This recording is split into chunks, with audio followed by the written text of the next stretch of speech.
Welcome to Simplilearn's Business Analytics Full Course. In this course, we will dive into business analytics, which is all about using data to help businesses make smarter decisions. As a business analyst, you will learn how to analyze data and turn it into valuable insights that companies can use to grow and succeed. With the high demand for business analysts rising and salaries ranging from $70,000 to $110,000, now is the perfect time to start your journey in this career. So throughout this course, we will cover the essentials of business analytics, including how to use PowerBI for data visualization, how to clean and organize data, build reports, and apply advanced techniques. We'll also gain hands-on experience with real-world projects and get ready for job interviews and certifications to help you land your dream job. And by the end of this course, you will have everything you need to start a successful career as a business analyst. So let's get started. Also, if you are interested in becoming a business analyst, Simplilearn offers the perfect certification program to help you achieve your goals. With this course, you'll learn how to solve complex business problems and gain essential skills all aligned with IIBA, Babcock V3 standards,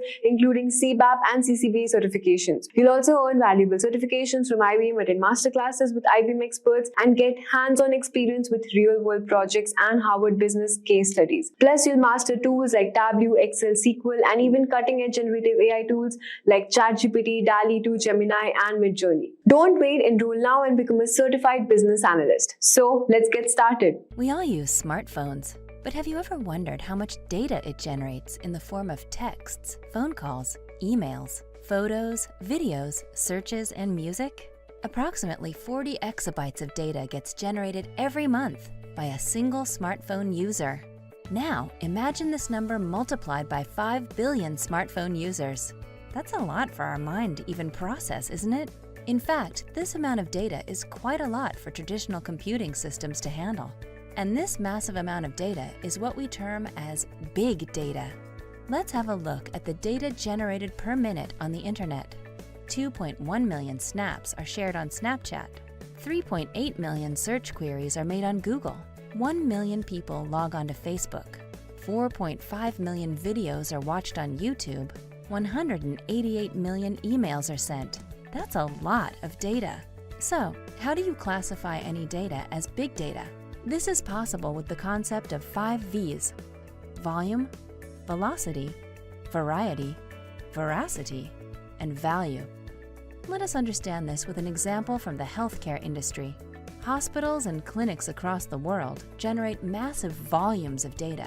2,314 exabytes of data are collected annually in the form of patient records and test results. All this data is generated at a very high speed, which attributes to the velocity of big data. Variety refers to the various data types, such as structured, semi-structured, and unstructured data. Examples include Excel records, log files, and X-ray images.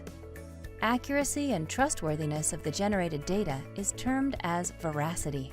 Analyzing all this data will benefit the medical sector by enabling faster disease detection, better treatment, and reduced cost. This is known as the value of big data. But how do we store and process this big data? To do this job, we have various frameworks such as Cassandra, Hadoop, and Spark. Let us take Hadoop as an example and see how Hadoop stores and processes big data. Hadoop uses a distributed file system known as Hadoop Distributed File System to store big data. If you have a huge file, your file will be broken down into smaller chunks and stored in various machines. Not only that, when you break the file, you also make copies of it, which goes into different nodes. This way, you store your big data in a distributed way and make sure that even if one machine fails, your data is safe on another. MapReduce technique is used to process big data. A lengthy task A is broken into smaller tasks, B, C, and D. Now, instead of one machine, 3 machines take up each task and complete it in a parallel fashion and assemble the results at the end. Thanks to this, the processing becomes easy and fast. This is known as parallel processing. Now that we have stored and processed our big data, we can analyze this data for numerous applications. In games like Halo 3 and Call of Duty, designers analyze user data to understand at which stage most of the users pause, restart, or quit playing. This insight can help them rework on the storyline of the game and improve the user experience, which in turn reduces the customer churn rate. Similarly, big data also helped with disaster management during Hurricane Sandy in 2012. It was used to gain a better understanding of the storm's effect on the east coast of the U.S., and necessary measures were taken. It could predict the hurricane's landfall 5 days in advance, which wasn't possible earlier. These are some of the clear indications of how valuable big data can be once it is accurately processed and analyzed. We will understand the importance of business analysts with a short and interesting story. So meet Rob. He runs a cafe in a small town far away. His cafe is one of the oldest and most popular eateries in town. Rob's cafe was hugely popular amongst customers and it was doing very well until the onset of the deadly coronavirus. Due to COVID-19, like other eateries, Rob was forced to shut down his cafe too. This took a heavy toll on his business and subsequently he lost his customers. None of his customers visited his cafe and this resulted in a huge loss for him. He knew he couldn't afford to close his business forever as it would take time for coronavirus to be eradicated. But he was lost. This situation was new to him and he didn't know how to reopen his business amidst this pandemic. After a lot of brainstorming, he recollected reading about business analysts. He remembered that business analysts are professionals who enable a change in an organization. He felt like a business analyst could help him sort out his current business problems. Hence, without wasting any time, he set out to hire a business analyst. He hired Ted, the business analyst, to help him with his ongoing business problems. Rob entrusted Ted with reopening the business. The first step Ted took was to have a discussion with Rob and understand the business problems and the objectives. That is ideally the first step a business analyst would take.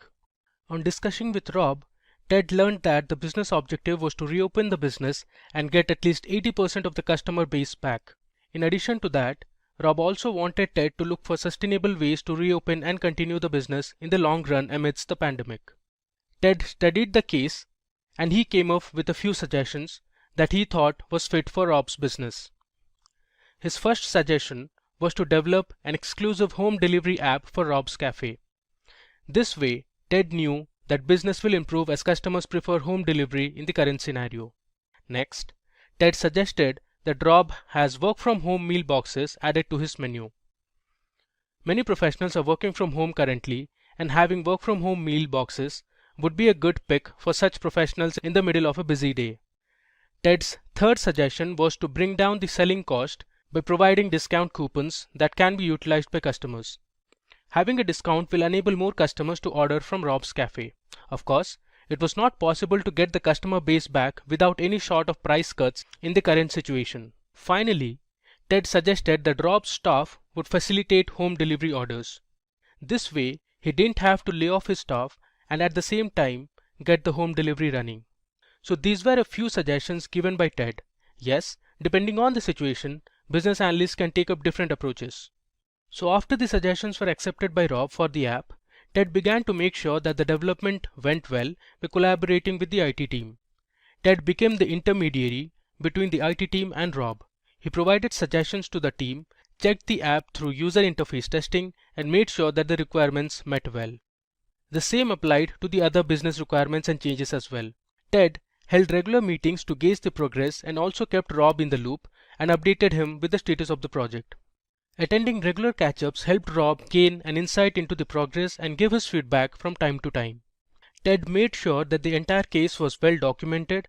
By doing so, he could always refer to the documents in the future with similar cases as well. Ted made presentations that showed Rob the business growth after implementing the changes, and Ted always supported his presentations with data. Rob was very impressed with Ted's business approach. Such an approach not only helped Rob reopen his business amidst the COVID-19, but also helped him get 80% of his customer base back. Ted successfully brought about a positive change in Rob's business, which was highly beneficial. So that is how Ted, the business analyst, helped Rob make a business sustainable. This was the importance of having a business analyst in Rob's organization. Don't you think every organization should have a business analyst? Well, yes. Depending on the business domain and the situation, the roles and responsibilities may vary. Let's start off and have a look at a day in the life of a business analyst through a small story. So meet Angela, who is working as a business analyst in an application development firm. Her firm builds applications for clients depending on their requirements. Our next character is Rob. He is a budding entrepreneur with a vision of setting up his own e-commerce app. He plans on selling several electronic gadgets like phones, laptops, cameras, etc. on his app. So what is Rob's first step? Well, he approaches Angela's firm one day with the vision of creating his e-commerce app. Angela and Rob start talking business and Angela promises to help Rob with his app creation. She assures him that she will look into his business requirements and coordinate with him to get the app running. Rob is happy about it and agrees to cooperate with Angela regarding all the business requirements from his end. Angela, as we know, is the business analyst. She starts planning Rob's project and without any delay, she embarks on this project's journey. She has a set of planned steps that will help her fulfill Rob's requirements. But what are the steps she takes? Is her approach going to be effective and quick? Let's find out the answers to these questions now. Up next, you can learn about Angela's approach that helps her deliver Rob's project smoothly and without any hassles. These steps that we are going to look at are the typical roles and responsibilities of a business analyst. Here, we will understand these roles better with respect to Angela's and Rob's story. First and foremost, Angela understands Rob's business objectives, problems, and requirements. Without understanding this, do you think Angela will be able to proceed? No. Hence, a business analyst like Angela understands the problems related to Rob's business and comes up with the right solution to achieve the goals of the business. She brainstorms around what is best suited for an e-commerce app focusing on electronic gadgets. In the next step, Angela gathers all the necessary requirements. Here, she understands Rob's requirements and makes sure that they are on the same page regarding the project and its goals. Both of them together arrive at a stipulated deadline for the project completion. She gathers relevant information based on security of the app, the payment setup, ways to log in, cost of the products, and style, to name a few. Once Angela has an in-depth understanding of Rob's project and gathers all the necessary requirements, she starts allocating resources by keeping in mind the budget of the project. Here, she recognizes and allocates tasks and resources to the development team. BAs work closely with the development team to design the solution for a problem. Angela ensures that the development team doesn't spend their time understanding Rob's requirements. In this step, along with the development team, she finalizes the software and tools required to build the project. Angela doesn't rest until the project is delivered to Rob. She continuously monitors the progress and constantly provides her feedback to the development team with respect to the app's layout, design, and other features. She gives them suggestions in order to improve the application. In the next step, Angela collects feedback of the prototype version of the app from the users. She notes down if the prototype is fine or if it requires more work. BAs validate if the project is running fine with the help of user acceptance testing. They verify if the solution being worked on is in line with the requirements and ensure that the final product satisfies the user expectations. BAs also assess the functional and non-functional requirements. After collecting feedback, Angela moves to one of her most crucial duties, and that is building reports. Data visualization is a key skill for any BA. In order to gauge the performance of the app and get valuable insights from it, Angela builds reports using various data visualization tools like Tableau, PowerBI, and QlikView. Reports can be general reports such as detailed reports, or it can be dashboard reports such as visualized reports with multi-dimensional analysis based on display of business indicators. It is not uncommon for issues to crop up amidst this entire process. Hence, Angela conducts regular meetings with the development team and Rob to solve problems quickly. Having these meetings will help Rob understand the status of the project, and it will also help the teams proceed in the right path. Throughout this project phase, Angela makes sure to maintain transparency. On completion of the project, Angela documents and presents the project findings to Rob. Generally, business analysts present the project outcomes to the stakeholders and clients along with maintenance reports. Angela notes down all the project learnings and details in a concise manner. This will help her take better decisions in the future, and these documents will save her time while implementing the next project.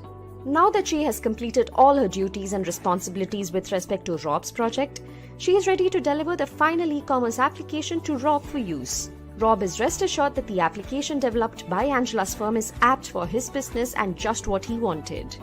Angela's streamlined approach made it easier for the project to be delivered within the stipulated time period. Rob is happy, and I'm sure he will come back to Angela's firm for projects in the future. So those responsibilities that we saw Angela carry out are ideally the roles and responsibilities for any business analyst out there. Yes, some may vary depending on the company you work for and the project you're working on. Business analyst is a professional who is responsible for bridging the gap between IT and business teams. They use analytics to evaluate processes, determine requirements, deliver data-driven solutions, and generate reports to executives and stakeholders. Business analyst is an individual who is a part of the business operation and works closely with the technology team to improve the quality of the services being delivered. They also help in assisting in integration and testing of new solutions. Growing a career in a field with high demand, such as business analysis, could be a challenge, and competition for business analyst positions can be intense. So, you should have a clear understanding of the roles and responsibilities of a business analyst. A BA should successfully identify and recognize the organization's business objective.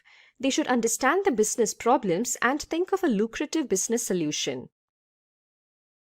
They need to understand and collect the business requirements from clients and stakeholders, allocate the right resources, and improve the existing business. Documentation of business findings is another important key role of a business analyst. BAs interact with the development team to design the solution for solving a particular problem. They often need to spend a certain amount of time in meetings in order to save the development team from spending their time in understanding the stakeholders' requirement. They often give feedback on the layout of a software application as to what all features need to be added and what functionalities should the application contain, and also implement the newly designed features that a business needs. While BAs identify the needs, define the features, write use cases, uncover business rules, and manage issues, they should also gauge the functional and non-functional requirements in a business. Business analysts run meetings with stakeholders and other authorities. Hence, discussing issues with the client face-to-face can do wonders and even help in solving problems quickly. They engage with business leaders and users to understand how data-driven changes to products, services, software, and hardware can improve efficiency and add value. They verify and validate if the project is running well with the help of user acceptance testing and the solutions are in line with the client's requirements. They also ensure that the product delivered satisfies the user requirements. Finally, BAs write documentations and build visualizations to explain all the findings and draw business insights. They also deliver maintenance reports. They need to develop informative, coherent, and usable documents for the success of a project. Business analyst skills are a combination of technical as well as non-technical skills, often referred to as soft skills. The skills for a business analyst are not only acquired through training, but through experience and combined with the ability to understand situations and the motive behind the problem. So let's have a look at the top skills to become a successful business analyst. The first skill we have is understanding the business objective. For a business analyst, it is important to know the goals and objectives of the business. It is advised that business analysts should have a good knowledge of the business operations in his or her organization. A business analyst should understand the problems related to the business and come up with the right solution. Business analysts should resolve the problems that have been identified and not avoid them. They work on individual actions and tasks that will build towards the achievement of the goals of the business. Objectives of the business can be to expand customer base in order to increase sales, scale up production so that it is in line with the revenue growth, improve revenue streams through increasing perceived product value, or increasing marketing budget according to the revenue. Business analysts should have the natural curiosity and determination to continue learning and figuring out how things fit together. Even as business analysts become managers, it is important to stay in touch with the industry and its changes. The next important skill a business analyst should have is analytical and critical thinking. Now there is a famous quote by Thomas Alva Edison which says, 5% of the people think, 10% of the people think they think, and the other 85% would rather die than think. Business analysts are paid to think. A business analyst should be able to analyze and interpret the client's requirements clearly. Business analysts require good focus in order to collect and understand the needs of the client. Critical thinking involves evaluating several options before arriving at the desired solution. In certain situations, a stakeholder may give a requirement that's not necessarily tied up to any business value, but rather to their own increased convenience.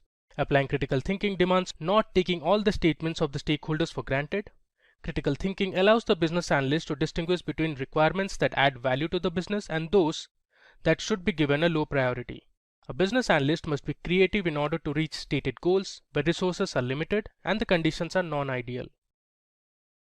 The third important skill for a business analyst is communication and interpersonal skills. Understanding and being properly understood is key to any profession. If you are unable to clearly specify and communicate requirements to any stakeholder, then you may not fully understand the requirements yourself. Being a business analyst is like being multilingual. You have to speak several different languages while conveying the same message.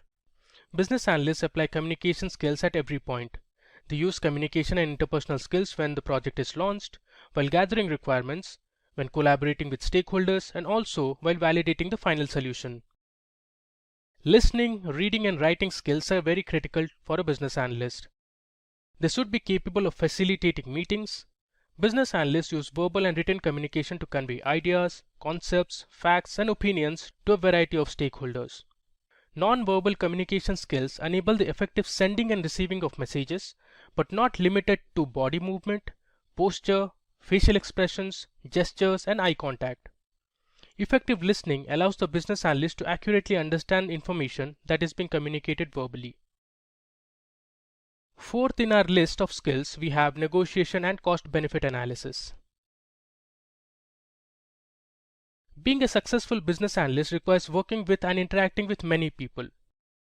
These people include clients, business leaders, project team members, project stakeholders, vendors, private sector representatives, industry leaders, and so forth. Business analysts negotiate at every turn during the course of a project.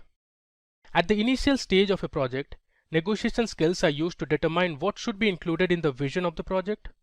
As details emerge, negotiation skills are used by all parties involved to determine which requests become requirements and which requirements have higher priority. As the project progresses, negotiation skills help to determine the functional design which fulfill the requirements. Technical decisions also require negotiation skills. Business analysts also perform cost-benefit analysis to conduct an assessment of the benefits and costs anticipated in a project. When organizations undertake new projects, it is advisable for business analysts that they use cost-benefit analysis to establish whether such projects should be embarked or not. Business analysts should be able to achieve a profitable outcome for your company while finding a solution for the client that makes them happy. This balancing act demands the ability to influence a mutual solution and maintain professional relationship. Up next, we have our fifth skill, that is decision making.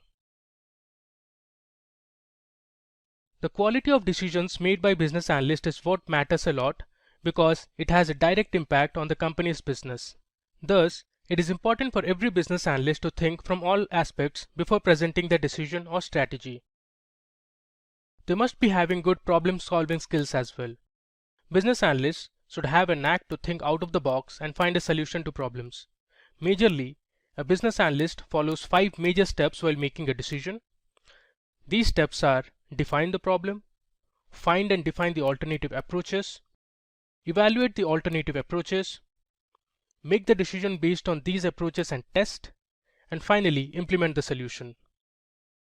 While some may argue that the technical team is responsible for designing the solution, the business analyst still remains instrumental in ensuring that the design conforms to the requirements that have been approved. Now that we have reached halfway through the skills, I would like to ask all our viewers to please subscribe to our channel and hit the bell icon to never miss an update from Simplilearn. Moving on, we have another really important business analyst skill, that is idea about programming languages. Business analysts should have a good hands-on programming knowledge for performing better and faster analysis of data. Knowledge of R and Python is highly beneficial. Business analysts can help solve complex problems by writing efficient codes. Both R and Python have a vast collection of libraries and packages for data manipulation, data wrangling, data visualization, and data analytics. Some of these libraries are NumPy, Pandas, dplyr, tidyr, ggplot, and matplotlib. In addition to these, it is good to understand statistical software like SAS and SPSS. Using these programming languages such as Python, R, and SAS, you can analyze and visualize large datasets as well as create machine learning models for making future business predictions. The seventh skill in our list is creation of reports and dashboards. Now, business analysts should be proficient in using various business intelligence tools for creating reports and dashboards. Reports created by business analysts can be general reports such as detailed report, grouped report, cross-tab report, column report, query report, data entry report, etc. Or it can be dashboard reports such as visualized report with multi-dimensional analysis based on display of business indicators. Dashboard reports are developed by business analysts to solve business decision-making problems. Different from the tabular interface of the general report, the dashboard report adopts the canvas-like operation interface. Knowledge of Tableau, Power BI, and ClickView are required to make different types of reports depending on the business requirements. Now, the eighth skill in our list of skills is database and SQL. Business analysts often work with data that is structured in nature.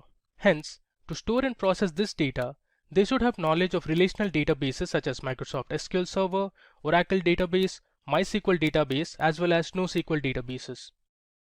Also, having hands-on experience with SQL is a must for a business analyst to access, retrieve, manipulate, and analyze data. So they should be able to write data definition and data manipulation commands such as create, update, delete, and insert. Microsoft Excel is the ninth skill in our list. Excel is one of the oldest and most popular and powerful analytics and reporting tool used in the industries for working with data. Business analysts use Excel to perform various calculations, budget analysis, and data analysis to derive meaningful insights and take decisions. They sort, filter, and create pivot tables to summarize the data. Business analysts can also create different charts and graphs using Excel to generate dynamic reports related to a business problem. Business analysts can use Excel to create revenue growth models for new products based on new customer forecasts. When planning an editorial calendar for a website, business analysts can list out dates and topics in a spreadsheet. When creating a budget for a small product, they can list expense categories in a spreadsheet, update it monthly, and create a chart to show how close the product is to budget across each category. Business analysts can calculate customer discounts based on monthly purchase volume by product. They can even summarize customer revenue by product to find areas where to build strong customer relationships. And finally, in the list of skills we have documentation and presentation. You could have all the industry experience in the world, but if it's paired with poor business analyst practices, you could be more of a risk to the organization than a business analyst with no industry experience at all. A business analyst must be able to document their project learnings and results in a concise and compact form. They should also be confident about presenting their findings and conclusions in front of the stakeholders and clients. Organized documentation will help you communicate technical concepts to non-technical employees. It is important that a business analyst notes down all the details that they learn from their projects. This will help them take better decisions in the future. Also, if similar problems arise at a later stage, they can implement the same solution, thereby saving a lot of time and unwanted problems. While business analysts are generally not responsible for making decisions regarding project solutions, decision-making skills are still important for understanding, gathering, and presenting relevant information to assist decision makers with selecting the optimal solution. With that, we have covered our top skills for a business analyst. If you have any questions related to the skills that we covered, then please put it in the chat section. Our team will help you solve your queries. Now, let me tell you how Simplilearn can help you grow your career in business analytics and help you become a business analyst. So let me search for Simplilearn here. This is the Simplilearn website, and on the search bar, let me look for business analyst. You can see there are a few courses related to business analyst. So let me open these two courses. So let's go to the first course. So this is the Business Analyst Master's Program. Now this program is endorsed. Education provider is IIBA. Now if you look on the right, we have the different courses that will be covered as part of this master's program. So there is Introduction to Business Analysis, Certified Business Analytics Professional. You'll also learn about Agile and Scrum. There's Business Analytics with Excel. You'll also get training in SQL. There's Tableau training. And you'll also get to work on Business Analyst capstone projects. If I scroll down, now here are the tools that will be covered as part of this course. So there's Microsoft Excel, Zira, Tableau, Power BI, PostgreSQL, then there's Planbox, Target Process, and others. Here you can see the program advisors. And if I scroll further, this is the entire course content we have. These are the different courses that you will be learning in this course. And after you finish the course, you will receive a certificate which will look similar to this. So please go ahead and enroll to this course if you want to start your career in business analytics. Now let me take you to another program. We have postgraduate program in business analysis. Now this is in partnership with Purdue University and endorsed education provider is IIBA. If I scroll down, you can see here the key features of this course.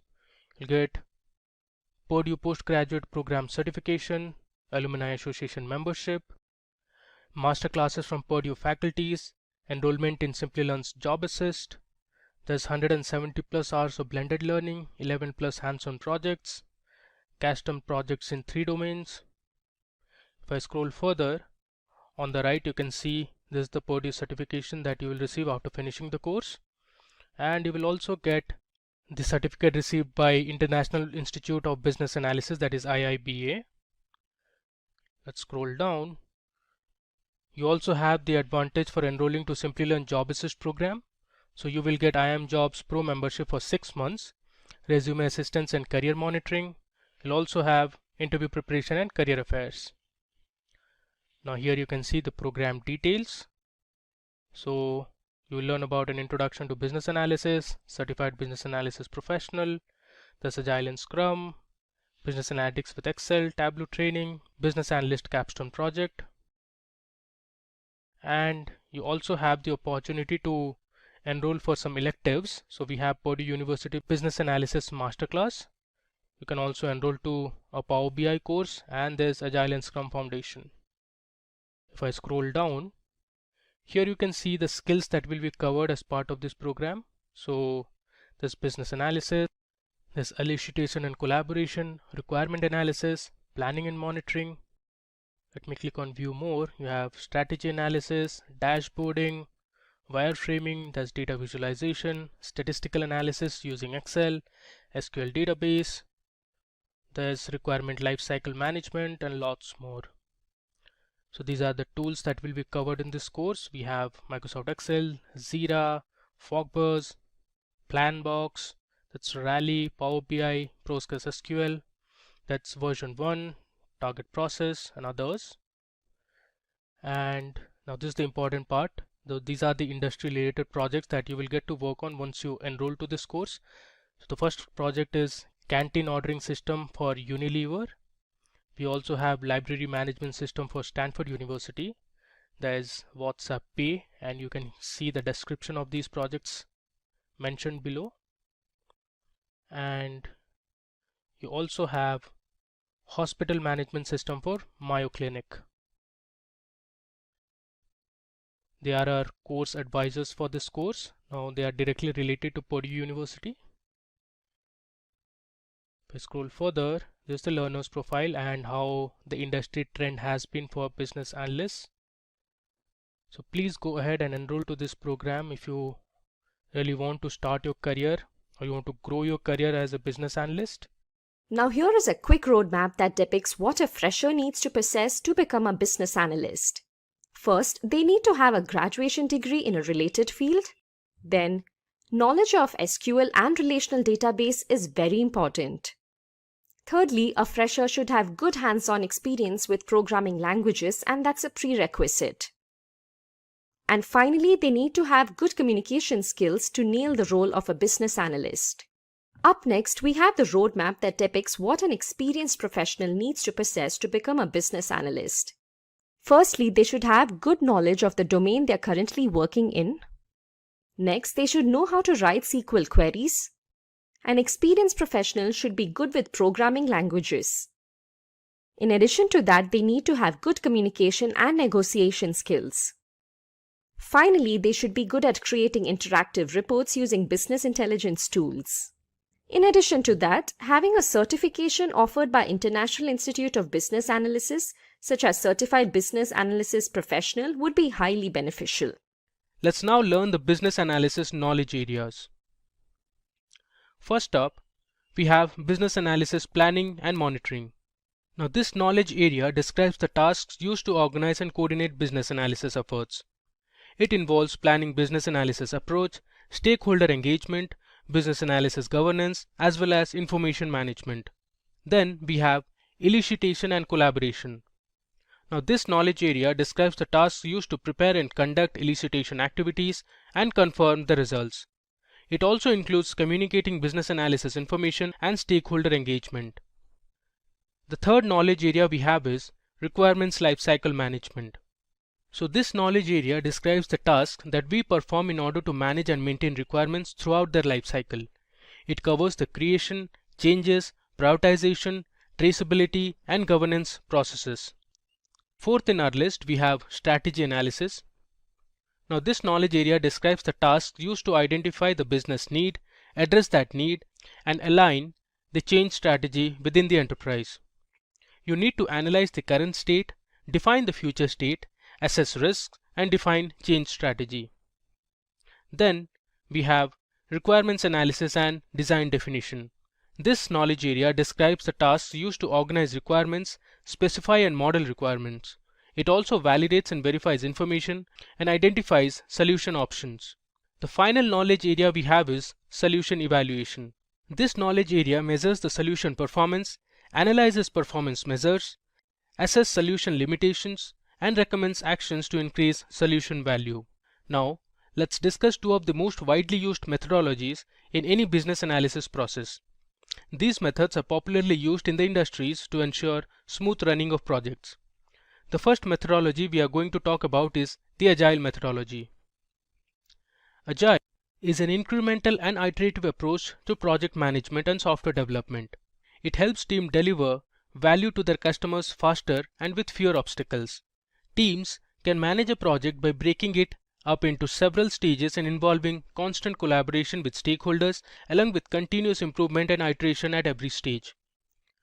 So the steps involved in an agile project development includes planning the project in terms of business goals, budget, time duration for completing the project, and resource needed. Then we have designing the solution for the problem at hand. The third step is developing the solution.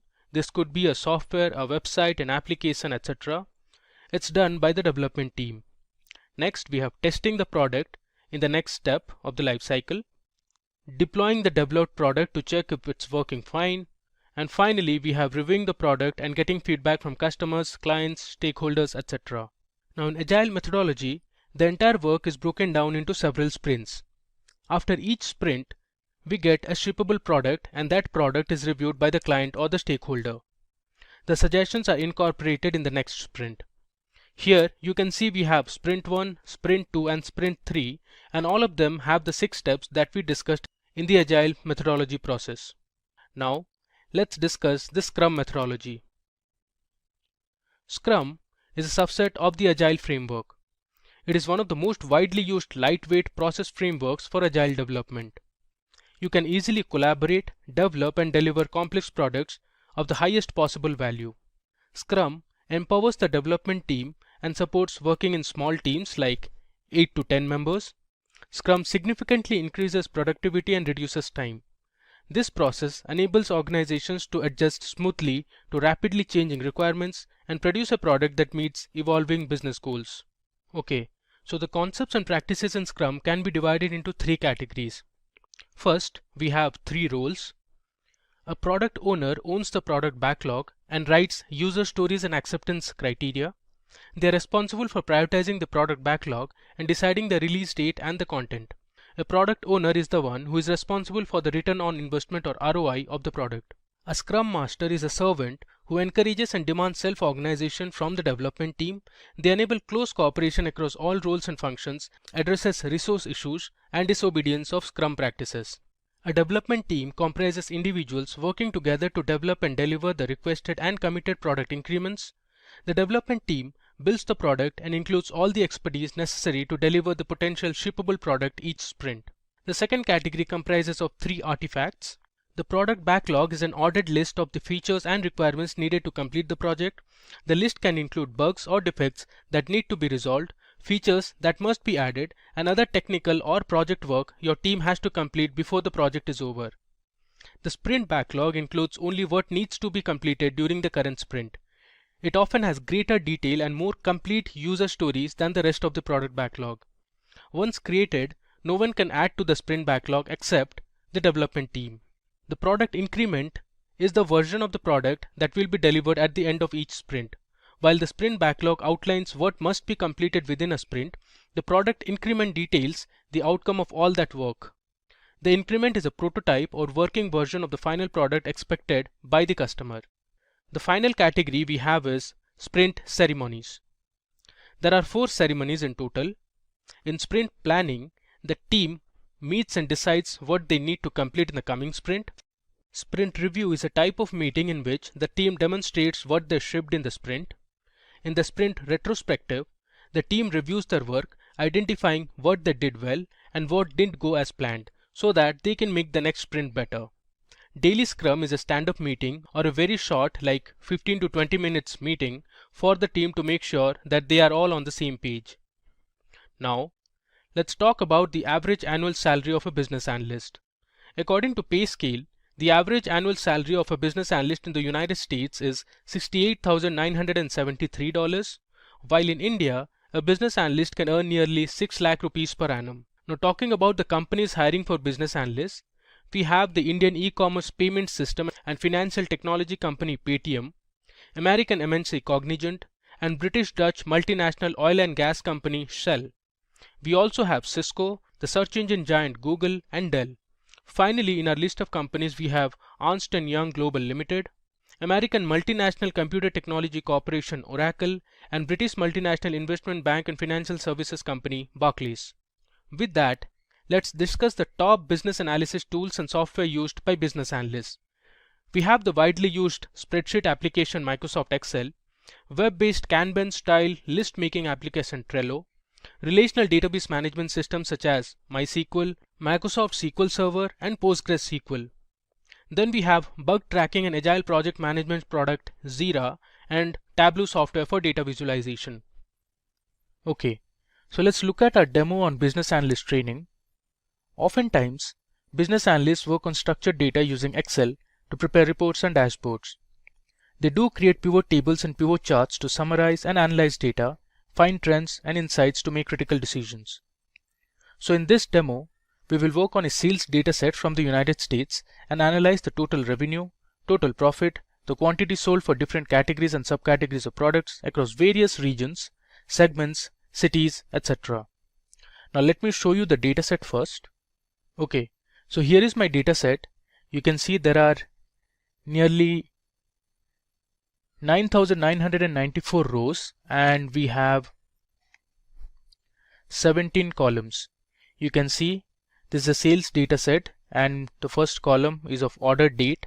Then we have the shipment date, we have the shipment mode. Next we have the customer name, that is the customer who purchased the product. We have the segment, the country name, this is only United States. Then we have the different cities from the US, we have the state names. And if I go to the right, you can see the categories of product. We also have the subcategories. Next we have the product name. Then we have our sales value. Now you can assume this to be in dollars. Then we have the quantity that was sold for each product. then we have the discount column, and finally we have the profit column. So let's analyze this data set using different charts and graphs. First, let's create a pivot table to see the sales by region and year. So here we want to see the sales of all the years in different regions of the United States. So for that, I'll click on any cell inside this data set, go to the Insert tab, and here I have the option to create a pivot table. I'll click on this Create Pivot Table option, and you can see it has selected my entire data. And here I'll choose New Worksheet, that is the place where I want to place this pivot table, and let's click on OK. So you can see it has created a new sheet, which is sheet 2, and let's drag our columns onto the different sections in this pivot table fields. So since I want to know the region and the year, so let's drag the order date first, and let's delete the quarter column. So I'll click on Remove Field. I don't want this field, so I have my years first, and then let's drag region column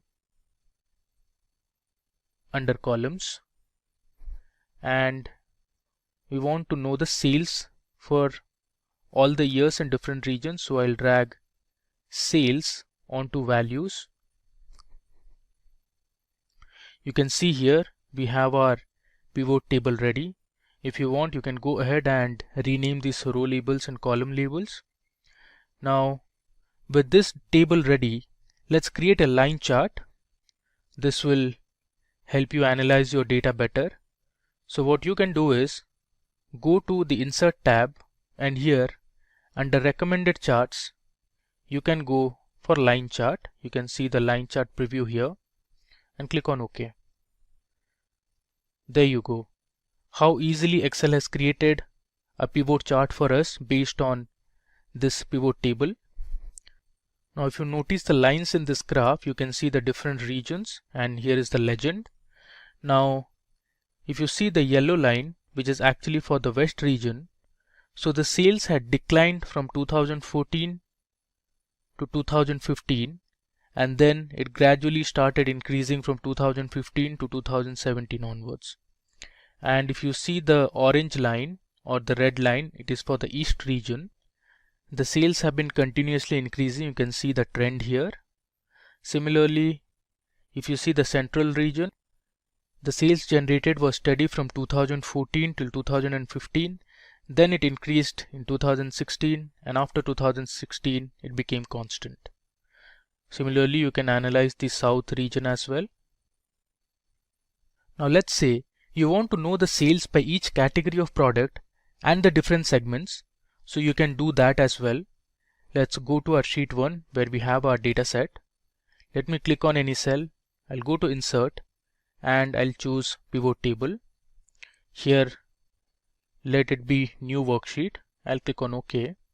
Alright, so since we want to know the sales value again, so let's drag sales onto values field, and now I'll choose category under rows. So let's select category under rows, and then we want to know for each segment also. So what I can do is I'll choose segment under columns. You can see I have my pivot table ready.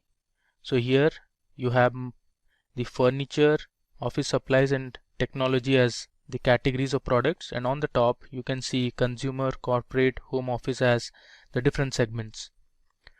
Now let's create a visual out of this pivot table.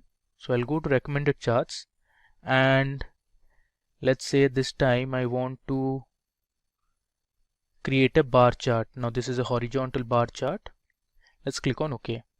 If I close this and I bring it to here, you can see this is a nice bar chart, and below you can see the sales values, and on the y-axis you can see the different categories of products, and in the legend we have the segments.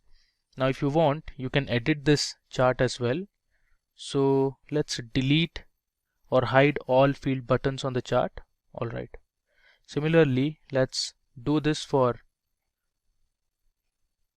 our line chart as well. Let's hide these field buttons. Okay. Alright. Now, let's suppose you want to know which segment made the highest and the lowest profits. So for that, you can create a pivot table as well. So I'll click on any cell, go to the Insert tab and choose Pivot Table. I'll click on OK. Alright. Now say we want to know the profit by each segment.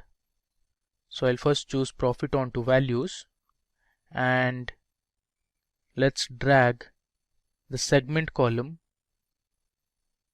onto rows. So we have our pivot table ready.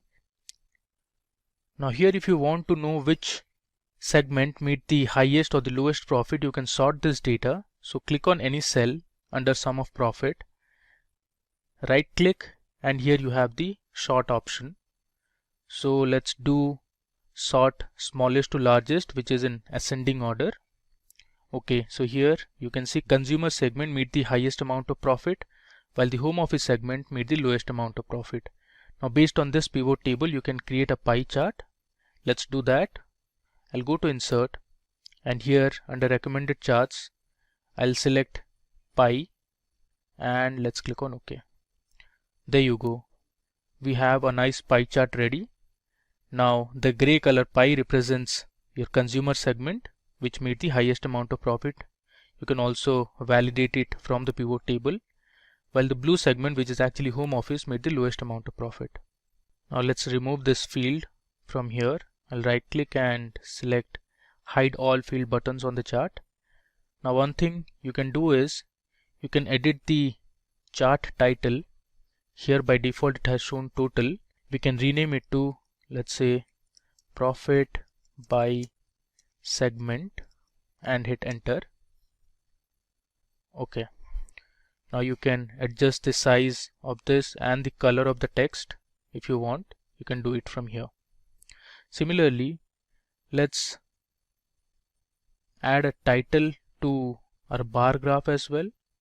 So here, if you see, there's an option to choose chart title, and I'll say sales by segment and category. Okay. Similarly, let's add a title to our first line chart that we created.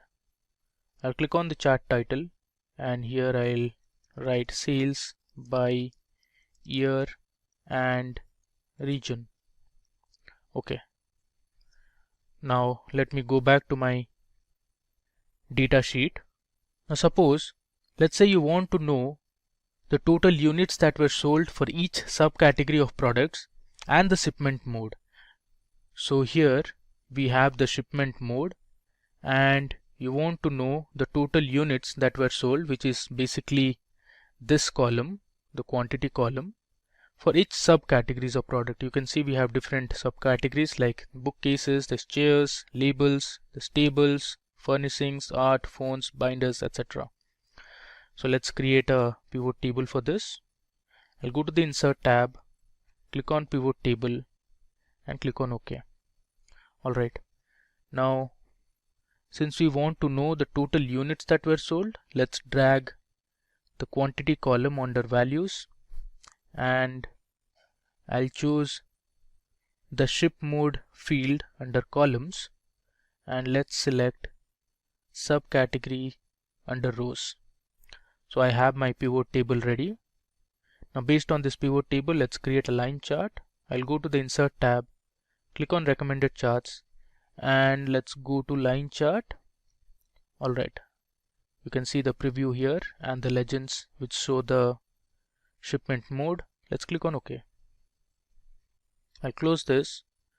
Now first let's remove these fields. I'll right click and I'll hide all field buttons. Now if you say this one, you can add some styles to your chart. Let's modify our chart a bit. Let's say I'll select, yeah, this one. you can see it has given dots for each endpoints, which means this is my first subcategory. As you can see, the second subcategory, the third subcategory, which is art. Then we have binders. So it's really easy to read and understand the chart well. Okay, now let's add a chart title. I'll write quantity sold by subcategory and ship mode.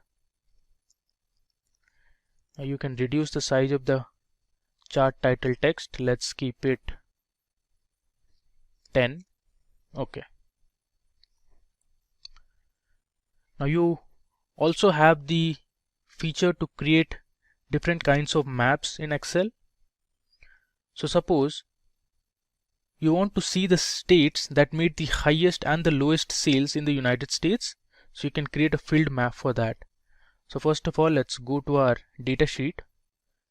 I'll click on any cell, go to insert and create a pivot table. I'll click on OK. Alright. So since we want the state and the country, so let me first drag country field under rows and then I'll choose the state field under rows. Now let's drag sales under values. Okay, so we have our pivot table ready. Now if I sort this data, you can easily know that California state made the highest amount of sales. Now if I scroll down below, you can see North Dakota made the lowest amount of sales.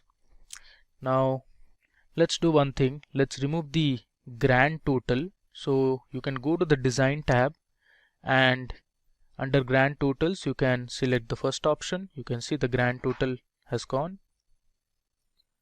And in order to create a map, we need to adjust this pivot table. So I'll click on United States. I'll right click and I'll go to field settings. Here under layout and print, I'll click on show item labels in tabular format and I'll also click on repeat item labels. You can see it will populate United States for all the rows. If I click on OK, you can see the United States have been populated for all the states. Now let me select this table, or before that let's remove the subtotal from here. I'll close this, go to the design tab, under subtotals I'll choose do not show subtotals. Okay, now let's select the table and I'll actually paste it somewhere here. Now with this data I can go to the insert tab and choose maps. Let's select field map. There you go. You see we have a nice field map of the United States, and here you can see the color scale. So it goes from light gray all the way up to dark blue.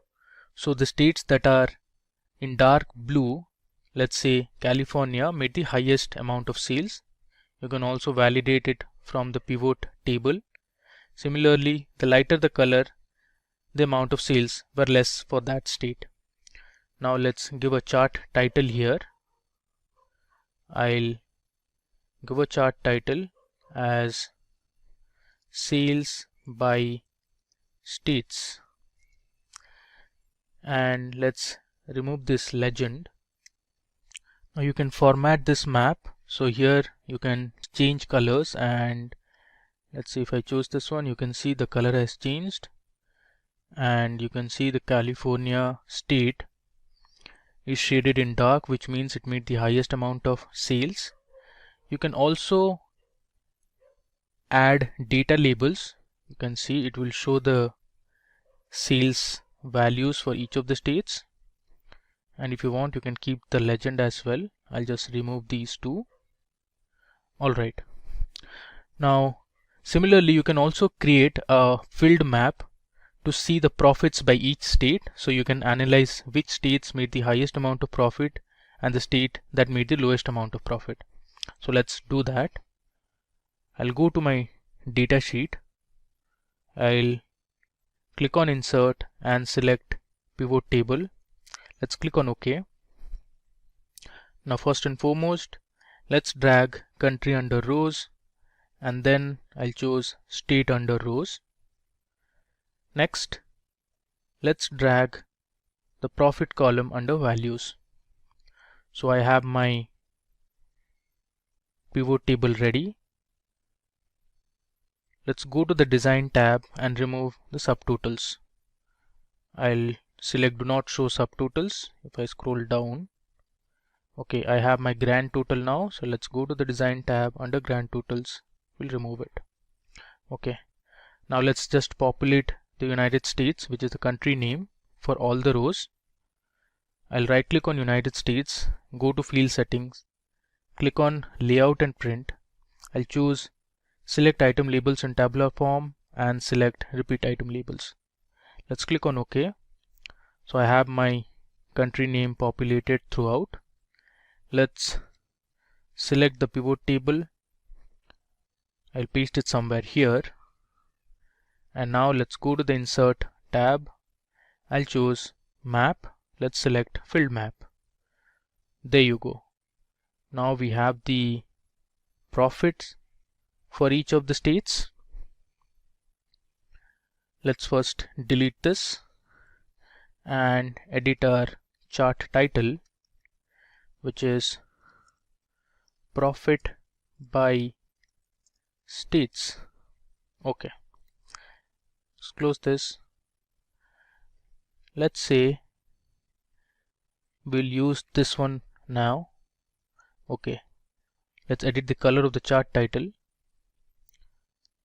I'll make it as white, and let's say we'll choose the color as, say, this one. Okay, now let me go ahead and remove the legend here and just delete it. Alright, so we have our field map ready, which shows profit by each state. Now that we are done with our analysis and creating our different pivot tables and pivot charts, let's build the final dashboard. So let's create a new sheet here.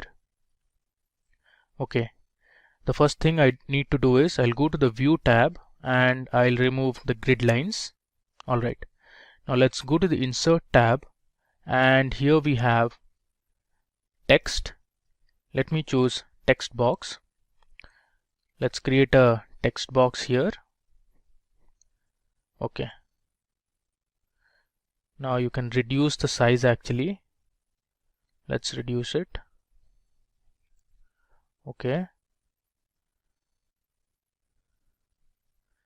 and you can move it to the top. Alright, let's pull this a little down and this to a little right. Let's fill the text box color with blue color, and let's give the text as sales dashboard, and we'll give a white color to the text, and I'll select my font. You can select any font you want. So I'll go with, let's say, Britannic bold. Okay, we have it here, and let's increase the size to 30 and we'll center align it. Alright, now the next step is to bring all our pivot charts to this dashboard sheet. So I'll first copy my pivot chart and I'll paste it in sheet 8. Let's paste it here, and we can reduce the size. Okay, now similarly let's do it for the other charts as well. I'll copy this and let's paste it somewhere here. Okay, now let me just reduce the size, And if you want, you can reduce the chart title font size as well. Let's make it 11. Okay, and let's drag this a bit. Alright, now let's copy the pie chart and let me paste it here. Let's reduce the size of this pie chart.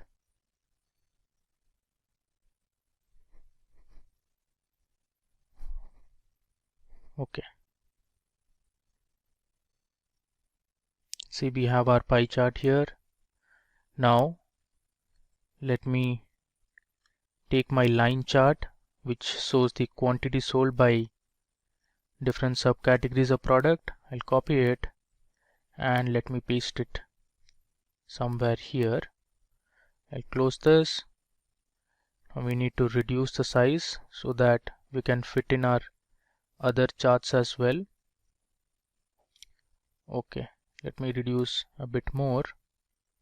Alright, now we are left with the two maps that we created. Let's copy this and let's paste it here. I'll go to the right. Let's reduce the size. Similarly, we'll do it for sales by profit map as well. Let's copy this and paste it onto our dashboard. Let's reduce the size first.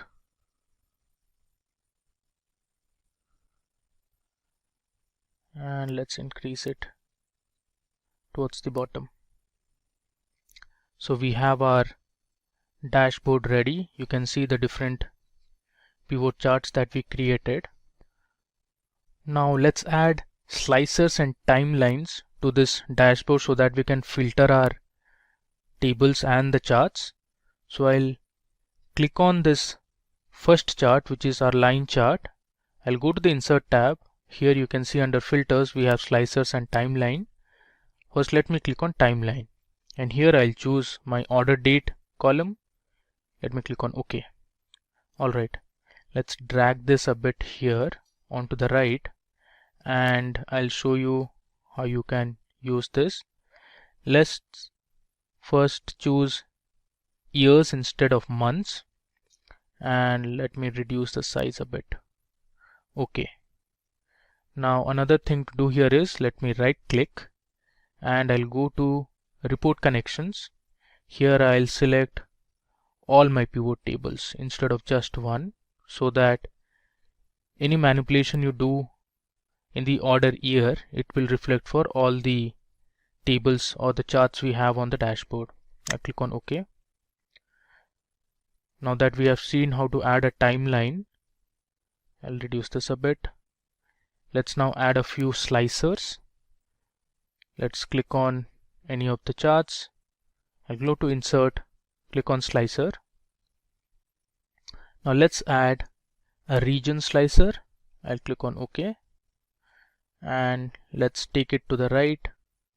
We'll reduce the size of this region slicer. Slicers are nothing but filters which have advanced filtering options. And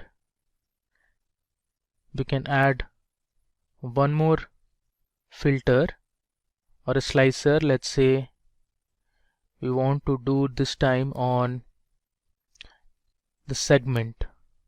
So I'll go to slicer, I'll choose segment here and click on OK. So you can see I have my segment slicer here. Let me just reduce the size and let's drag it here at the bottom. Alright. Okay. Now if you want to know the sales and profit for a particular year, so you can choose that particular year here on the timeline. Suppose I want to know the sales only for 2014 and 2015. So the way to do is, you can select one of the years. So I'll click on 2014 and now I'll drag this to select 2015 as well. If I go to left, the figures that you see only reflect the sales and the profit for 2014 and 15. Similarly, if you mark here, or let me just bring it to the middle, suppose say I want to have 2016 year included as well, I can just drag it to the right. You can see the charts will change. I'll just remove the filter and place it here. Similarly, if you want to see the sales and profit for a particular region, you can do that too. For example, let me just bring this region slicer here, and let's say you want to know the sales and profit only for the East region. You see here it shows only for the East region, and suppose you want to see for East and West region also, you can see it changes here. Okay, we just cancel this. Now you might be wondering, when we selected the different regions, only the pie chart changed, but the rest of the charts were the same. Now the reason was we did not apply this slicer to all the pivot tables. So let me right click and go to report connections. Here I'll choose the remaining pivot tables as well. I'll click on OK. Alright, now let me just bring this to the middle, and let's say we want to know the sales and the profits and the quantities sold for, let's say, South region. If I select this, you can see it shows only for the South region. Let's say you also want to know for the Central region. Now we have selected both Central and South. You can see the variations in the graph. And we cancel this. Similarly, we have our another slicer, which is the segment.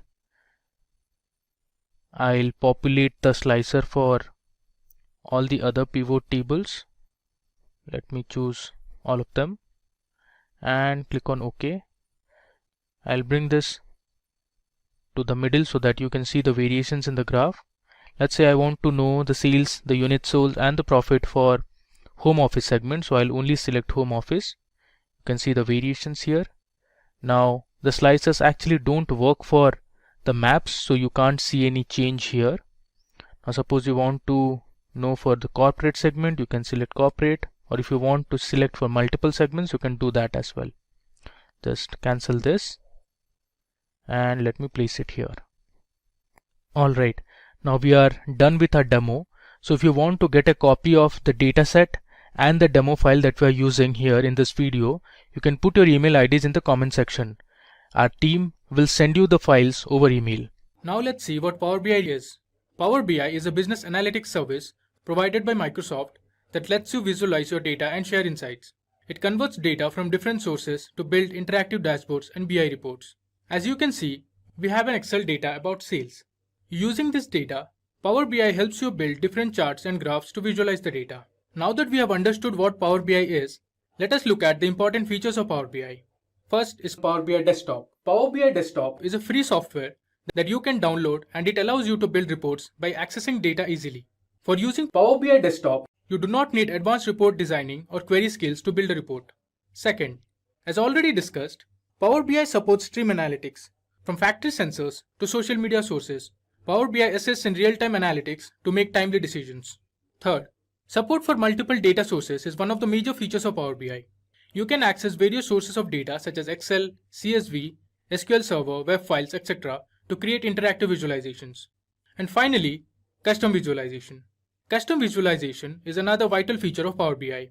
While dealing with complex data, Power BI's default standard might not be enough in some cases. In that case, you can access the custom library of visualization that meets your needs. Let us jump into discussing the various components of Power BI. As you can see, there are 6 major components of Power BI. Now let's discuss them one by one. First is Power Query. Power Query is the data transformation and mashup engine. It enables you to discover, connect, combine and refine data sources to meet your analysis need. It can be downloaded as an add-in for Excel or can be used as part of Power BI Desktop. Second, we have Power Pivot. Power Pivot is a data modeling technology that lets you create data models. It also allows you to establish relationships and create calculations. It uses data analysis expression language or DAX to model simple and complex data. Third, we have Power View. Power View is a technology that is available in Excel, SharePoint, SQL Server and Power BI. It lets you create interactive charts, graphs, maps and other visuals that brings your data to life. Next, we have Power Map. Microsoft's Power Map for Excel and Power BI is a 3D data visualization tool that lets you map your data and plot more than 1 million rows of data visually on Bing Maps in 3D format from an Excel table or data model in Excel.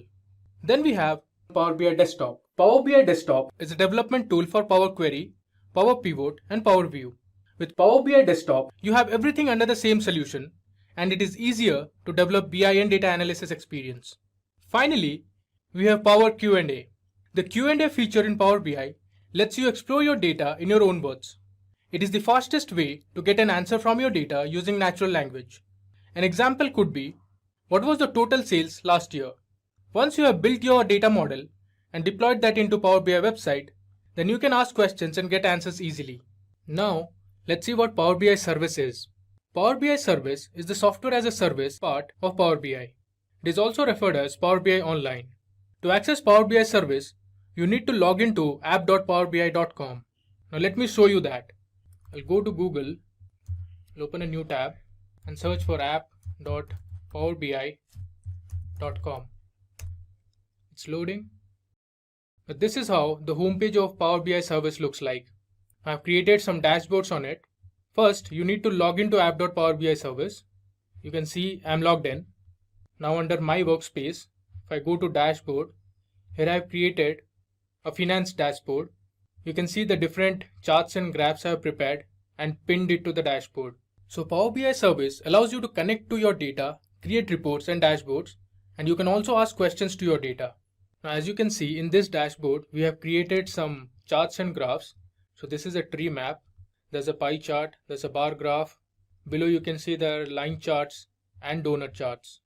It tells you the total sales that were made, the total number of units sold, the sales by product, sales by country, sales by segment, and lots more. One of the key features of Power BI is creating dashboards from multiple reports and datasets. Power BI Dashboard is a single-page visualization to tell a story. The visualizations on a dashboard are generated from multiple reports and each report is based on one dataset. A single-page dashboard is known as a canvas. The visualizations you see on the dashboard are called tiles. These tiles are pinned to the dashboard by report designers. Now let me go back to my dashboard. So this is called a canvas and each of these are called tiles. So on the top you can see we have 3 tiles. Now let's understand how to create and publish reports in Power BI dashboards. Power BI allows you to create different reports on Power BI Desktop. These reports can be published on the Power BI dashboard using Power BI Service. Here you can see there is a Power BI report created on Power BI Desktop. If you click on Publish, it will take you to the Power BI Service where you can build a dashboard. Here is the button for Power BI Publish. Once you click on Power BI Publish, it will take you to the dashboard. So this is a single page Power BI dashboard on Power BI Service. Now let's understand the Power BI architecture. Power BI architecture is a service built on top of Azure. There are multiple data sources that Power BI can connect to.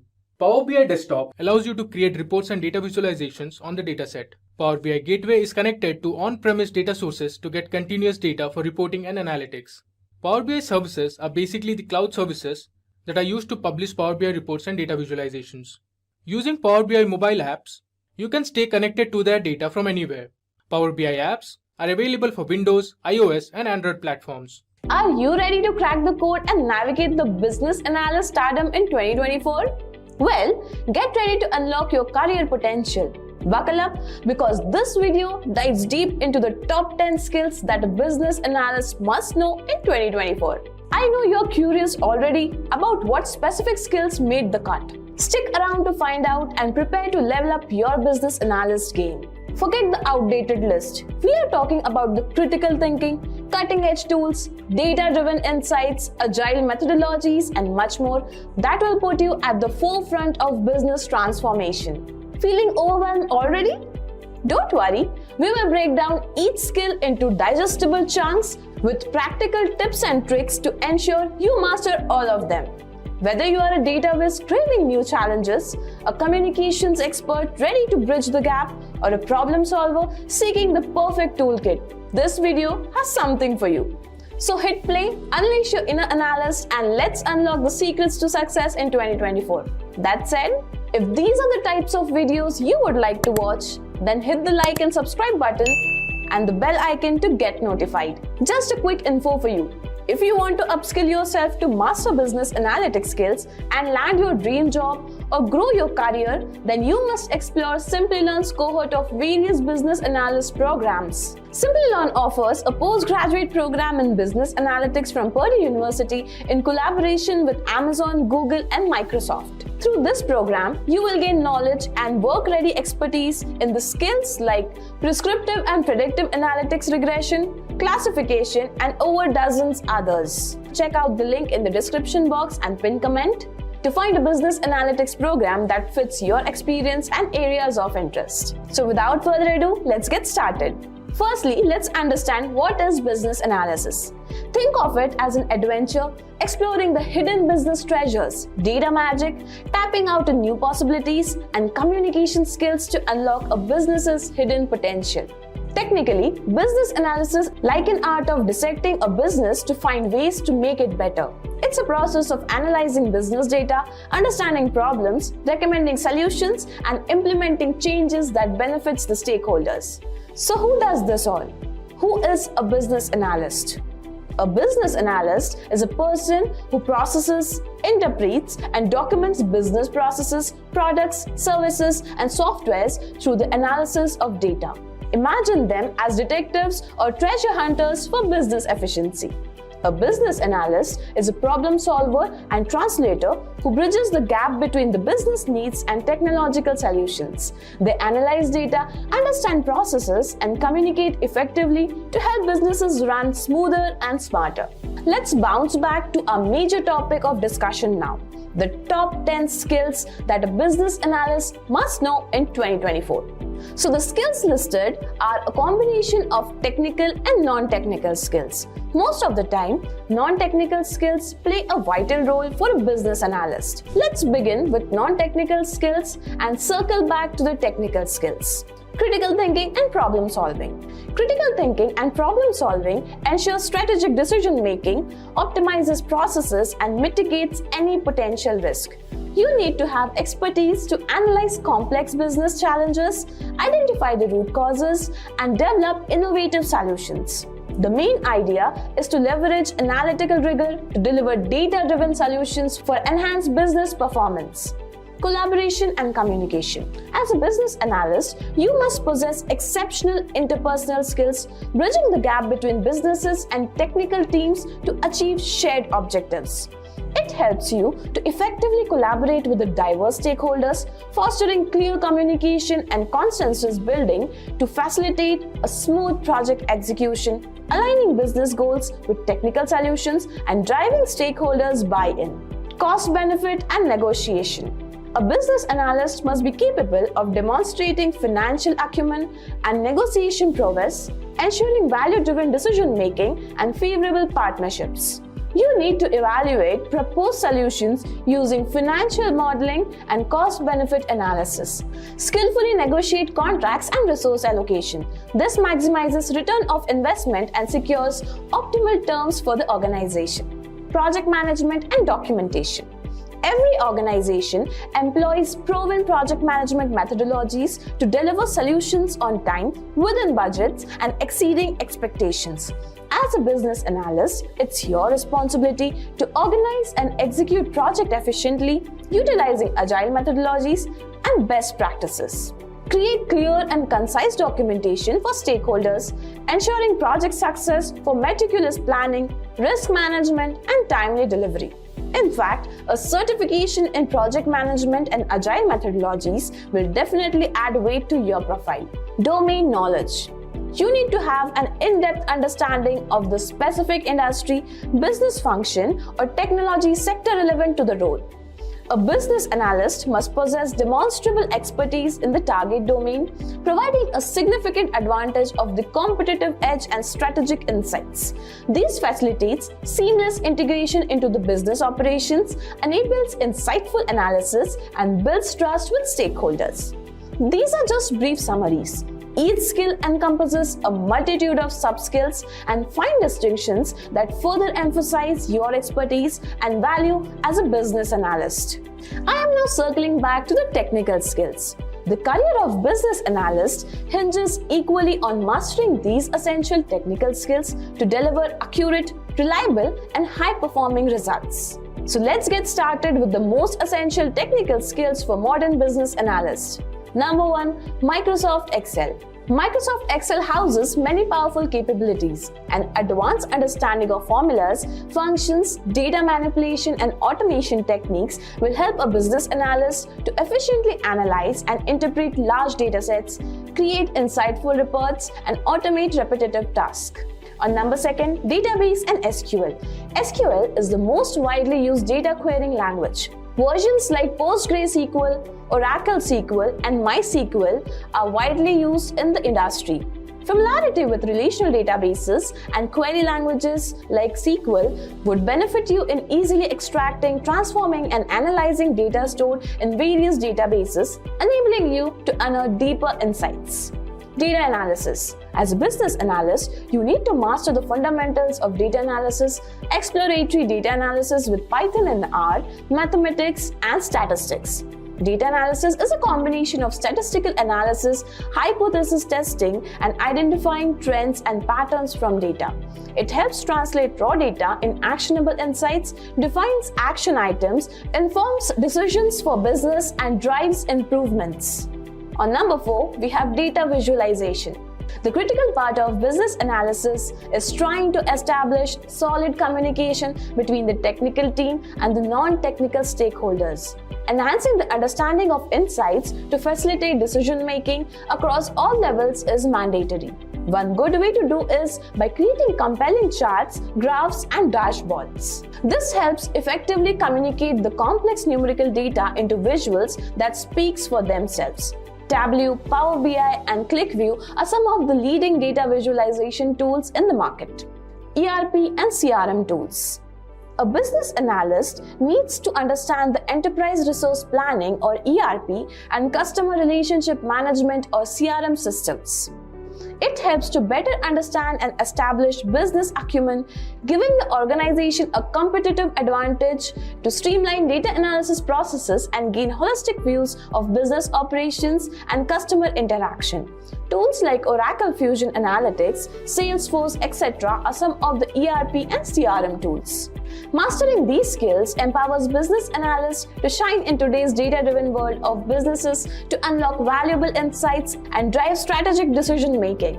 Proceeding further, we will discuss the important part of today's session: salary trends of a business analyst. Business analysts are one of the top paid professionals around the world.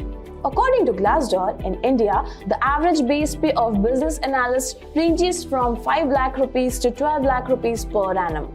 In United States of America, the average base pay of business analysts ranges from $70,000 to $100,000 per annum. Ever wondered what those people with fancy charts on their computers are doing? They are probably business analysts. So what's a business analyst?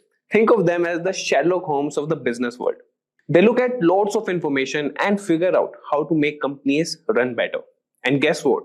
It's a pretty cool job right now. Lots of companies are trying to hire these folks. Want to know how much they make? On average, about $85,000 per year. Some of them even make over $120,000. Not bad, right? But here's the thing. To be really good at this job, you need to know some special words. It's like learning the secret code of business. And in today's video, we are going to look at the 10 important words every business analyst should know. And by the time we are done, you will be talking like a pro. So let's start with a little story. Meet John. John works at a company and is always overwhelmed by all the data terms his colleagues use during meetings. So words like KPIs, data warehouse, and analytics were thrown around, and John often felt lost. He knew understanding these terms was crucial for his career growth, so he decided to dive into learning about business intelligence. John started by learning what business intelligence actually means. He discovered that BI involves strategies and technologies that help companies analyze and manage their data. For example, if he worked at Spotify, BI could tell him which songs are getting the most plays, when people listen the most and even predict the next big hit. This realization made John see how powerful BI could be for making informed business decisions. Alright, so let's dive in and let's understand what business intelligence actually is. Imagine you're running a popular ice cream shop, and business intelligence is like having a super smart helper that tells you everything about your business. Cool, right? So, what exactly is business intelligence? It's all the tricks and tools companies use to understand their data better. It helps them make smart choices based on facts, not just guesses. For example, let's say you use a tool like Power BI in your ice cream shop. It might show you which flavors sell the most on hot days, what time your shop is busiest, and which toppings are most popular with kids. This info helps you make smart decisions like stocking up on popular flavors or hiring extra staff for busy times. Business intelligence is super important because it turns boring numbers into useful information that helps businesses grow and succeed. It's like having X-ray vision for your company. Next, let's talk about data visualization.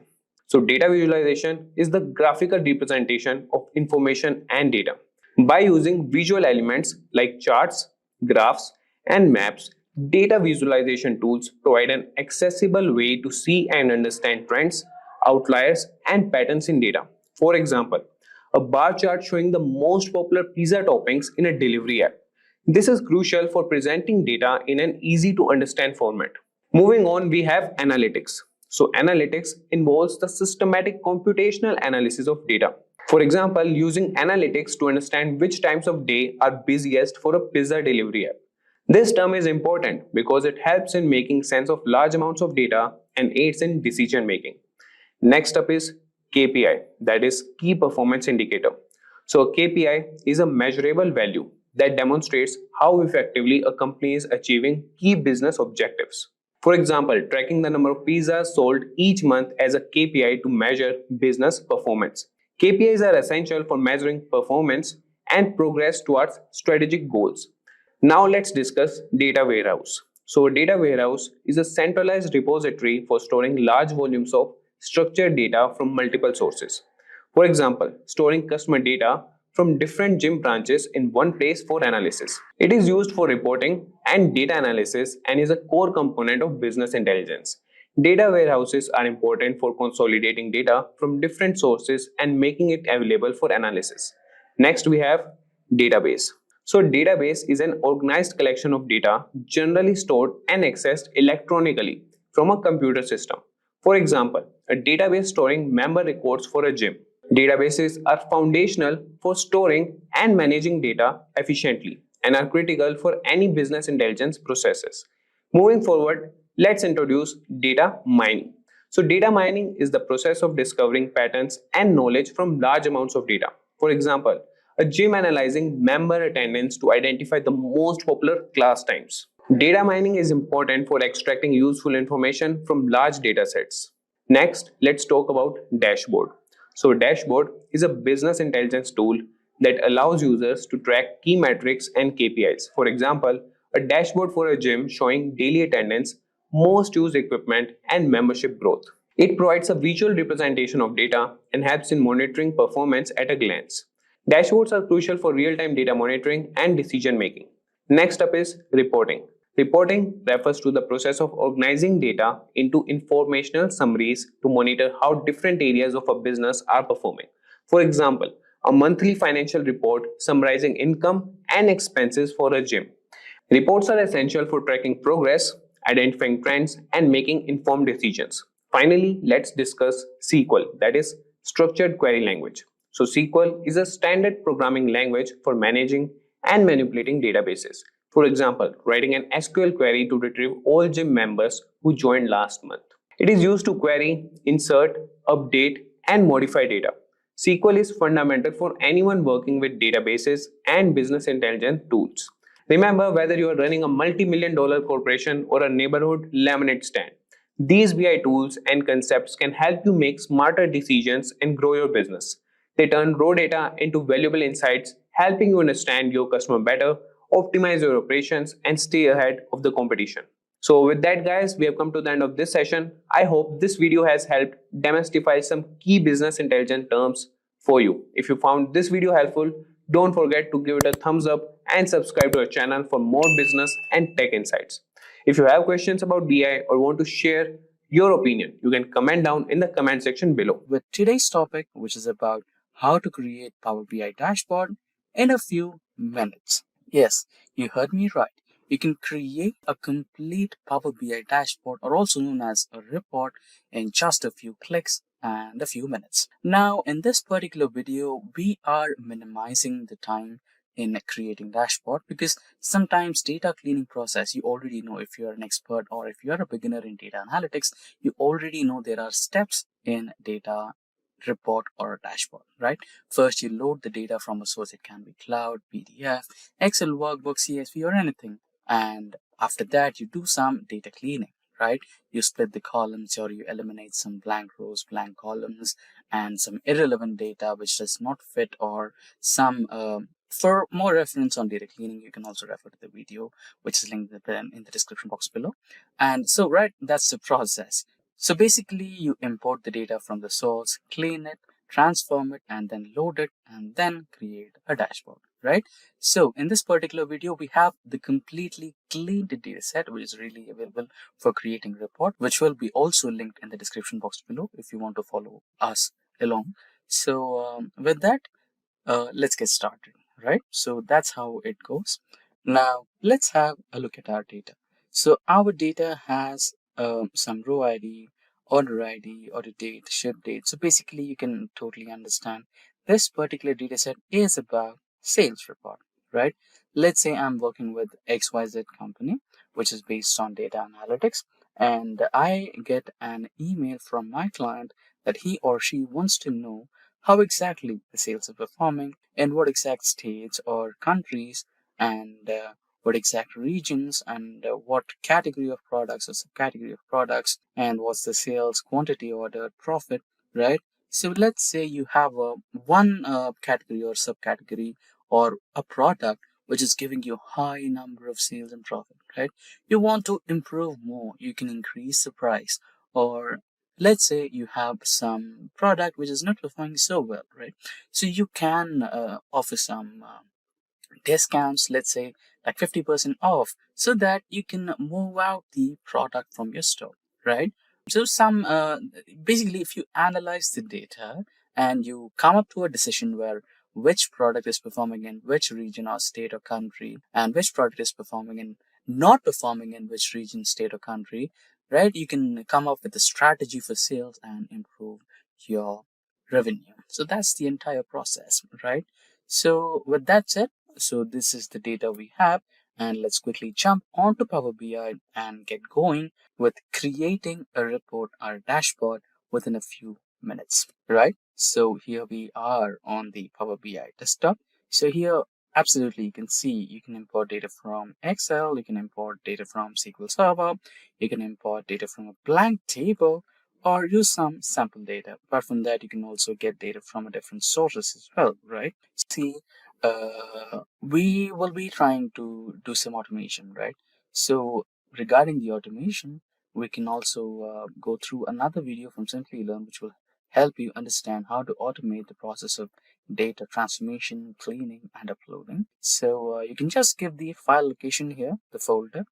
So I'm going with the folder here. So it will give me a new window. You can go to browse, and I think I have my folder in downloads, and Excel datasets. Excel. I think I'll be having that named as sales report. Yes, just click OK, and you have the sales report here. You can have a quick preview of the data. So here you have the options: combine, load, transform data, right? You can just directly load, because I've said you that this particular data set is completely clean and is ready for reports, right? So you can just select the data you want and just load, right? I'm doing it this way because let's say we have the data here in a form, in such a form that the data is from last 3 to 4 years, right?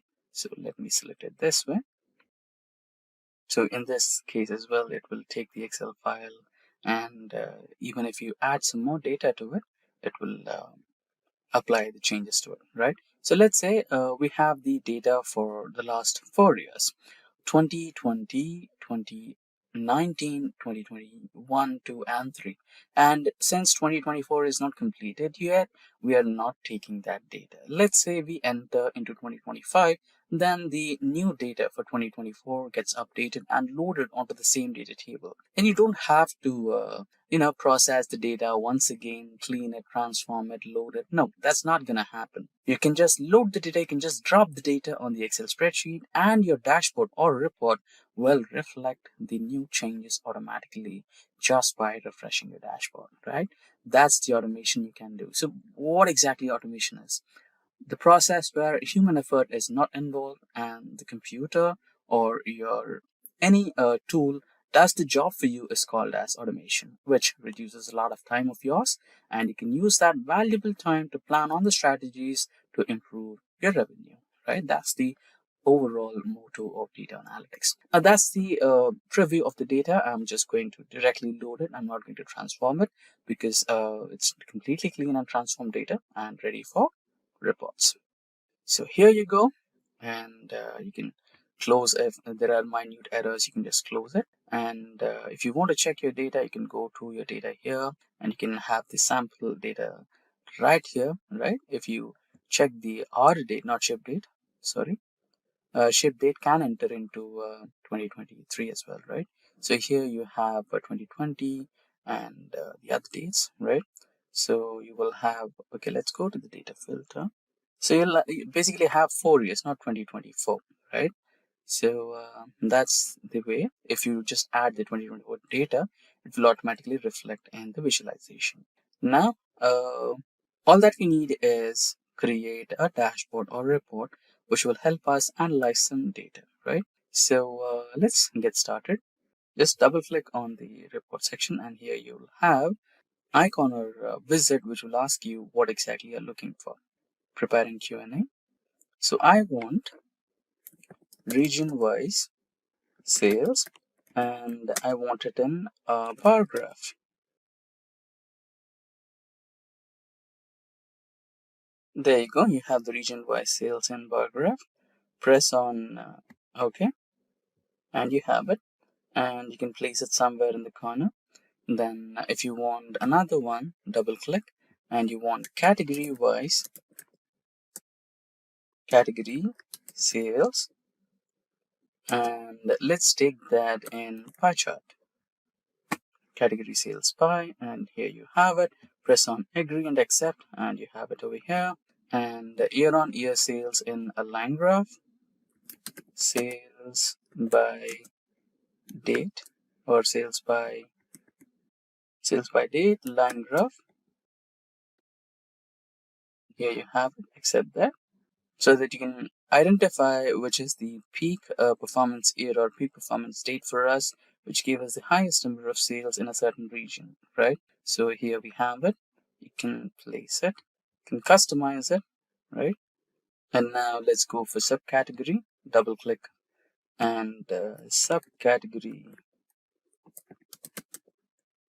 I think we have a hyphen or space there. Sales.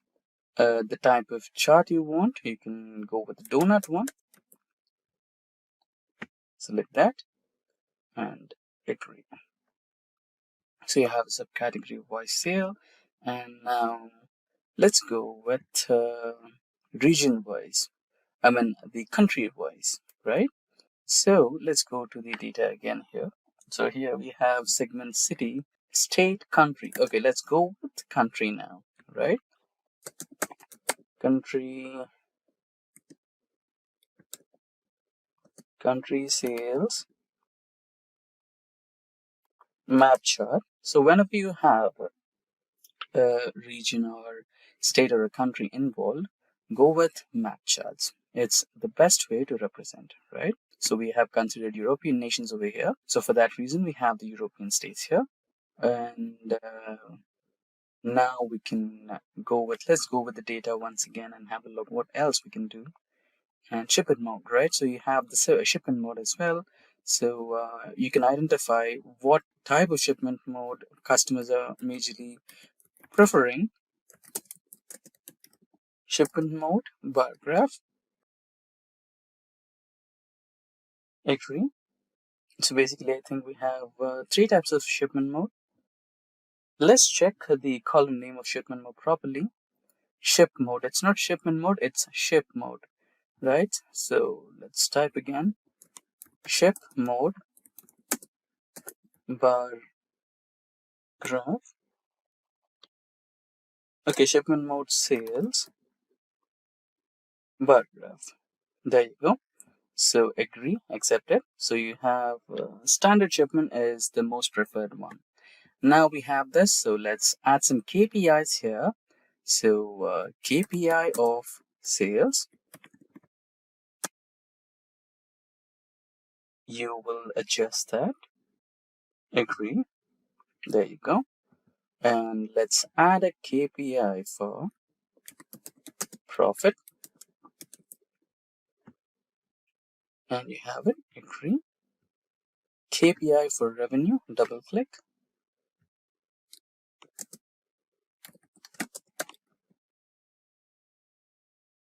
Let's check if we have a column called revenue. Quantity, discount, profit, right? So let's go with quantity and discount. So revenue is not added, so it's okay.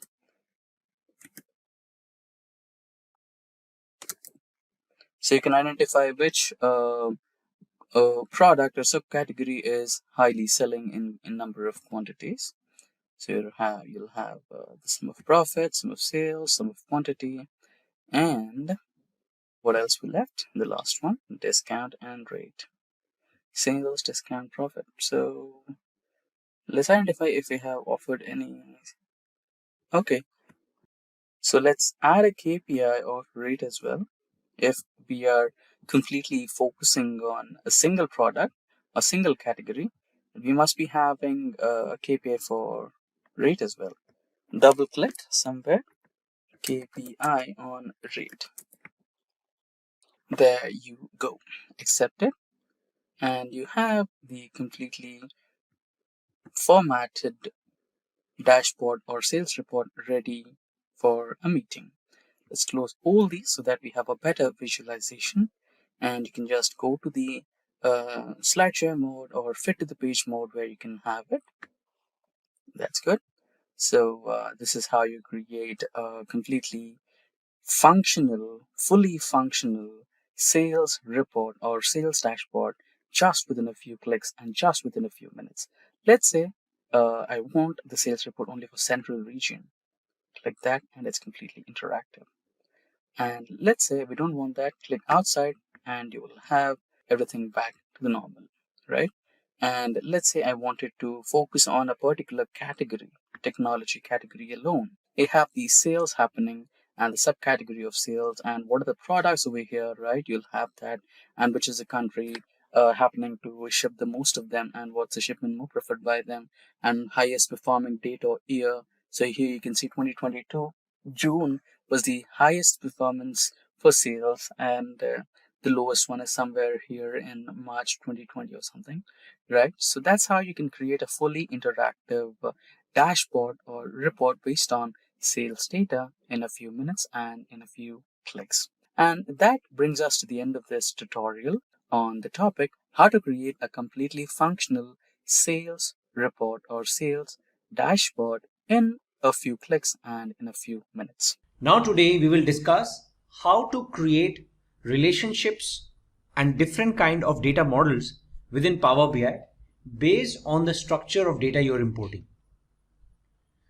Okay, so what topics we are going to cover today? We are going to talk about different types of data modeling, and the most important part and aspect of data modeling is the cardinality. The cardinality which you basically decide after reviewing the nature of data, and after you've imported it, what kind of cardinality you have to basically highlight, right? And there are different type of cardinalities which you might have heard earlier also if you are from PL SQL background, like 1:1, 1:many, etc. We will talk about that. Now, what are the different types of data modeling? Now, dimensional data modeling is one of the most popular and most widely used modeling.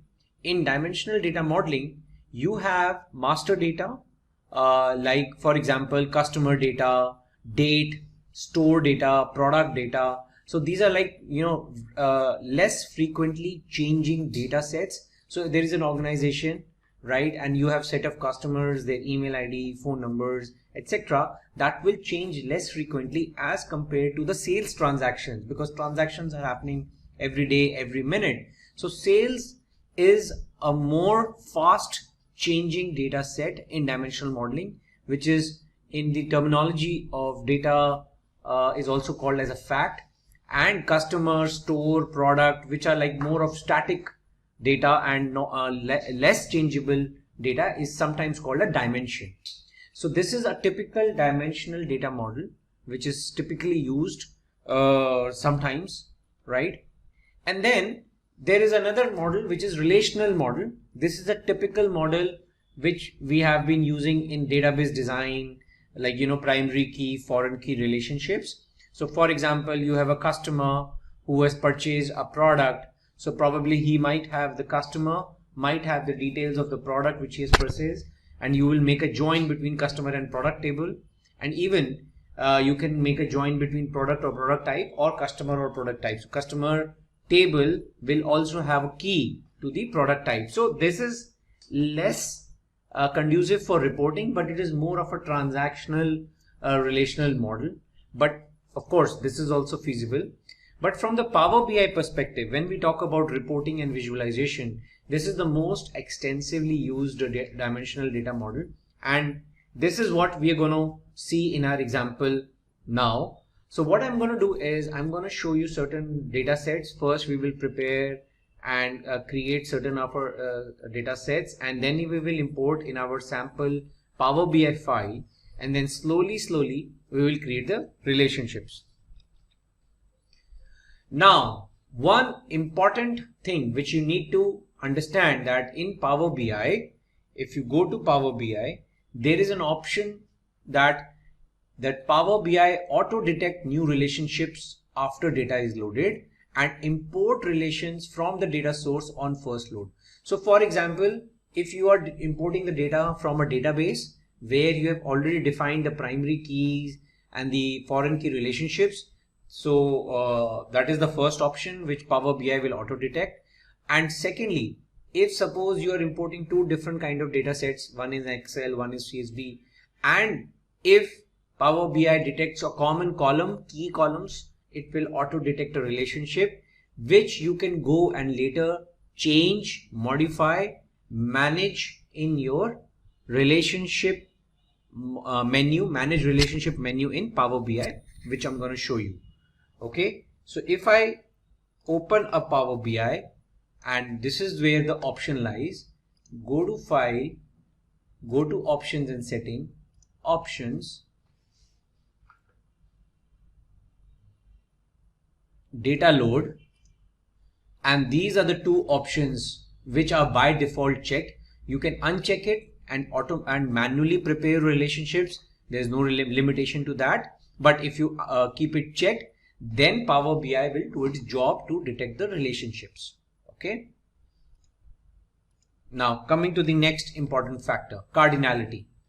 Now before I start playing around with my data and start showing you certain relationships, it's very important to understand these four types of cardinalities. One is many to one, right? So basically, many to one means that many orders contain data of one customer. So per order, one customer is there. So from customer to order or product or delivery address, it's a one-to-many relationship. And from the other side, from order to customer perspective, it's a many-to-one relationship. Okay. Second, other cardinality is 1:1.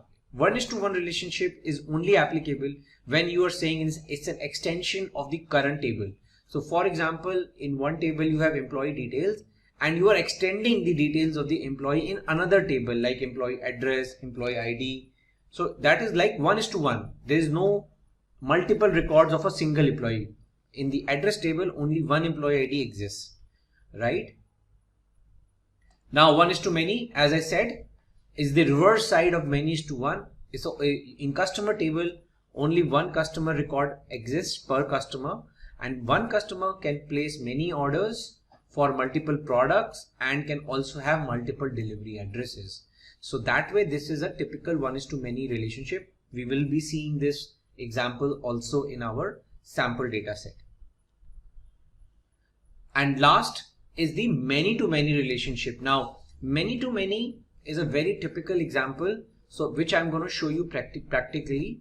And in our case, we will see that, like for example, you have placed an order for a particular product, but there are multiple fulfillments which has happened. So suppose you made order for 10 products, but at the back end, when the company is fulfilling, it is first fulfilling the first 2 products, then the rest 3. So basically the fulfillment is happening in batches. So one order ID might have multiple fulfillments for the same order ID. So there will be a many-to-many relationship, which I'll show you practically.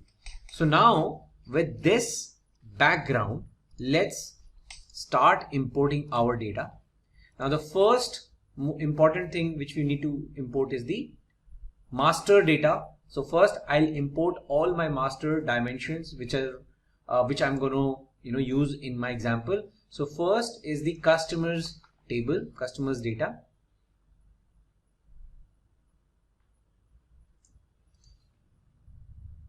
So this is the customer details like customer key, prefix, first name, last name, birth date, marital status and gender. Some redundant columns are also present, but we'll remove it.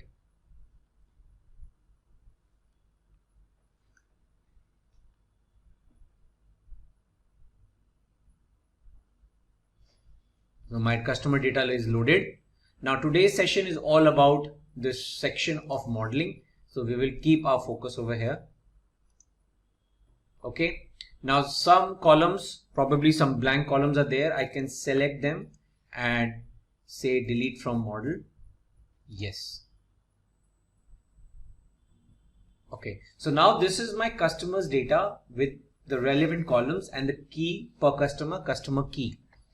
Now there's no relationship in this model right now, right? Because only single table is there and the associate data is only imported. Now let me also import my another important master table is the products.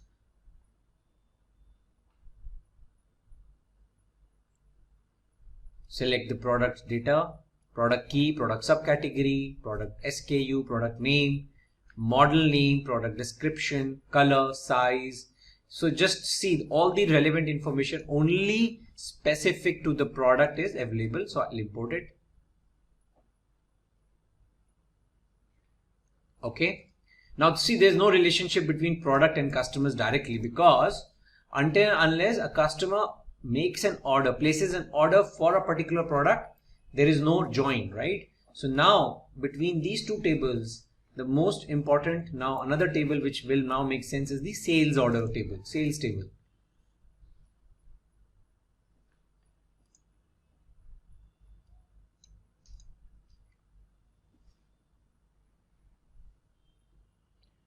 Now I am assuming that Power BI have auto detected the relationship. Now you can see that because I've already ticked that checkbox.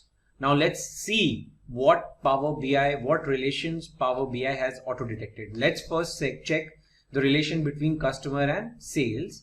I'll double click this join. Now what it has done is it has created a join of many-to-one between sales and customer. So what does that mean is that one customer can place many orders, right? And that it has detected by the quality of the data and the data sampling which Power BI has done. You can also reverse this relationship. Here I can select customers and I can select sales. Now it has become one to many. So that you can also do manually. So that is what I said. Whatever Power BI is detected, it is up to the discretion of Power BI internal configuration and algorithm, but you can go and change it. So this is, now you can make, this is by default active, so we want to keep it active. One customer, many sales orders. Cross filter direction means that only from customers to sales is the filter applicable, not reverse. I'll come to this with my another example, but first let's change the relationship. So 1:many means from one customer and many sales orders. Similarly, let's see what has happened at the product side of the relationship.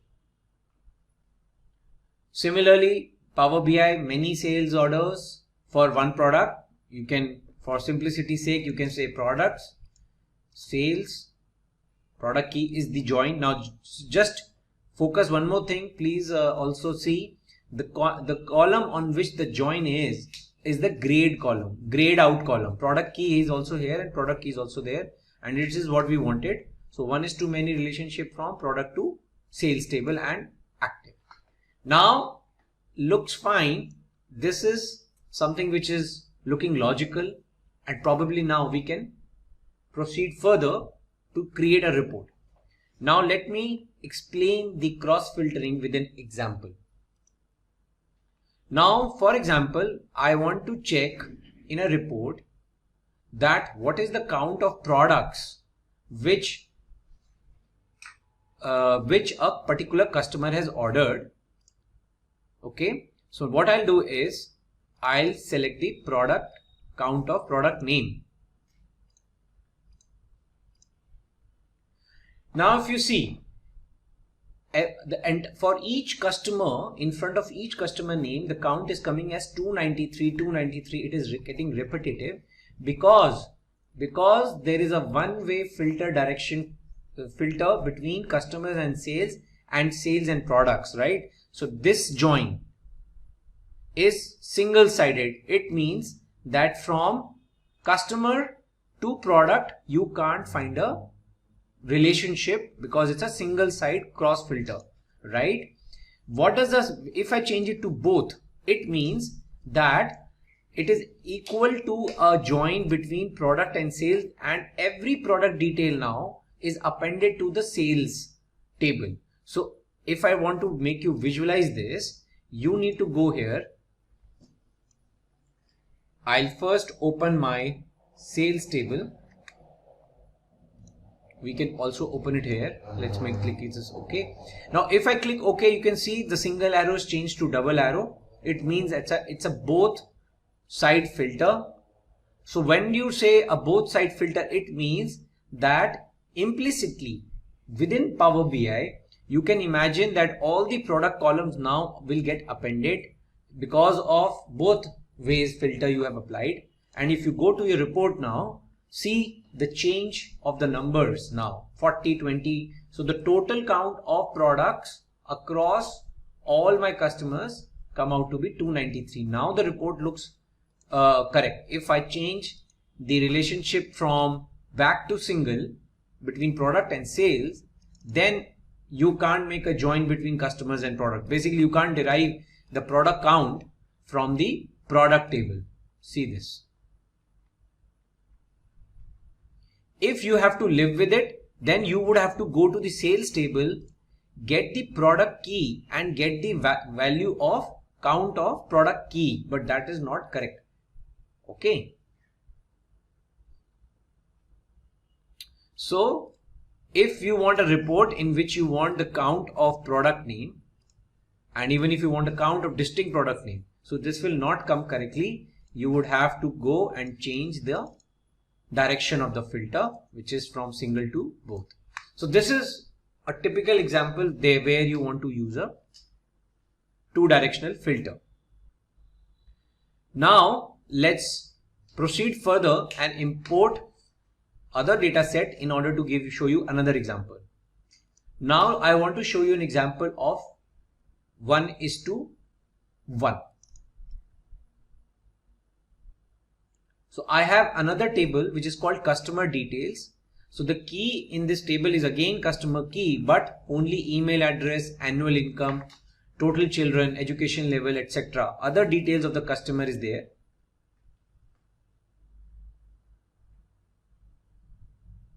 So I'm loading the customer details. Now you see it has auto detected a 1:1 relationship. Wow, what is the meaning of 1:1? Means one customer key only has one entry in customer details. There is no multiple entry. So if you click this button, it's a 1:1, and the cross filter can be both or single, doesn't matter, because one customer will have only one value. You can make this as active. Okay. And if you go to the customer report table, you can now easily associate a email address with the first name. You will get 1:1 record.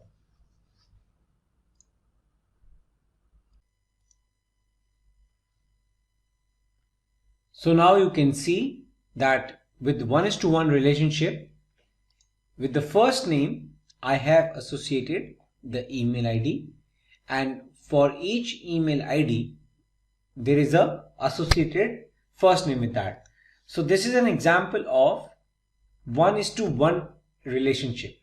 So in this example, what we have explained is that for each customer, there is an associated customer detail, right? So you have the first name, email address, education level, homeowner, occupation, and total children count. So in this report, what we have done is, if you click over here, so the first name and the email address. Okay, so there is a 1:1 relationship, and if you drag the customer key,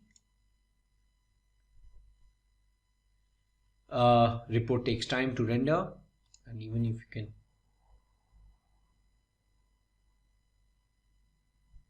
so this is the reporting output. You have the customer key, first name, associated email address, and the count of product names which the customer has ordered. Now this is an example of 1:1. Now I want to show you an example of many to many. Now for that, I'll import my fulfillment data set.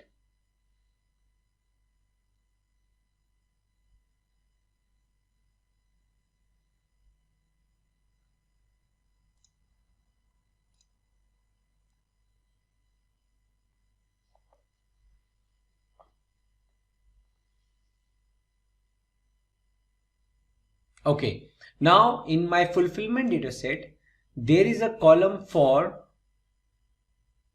order number. So basically what I'll do is I'll drag order number from here to here.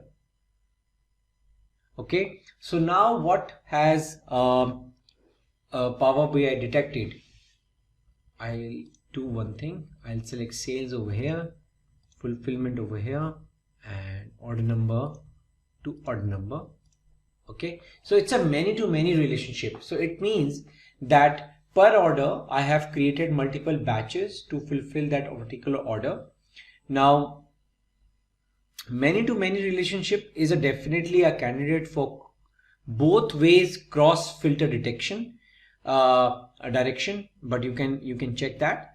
But definitely Power BI shows a warning that this relationship has cardinality to many, and this should only be used if it is expected that neither column contains unique values. Okay, so we know that fact.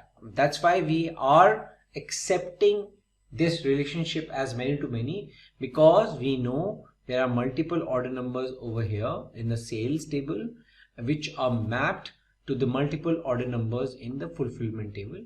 We'll click OK.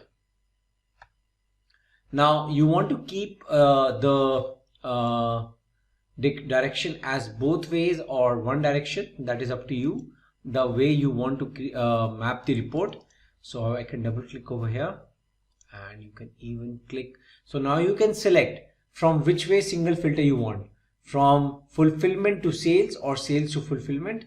I'll prefer sales to fulfillment and click OK.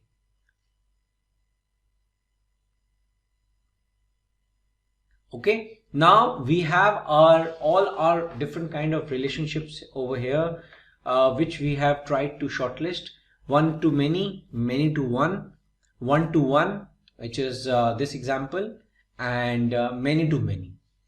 Now, if I show you further relationships which you can keep on adding, like for example, I have the example of territories.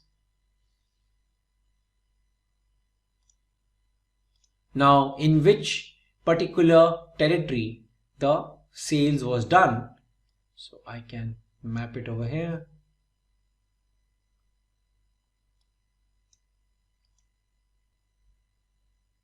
Okay, so now it's a typical 1:many relationship, because territory is my master table, where I have a static list of continent, country, region, and it is mapped to the territories which are in which my orders have been placed. So it's a typical 1:many. So that way, you can keep on adding data. Then you have details of returns.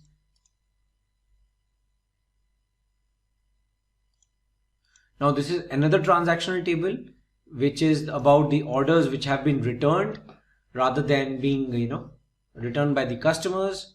So you have a product key, so automatically Power BI has detected a relationship between the product key and the product table, right? And even if you can join the territory key, in which territory the return has happened, right? So mostly the most common relationship which you will observe is the 1:many, because as I told earlier, the most common relational model is the dimensional model. The static data, the slow changing dimensions, the SCDs, are the master tables, and the most frequent changing are the fact tables. So if I talk about a typical dimensional model, the fulfillment table, sales table, and the territories table, the fulfillment table, sales table, and my returns table are the fact tables of my data model. So what exactly you mean by data transformation in Power BI?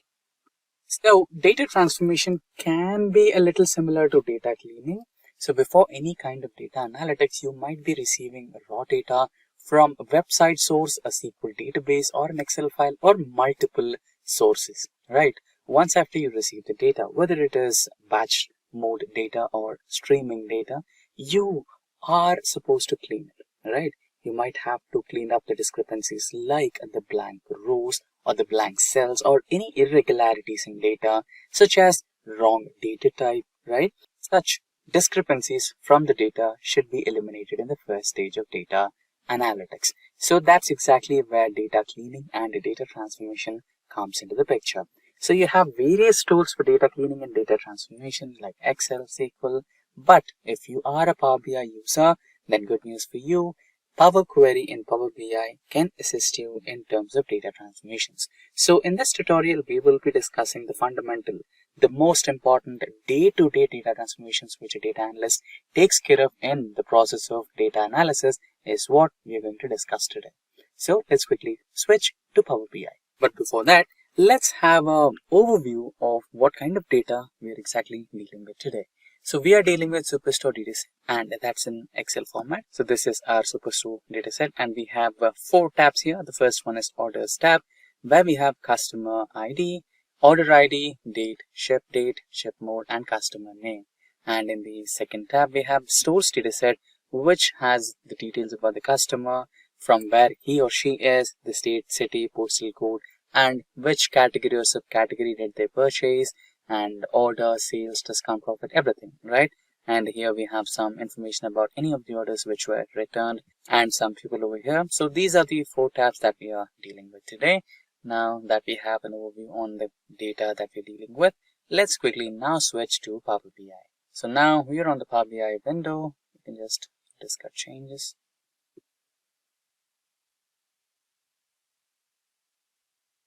There you go. Let's quickly import the data from our downloads. This is the dataset that we want to deal with today. Now, it might take a little while to connect to that particular dataset, and load the data onto Power BI. Just a couple of minutes, since the data set is a little too heavy. It's about 10,000 rows. So let's wait. Shouldn't take long.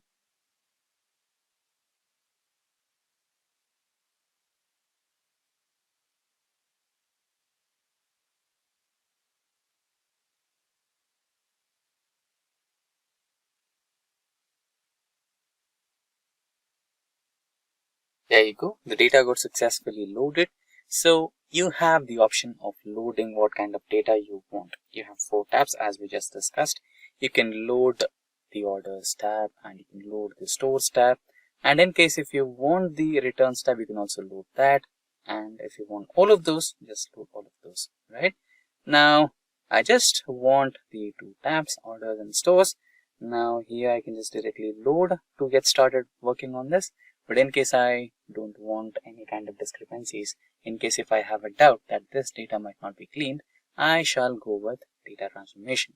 So ideally you should go with data transformation. Check your data first before any kind of analytical processes. So let's go with that. Transform data. And shortly we should be having the Power Query window open on our desktop screens.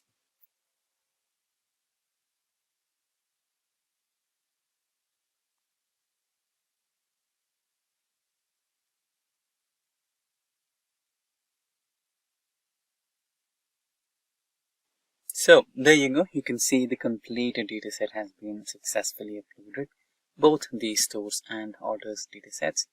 Now let's quickly check the data from our dataset. So here you can see we have orders date, right?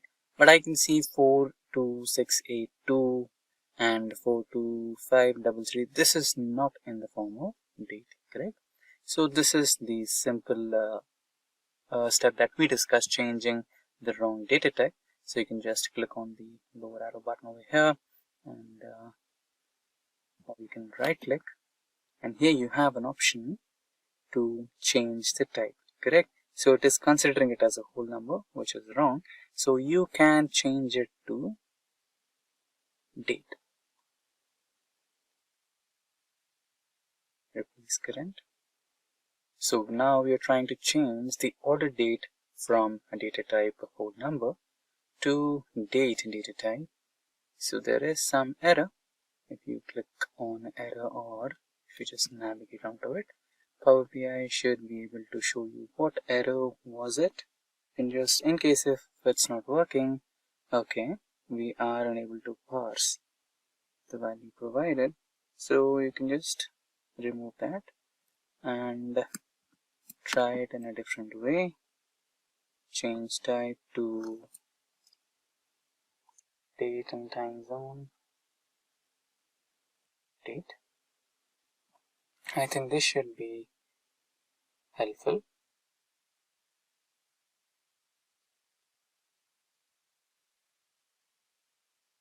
Or if it's not working here, let's quickly check what could be the error. Date time.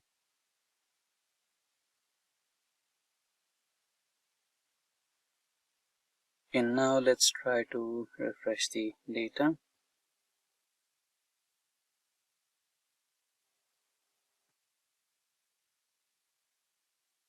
It is taking a little while.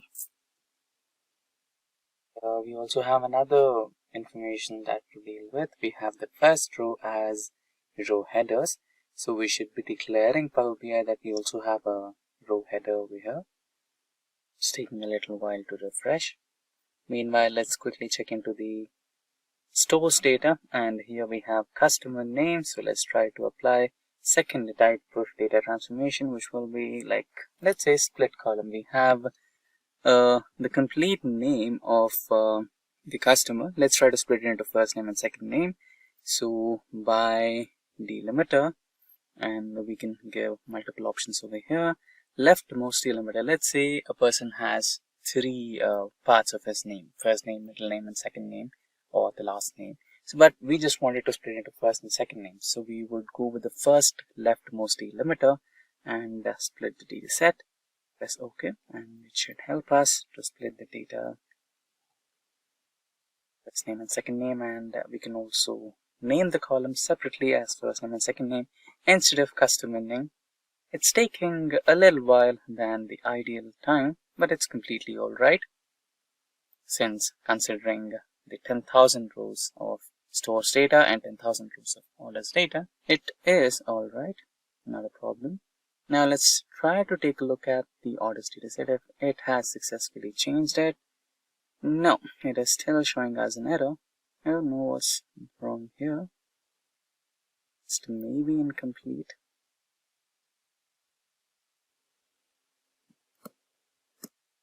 Let's quickly refresh all instead of preview and check if it can help us.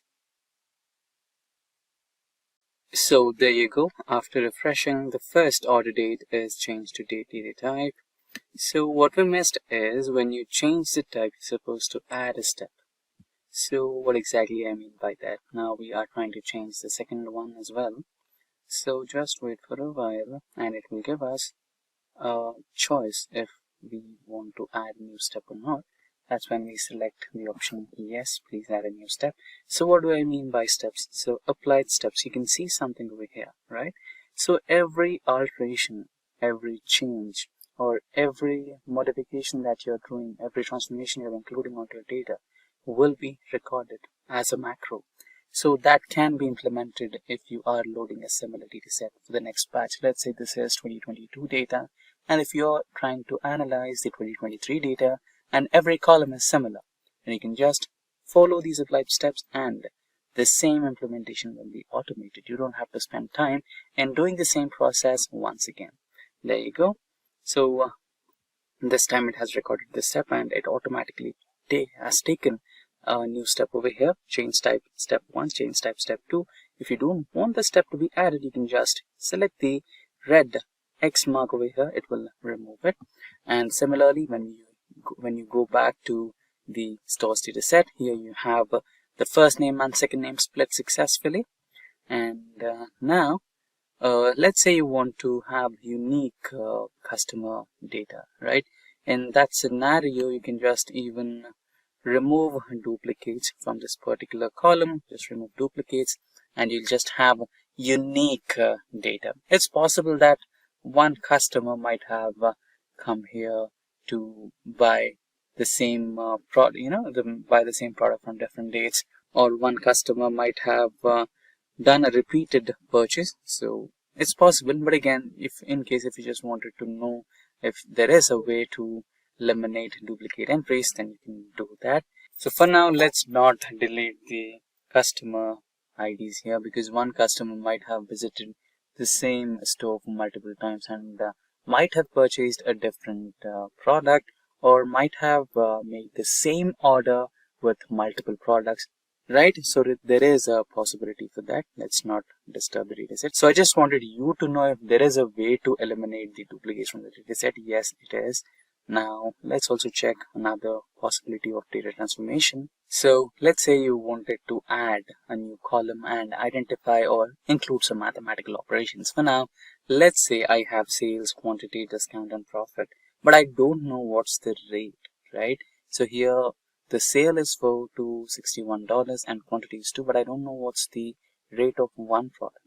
So I can include that. You can just select the last column, or where you want a new column, just go to the add new column here, and here you can just choose the custom column.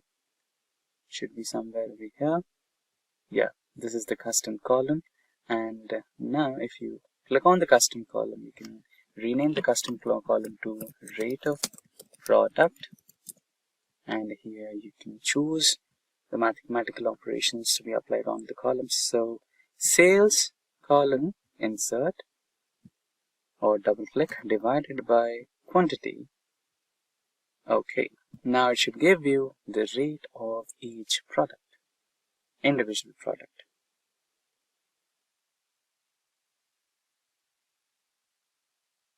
It is taking some sizable time. It shouldn't take so long. So there you go, you have the rate of product. And now let's say you want to combine multiple data sets. For example, here I have stores data set, But my stores dataset doesn't have any data related to orders, and orders does not have any data related to customers. Now I want to combine these two. Is there a way? Yes, you can do that. Now let's get back to stores, and here go to home option, and here you have something called merge queries. So now the stores dataset has been selected in the first dataset. Here just select the drop down and select the second data type, which is orders. So here you can see stores with the current one, which is in the first place. Now select based on which primary key you want to combine both. So I want to go with customer ID because both of my datasets do have customer IDs. So I'll go with customer ID, and both datasets will be combined. At the end, at the last column, Power BI will show me a new table, not a new column. It will give me a table combined with all the columns in one column. You just have to expand the column and select which columns from the second dataset you want to include in your overall dataset. So let's do that practically. So here you can see I just have tables. If I select the expand column option over here, you can see I have a lot of columns here. So just deselect everything. I do have row ID, I do have a customer ID. What I need is order ID, order date, shipment mode, and customer name. I do have it. So that's all I need. So just press on OK, and I should have them included in my new dataset altogether. It might take a little while.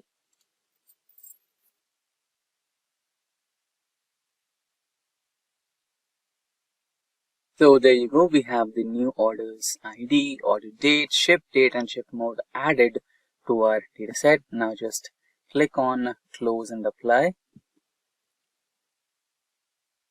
And your dataset is all ready for data analysis. Apply changes, so it is taking a little time. So at the end, you just have to click on the apply changes and your data will be ready for analysis. So that's exactly how you can perform data transformation in Power BI desktop version. So there you go, the dataset got successfully loaded all over here, and you can just drag and drop them onto the visualizations part and you can work on your data. Yes, so now the Power BI visuals are on the screen. You can see we have file, home, and add data to your report, visualizations, filters, data, etc. Right, for now I think we don't have any data. We can quickly import the data onto this particular platform and start our analysis. But before we get started with that, everybody knows there are simple tricks to create all the type of visualizations, right? If I could expand my screen, here you can have all these visuals. And let's say if I just double click here and if I want any type of visual, it will just show me the visual, right?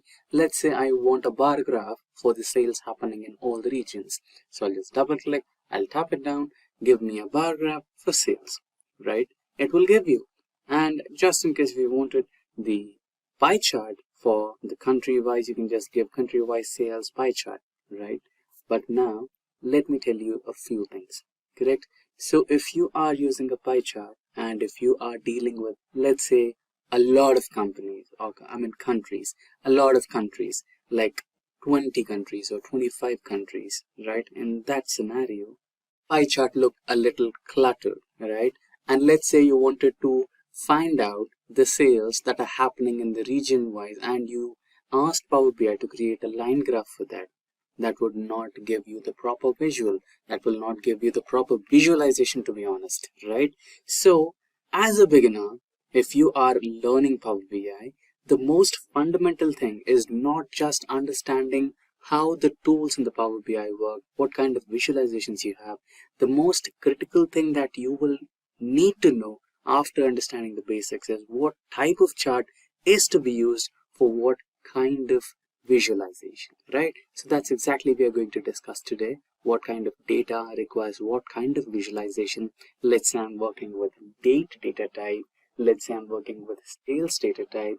Let's say there is a requirement where I need to present the data in form of table or a card. Then what are those scenarios? And if I want to use the pie chart or bar graph, then what kind of data types that I need to deal with? What are the situations where I need to use the bar graph and where I shouldn't, right? A few basic fundamentals that we will be dealing with today. So we have a wide variety of bar graphs in the first row, and a wide variety of line graphs in the second row, which deal with the line graph, area graph, ribbons, etc. And in this third row, we have waterfall, funnel, scatter plot, pie chart, donut chart, tree map, and next we have map and filled map, and we have the gauge, cards, and everything, right? And here we also have a KPI, right? So we'll also go through a KPI type of chart. And if you want to learn about the KPIs exclusively, then we have the KPI tutorial in Power BI lined up in this particular series, so you can also go through that. And after that, we have some slicers, and we have tables, and we have matrix, right? So a wide variety of charts available, correct? So we will try to understand the major ones. The first row, bar graph, which are the scenarios where you need to use the bar graphs. Next row, we have the line, right? Line area. So all these come under one kind of set. They are similar to one another. So which is a scenario where you can use a line graph? Which is a scenario where you can use a waterfall or a funnel chart? Which is a scenario where you can use a scatter plot?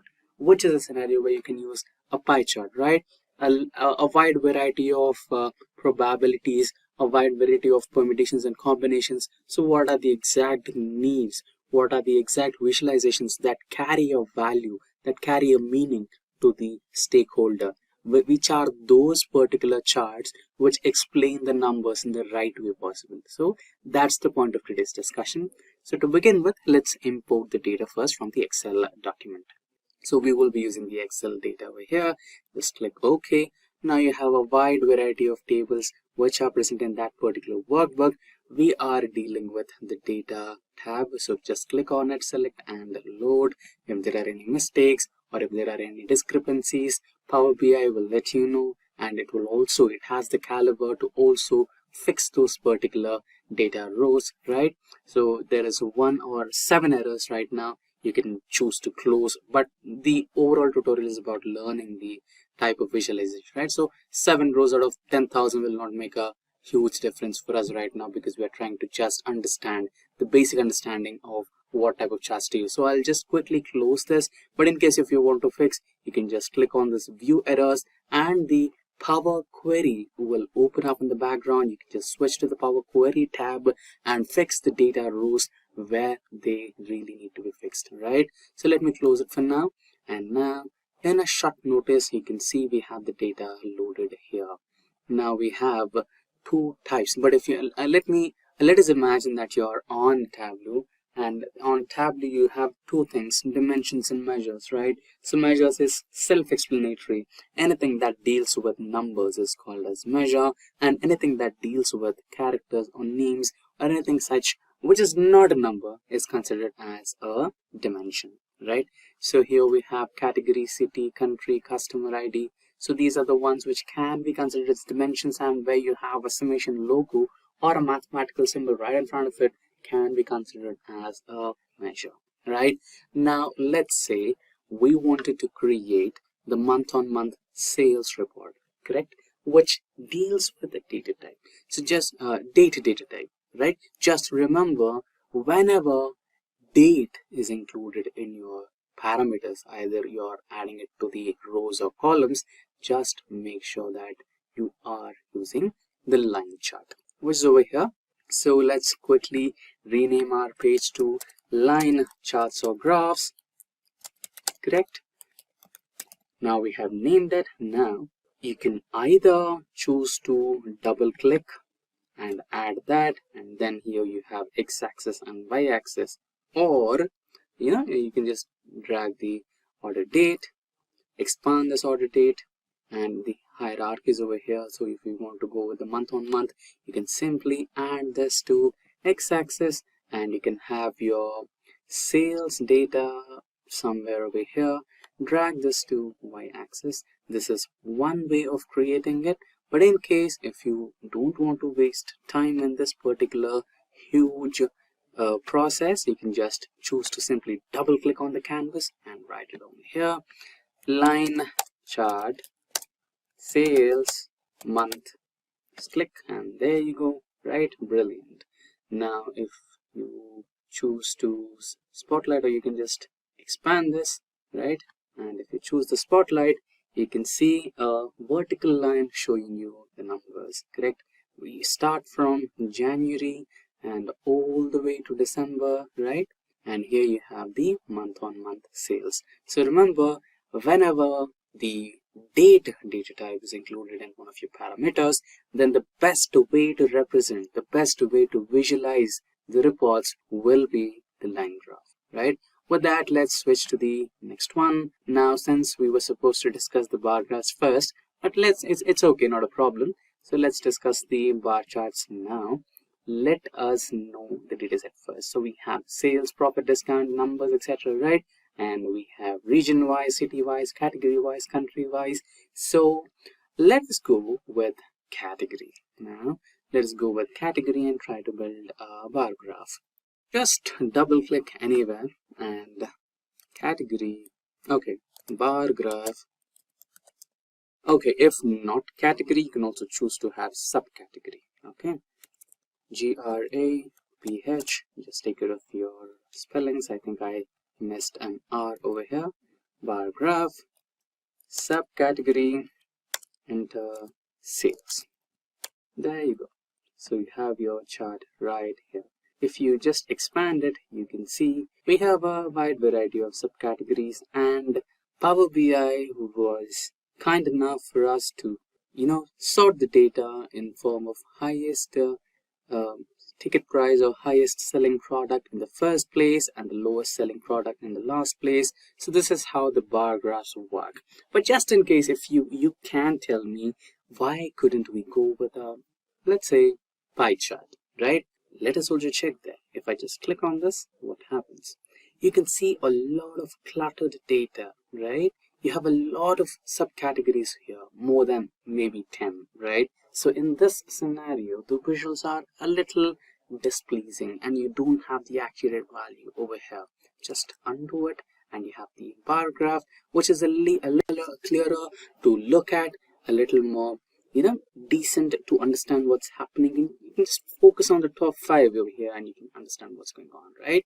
Now you can just rename them as, and you can choose to go with any kind of bar graph, vertical or horizontal, or in case if you have a few more, let's say we go with the category first, and under the category you have subcategory, then you can also go with that, and you have an overlapping type of graphs over here, stacked bar graphs, which can show you in that particular category which was the product which was highest selling, right? Now you can also add that, whereas the category, right, you can just choose that. Okay, so I think we can open a new tab, and okay, so we have the bar graph. Next we have waterfall. So let's open a, and let's name it as waterfall.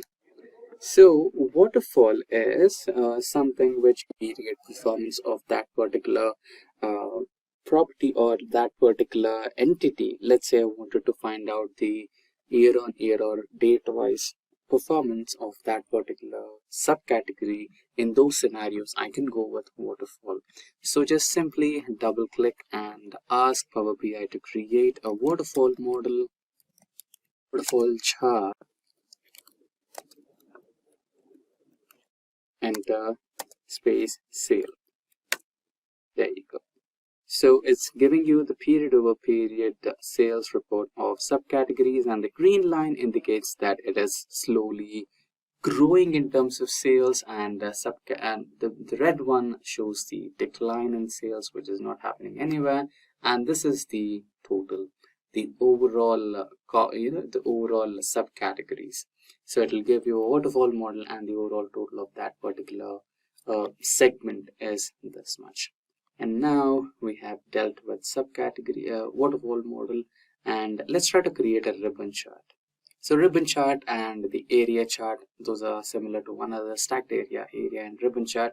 So ribbon chart will give you the performance of that particular product in the timely, if you want to see the performance of that particular product in measured in terms of time, let's say month on month, quarter on quarter, year on year, day by day, that can be done using the ribbon chart, similar to the line chart. But anyways, let's take a look. I'll name it as ribbon, and just double click the Power BI canvas, ribbon chart, or just ribbon, subcategory, enter, sale. There you go. If you write order month, you can also track the monthly performance of those products, right? You can see a steady decline, you can see a steady upline, and so here you can see the months, and here you can see the different colors of months. The different colors represent the months. So here are the products, and based on the products, how's the monthly performance, right? Is it declining or is it increasing? You can find it out. You can basically find out that. And moving ahead, we will deal with scatter plot, right?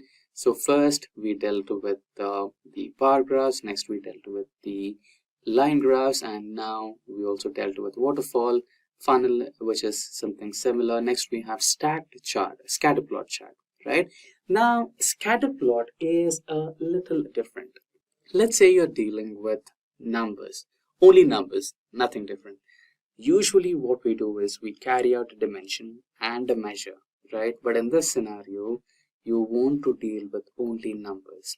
Let's say you are providing some discount on all your products and you wanted to know the profit against the discount offered. Here you are dealing with two numbers, profit and discount, right? So in those scenarios, what do? So that's when you find out by using the scatter plot. Just double click on the canvas, write it down as build me a scatter plot. Just check the spelling, SCATTER, scatter, discount, enter, and profit. Now it will create a scatter plot based on discount and against the profit. Now you can give some dimension, you can go with subcategory. There you go. Now you have the profit obtained against the discount offered based on different subcategories. Just expand it and you can see in which subcategory what kind of discount was offered and what kind of profits did you make. So 25% discount was being offered on accessories, and you made a profit. Still you made a profit of $33,000. And here you can see almost 200 discount was offered, and still I think that is 1+1 offer or maybe end of the season sale, but still they made a profit based on some parameters. And here you can see the least discount and highest profit. Okay, the least profit and the highest discount is in terms of tables, which is 33%, the maximum out of everything, and they still did not manage to earn some good profits out there. So this is how you create a scatter plot. Just quickly name it as scatter. And next we can deal with the pie chart. Now just double click on the canvas, pie chart, region, sale. So you have 4 to 5 regions here, and using a pie chart would make a good impact on this particular visual, as everything seems clear and you can easily make out which particular region made the highest sale by just looking at the size of these pieces, right? Now let's quickly name this as pie, and now let's move to the, you can just you can use the same data for creating a donut graph. You can use the same data used to create a tree map, and yeah, those are similar to one another. And let's quickly jump, and now let's create some maps, right? Now when do you need to use map type charts? Let's say your data set has some geographical data, something like city, something like country, something like continent, right? Or longitudes, latitudes, anything which gets in touch or gets in line with the geographical data, then you can proceed and build the map data types. I mean the maps, correct? So something which is related to the map data type, you can build a map. Now let me double click on the canvas and ask Power BI to create a map in country sales. There you go. you have, as simple as that, you have the country-wise sales on Power BI right here. You can also choose to have filled map, which will show you how much sale is happening. The darkest color will indicate the highest sale and the lightest color will indicate the lowest sale. Now, moving ahead, we have the cards and gauge. So cards and gauge are completely similar to each other. Just click on the Power BI, double click. You can write card, country. Okay, let's go with region because we don't want to go with, we don't want to have multiple cards. We just want to have 3 to 4 cards on our dashboard. So we'll go with category, sale. So I'll just have a card here, right? You can just keep it anywhere on the corner. In terms of real-time dashboard, you can just keep it anywhere. And let's name it as card. Now let's proceed and create a KPI. So multi-row card, you can also create a multi-row card. Let's say you have, let's go back to card and check it once. So if you create a multi-row card, we have 3 categories and you can also add the subcategories of each category. So that's similar to a multi-row card, correct? Now let's go back to the last type, or we have KPIs and table. So KPIs and table are completely similar to each other. Let's try to go with the KPI. Now we have discount, profit, sale, and quantity, correct? So KPI is something which gives you the direct real-time number of what's happening with your real-time dashboard, correct? Now how many number of products are sold, what's the overall sale that we performed, what's the overall profit that we received, what's the overall discount that we offer. In terms of one single dashboard, you can create a KPI for that. Now let me create a KPI discount first. That's as easy as that. Now KPI for the profit, enter, there you go. Now double click, KPI for sale, enter, there you go. And lastly, KPI for quantity. There you go. Now that's how you create the different types of charts. So basically, if you integrate all these charts into one page or one dashboard or one canvas, that's what you call as a real-time interactive dashboard in Power BI. And again, coming back to the slicers, if you were using Excel, you might have to interconnect each and every single chart using the report connection option. But in Power BI, you don't have to create that particular report connection process. You can just click on the slices any of the chart, and you can click on any of the options. Let's say you wanted to find out country-wise sales. You can just click on the country provided, right? So here somewhere you have Jan, Feb, and everything, right? So if you just click on Jan, every chart available on the Power BI dashboard will connect to it. Connect to the different dependent charts and give you a real-time information without having to create or report connections to each other, right? So basically, if you just add all these charts onto one particular canvas, that's when you get the real-time interactive dashboard in Power BI. And so I hope you have understood what kind of chart you need to use based on what kind of data you have. So we are on the Power BI window right now. So here we can see we have already loaded the data. We have the filters, visualizations, etc. And we have the canvas over here, right? So in the visuals section, if you closely observe, you have the KPI over here, right? So you can either select and drag it onto the canvas, or you can just simply double click and create a KPI. But before that, what exactly is a KPI? Right? It's the key performance indicator, right? It's a full form of KPI. So what exactly is key performance indicator? Let's say we have the sales dashboard over here, sales data set over here, right? Now we have region-wise sales, we have country-wise sales, we have region-wise profits, we have region-wise discounts, we have quantity, right? So it's like a visual, it's like a number, clear, literal, readable number right on top of your dashboard, right? So if you just want to have a quick glance of how many number of sales you made, how's the profit happening, how's the sale happening, how's the discount that you're getting, right? And how many number of quantity of certain product is being sold in a segment, right? So those are the key performance numbers which will be available right on top of your dashboard. So that's exactly what you call as a KPI. Now, how do you create a KPI? So one way is you can just hold the KPI and drag it onto the canvas. So this is one way of creating the KPI. Let's remove this. Now another simplistic way of creating a KPI is just double click anywhere on the dashboard or the canvas and you will have this. So just write what kind of KPI you want to create. So I want to create KPI for sales.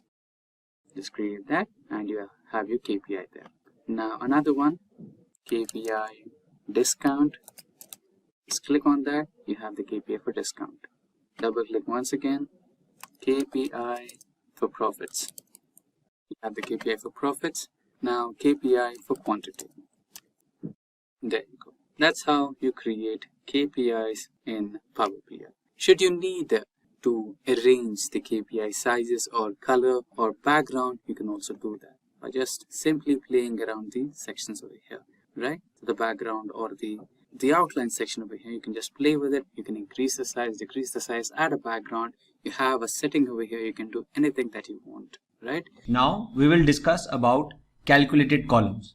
Now so far what we have done as per our last session is that we did data modeling on the different data sets which we had imported in Power BI, like products, sales data, returns, fulfillment, customer details, and customer master data, calendar details, etc. So in the last session, we prepared a data model and established the relationships between these different data sets, like 1:1, 1:many, many-to-one, 1:1, etc. And we saw the examples. Now, once our relational model is prepared, our data model is prepared, now our next activity is to create certain additional columns which we want to derive basis the data which we have imported. So for example, I'll start with my product data set. Now in my product data set, I want to introduce a column which basically categorizes that if any product which has a color red, black or gray, I am going to tag it as a colored product. Rest I'm going to say not a colored product, right? So all these are like example of byte type product SKUs. So for that, now in order to introduce a new column, you just need to do what? You need to select the table in the data grid, go to the table tools and say new column. Okay, so column will get appended to the rightmost part and you will start seeing a formula section typical to like you get in your Excel. Now I'm going to say that the name of my column is going to be byte type color. Okay, and I'm just creating a if condition. If product color is equal to black, okay, or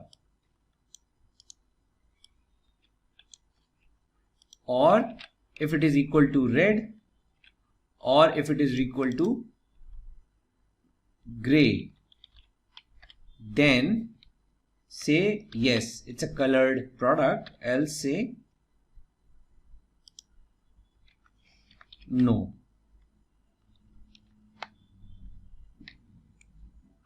Okay, so now you can see basis the product color red and black, they are saying byte type color yes, blue is no, multi is no, etc, etc. So this is a classic example of an if and else condition based conditional column. Okay, so you can create such columns. Now second column, custom column, which I want to create is I'm going to call as discount. Now basis the pricing of my products, I want to associate certain discounts which I am ready to give to my customers basis the product category, like what is the pricing of the category. Again, I'm going to make use of if else, but in a nested way. So if I'm saying if my product price is less than 100, then I will give 0% of 0% of discount. So 0 into product price, just to keep it consistent. Now I'm saying else, if less than 100 then 0, else I'll check again that if the price is less than 500, then I'm ready to give 1% discount on the product price. Else I'll move further. So like this, I have created a formula. So what I'm saying is if product price is less than 100, give 0%. If it is less than 500, then give 1%. Less than 2000, then 1.5%. Less than 3000, then 2%. And otherwise, else less than 3000, if it 2%, else 3%, right? Now, after this column is created, now you can check, right? So this, see, the product price for this particular product, it is less than 100, so that's why there is no discount. It is between 100 to 200, then this has been given a 1% discount. So like this, all the discount column is now calculated. Now this column is available just like a regular column in my product table. Now after this, I'll go to my sales table.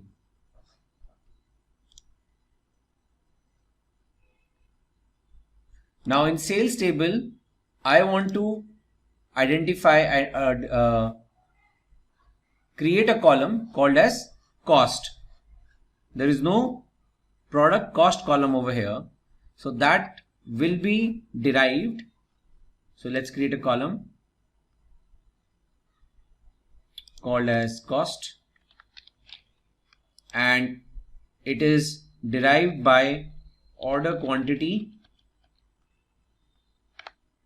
into, now the cost of the product is in the product table, and I know I've already created a relationship between product and sales table. So I just need to select the product cost column. Now only keyword which I have to use in Power BI is the related keyword. So this will pick up the relation,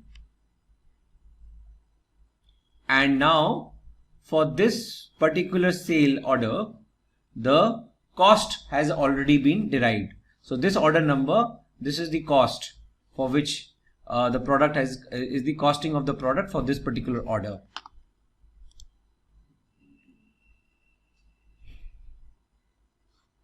Okay.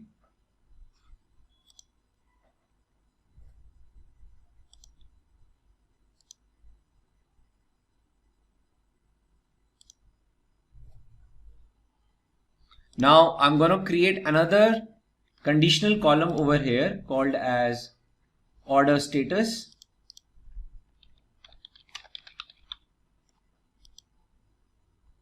I'm saying if any order whose order quantity is greater than 2, then for my organization it's an urgent order, else it is a normal order.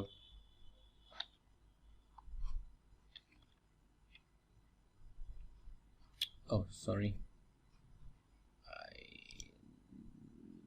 lost it.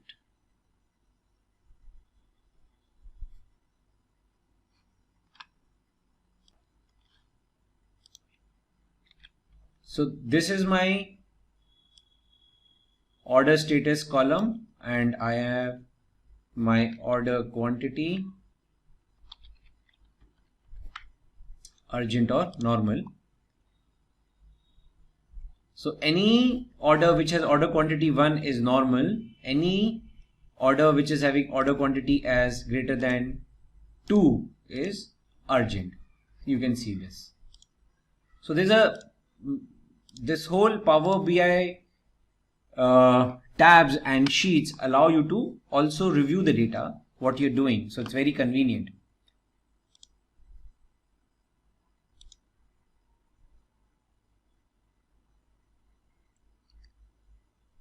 Now I have my sales data. Now what I want to bring within the sales is my discount column. So here also I want to bring the discount which I have created.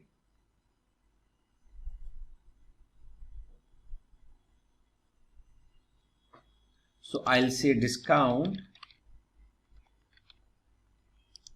Discount will be order quantity into related product discount, right? So the discount calculated column which I had created under products, I'll bring over here. Now I am creating the order level discount. So if you see, for this particular order, there's a 25 for 25 rupee discount at the cost is 100,000 rupees. Okay.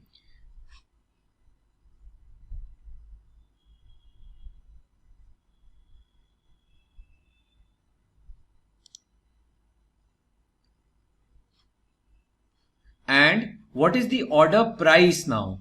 So I have taken the order cost, the discount. Now I have to create a column called as price, order price. So that will be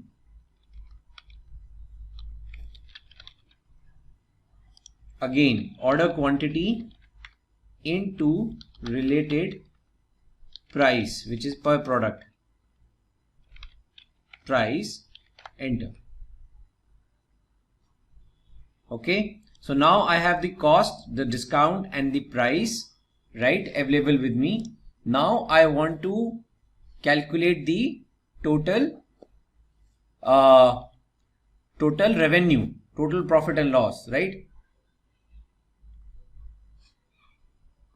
Per order, how much?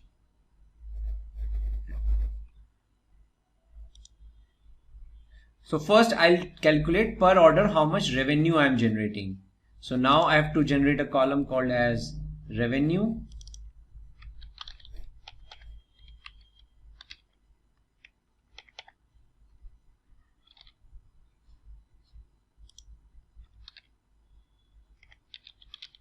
Revenue is price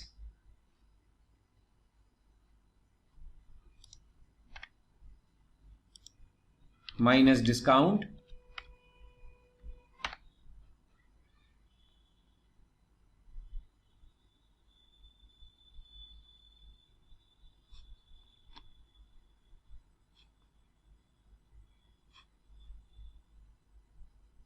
so 1700 minus 25, 1700 minus 25, 2071 minus 42. And if I want to calculate the profit per order,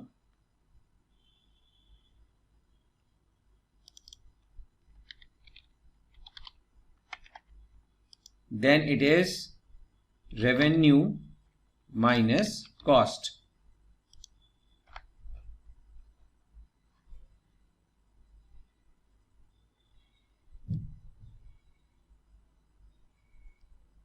Okay, so now you can see, typical custom columns, calculated columns which we have created are all playing around with the numeric values, numeric data primarily, and trying to give inferences into per order cost, discount, per order price, revenue and profit. So typical calculation columns which I have prepared in front of you.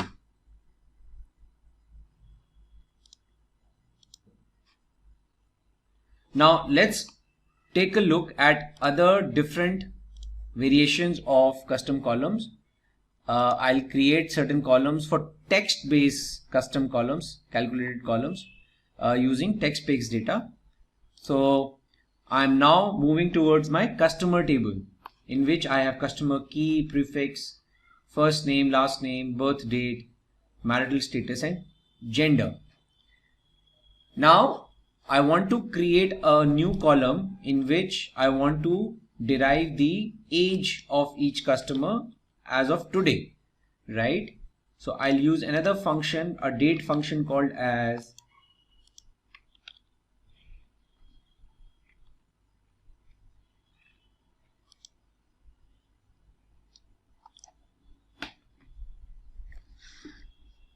date diff. Now date diff, so I want the difference between the birth date of the customer and as of today in years.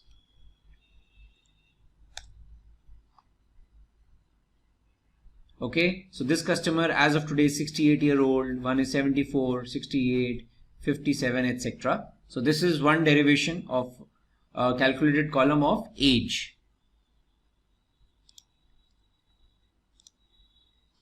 Let's take another example. Now this is a text based column where I want to derive the full name of the customer.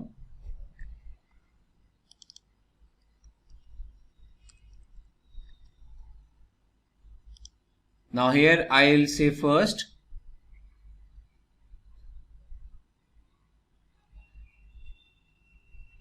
lowercase, in lowercase I'll concatenate the prefix, then ampersand, space, ampersand, first name,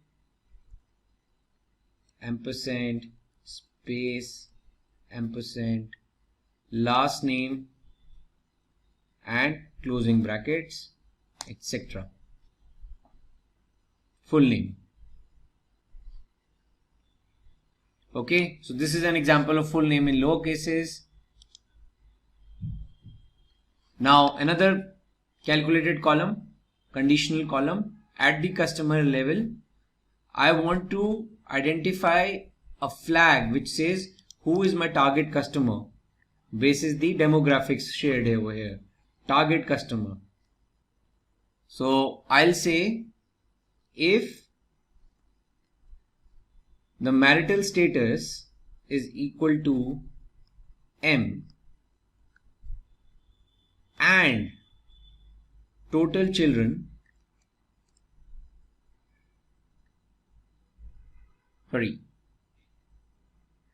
and total children annual income.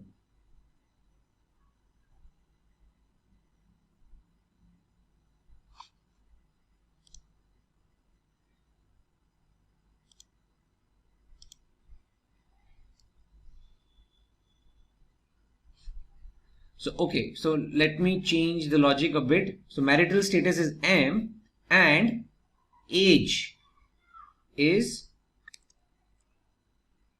less than 50.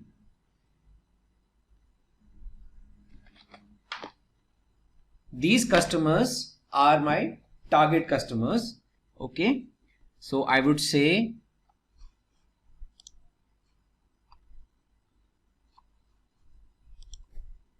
yes, else no. Say this. His marital status is married, Logan Diaz, and age is less than 50, else everyone. So if I try to filter, so these are my target customers. 69 out of 1178. So this is just a conditional column, but a logical condition, an example which I'm trying to highlight over here.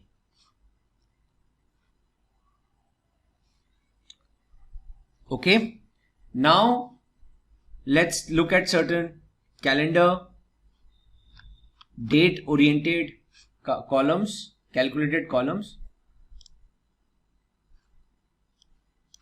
Very typical, like now I have a simple date column. Now I'll keep adding certain columns which which will help you understand how you can do some calculations on the dates. So like for example, I want a date which is 12 days after the current date, the date in the column.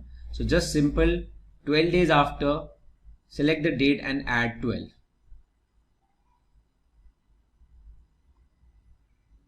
Now if you see the date format, you can go and change the format at the top, and if whatever you feel like this.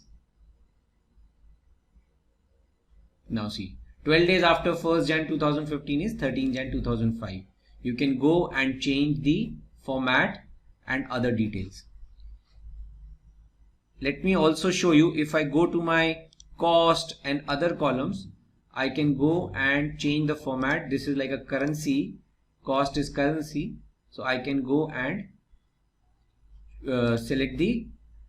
change the currency type, and you can even show the dollar value or whatever currency type it is. So for numbers you can do currency, or text or dates you can select the format. So this is available at the column tools level. Now in customers, like we had our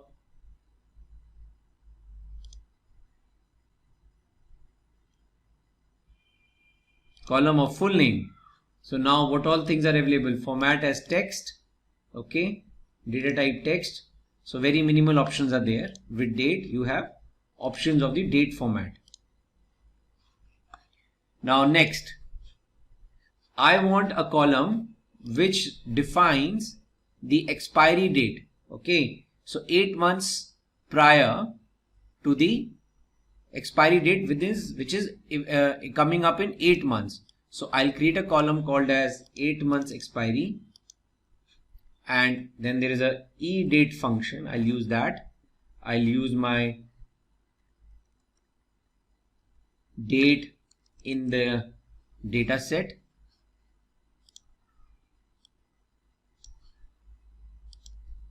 comma, I'll say 8. So now this date column will append 8 months to my actual date, and again I can go and change the format.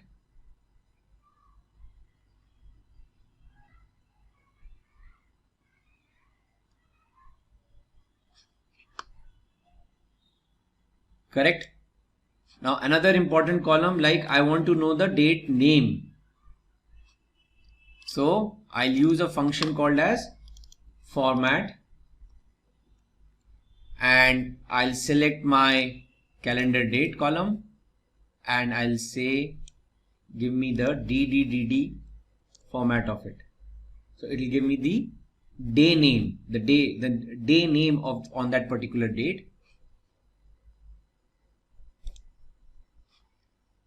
Next, years in between.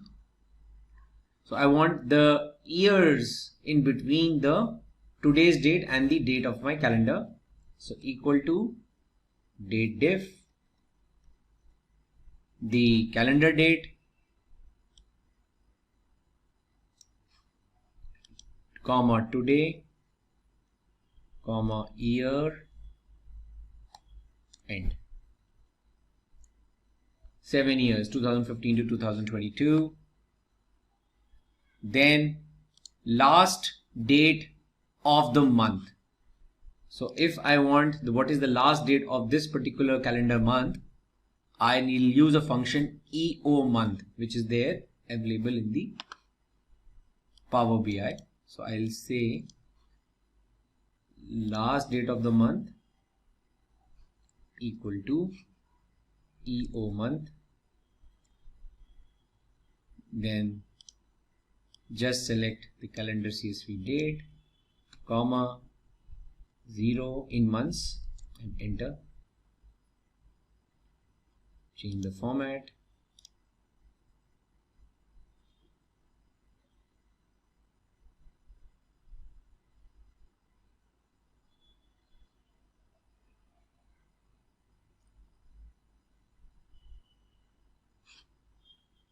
Then similarly, start of the month.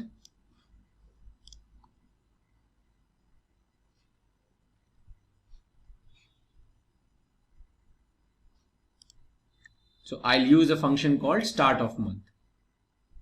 So for all January dates, end of the month is 31st Jan and start of the month will remain 1st of Jan.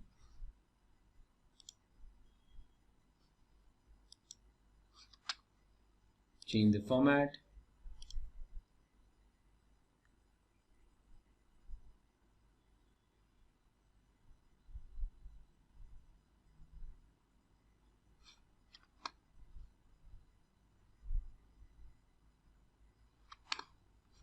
Next, I want to know what is the week number of that particular date. So now there is an inbuilt function called week number, week num, and just pass the date and you will get the week number. First week of the year, second week of the year, etc.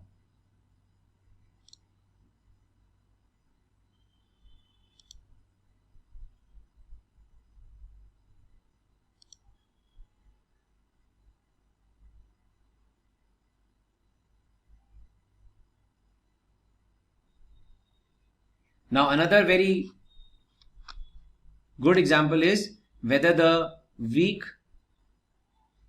day is a weekday or a weekend, right? So what is it? It's a week type. Okay.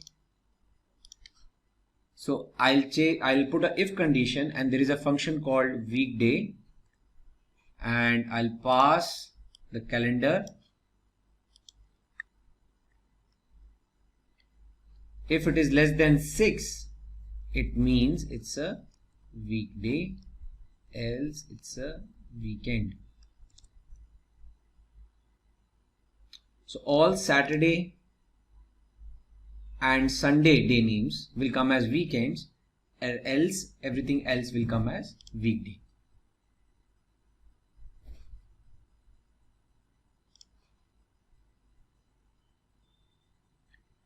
So these are very different variations of different column types, calculated columns, which is a very important utility, and any Power BI project you will definitely be ending up creating n number of calculated columns to derive your numbers, to prepare your reports.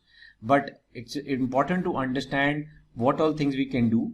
Yes, there are n number of functions available in Power BI, but what I have tried to showcase over here is some important functions. But basis your utility, basis your problem statement, you can look up for a relevant function in the Power BI dictionary. Now with this introduction to calculated column, this is the base for us to now get into our next session where we will be talking about creating DAX measures and DAX functions. We will be using Power BI DAX functions, which is much more powerful than simple calculated columns, where you can do more complex calculations. You can calculate totals and then use them in the reports. So for that we will look up into our next session. Have you ever wondered how companies use data to make important decisions and improve their operations? Well, that's where business intelligence comes in. Business intelligence, also known as BI, is a set of tools and processes that help organizations analyze data and make informed decisions. It's like a crystal ball that helps businesses see into the future and make strategic decisions based on the data analysis. But how exactly does BI work? Well, it starts with collecting data from multiple sources like transaction data, customer data, and social media data. This data is then processed and analyzed using BI tools like dashboards, reports, and analytical models. The insights provided by BI helps organizations identify trends, patterns, and opportunities that they can use to make better decisions and drive growth. So in this video, we are going to take you through the core concept of what business intelligence is and why is it so important. But before that, if you enjoy watching such videos and find them interesting, then please subscribe to our channel because we bring the best videos for you daily. Also hit the bell icon to get notified whenever we drop a new video. So without any further delay, let's get started with what exactly is business intelligence. Well, at its core, business intelligence, often referred to as BI, is the process of collecting, analyzing, and transforming raw data into actionable insights for business purposes. It helps organizations make informed decisions, enhance performance, and gain a competitive edge in today's dynamic market. So let's understand the steps involved in the processing of data. The first step in the business intelligence process is data collection. Businesses begin by identifying the relevant data sources for their operations, such as internal databases, customer interactions, website analytics, and social media platforms. Once identified, the necessary data is extracted from each source, which can be in various formats like spreadsheets or databases. Before proceeding, it's important to cleanse the data by removing duplicates, errors, or inconsistencies, ensuring its accuracy and reliability. The second step is data integration. With the collected data in hand, the next step is data integration. Businesses transform the data into a unified format that is compatible and consistent across different data sources. This transformation involves standardizing data formats, organizing fields, and creating a unified data structure. The transformed data from various sources is then merged into a central repository or data warehouse, serving as a single source of truth for further analysis and reporting. The third step is data analysis. Businesses select appropriate analysis techniques based on their objectives, which can include exploratory data analysis, statistical modeling, data visualization, or machine learning algorithms. Using these techniques, businesses uncover patterns, trends, and correlation within the data. These insights provide valuable information about customer behavior, market trends, operational efficiency, product insights, and more. To communicate the findings effectively, businesses create reports and visualizations that present the insights in a clear and understandable format. The fourth step is decision making and action. The final step in the business intelligence journey is turning insights into actions. Armed with the insights from data analysis, businesses make informed decisions. These decisions can range from optimizing operational processes and refining market strategies to improving customer experience and identifying new business opportunities. Businesses continuously monitor the impact of their decisions and actions using feedback loops and iterative processes to refine strategies, adapt to changing market conditions, and improve overall performance. Next question is, why is business intelligence so valuable to businesses? So let's explore its benefits. The first is enhanced decision making. By providing accurate and timely insights, BI enables organizations to make informed decisions based on facts rather than assumptions or intuition. This leads to improved efficiency, reduced risks, and better outcomes. Increased operational efficiency.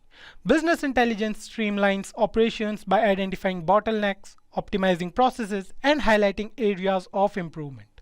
This leads to enhanced productivity, cost savings, and overall efficiency gains. Competitive advantage. In today's competitive landscape, gaining a competitive edge is crucial.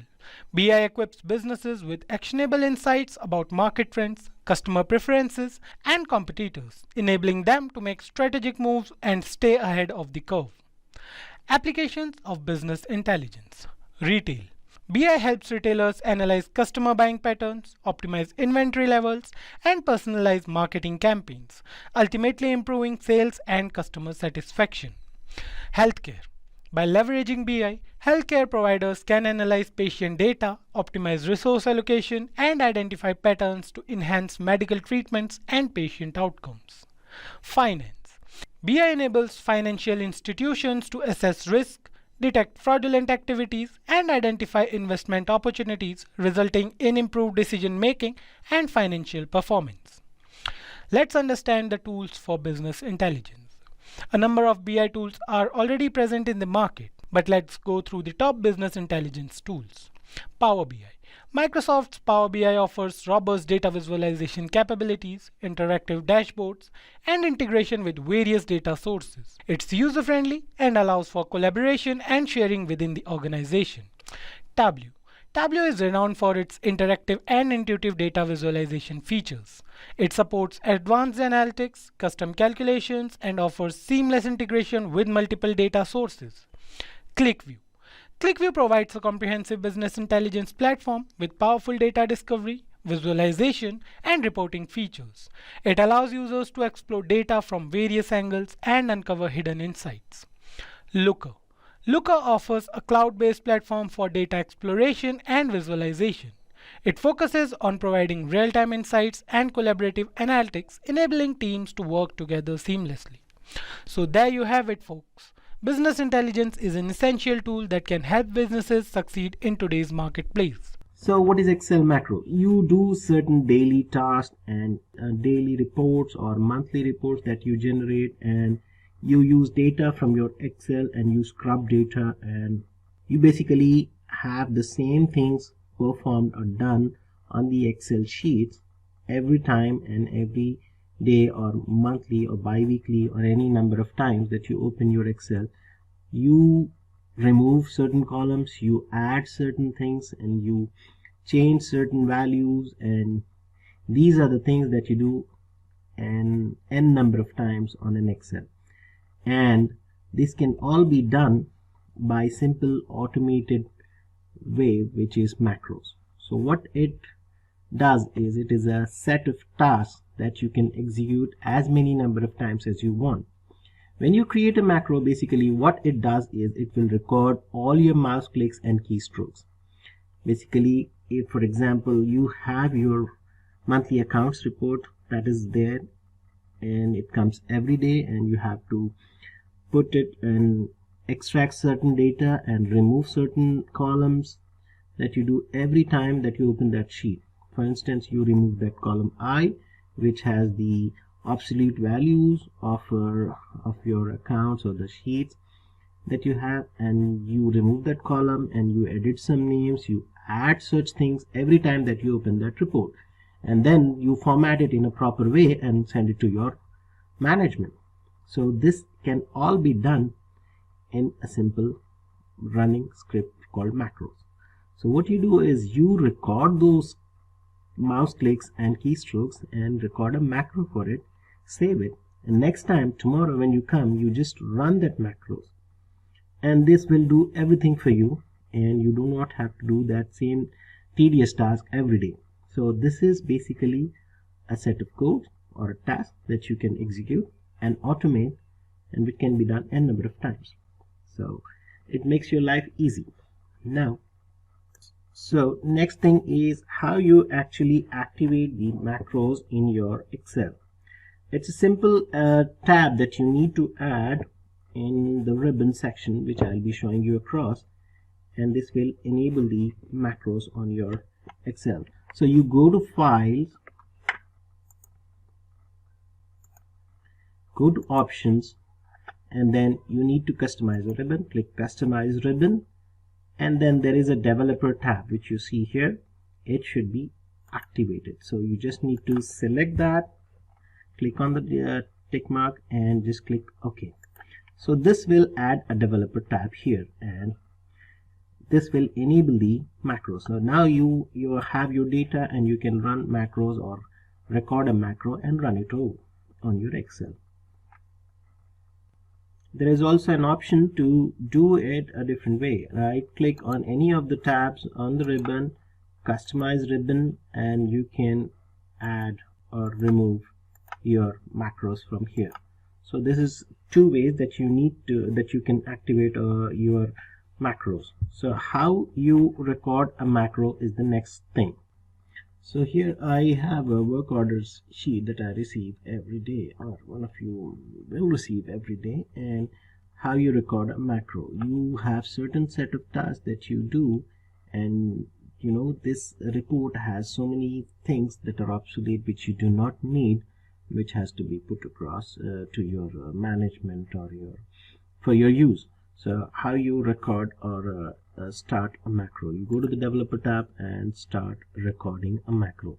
As soon as you click on this Record Macro button, it will start recording your keystrokes on the mouse clicks, and you can save that and run it as a script in the next sheet that you do. So this is the sheet that I have, and we'll try to run macros on this and see what it does. So here I have, and this actually works this way. I need to go to the Developer tab and start recording a macro. So when I click Record Macro, it starts recording my mouse clicks and keystrokes. So in this sheet I have to remove some columns, and the columns that are obsolete and the data that looks weird here should be removed, and what I need is the work order number, the district and the technician name, and the kind of service that we provide, and the request date, work date, the cost, and the payment. So this is what I want, and I do it every day when I receive the sheet, and I have to make these changes and send it across to the accounts team.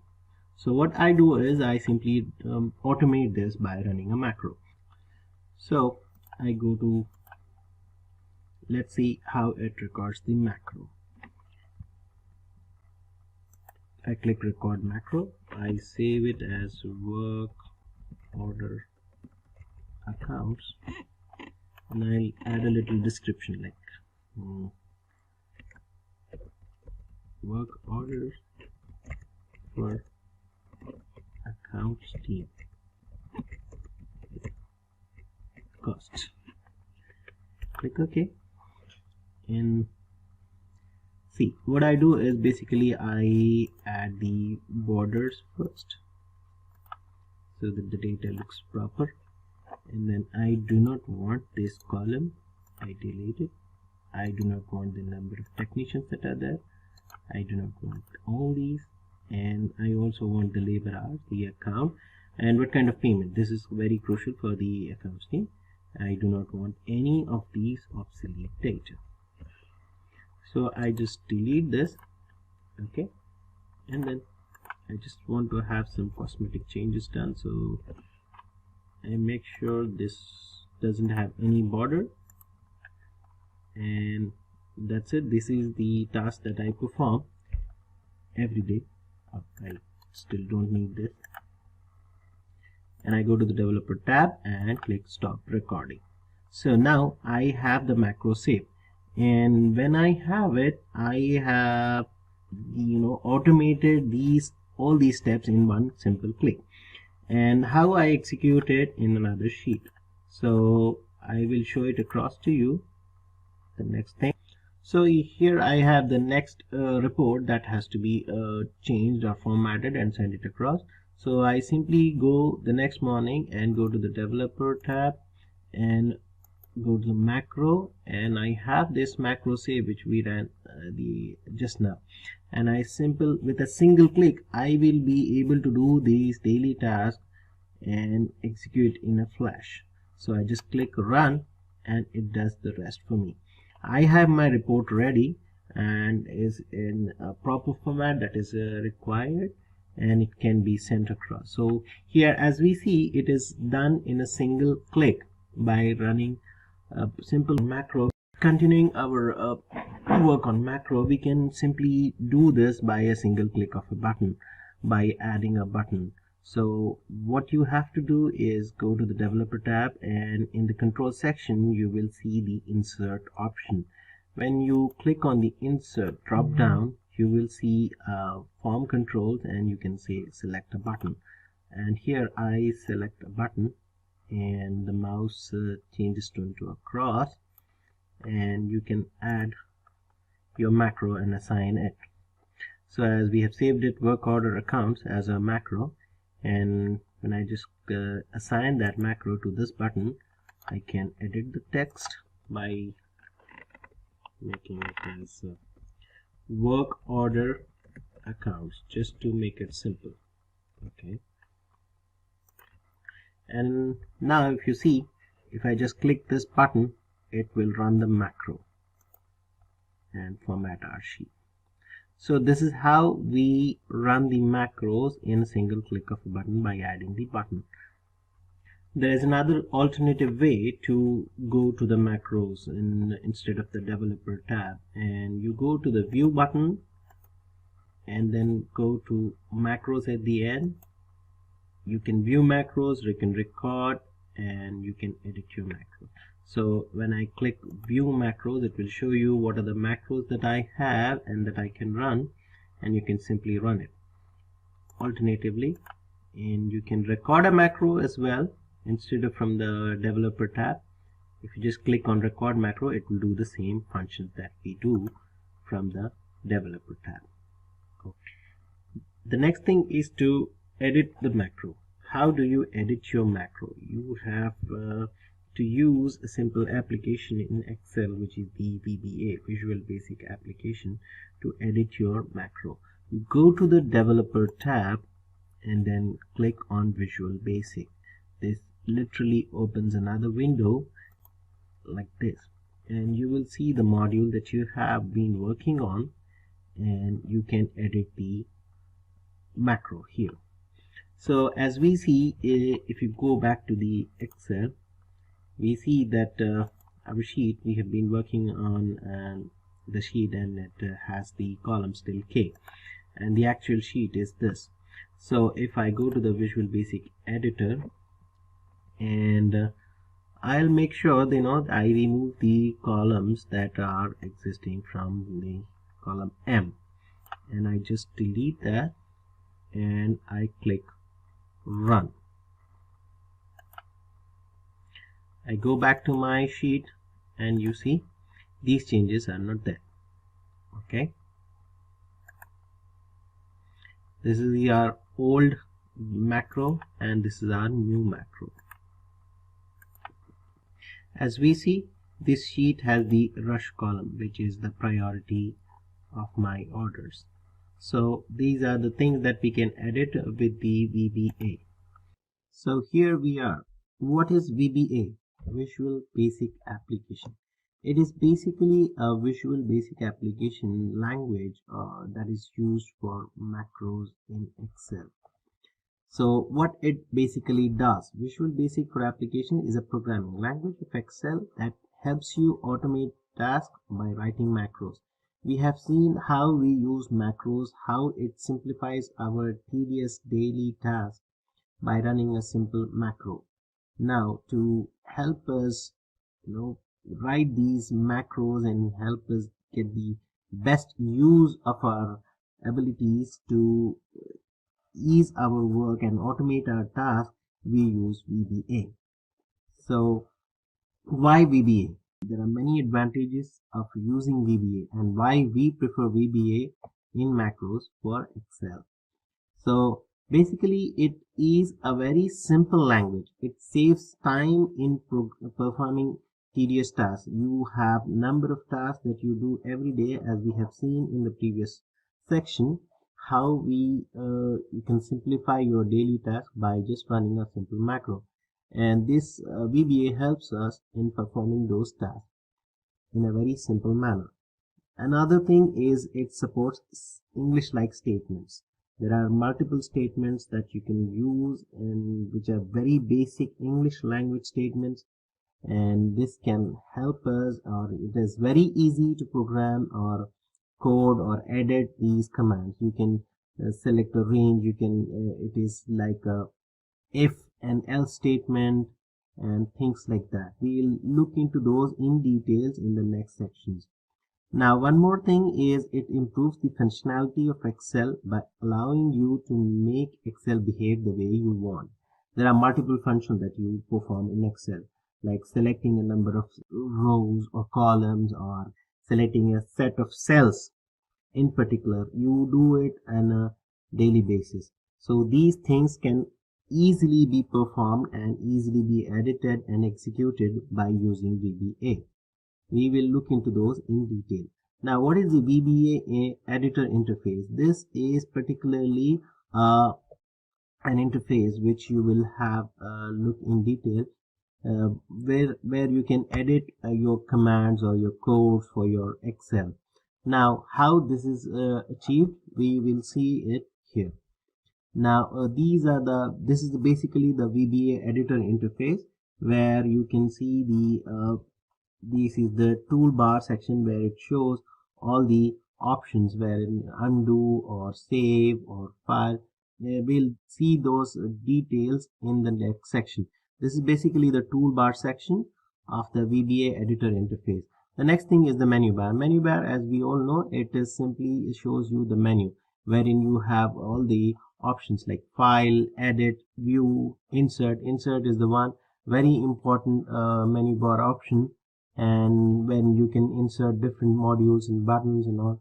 We'll look into those in details. Run is one more important thing. All these things fall under menu bar.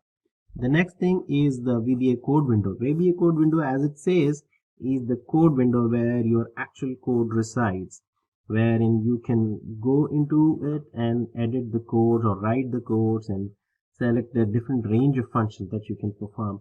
And this is basically the VBA code window where you edit your or write your codes. The next thing is the Project Explorer. Project Explorer is simply like a Windows Explorer, but this is in particular is specific to your VBA, wherein it shows the different options that are there, the Excel sheets or the worksheets that you're working on, or the modules that you have saved, and so on. Basically, it is an explorer for your VBA, like a Windows Explorer, which is for the File Explorer. The next thing is the Properties window. Properties window shows you the properties of the worksheet that you're working on. For instance, here we are working on the sheet 2, and it shows the properties, what are the kind of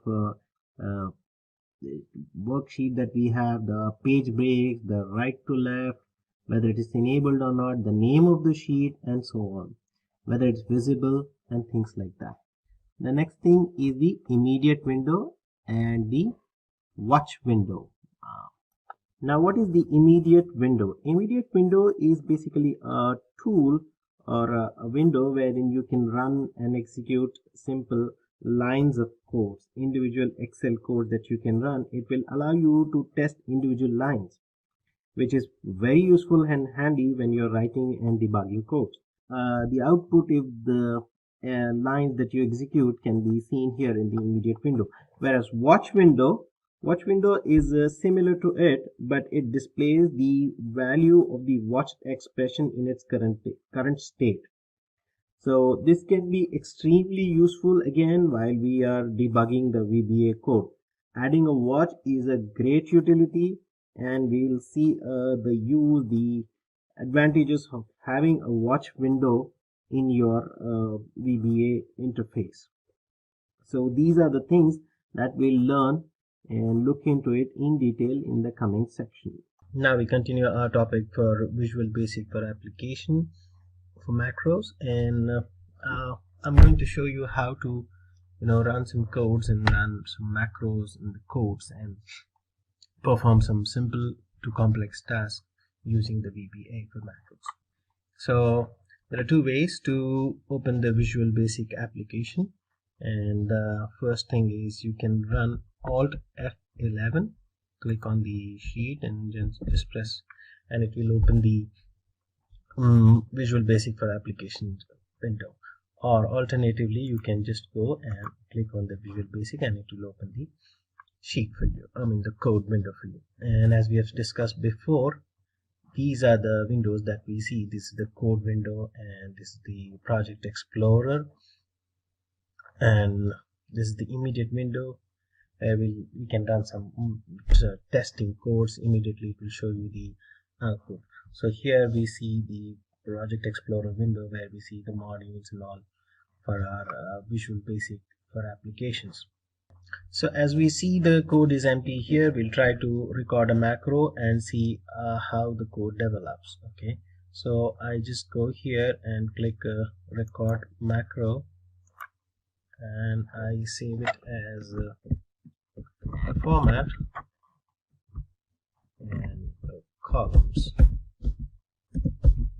Okay, just real quick, and I just save it, click OK, and it has started recording. So now what I'll do is I'll make it simple, and I just delete some columns here.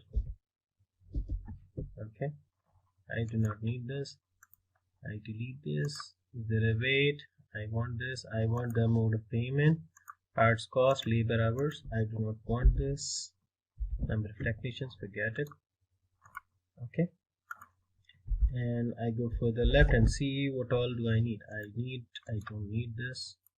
I delete all these, and I just expand this so that it's clearly visible, and then I want to change the format, the font. So I select this and I change it to Times Room. Okay, Go back to my developer tab, click stop recording. It is saved.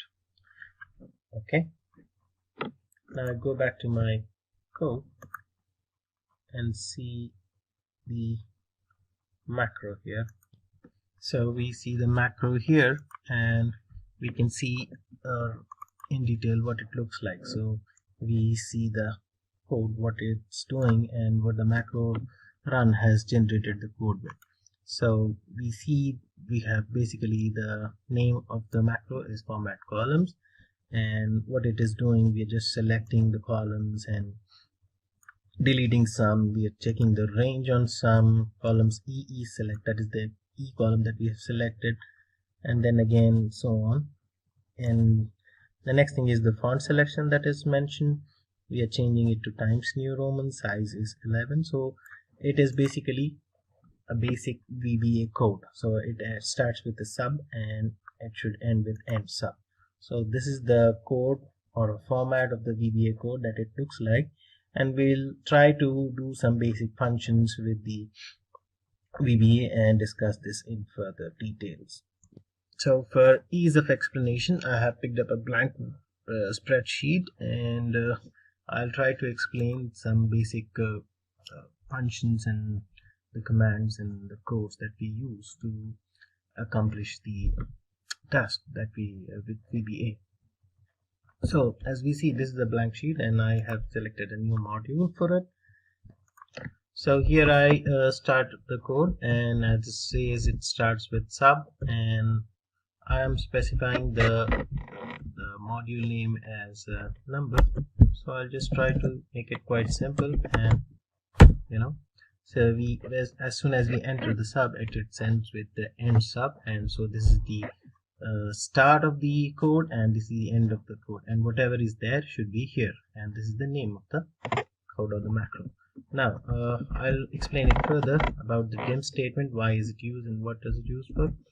So dim is basically a keyword which is a short form of dimension, and it is used to declare a variables in the VBA. So here I am trying to specify a variable called x, and how I'm going to do it, I will have it as a number or an integer or anything. So here in this example, I'll put it as an integer or a number. Okay, and as I put as, it populates the prompt. So I select integer, and for example I select the number to be 500. Okay, and here I'm trying to assign a variable integer a cell, a value of 500 with the dim keyword. So where exactly I want to put this, you will see it when you execute the code. Okay, range, I am selecting, it should be under course, where I'm going to put the value of x as, and I close the brackets, and what should be the value? Value should be x. So now as I click run sub, or you can do it with by running the alt or F5 key, and it will run the code. So you see here in the Excel sheet, it executes the value of the cell B5 to be 500. So this is one simple function that you can do with the dimension keyboard or dim keyword, and you can assign the value as integers. Now we proceed further with some more examples, and how we assign the string value as a text or something else. Okay, now I'm going to show you what dim can be used as to set variables. Dim can be used as double, where double is basically a longer form of single variable. It usually takes more space but needs more larger numbers. Okay, and then you can set double, and I just don't specify it, and you can use date. It basically stores the date values. Okay, and then again string. So what string does, if you use string, it stores the text. It can contain numbers, it will have some text as calculations or anything can be performed. So these are the basic things that I will cover, and you can also use different values for it. So I will discuss this in the next example. Okay. So in the next example, I'll try to sort or use a string value for it, and I put it as a string, substring value. This is my name. So as soon as I hit enter, it ends with the end sub prompt, and now I can get my code. So I put it as dembook as string. Okay, now I'm trying to use to name a country or put a value of a country to one of the cells. So let's see how it goes, and I select country, and in country I select America. Okay, now what is the value or the cell that basically takes the, or we will put the name of the country as? So I have to specify a range, and as soon as I hit it goes, and I have to specify the cell here. So here I put it as G and 4. Okay, so I close it and I put a value to it. What value I am going to assign? It is a country. Okay, now I try to run this code by simply and see G4, the name populates as a country here. So this is a dim keyword being used as a string in our VBA code. So we can also use VBA to pop up a message or an alert or a kind of a button, or a message pops up when you execute this code. So this basically can be executed using the code here, which I'm going to put, and we use the, okay, let's give it a value, double.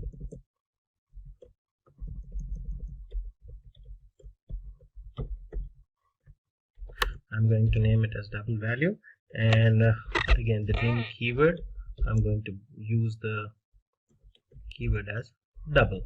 Okay, why double is used is basically it gives a longer, it can be used for a longer form of single variable text.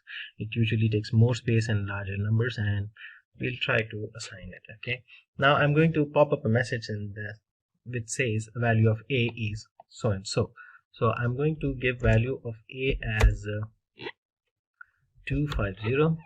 Okay, and how it pops up a message. Okay, so there is a message box which can be used, and it will give you a value. I mean, it will prompt you to enter the value, what kind of button you want, and you can enter the text and you can enter the value. So here I'm going to write a code which gives a pop-up message, a message box saying that the value of a is so and so. Value of a is, I'm going to put it in % code, so it actually takes the value of a. Okay, now that's it, and let's try to run this, and you will see a message box popping up. Okay, so the value of a, the message box pops up saying the value of a is 250. So in the next example, I am going to write a code wherein you can give a value or a string, you can assign it to a selected cell, and this basically used when you have some when you have a task of giving a value to a particular cell, or you have to assign a text or say something about a report. Okay, so this, let's see how it goes, and we use the, I will say it as fun with some procedures. This is the name, and again dim. So here I'm going to give a user input, and it will be as a string. Okay, you can give any string or any statement. What my user input will be, I will define it here.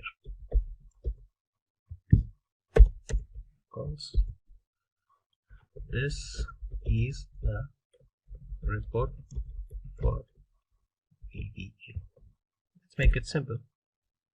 Okay, and where I'm going to put it is in the active cell, or the cell that I have it. Select. Okay, what will be the value?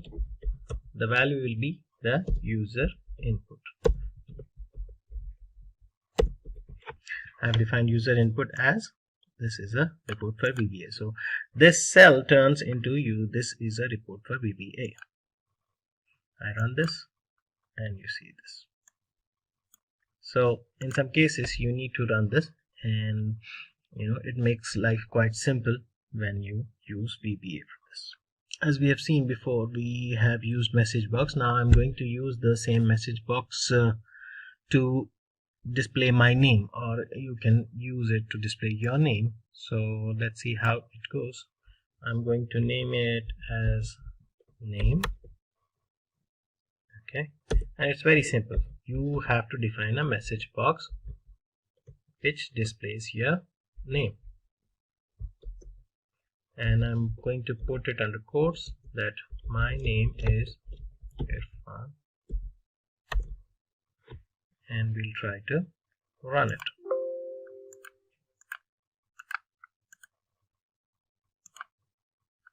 See here, so it pops up a message saying that my name is Irfan. So this is a message box that you can display, and I can do anything with this. This is a PBA basics workshop.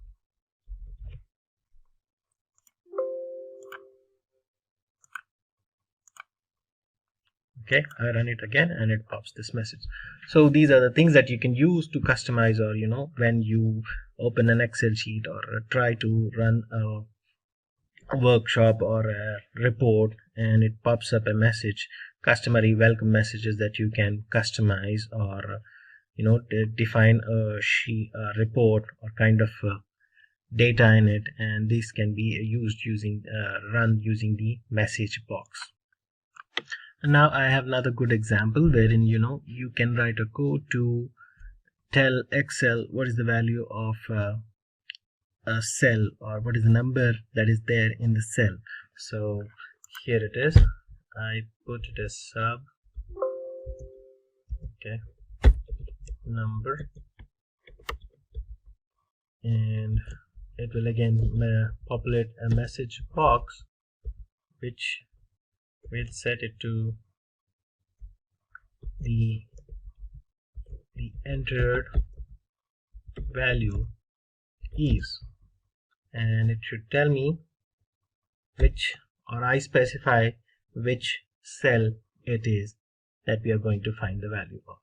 Okay, so I give a range of I have to give it in codes. I'm going to codes completed, and it should tell me the value of the number that is present in the cell A1. Okay, it ends. Let's try to run it, and it will give me the value. So this is how we can use Excel to determine or show or populate a message box which will give us the value of the number that is there in the cell. So here I can change it to A4 as well, and try to run it, and it will give me the number. So this is a simple way of populating a message box which will tell us the value of a cell. let me show you one more simple example wherein a message box pops up, or a welcome message that can be set when you open the Excel or worksheet. So let's name it as auto open, and then again message box. I want it to populate, and what does it say? I put it in quotes, welcome to our worksheet or workshop. It's very simple. You just run it and see, it pops up a message saying welcome to a workshop. So these are this is one more way where you can run a code or do a simple welcome message on Excel.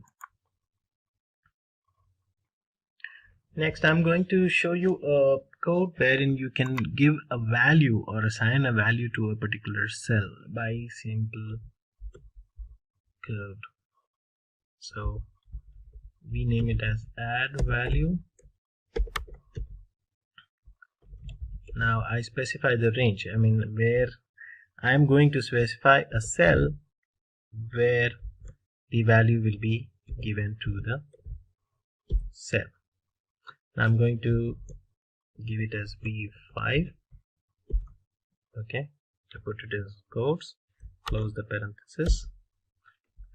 What is the value that I'm going to give? Value equals 250. Okay, so now with this code, I'm going to assign a value of 250 to the cell B5. Let's see. Run it. See.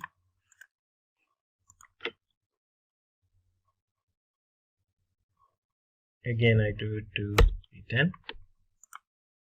Okay. So this is how you can assign a value to a particular cell. Now I can run the same thing and give a range of cells. Let me make it very simple here.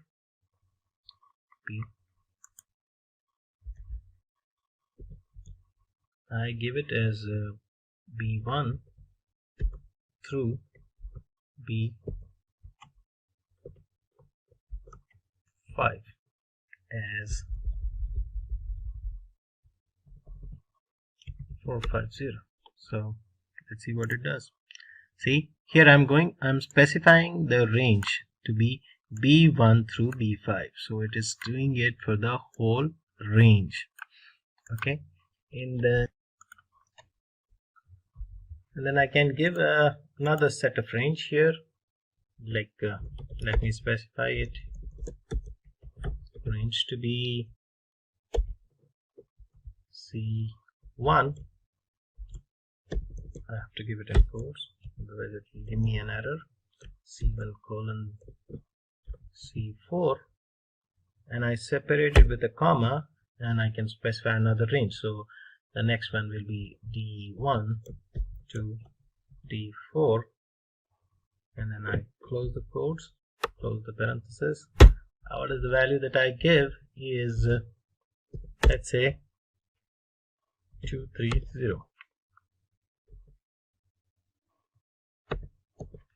and I try to run it.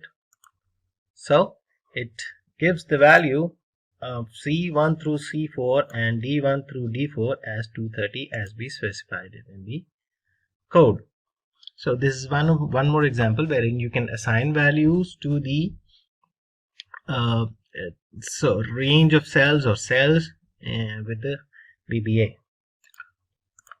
One more thing, I can assign a value to a particular cell by specifying these cells. It's very simple. Just specify the cells like 06, 7. Okay, and I close the parenthesis. I assign a value to it. Value equals 10. Let's see. See, here it assigns the value to that particular cell that we have specified, row 6 and column 7. Okay, so this is one more example wherein you can assign values to particular cells. Okay, in the next example, there will be a scenario wherein you need to select a range of cells in a sheet. So this can also be done, this task can also be performed using VBA. So I will show you how. This is our, let's say, select a range. Okay, and I am going to set a dim variable as example. Okay, let's say it as example, and what I'm doing is I'm specifying a range because I need to select a range of cells. Okay, now I'm going to set the variable as set example, where I'm going to define the range of the cells that should be selected. So let's say A1 to D5. Okay, this will be the selection, and what I'm going to set the value. Okay, I am going to set a value example. I'm going to give it a value of 256. So let's see how it pans out. Okay, so here I'm selecting a set of cells, a range of cells, and I'm going to assign a value with this function. So this makes it quite simple, and this will be used in a regular daily task wherein there will be a scenario wherein you have to select a set of cells and give a value to it. So you can do it with a click of a button with the VBA. Now I can simply tweak this with by just selecting it. So I'll remove this, and instead of assigning a value, I'll just put an option to select it. Now let's just run it and see what happens next. Okay, so this is one way of just selecting it. Okay, and then it becomes easier for you to copy, paste, and do some functions in it. So you can select this, and you can assign a value, and you can also give a set of values to a particular range or cells with these codes. Now, what if I want to do a selection of the same rows and columns in the next sheet? And I can do this with the another set of commands. So I will show you how. So here, let's say we set the same thing, and we specify the worksheets. Okay, worksheets, I want it in sheet 2. Okay, so I just put it as sheet 2, and I activate it, basically activating it. And now I'm going to specify the worksheet 2, and what is the range that I'm going to select? The same thing. Okay, the range will be A1 to D5. Okay, what I'm going to do, I'm going to select it. Okay, and see what happens here. Okay, bing. So here I am selecting the worksheet 2, and I'm activating it, and I'm going to assign range, and I'm going to select it. So I can just copy the same or select the same set of cells in the next sheet. Okay, now when there will be as I said, there will be a requirement where you need to copy some cell contents and paste it to another location. So how you do that? It's again a simple code that you can write, and let's say it as a copy and paste. I'm just making it simple by giving something that we can understand and relate. And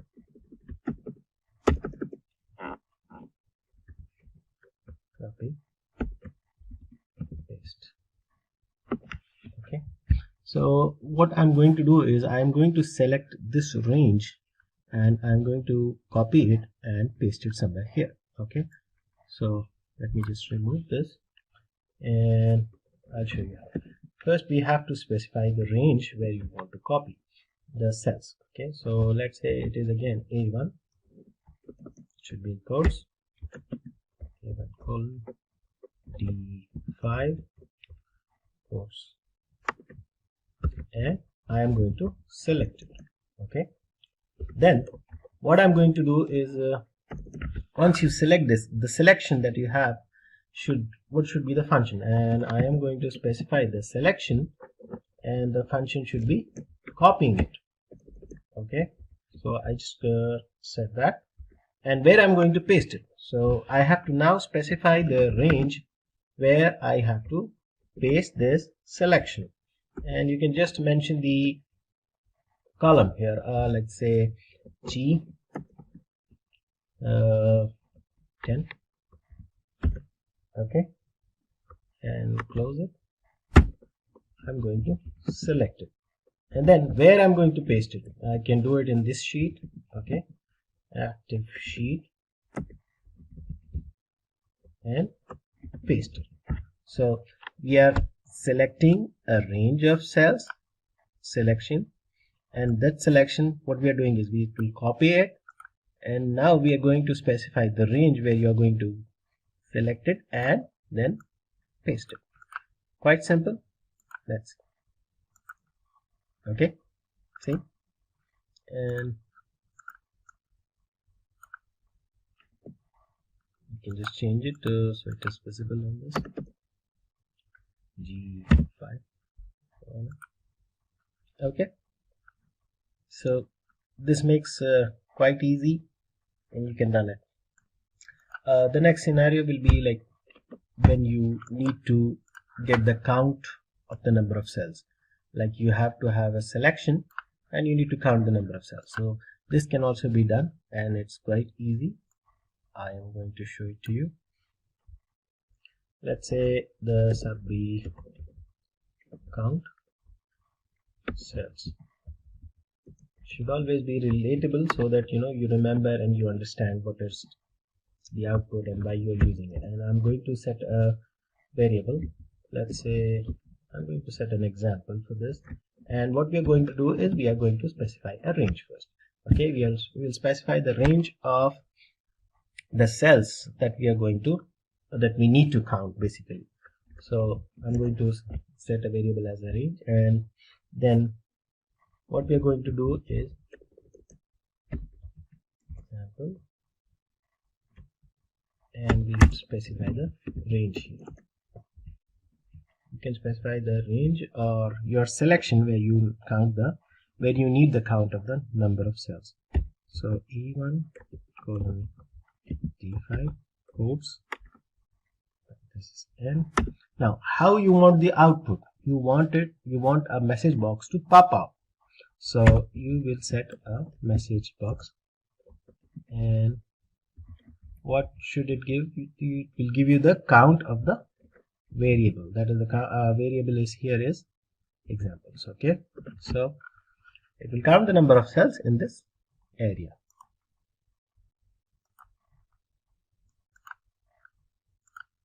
Okay, let's see, it says okay here. I think I missed it, so I just specify the number here, and let's see. So it gives you the number of count in this 20. Okay, now let's see, I want to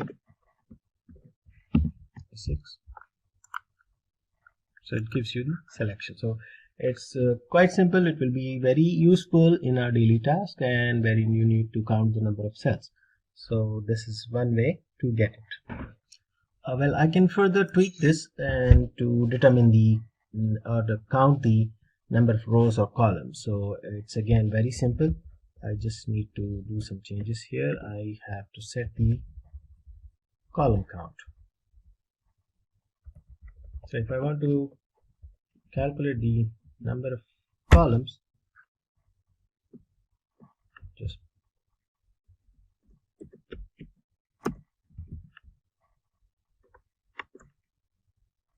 count. Let's see how it should calculate or give the message the number of columns here. See, it gives, there are 5 columns. Okay, 1 2 3 4 5. Okay, so it gives us the number of columns here. If I change it to, should give me 4 number. Okay, similarly you can count the number of rows here. just change it to rows. See, it says 6 rows are there. Okay, should give me number of.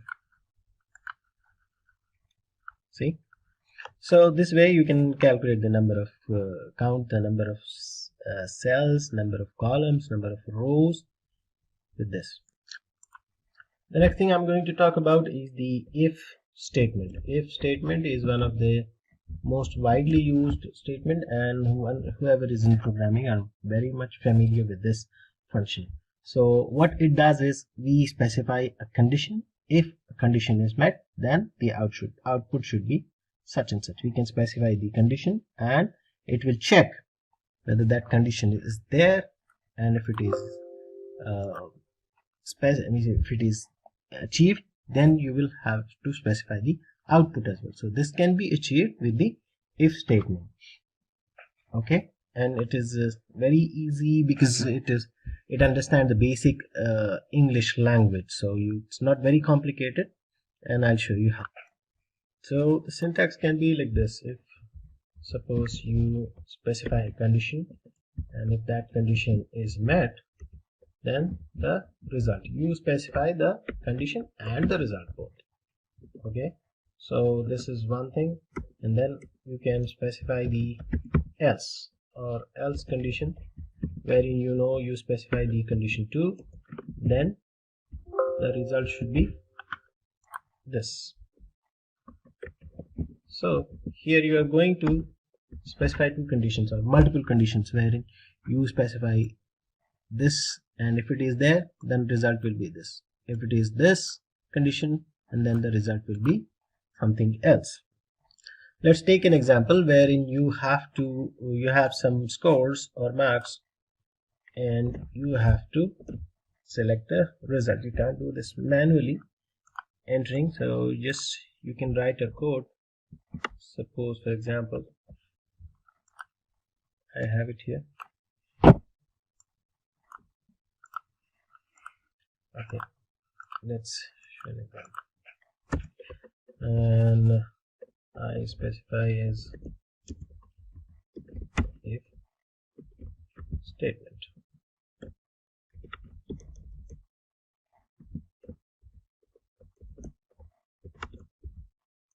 Okay, now I have to specify the variables. Now I have 2 variables. I have a score and I have a result, and the score is an integer, the number, and the result is a string, pass or fail. So I specify this. Okay, dim score, I specify it as integer. Okay, and then there's another variable that I have to set, result as string. Okay, now what the score will be? The score, I have to specify the range. Score, I'm giving it as a range. I mean it's in my cell A1. Okay, I specify the range. What is it? It is a value. Okay, sorry, it should be a dot. Okay, and then I'm specifying a condition here. If score value, the variable, is greater than or equal. So as I said, it's quite simple, and it takes the basic English language functions. Then the result is another variable that I have set. Result, what it should be? It should be in quotes pass. Okay, so if this condition is met, then the result will be this. Okay, and now where I want to specify my result, I should give a range for that as well. So I give it in the next column or any one. This is the basic example. Value should be the result. Okay, let's see how it runs. See, it says pass. Change it to 40.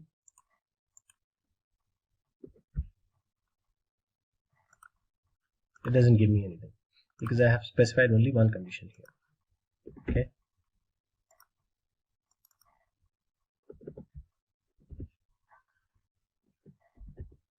Change to 75. Let's see how it runs.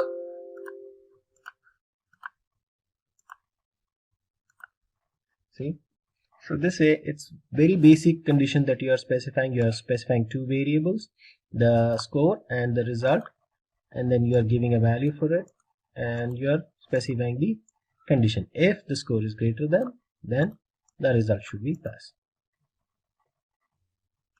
Now in the next section, we will simply tweak this and use an if then else statement. We'll attach an else statement with it and see. We'll specify another condition and see. So here again we'll use two variables, that is the score as integer and the result as a string. And let's stick to the same values. And now I'm going to specify it, and if the score is greater than 60, then the result. So the result will be pass as it is before, and then I'm going to specify another condition, else the result should be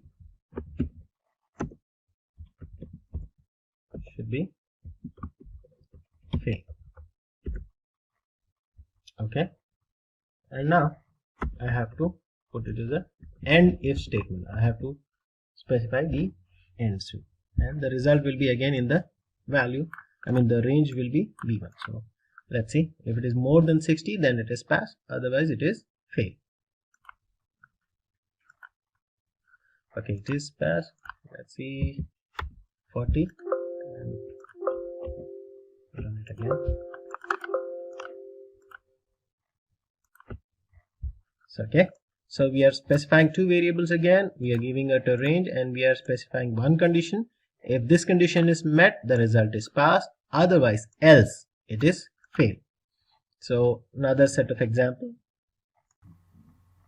The next statement that we use or we are going to discuss is the loop statement, that is the for loop statement, and why we use it. There are situations and tasks that you need to execute, and you need to do it several number of times. These are basically executed sequentially. It means one after another. So the first statement or the function is executed, and the next is taken up. So, and then the next, and so on. So these loop statements allow us to execute a statement or a group of statements multiple number of times, many number of times, and this happens only when the first task or the first task is done, and it executes that and it goes to the next one. So here we'll discuss a simple example of the for loop statement. So let's see how it works, and I'm going to set up a loop statement. Okay, again I'm going to make it as loop 1. So here it is. I have to specify the variable, that is dim, and I'm going to specify x as an integer. Okay, I'll try to execute it and then explain it what happens and how it executes. Okay, for x equals to 1 to 24. Okay, let's see, and I'm going to specify the range as, so what I'm going to do is basically I'm going to fill the column A from 1 to 24 with some value, from 1 to 24 with the values of 1 through 24. Okay, so I'm setting up a range, and how it ends is it gives me a value. Now it executes this and goes to the next. So I'll explain you how it. So we are setting up a loop, we are setting up an integer, a variable x as integer, and we are setting the value of x to be 1 to 24. So here for 1, it executes, the first thing is it takes x as 1 and it fills in a1, and then the next value of x will be 2, and it goes to a2 and fills the value as 2. So just let's try to execute this, and you will see the column A filled with 1 through 24. See, it's quite simple. It executes one condition and then goes to the next, and we are defining it with the number of values and the variable as x, and the number of values is 1 to be 24. Okay, so this is one basic example of a for loop statement. Now let's do some more addition to this example by executing another set of for loop and giving the output, and we'll code the output to be the color coded ones in the column B. So how we do it, it's a basic simple example that I'm going to take. And again, what I'm going to do is I will have this values here, and I'm going to color code the B column with certain color index. For each number there will be a different color. So let's see. And what I'm going to do is I'm only going to change the B. And what action is going here, we put up a value. Now we are going to select it, and with this selection what I'm going to do is it should select it and it should color the interior with what, with the color index. Okay, and the value of x. And then I'm going to specify the pattern, what pattern it will take for the box to be colored, and I'm going to put it as a solid. It will fill the whole thing with the solid, and then I just execute it. See, it takes this color B and it's coded like this. So these are the simple things that you can set up with the codes and for loop statements. So there are numerous examples and exercises that we can perform, tasks we can perform with the VBA, and this can be found in detail in our next courses, advanced courses. And now, if you're an aspiring business analyst, then try giving a shot to Simplilearn's postgraduate program in Business Analytics from Purdue University in collaboration with IBM. The course link in the description and pinned comment should take you to the program being offered. So currently I am on my MySQL workbench. Let me connect to the local instance. So I'll give my password. I'll click on OK. Alright.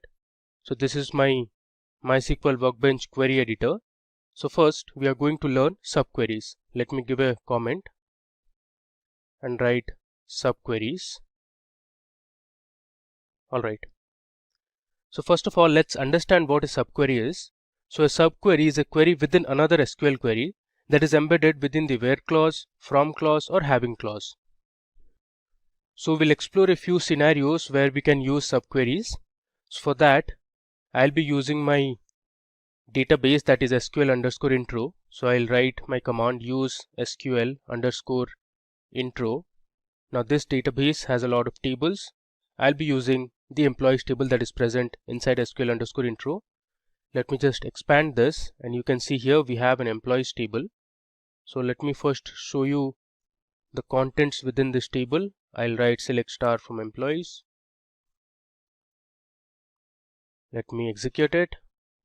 Okay, you can see here we have the employee ID, employee name, age, gender, there's date of join, department, city and salary, and we have information for 20 employees. If I scroll down, you can see there are 20 employees present in our table. So let's say you want to find the employees whose salary is greater than the average salary. In such a scenario, you can use a subquery. So let me show you how to write a subquery. I'll write the select statement. In the select statement, I'll pass my column names that I want to display. So the column names I want are the employee name. Then I want the department of the employee and the salary of the employee. From my table name, that is employees. Next, I'll use a where condition where my salary should be greater than the average salary of all the employees. So I'll write salary greater than. After this, I'm going to write my subquery.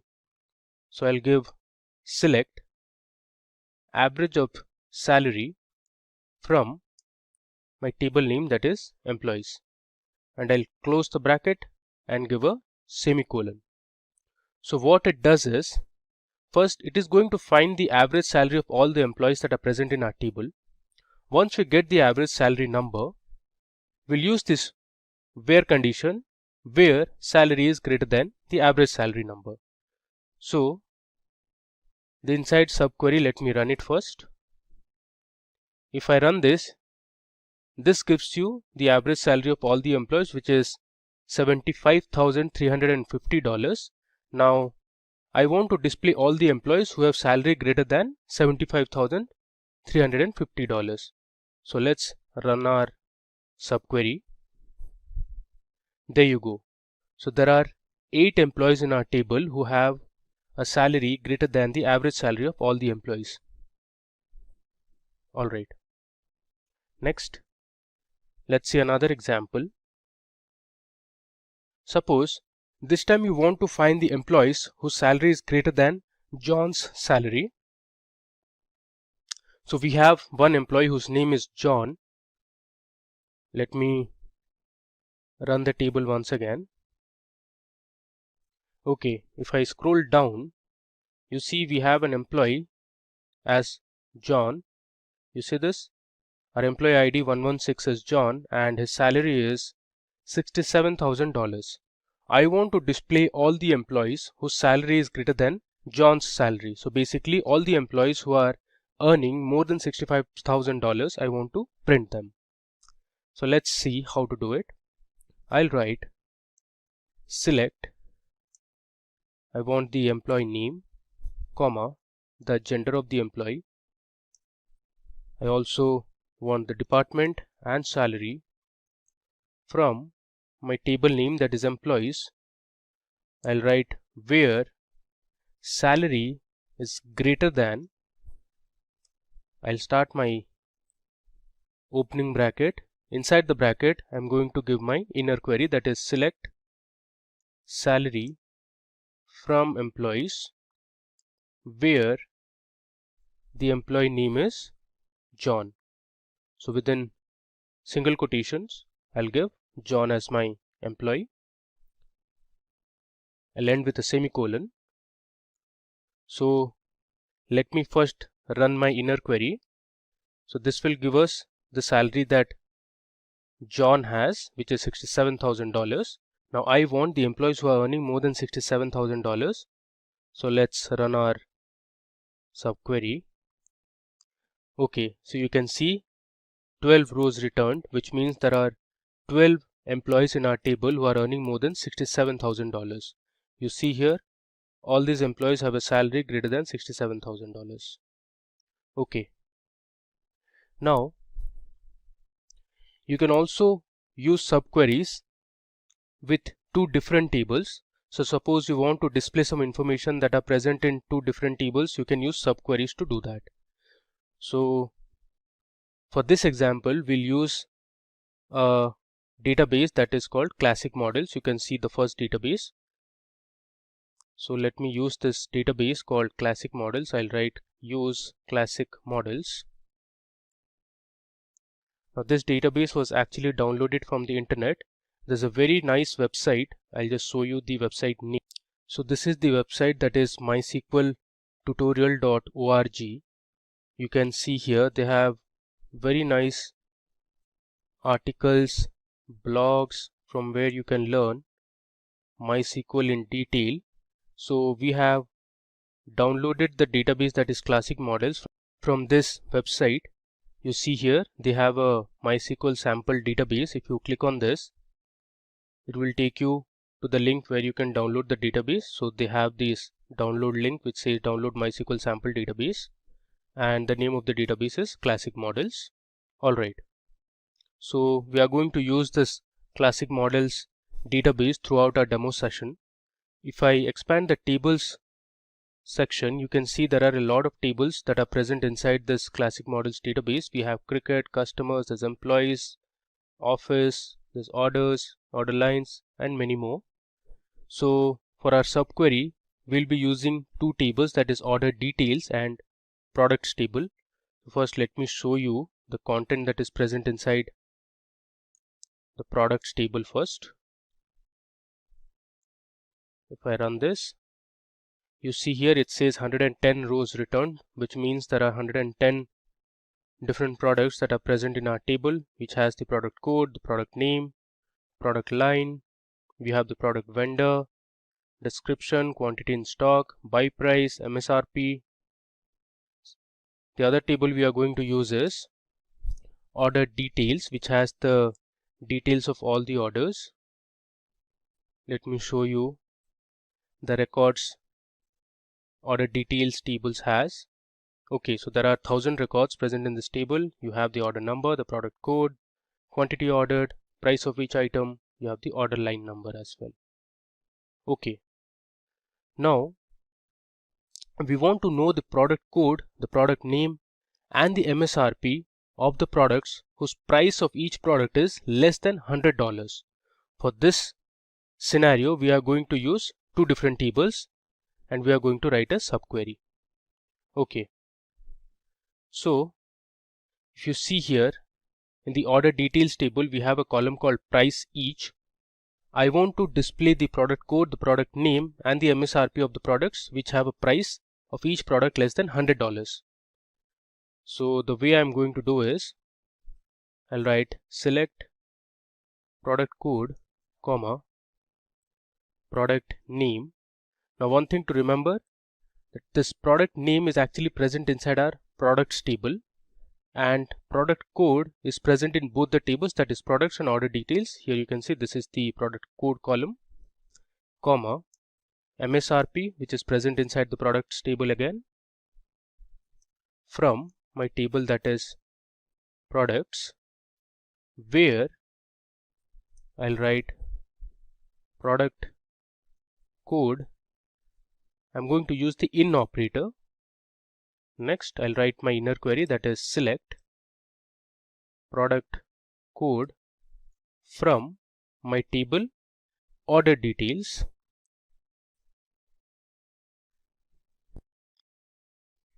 where my price of each product is less than $100.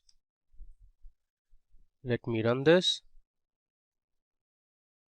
Okay, so you can see there are total 83 products in our table which have a price less than $100. You can see the price here.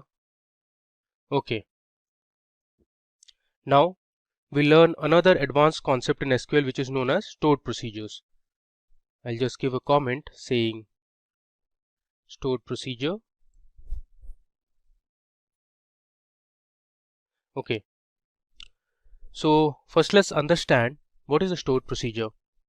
A stored procedure is an SQL code that you can save so that the code can be reused over and over again.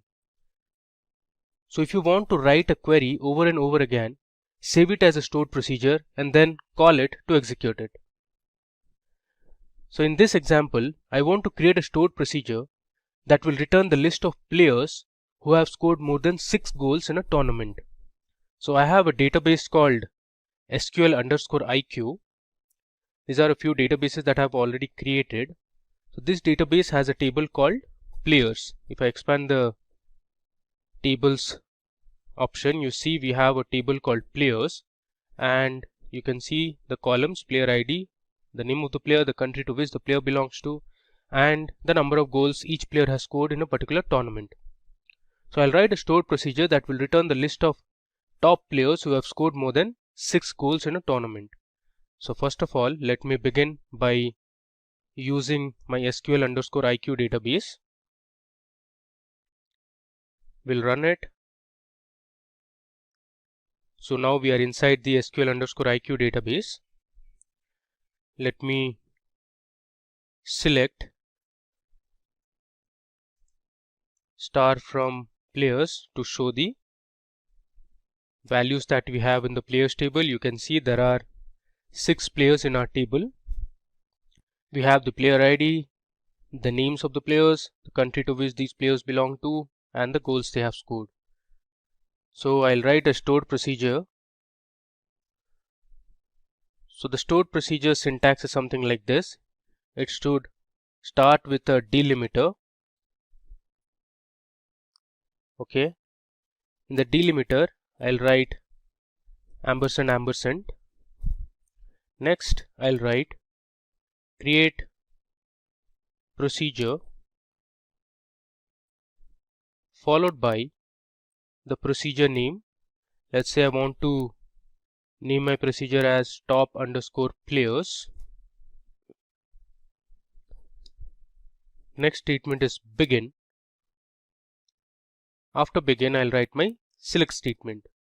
I want to select the name of the player, the country, and the goals each player has scored from my table, that is players, where I'll write goals is greater than 6. I'll give a semicolon. Then I'll end my procedure with a delimiter that was double ampersand. Next, I'll write delimiter and give a semicolon. Now the semicolon suggests this is a default delimiter.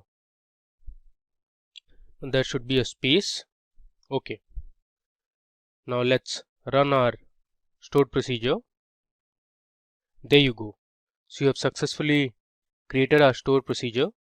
Now the way to run a stored procedure is you need to use the call method and give the procedure name, that is top_players in our case, with brackets and a semicolon.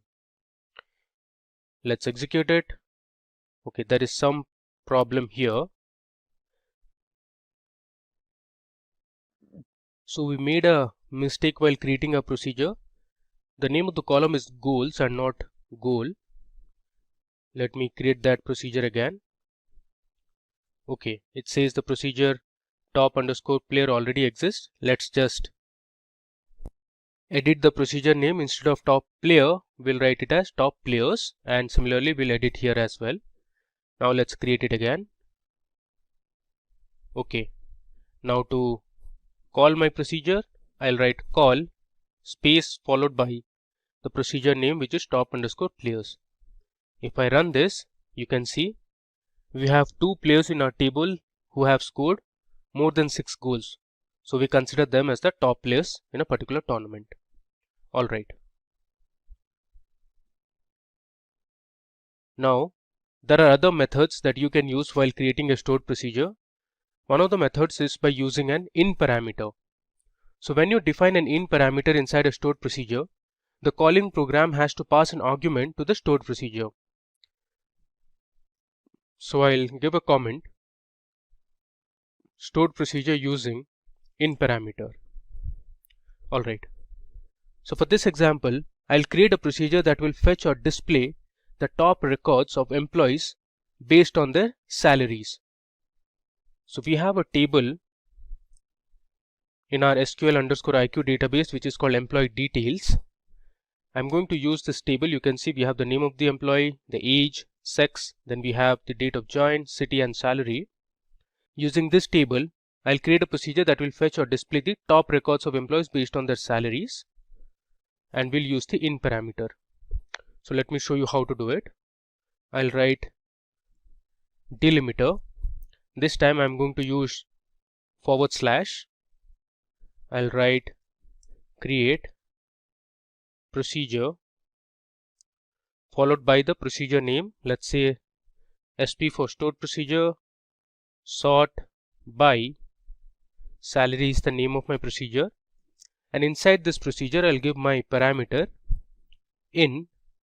I'll create a variable var and assign a data type integer.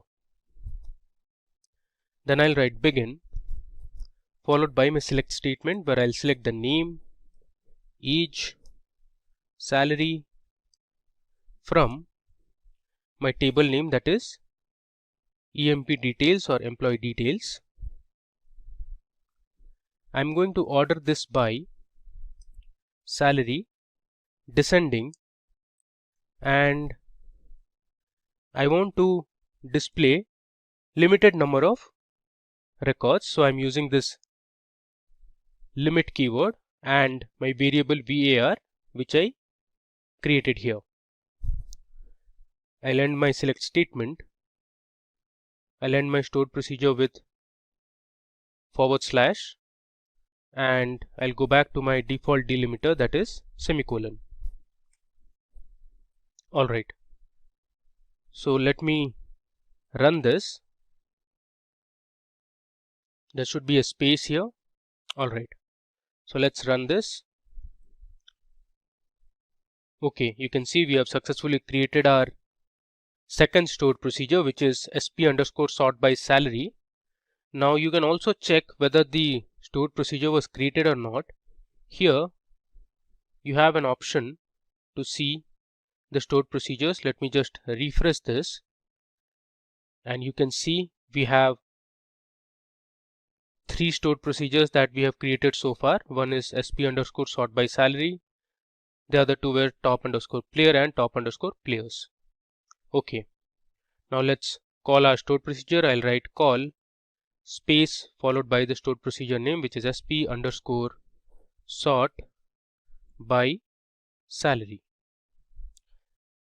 and inside this I'll give my parameter, which was actually var, and this var we have used in limit. Let's say I want to display only the top 3 records of the employees who have the top 3 highest salaries. Okay, so let me run it. There you go. So Amy, Sarah and Jimmy were the top 3 employees who have the highest salary. So you saw how you could use the in parameter in a stored procedure. We created a variable, and that variable we used in our select statement, and we called our stored procedure and passed in that variable. Okay. Now, instead of a select statement inside a stored procedure, you can also use other statements. Let's say update. So I'll create a stored procedure to update the salary of a particular employee. So in this procedure, instead of select statement, we'll use the update command. In this example, we'll use the in operator twice. So let me show you how to do it. I'll write my delimiter first, which is going to be /, then I'll write create procedure. My name of the procedure is going to be update salary, and inside the update salary name I'll write in, and then temp underscore name, which will be a temporary name variable, and the type I'll assign is varchar 20. I'll again use my in parameter. I'll write in. Next, my other variable would be new underscore salary, and the data type would be float. I'll write begin and write my update command or update statement. I'll write update table name, that is employee details, set salary equal to new underscore salary, where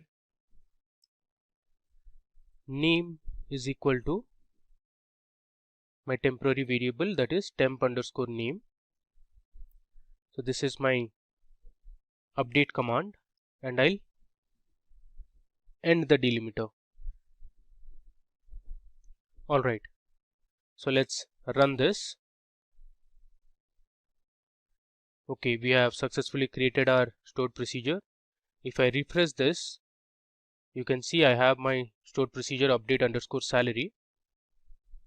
Okay, now let's say, first of all, I'll display my records that are present inside employee underscore details table. Okay, so we have 6 rows of information. Let's say you want to update the salary of employee Jimmy, or let's say Mary. from 70,000 to let's say 72,000, or let's say 80,000. So I'll call my stored procedure, that is update underscore salary, and this time I'm going to pass in two parameters. The first parameter will be the employee name, and next with a comma I'll give my new salary that I want to. So my employee name, let's say, is Mary, and the salary I want to be updated is, let's say, $80,000. I'll give a semicolon and I'll run it. You can see it says one row affected. Now let's check our table once again. There you go. If you see this record, for Mary we have successfully updated the salary to $80,000. Now moving ahead, we learn to create a stored procedure using the out parameter. So I'll give a comment, stored procedure using out parameter. Okay, so suppose we want to get the count of total female employees. We will create total employees as an output parameter, and the data type would be an integer. The count of the female employees is assigned to the output variable, which is total underscore EMPs, using the into keyword. Let me show you how to write a stored procedure using the out parameter. So first I'll declare my delimiter to / I'll write create procedure followed by the procedure name. It is going to be sp underscore count employees, and inside this I am going to give my out parameter and the variable name, that is total underscore EMPs, which is total employees, and the data type will be integer. Next I am going to write begin followed by my select statement, that is select. I want the count of total employees, and the output I am going to put into my new variable, that is total underscore EMPs. From my table, that is EMP underscore details, where sex is equal to F, which means female, I'll give a semicolon. Next I'll end it with the delimiter, and I'm going to change the delimiter to a default delimiter, that is colon. So let me tell you what I am doing here. I'm creating a new stored procedure, that is sp underscore count employees. Using this stored procedure I am going to count the total number of female employees that are present in our table emp underscore details. So I've used my out parameter and I'm creating a new variable called total underscore EMPs. The data type is integer. Here in the select statement I'm counting the names of the employees, and the result I am storing it in total underscore EMPs. I have used my where condition where the gender or the sex is female. So let's run this. Okay, so we have created our stored procedure. Let's refresh this. Okay, you can see we have our new stored procedure sp underscore count employees. Now to call it, I'll write call the name of the procedure, that is count underscore sp underscore count employees. Within brackets I'll pass in the parameter as @ f underscore emp. I'll give a semicolon. Then I'll write select @ f underscore emp as female employees. Okay, so as is an alias name. Let's run this one by one. First I'll call my procedure and then we'll display the total number of female employees. You can see in our table we have 3 female employees. Alright, now with this understanding, let's move on to our next topic in this tutorial on advanced SQL. Now we are going to learn about triggers in SQL. So I'll give a comment here, triggers in SQL. So first let's understand what is a trigger. So a trigger is a special type of stored procedure that runs automatically when an event occurs in the database server. Now, there are mainly three types of triggers in SQL. We have the data manipulation trigger, we have the data definition trigger, and login triggers. In this example, we will learn how to use a before insert trigger. So we will create a simple students table that will have the student's roll number, the age, the name, and the student's marks. So before inserting the records to our table, we'll check if the marks are less than 0. So in case the marks are less than 0, our trigger will automatically set the marks to a random value, let's say 50. So let's go ahead and create our table, that is students. Alright. So I'll write create table student .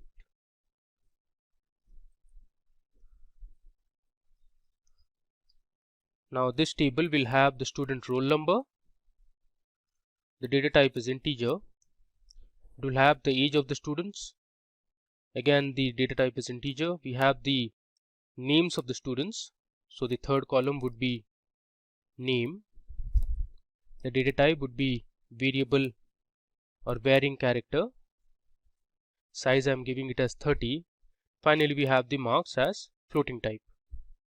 So let's create this table which is student. So we have created our table. Now I'll write my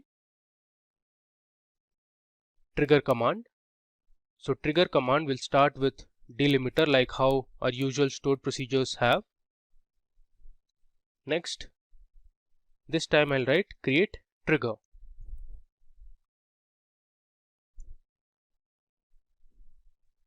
Then you need to give the name of the trigger, that is mark underscore, let's say verify.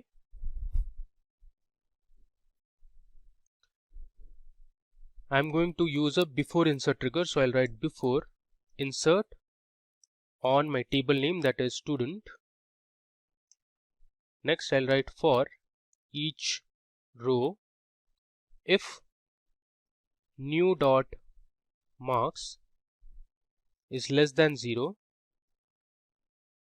then we'll set new dot marks equal to 50. So this is my condition. First we'll check before inserting if any student has marks less than 0, we'll assign a value 50 to that student, because usually the marks are not less than 0 in any exam. I'll write end if semicolon and I'll close the delimiter. So this is my trigger command. I'll run it. It says trigger already exists. So in this case we need to update the trigger name. Let's say I'll write marks underscore verify underscore student for ST. Let's run it again. Okay, there is an error here because in our table the column name is mark and not marks. So here we need to change it as mark instead of marks. Alright, let's run it. Okay, so we have created our trigger. Now let me insert a few records to the student table. So I'll write insert into student. I'll write values. I'll give the values as 501, which is the student roll number. The age is, let's say, 10. The name is, let's say, Ruth. And the marks is, let's say, 75.0. Give a comma. We'll insert our second student record. Student roll number is 502. Age is 12. The name is, let's say, Mike. And this time I'm purposely giving a value of minus 20.5. Give another comma. We'll insert the third record for student roll number 503. Age is 13. The name is Dave. And let's say the marks obtained by Dave is 90. Now we'll insert our final record for student number 504. The age is 10. Name I'll enter as Jacobs. And this time again I'm purposely giving the marks in negative. 12 point, let's say 5. I close the bracket and give a semicolon, and I'll run my insert statement. Okay, so we have inserted 4 rows of information to our student table. Now let me run the select query. I'll write select star from student. If I run this, you see the difference. There you go. So originally we had inserted for 502 the marks was minus 20.5, and for 504 for Jacobs the marks was minus 12.5. Our trigger automatically converted the negative marks to 50, because when we created our trigger we had set our marks to 50 in case the marks were less than 0. So this is how a trigger works. Now you can also drop a trigger or delete a trigger. You can just write drop trigger followed by the trigger name. In this case our trigger name is marks underscore verify underscore st. I'll just paste this here, and if you run this it will automatically delete your trigger. I'll give this as a comment. Okay. Now moving on. Now we are going to learn about another crucial concept in SQL which is very widely used. This is known as views. So views are actually virtual tables that do not store any data of their own but display data stored in other tables. Views are created by joining one or more tables. I'll give a comment as views in SQL. Okay. Now to learn views, I am going to use my table which is present inside Classic Models database. Now this database, as I mentioned, we had downloaded it from the internet. So first of all, let me write use Classic Models. So I'll switch my database first. Alright, now we are inside Classic Models. So here let me show you one of the tables which is called customers. So I'll write select star from customers. Okay, I missed S here. Let's run it again. So this is my customer table which is present inside Classic Models database. It has the contact last name, the contact first name, the customer name, customer number, we have the address, state, country, and other information. Now I'll write a basic view command using this customer table. The way to write is I'll write create view followed by the view name which is cust underscore details. Then you write as select. I'm going to select a few column names from my original customer table, which is this one. So I need the customer name. Let's say I need the phone number and the city. So you have this information here. You have the phone number and the city. Alright. I'll write from my table, that is customers.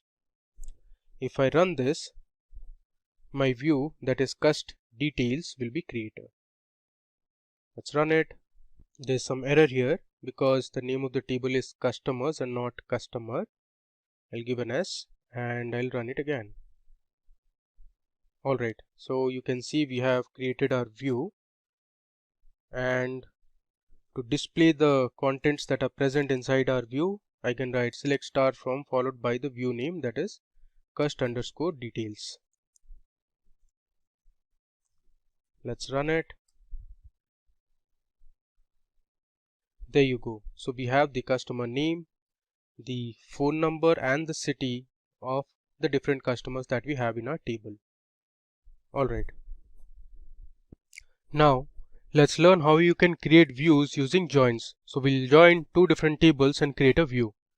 So for that I am going to use my products table and the products lines table. I'm talking about the products table and the product lines table present inside classic models database. So before I start, let me display the records that are present inside the products table. Let's run it. So these are the different products you can see here. Now let's see what we have in product lines table. So we have the product line, the text description, and there is some HTML description and image. So I'll create a view by joining these two tables and will fetch specific records that are present in both the tables.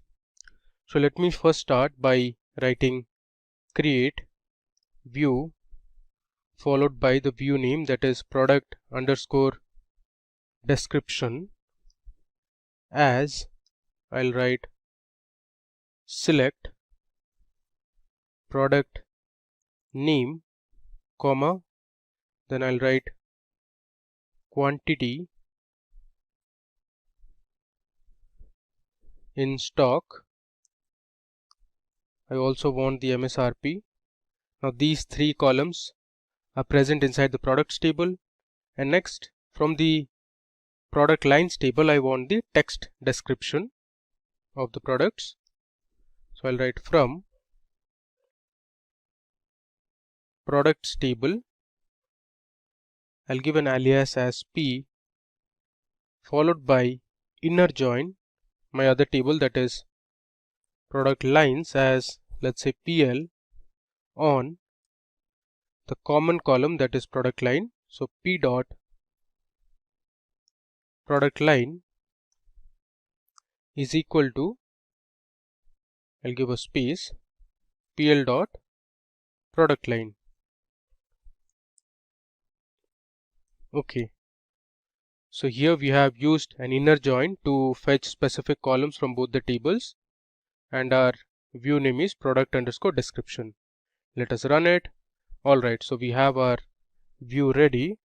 Now let me view or display what is present inside our product underscore description view. I'll write select star from product underscore description. Let's run it. There you go. So we have the product name, the quantity in stock, MSRP, and textual descriptions of the different products in the table. Okay, now there are a few other operations that you can perform. Let's say you want to rename a view. Instead of product underscore description, you want to give some other name. So I'll just give a comment, rename description.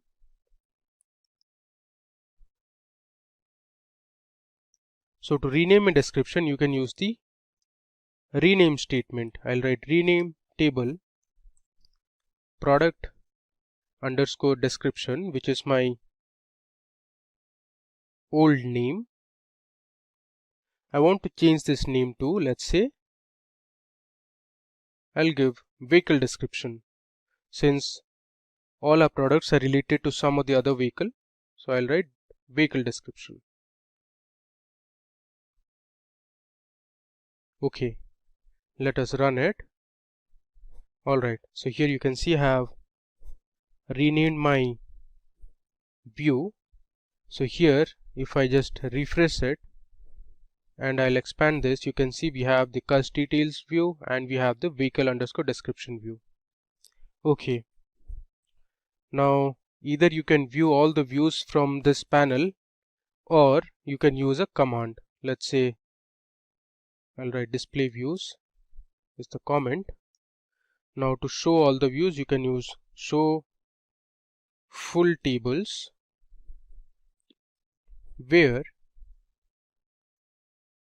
table underscore type is equal to, within single quote I'll write view.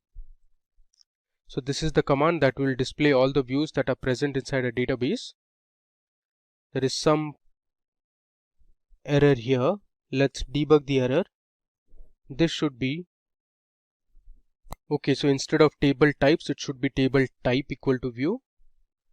Let's run it.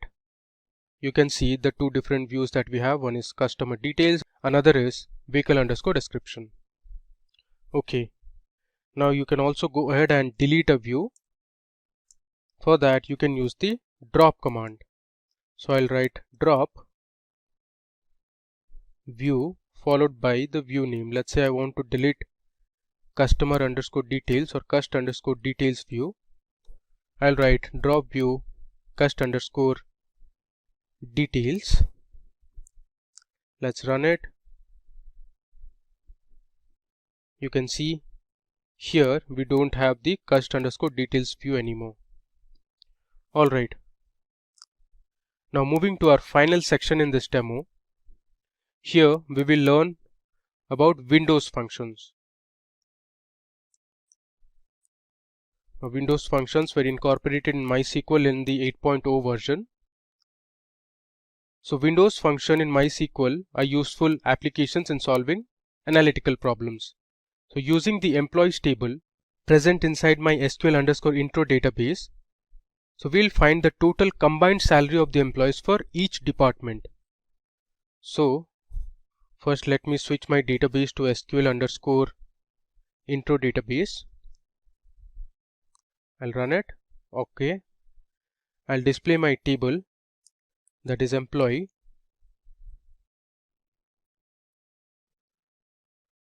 So here we have 20 employees in our table. Using this table, we are going to find the combined salary of the employees for each department. So we'll partition our table by department and print the total salary. And this we are going to do using some Windows functions in MySQL. So I'll write select. I want the employee name, the age of the employee, and the department of the employee, comma. Next I'll write the sum of salary over. I want to partition it by department. So I'll write partition by department, which is DEPT, and I'll give an alias as total salary so that it will create a new column with the name total salary from my table, that is employees. The output will be a little different this time. Let's execute it and see the result. There you go. So here we have created another column in our result, that is total salary, and for each of the employees and the respective departments we have the highest salary. So in finance, the highest salary of one of the employees was $155,000. Similarly, if I come down, we have the highest salary from HR. If I scroll further, we have the highest salary from IT, marketing, product, sales, and the tech team. Alright, now we'll explore a function which is called row number. Now the row number function gives a sequential integer to every row within its partition. So let me show you how to use the row number function. I'll write select row underscore number function over my column would be salary. So I'll write order by salary. I'll give the alias as row num, give a comma, and I want to display the employee name and the salary of the employee from my table, that is employees, and I'll order by salary. So let's see how our row number function will create sequential integers. Okay, you can see here we have a row num column and we have successfully given row numbers to each of the records. You can see it starts from 1 and goes up till 20. Okay. Now this row number function can be used to find duplicate values in a table. To show that, first I'll create a table. I'll write create table. Let's say I'll give a random name, that is demo. and let's say we have in this table the student ID, which is of type integer, and we have the student name, which is of type varchar.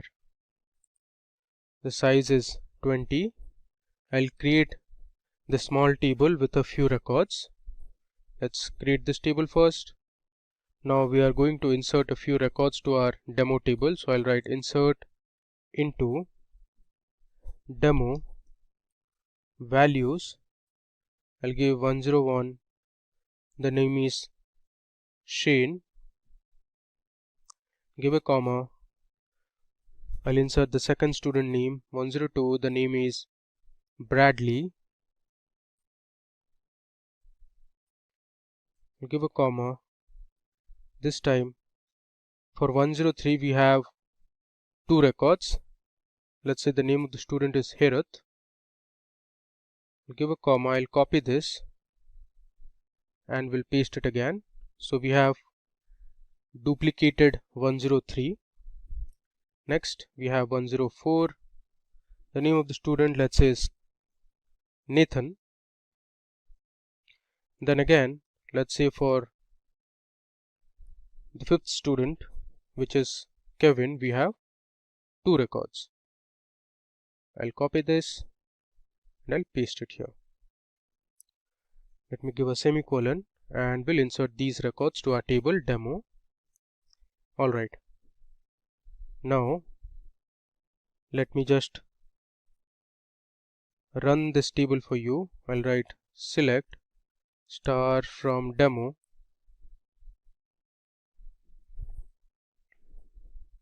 If you see this, we have a few information that are duplicated in our table, that is for student ID 103 and student ID 105. Now I am going to use my row number function to find the duplicate records present in my table. I'll write select student underscore ID comma student underscore name. I'll give another comma and write row underscore number over within brackets. I'll write partition by st underscore id comma st underscore name. Okay, then I'll write order by st underscore id, close the bracket. I'll give an alias as row num from my table, that is demo. Let's just run it. You can see here, okay, let me just delete n from here and do it again. Alright, now if you see here, there is just one student in the name Shane. We have one student in the name Bradley, but here if you see for Herath, the second record it says 2, which means there are two records for Herath, and if I scroll down there is one record for Nathan and there are two records for Kevin, which means Kevin is also repeated. Okay, now we are going to see another Windows function that is called rank function in MySQL. So the rank function assigns a rank to a particular column. Now there are gaps in the sequence of ranked values when two or more rows have the same rank. So first of all, let me create a table, and the name of the table would be a random name. We'll give it as, let's say, demo1, and it will have only one column, let's say variable a of type integer. We'll create this table first. Okay, now let's go ahead and insert a few records to our table, which is demo1. So I'll write value 101, 102, let's say 103 is repeated. I'm doing this purposely so that in the output you can clearly distinguish what the rank function does. Next we have 104, 105,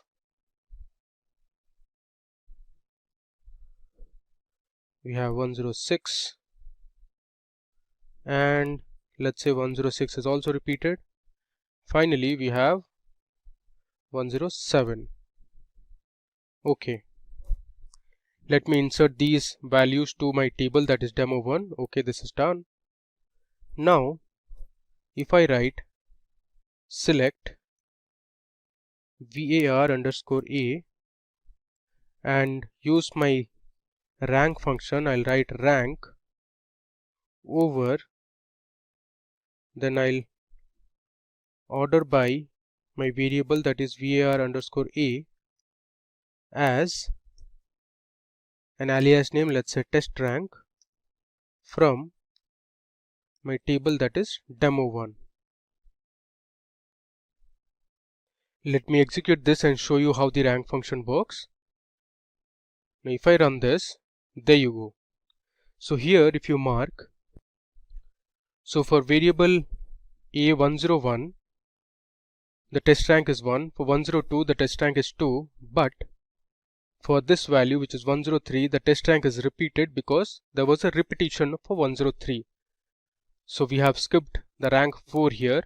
For 104 the rank is 5 now, for 105 the rank is 6 now. For 106 again, since the record was repeated twice, we have skipped the 8th rank and our rank function has assigned the same value which is 7 for 106, and for the last value 107 the rank is 9. Alright. Now moving ahead, we'll see our final Windows function which is called first value. So first value is another important function in MySQL. So this function returns the value of the specified expression with respect to the first row in the window frame. Alright. So what I'm going to do is, I'm going to select the employee name, the age and salary, and I'll write first underscore value, which is my function, and pass in my employee name, and then I'll write over order by my column, that is salary descending. I'll give an alias as highest underscore salary from my table, that is employees. So let me run this and see how the first underscore value function works. Alright, so in our table Joseph was the employee who had the highest salary, which was $115,000. So the first value function populated the same employee name throughout the table. You can see it here. Now you can also use the first underscore value function over the partition. So let's say you want to display the employee name who has the highest salary in each department. So for that you can use the partition.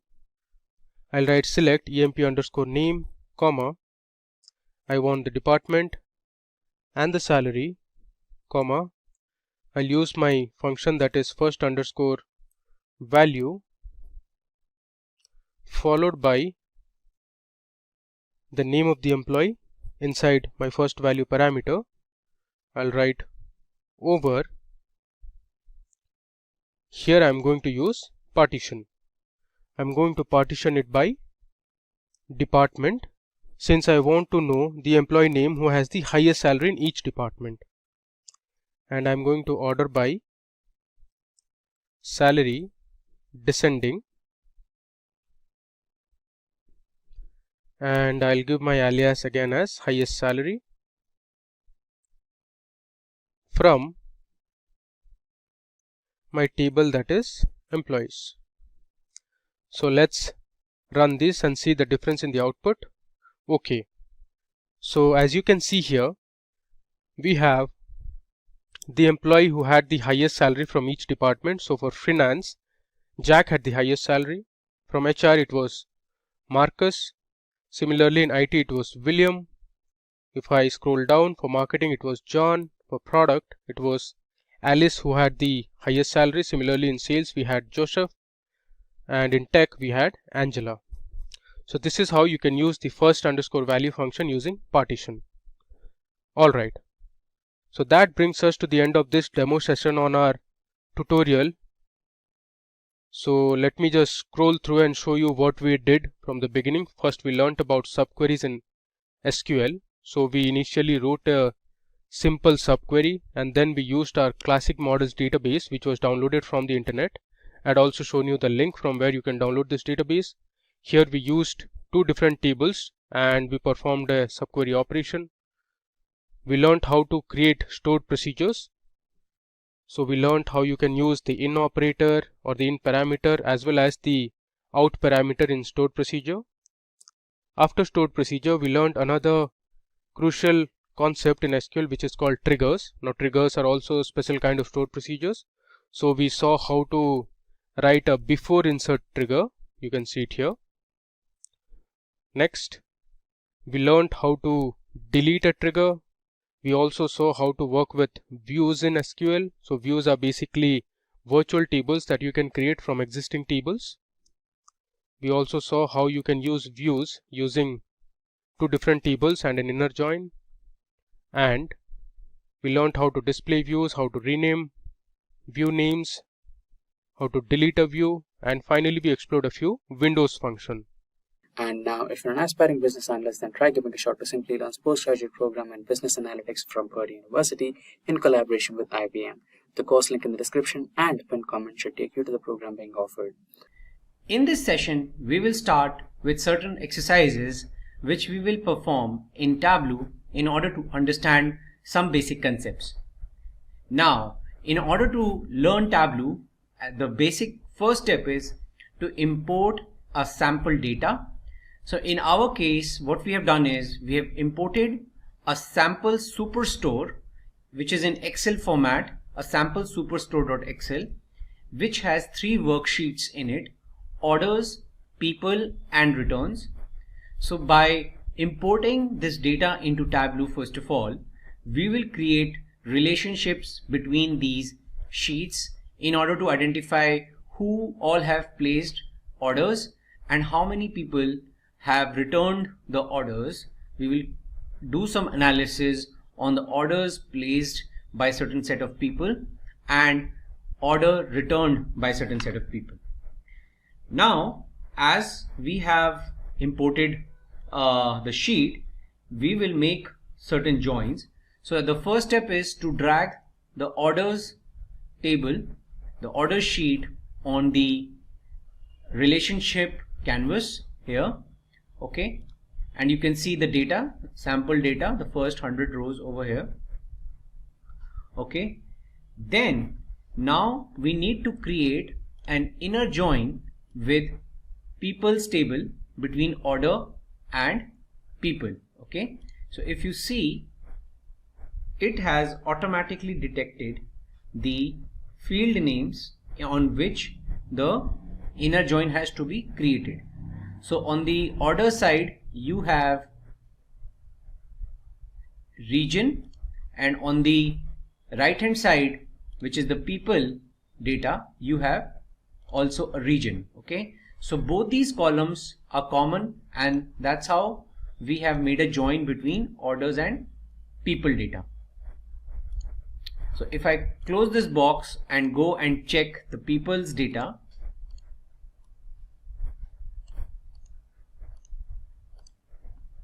open,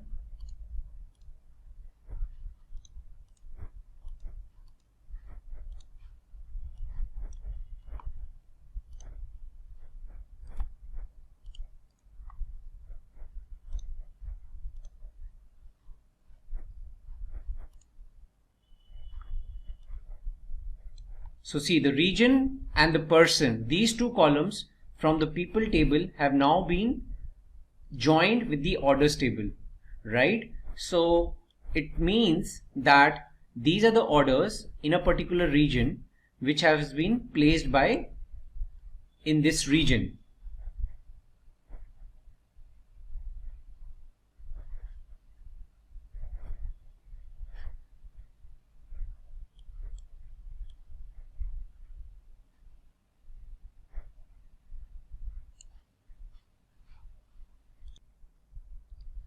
Let me show you the sample superstore Excel file. Now, this is the structure of the file. You have a sample list of transactions, basically the orders which are placed by customers across multiple regions, south, west of USA, south region, west region. Then you have a list of order IDs which have been returned. So basically the order ID in the returns sheet matches with those orders in the orders table. And then you have the people sheet in which you have region and a person associated with that region, the salesperson associated with that region. Okay, so basically when we are joining orders with people, we are joining that which orders belongs to which region and who's the salesperson associated with it. So what we have done over here is we have made an inner join, means all the orders should belong to particular region and that region is in the people's sheet. And then in the second step, now we will make a left join between returns and orders, not inner join. We will make a left join between returns and orders, and we will make a join using the order ID.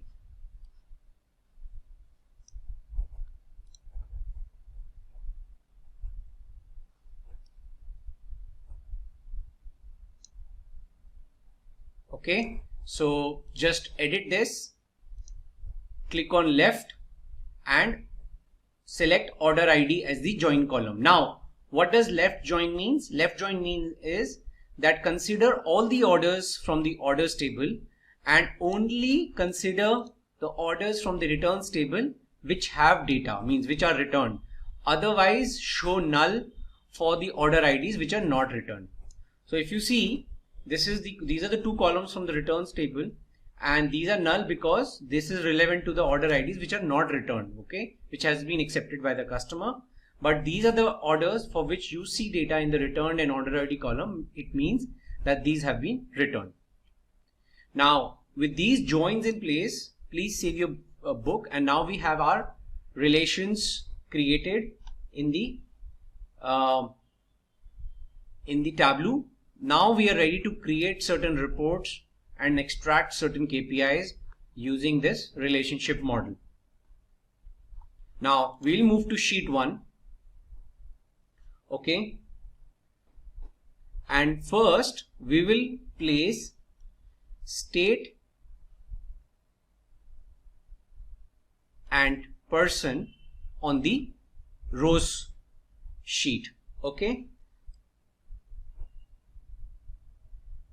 Then I'll go to my numbers and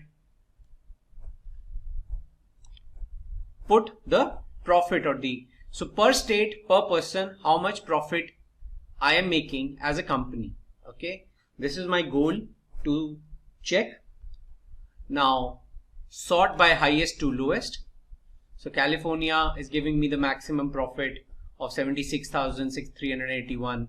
Then New York, then Washington. So this is the sorted order in which I have listed my profit in descending order.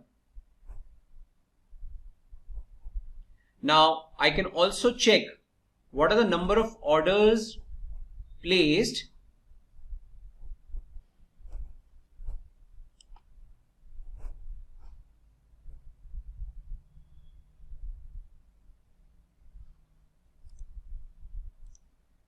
and check the distinct count. So out of 120, out of the total orders of 127, okay, so this is the total number of orders which have been returned for California is 127. It's 16, 29. So the sorted order is as per the revenue, as per the profit, and this is the details of the orders which have been returned per state. So if you see for Connecticut, for Kansas, there are 0 returns.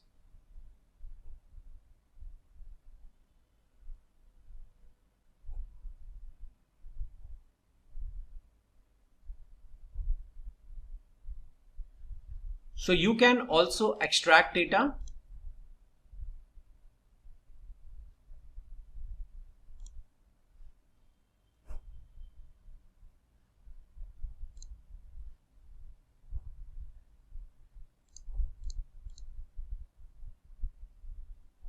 Table to refresh is orders and identify new rows using order date.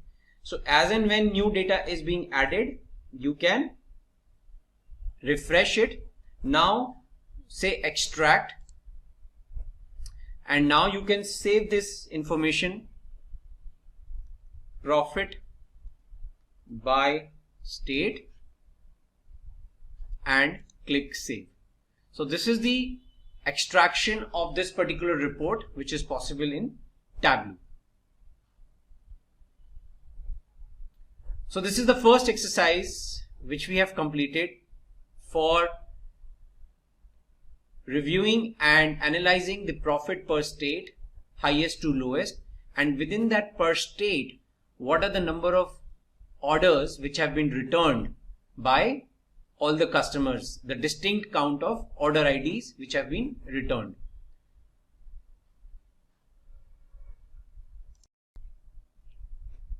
Now let's start our second exercise on creating calculated fields in Tableau. Now in this exercise, we will be doing certain activities, like we will be creating a set to show the states which have more than 100 customers. Then we will be creating a calculated field to show an average sales per customer. Okay. Then we will create a calculated field to show the sales goals, and then show emerging and developing stage. So these are the 4 KPIs which we have to derive. Now the first thing, we have our sample superstore data already imported and the relationships created, inner join with people and left join with returns. Now we have our sheet 2, in which we will create the states, a list of states which has more than 100 customers. So what we have to do is we have to right click on the customer name and click create set. Okay. Now we have to give the name as states with 100 plus customers, and then go to the condition tab, select by field, and then apply condition as count of customer name greater than equal to 100 and click OK. Now we have this set created, states with 100 plus customers. Now to determine average sales by customer, we have to now create a calculated field. So go to the analysis and click on create calculate field. Okay. Now name it as average sales per customer, and now we will say average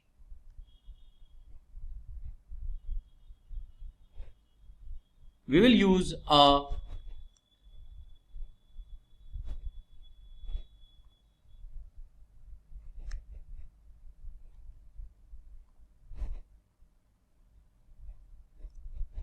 okay, so we are saying that per customer we are using a level of definition function include, which means that per customer what is my average sales, right? We've already used a function, aggregated function called average. So we are saying per customer give me the total and then give me the average per customer. So we're going to click OK.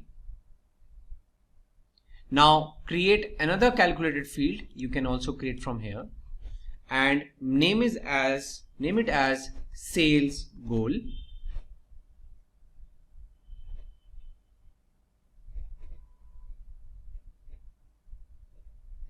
Now in this we are going to type the formula if minimum states with 100 plus customers equal to true, then sum of sales into 1.3, else average sales per customer into 100. So we are saying that if the customer belongs to the set of states with 100 plus customers, then the sales target should be 1.3 times the actual sales as of today, else it should be 100% of the average sales per customer. Now let's create another calculated field which we call as emerging or developing state. If distinct count of customer name is greater than equal to 100, then the state is tagged as developing state, else it is called as emerging state.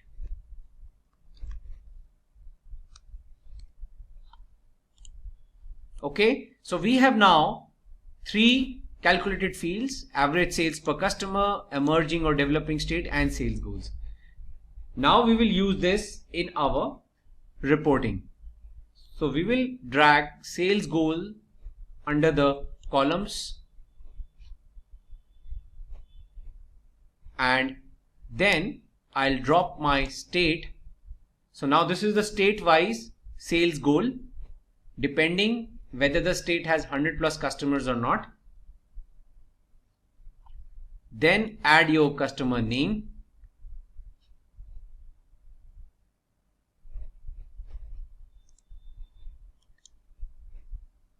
make the measure as count distinct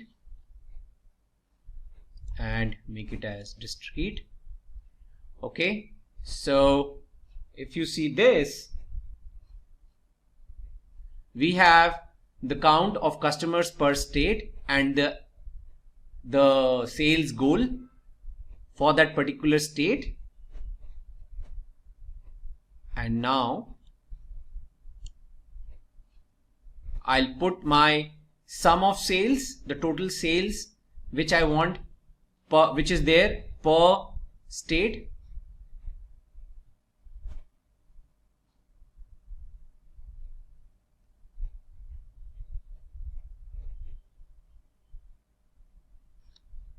Now go to show me and select this particular chart, bullet graph.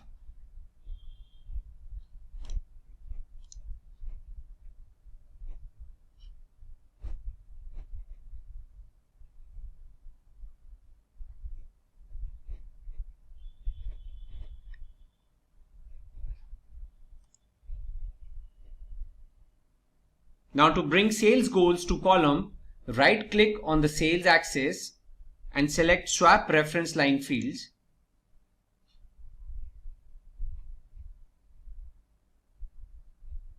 Now from your left hand panel, drag and drop emerging or developing state on the color panel.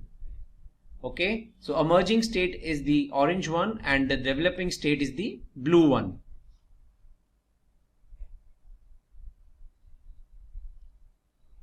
And save the sheet as developing and the emerging states. So if you see this, it's an emerging state because its count is less than, the customer count is less than 100. Its sales goal is 57384, but the actual sales is 19511. Okay. So now this is a developing state. Its count is greater than equal to 100 and its sales goal and its sales is exactly the same. It matches. So that's why you are saying the bar and the blue bar is ending exactly where the a vertical bar is.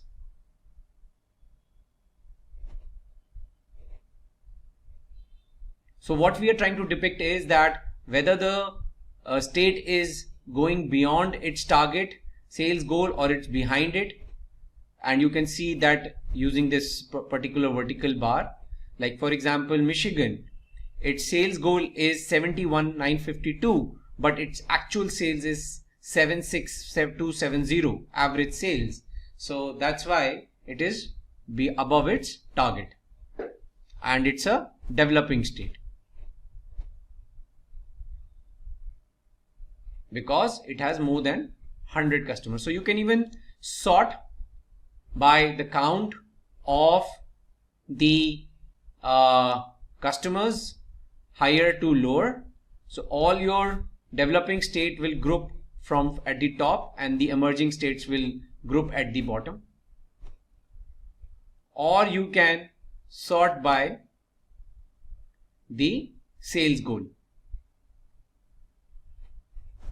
So the orange bar is the sales goal or the blue bar. So depending what sales goal is being derived for each state.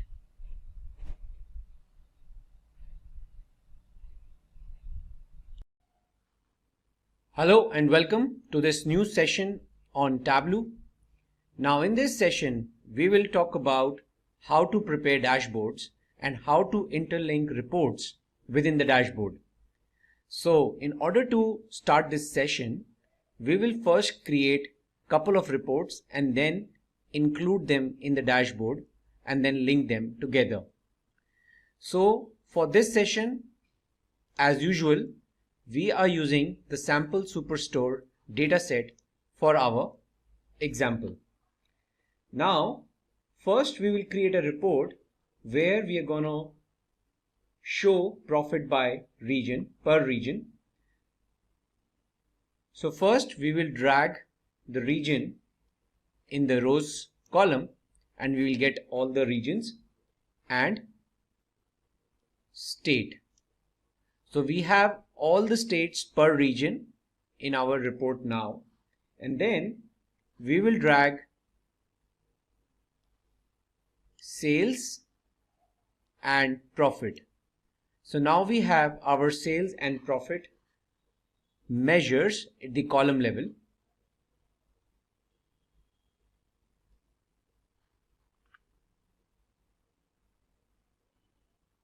Now just also drag now the region to the color section. So now we have each region colored. The entire sales and profit per region is distinguished by the different colors: central, east, south and west.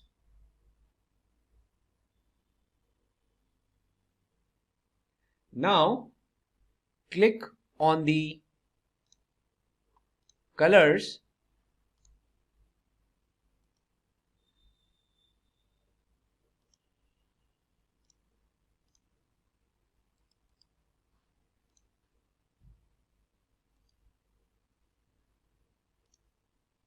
Now we want to show the labels using the marks card. Okay, so we want to show the region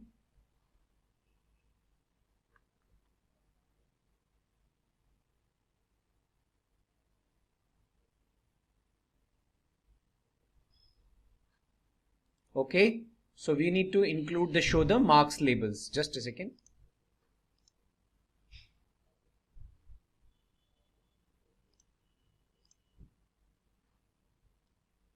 So enable the labels, say show mark labels.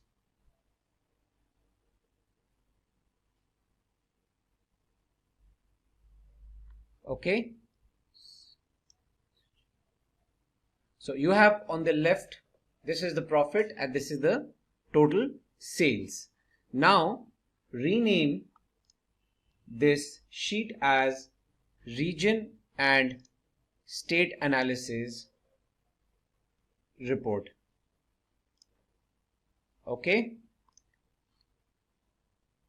Now let's create another worksheet.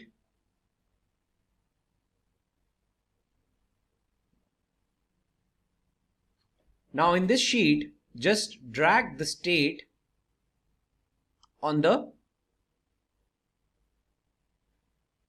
marks card. Now automatically Tableau will detect that you have dropped a particular state, and we have the states of United States. So it has identified the state names and showed you the identifiers of the states on the map, and automatically identified the latitude and longitudes which are generated by Tableau, and given you the markers on each and every state. Now drag the sales measure to the color panel. Okay, so now this is sales per state in the color scheme, with the color scheming. Then now drag the profit to the size. So now each state you have the color, the profit and the sales. Now you can edit the colors and you can select a particular scheme of colors and say apply and OK. So now you are able to distinguish the colors on the state. Now after this, just rename the sheet as profit by state report. Now let's create another report. Now in this report, drag the subcategory to the column section and sales and profit measures in the rows. Okay. Now right click on the sum profit pill and check dual axis.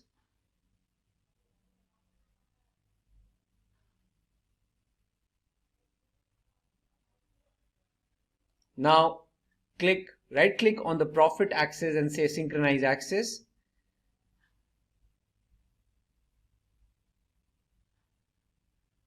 Now select sum sales from the marks card and change the notation as bar, and for profit change the notation as line. So now this is a fair display of subcategory wise sales and profit representation, that these are the sales and what is the profit.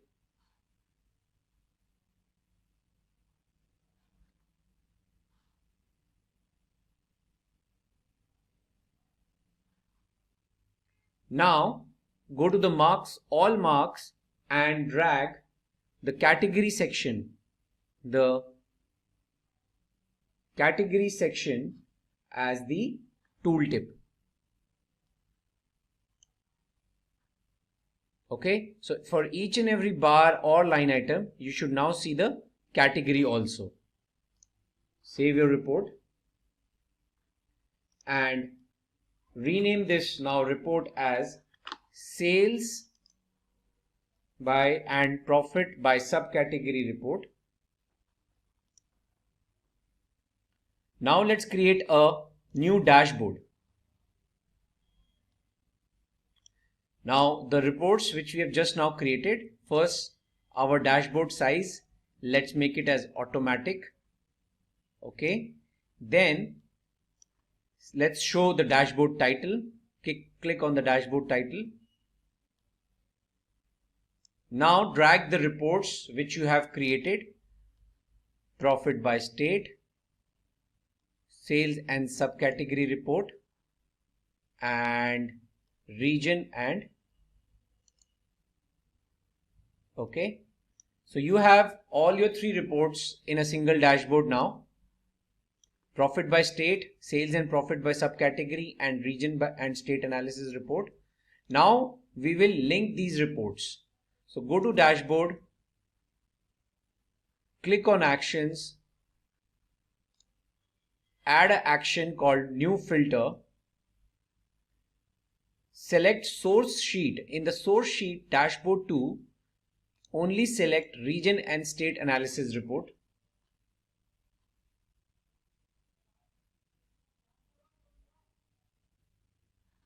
And in the target sheet, just deselect region and state analysis.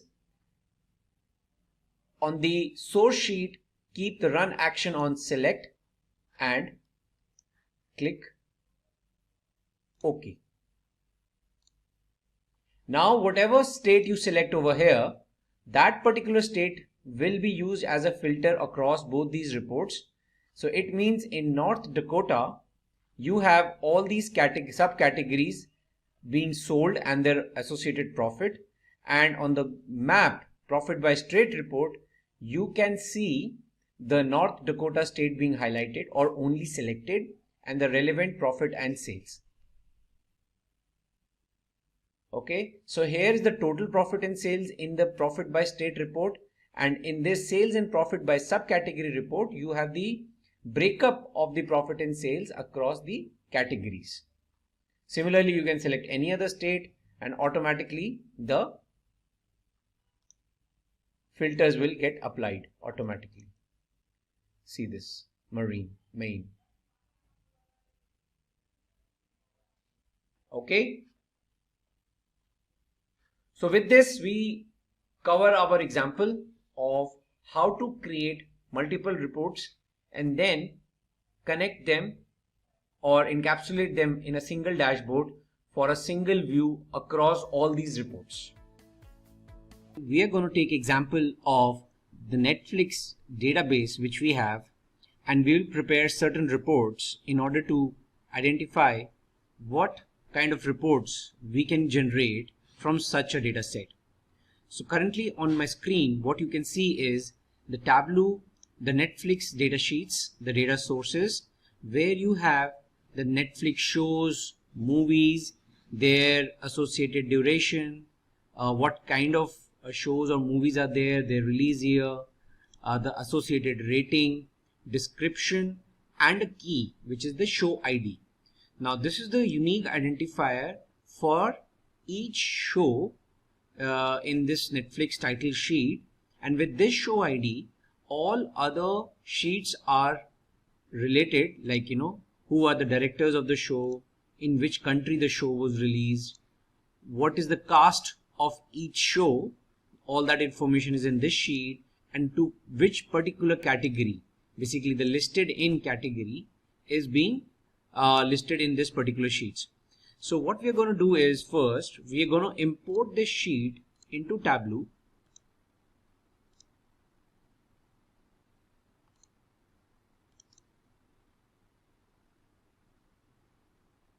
Okay, and then create relationship between them using the Tableau relationship canvas. So first, the primary transactional table, the sheet in which all the information related to movies is there or shows is there, is in Netflix titles, and then we will drag sheet like Netflix cast, titles cast. Now Tableau has automatically identified the relationship between the show ID of titles and show ID of titles cast, and it has made a join. So if you double click this, you can see this relationship, cardinality, and the related fields.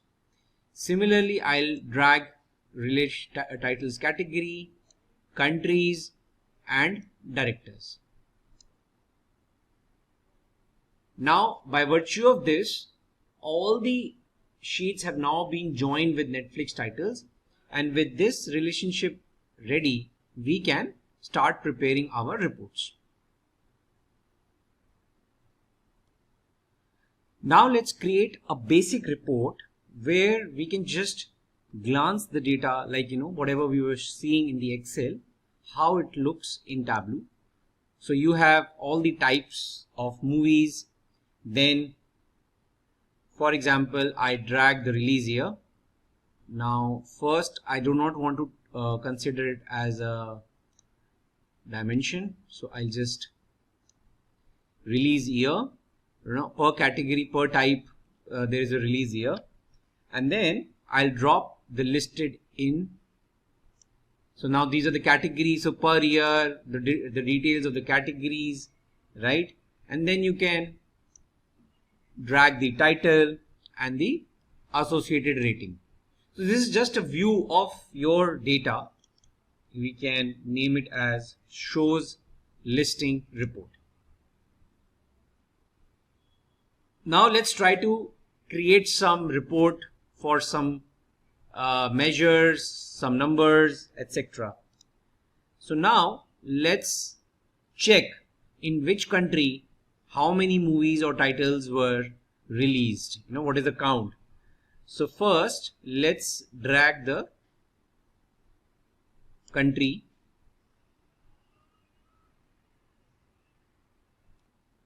So as soon as we drag the country field, it has identified that it has the geographical names and identified the latitude and longitude details. So Tableau internally does that automatically, and it has identified the spots across the globe of the relevant country. Now let's drag the listed in on the color section.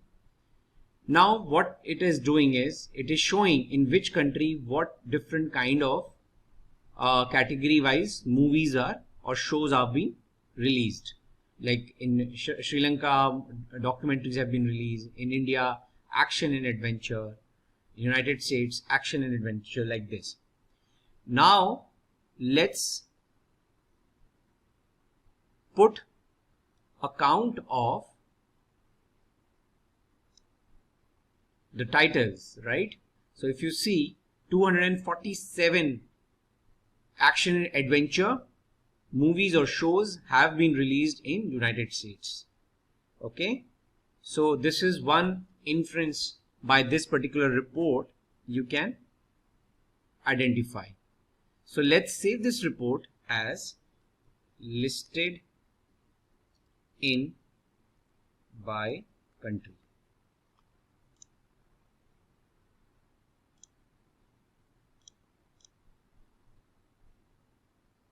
Okay, now let's create another report.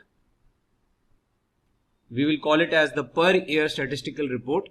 In this, first I'll put the release years in the column. Now count of Netflix titles. So this is the count of Netflix titles per year, 2017, 2016, 14. And then count of Netflix titles in the countries. This is the second bar chart. Okay. Now what I'll do is I'll combine it into one.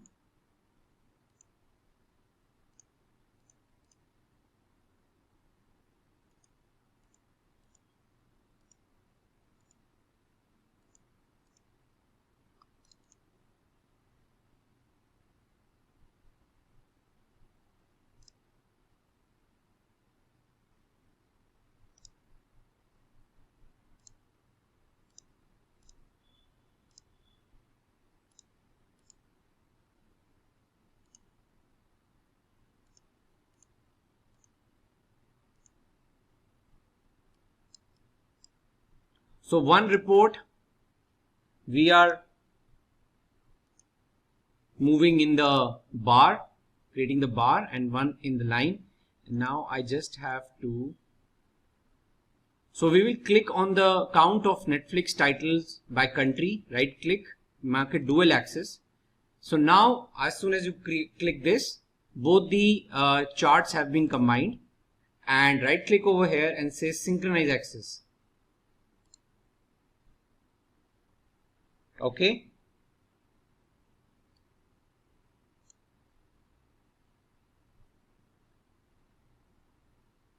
Okay. So now if you can see right, in 2017 you had 2,303 Netflix releases across all categories and 1159 titles, right? 1063 titles in 2017.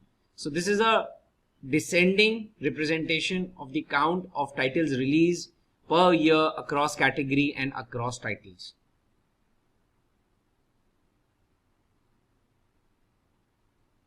So let's call this as per year stats,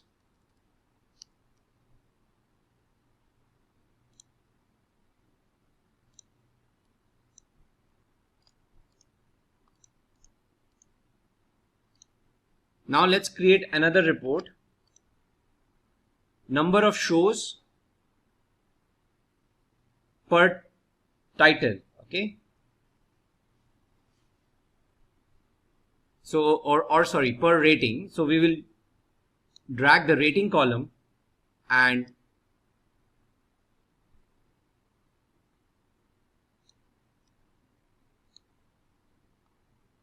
we will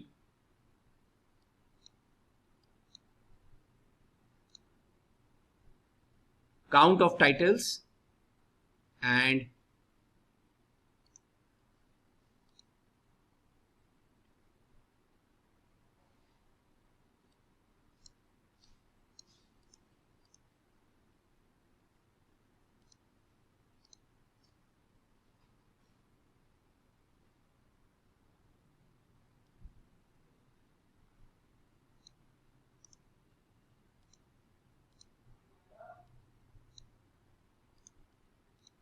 unique count of titles and unique count of show IDs.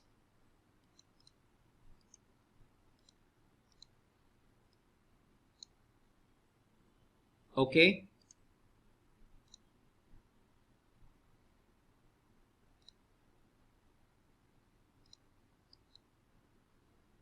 One is bar and one is line.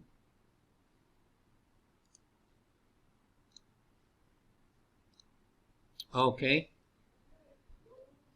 So this is a report which shows rating wise titles and the show IDs.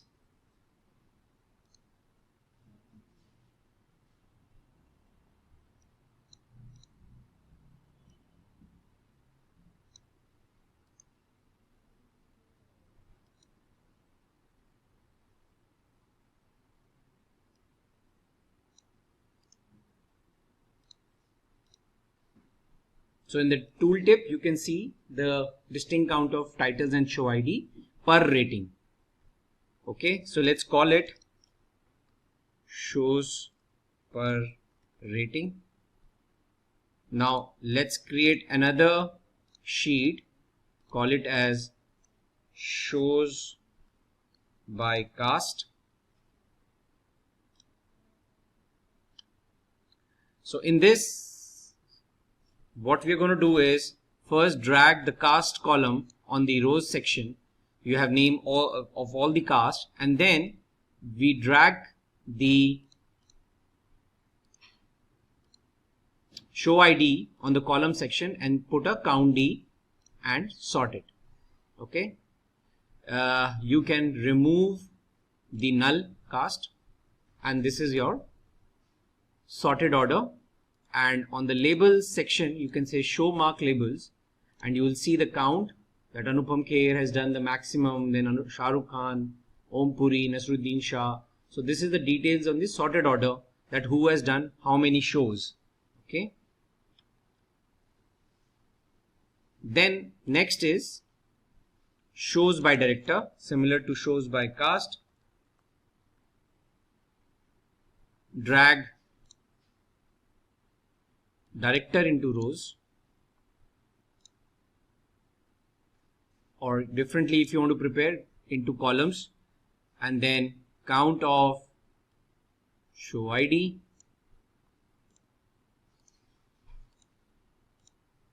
okay, sort it, and you can actually filter out the null director value.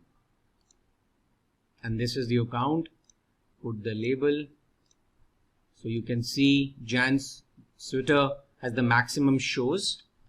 Okay. Then create another report, shows by category.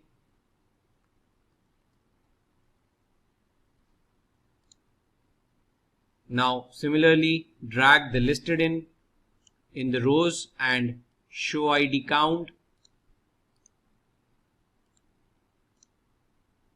Remove the null category and sort. labels, show mark labels. So international movies are the highest category, dramas the next, comedy, international TV shows. This way you have your category.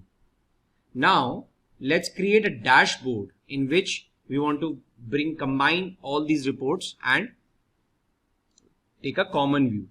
So first let's drag listed in by country, then shows by director. Also please let's set the size as automatic. Then let's drag shows by category and shows by cast. Now these 4 reports are on a single dashboard. We will link them to each other. So go to worksheet, actions, add action, filter, select dashboard 1, only select shows by category here,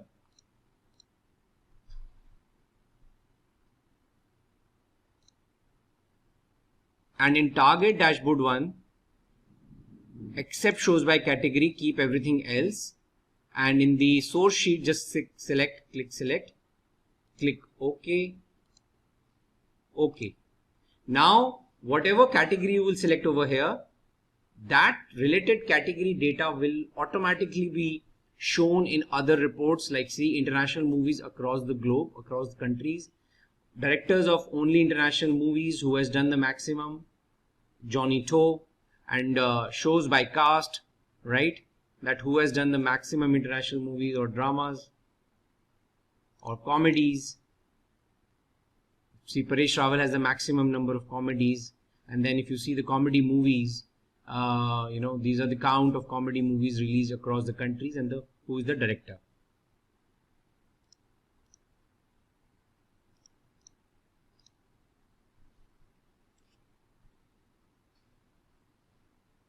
Another very interesting report which you can prepare is that, for example, you want to check in which country maximum duration of your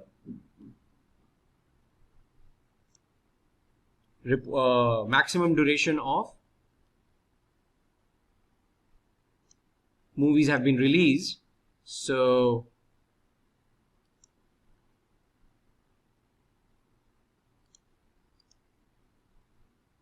first let's create convert to measure, remove this.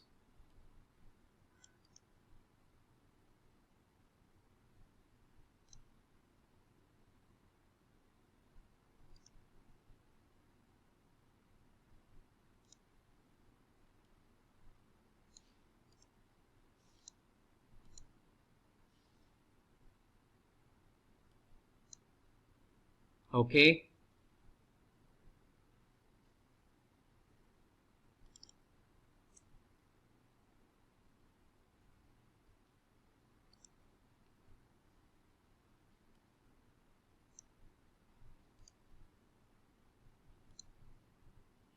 So if you see, maximum duration of the movies or the entire Netflix content is maximum United States, then in India these many minutes, next is United Kingdom, and you can also change the colors. Whatever you feel is as per your standards or as per the convention, you can change the color combination.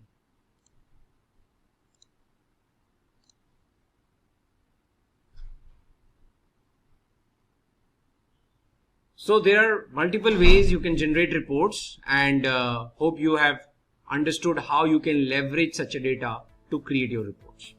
And now, if you're an aspiring business analyst, then try giving a shot to Simplilearn's postgraduate program in Business Analytics from Purdue University in collaboration with IBM.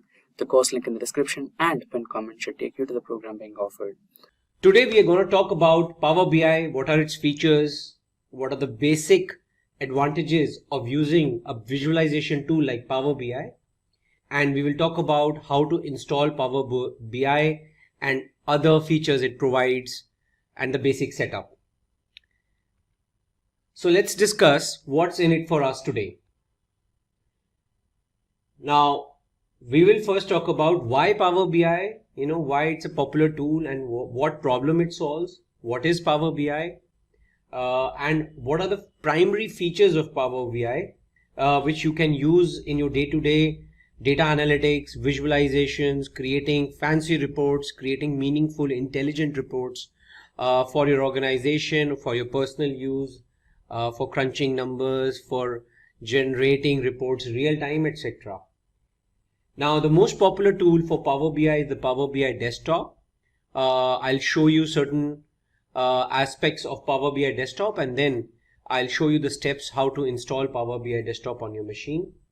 And then definitely Power BI Desktop is a free tool provided by Microsoft, but then you can also subscribe for an enterprise version, which is primarily used by enterprises for publishing their data.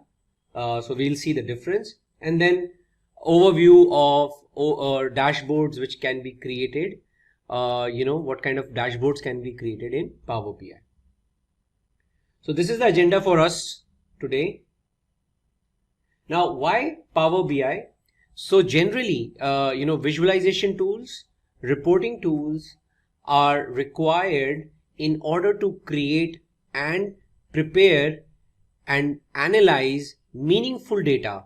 It could be a data for an organization. It could be a social media platform data. It could be a data from IoT devices, but something which needs to be analyzed, and some intelligent inferences and data mining has to be done on top of it. Now imagine today we are in a world where terabytes of data and information is getting generated on an instantaneous basis, on minute by minute basis. So it becomes very essential to churn out something meaningful, something intelligent out of it. In the market, there are a lot of other tools which are available, like Clix, Alteryx, Tableau, and Power BI. So Power BI is a Microsoft product, which is one of the most popular products, and it comes as a free to download product, Microsoft Power BI Desktop, which is available, and I'll show you a couple of ways how you can install it on your machine. But why Power BI is popular is because it provides a lot of out-of-the-box features, drag and drop features, which we will talk about in our subsequent sessions and classes. But today's session is primarily focused on giving you guys an introduction on what is the purpose of Power BI and what all problems it solves in the real world. So Power BI allows you to view, analyze, and visualize huge quantities of data, and the data could be in any format: Excel, CSV, text, or it could be a direct connection to a database like SQL, MySQL, Azure, Oracle, anyone, IBM DB2. So it supports n number of data types or data sets, and it's very powerful in terms of data connectivity. So it uses powerful compression algorithms to import and cache the data within the .pbix file. So it's as convenient as a simple software. If suppose you import a data and then you prepare a report, and then you can easily share the reports with your peers or someone who's co-developing with you, either through Power BI cloud services, or even you can share the PBIX file in an email or through any other means, and you can share the data set with the concerned, and they can then work on the report independently. So there are different ways. There is no kind of a limitation for working on Power BI. There are multiple ways, and it is very fast. It is the most fast tool to work with Excel, because definitely Excel is also a Microsoft technology, so it works very fast on Excel based data and gives you numbers and reporting at a very high speed. So now once you have imported the data, Power BI allows you to model the data, allows you to work intelligently on the data. It allows you to model the data in a way that if you are importing data from multiple Excel sheets, importing data from multiple tables, you can easily create a relationship between those tables or data sets in Power BI, and then create visually appealing reports, meaningful reports, as I've been emphasizing, and make sense out of that data. No data in silos is of any use. Data in silo means a single worksheet or a single data set will not churn out any meaningful information until and unless you basically join it, club it, merge it, union it, append it with some other data sets, because a single data set will never be able to hold that much amount of information which is generally required for a important report.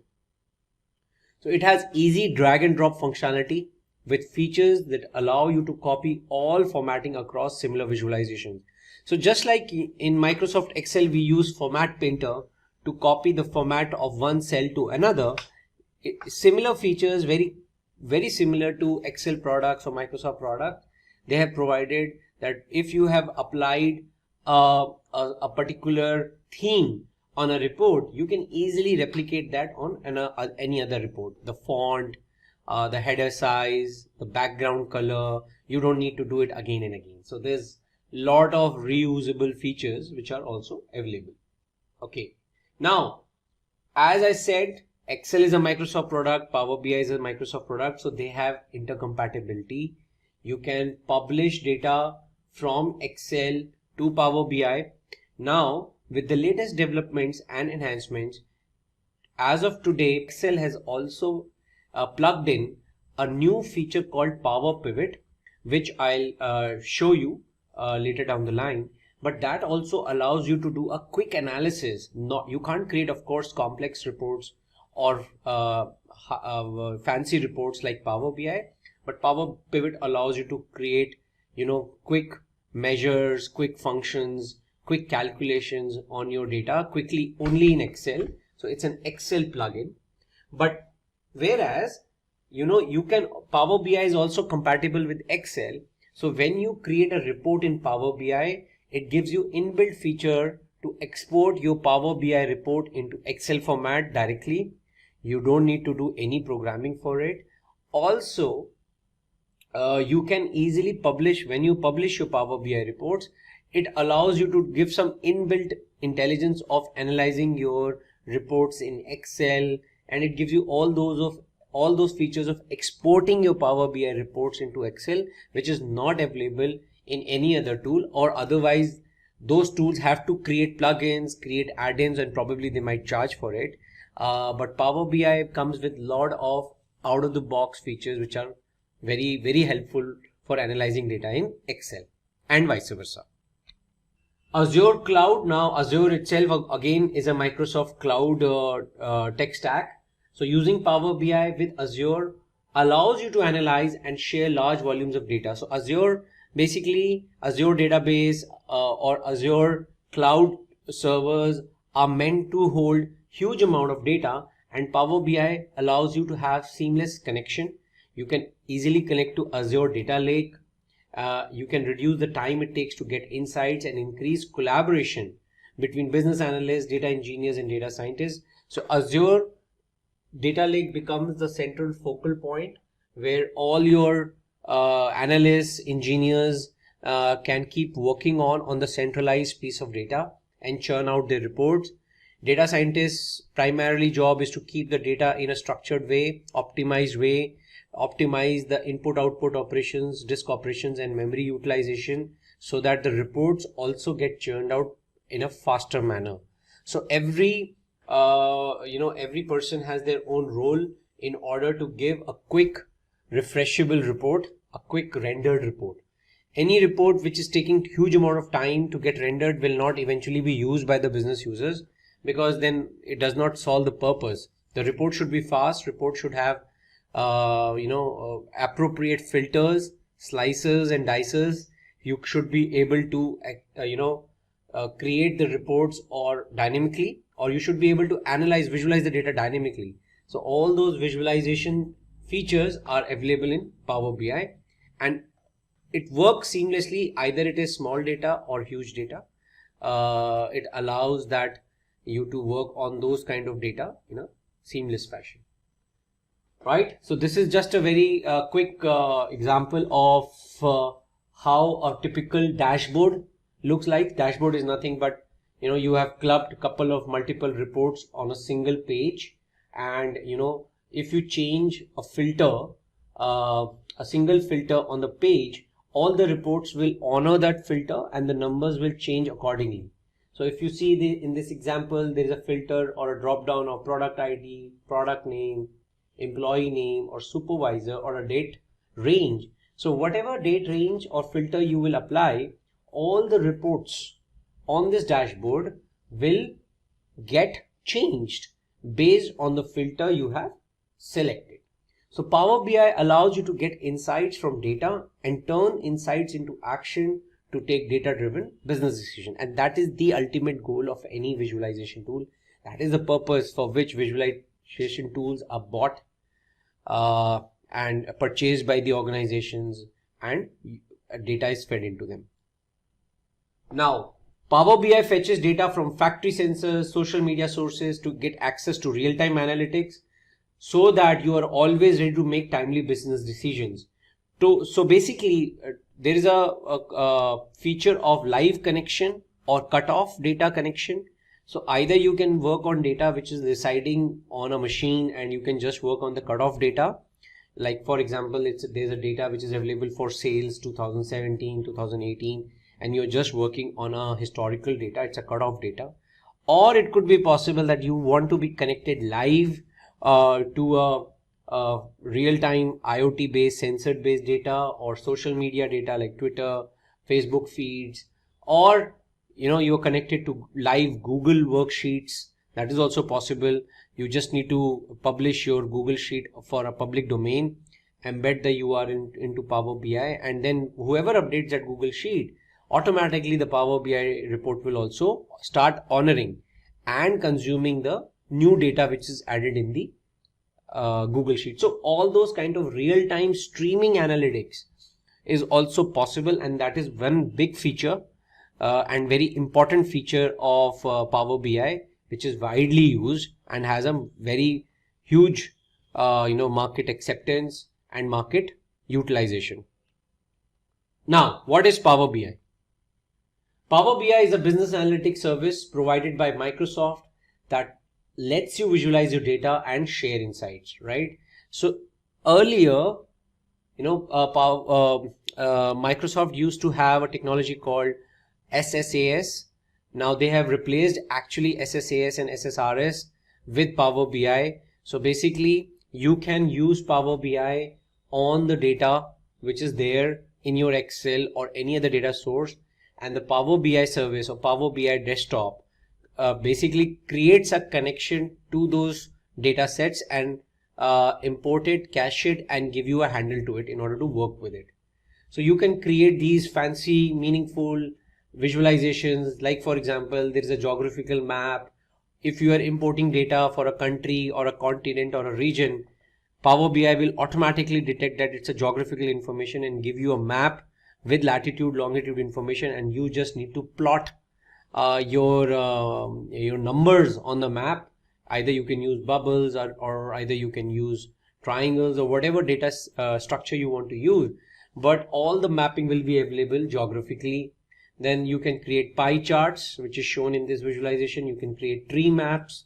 You can create cards where you can highlight the most important numbers like sales, total sales of your company across all the regions, or the growth chart, or the month on month sales of your organization, or total number of products or units sold. So whatever is important and to be highlighted for the management to take any meaningful decision or any insights you want to share, Power BI visualization tool, the Power BI visualization chart allows you to drag and drop and create wonderful reports. Okay. So what are the features of Power BI?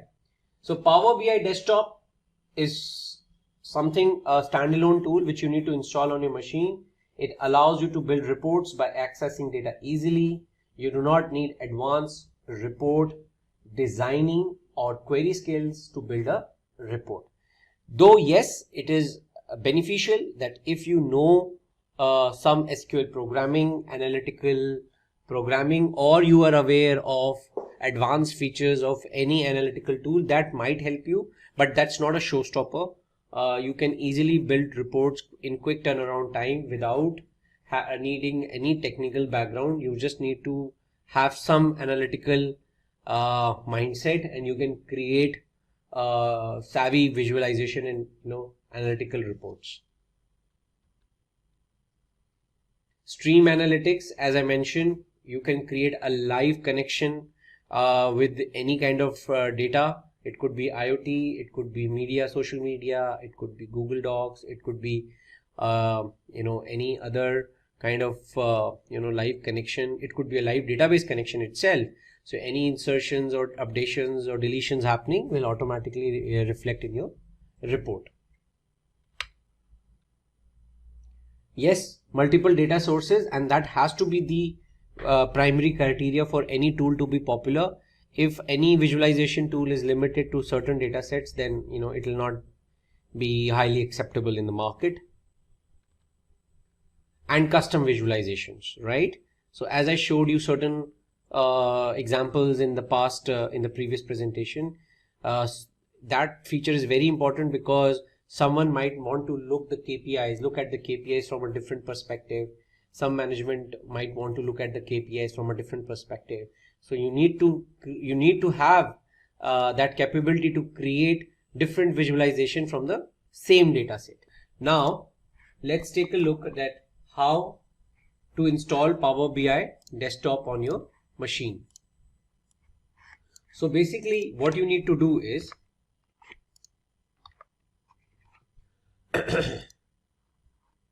you need to go to this URL,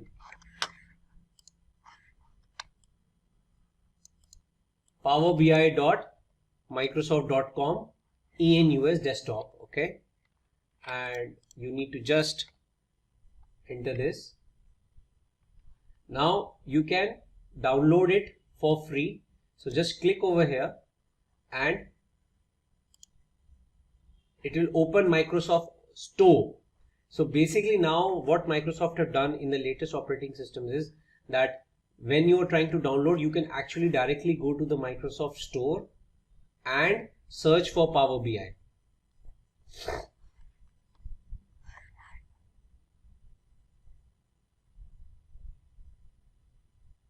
So let's wait for a couple of seconds.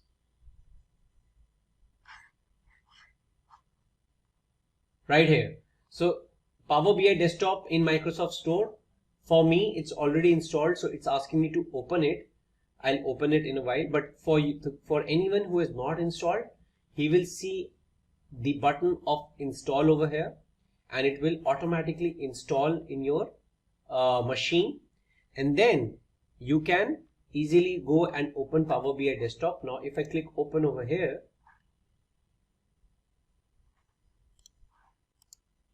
now this is the UI of the Power BI desktop. I'm not going to go right now in creating reports right away. We will talk about that in a subsequent session with sample data sets, and we will cover the features of Power BI desktop one by one. But this is what it is. This is the whole tool of Power BI, which is having the visualization pane. All the different visualizations are can be created from this pane. Then this is the pane which allows you to select the data fields. Then there is a report view, data view, and relationship view, the data model view, where multiple relationships you can create. You can view the data in the grid of the tables which you will create, and the reports. So you can create multiple reports on multiple pages. You can keep adding pages.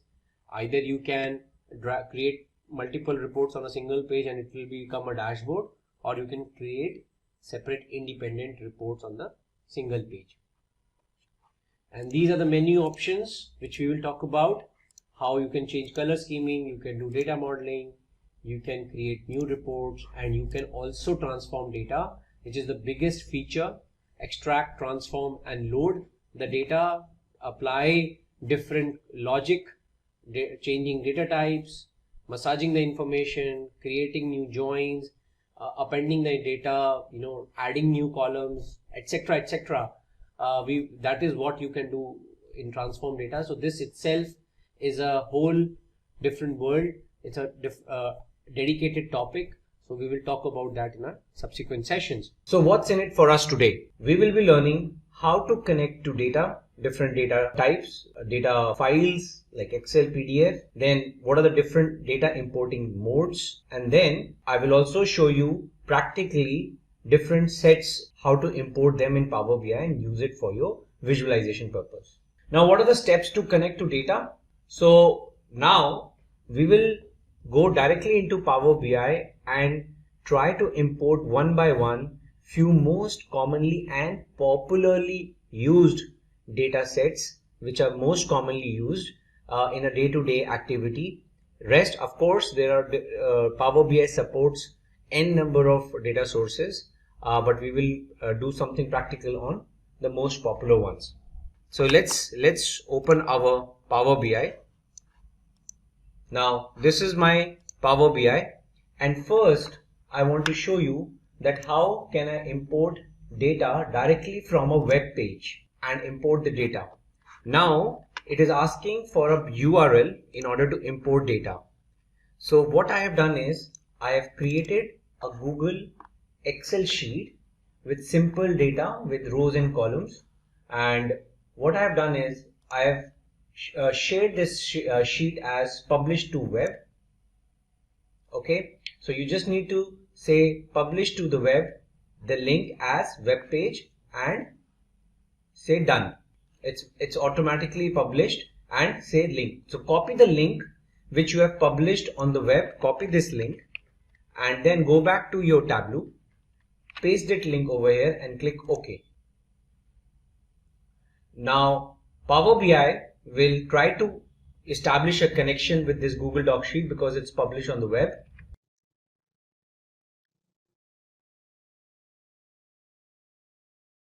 You need to wait for a while it is reading. Okay, now it has read one of the HTML tables, so I'll select this one. Now you can see it is showing me a preview of the table which is there on my Google sheet, right? It has 11 rows, so it has all showed all the 11 rows. So now I can go and transform this data because I can see my headers are there starting from the second row. So there is an opportunity for me to transform the data. So I'll go and transform it so that it looks clean. Okay, so first is I need to remove the first row, which is the null row. Remove the top rows. Okay, and then I need to use the first row now as a header. So you just click this option, use first row as headers. That's it. So now if you see my row ID, order date, ship date, all my data is now ready. So I can say close and apply. Click apply changes. Now this is an example of web data import. You can go and preview your data. Right now, the biggest advantage of this data connection is that it's a live data. So for example, I insert another row.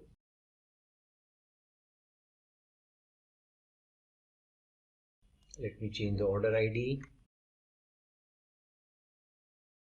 I've changed some basic stuff, and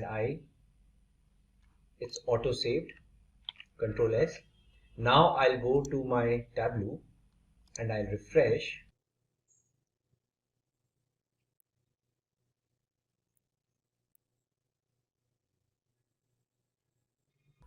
Now you can see as I refreshed my Power Query Editor, I clicked refresh all and I got my new row which is there in the live data. I got that fetched from my okay, I got that row, the row ID number 12. So I have to say close and apply.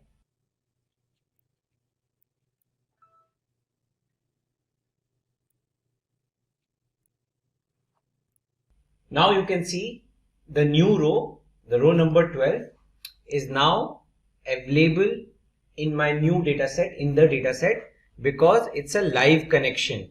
it's a live connection with the web-based Google Sheet. Okay, so this is one important way in which you can import data. Now let's try to import data from a text file.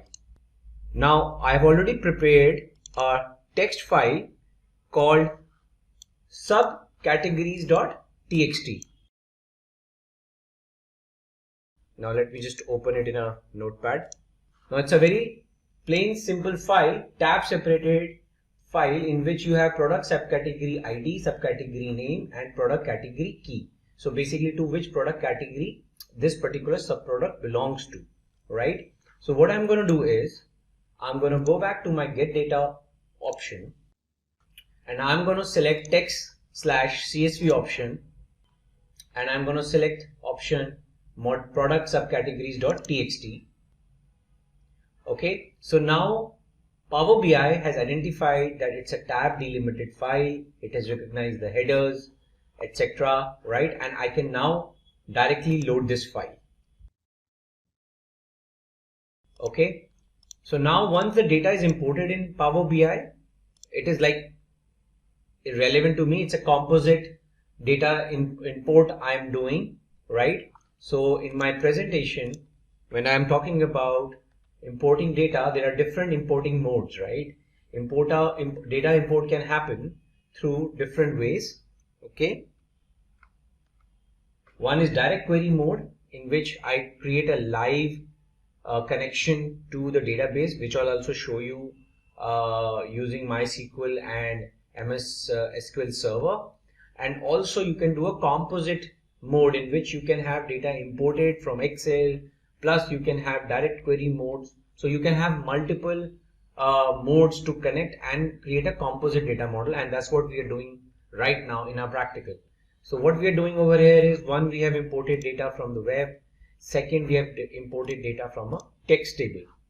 Now after doing text, now our next task is to import from CSV. Let's try another one. So now I have imported product subcategory.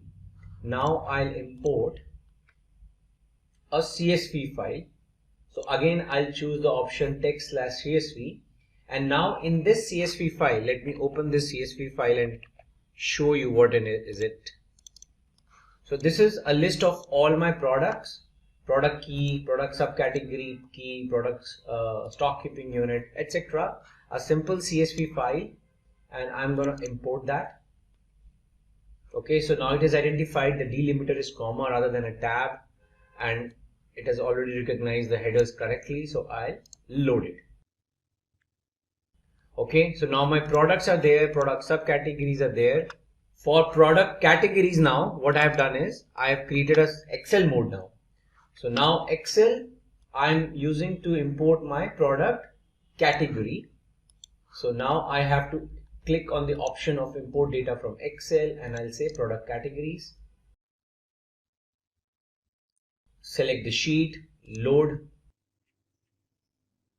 and now so my products, product categories, product subcategories, though with different data storage types, but still now the data is imported into Power BI. It is a composite data model.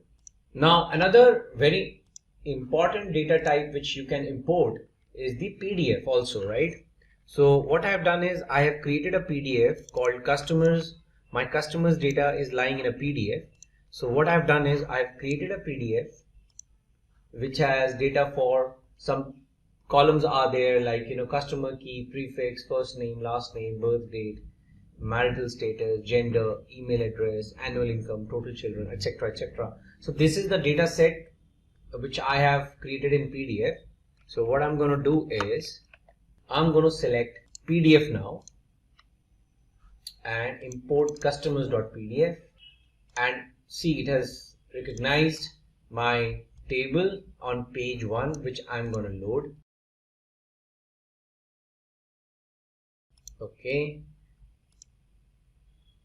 you can rename this as PDF table.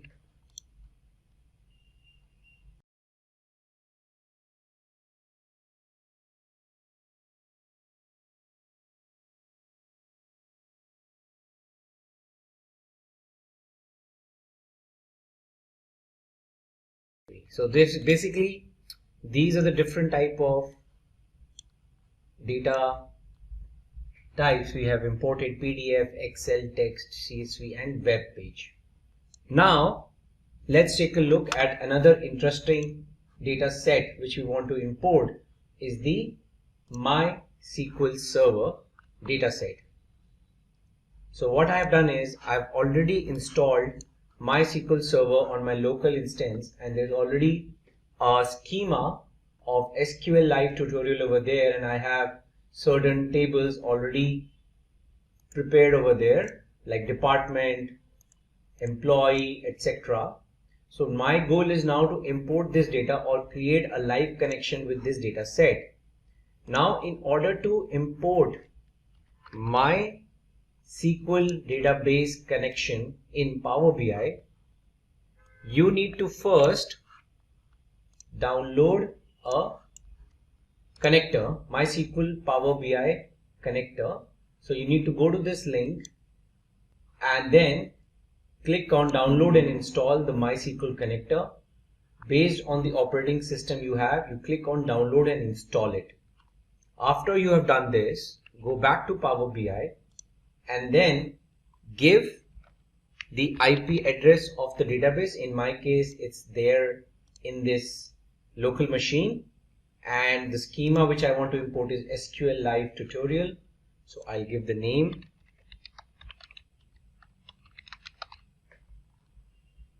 click connect. Okay, now it's connected. So now it is asking me which particular tables you want to create a connection with. I'm choosing department and employee, and I'm just loading them.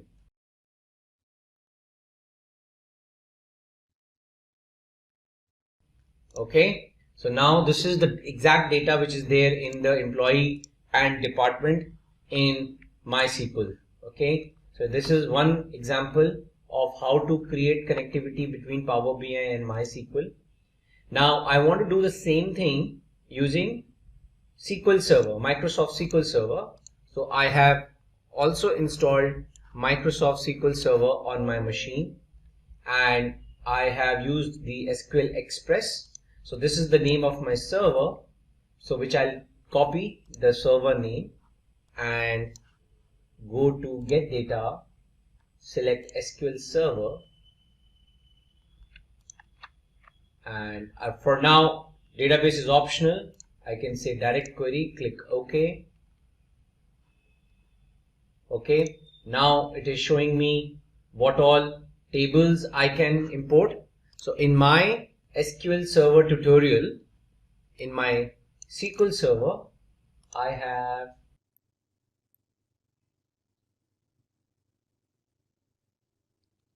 have these three tables: customers, employee attrition, Olympic events. So I can use probably the customers one, which is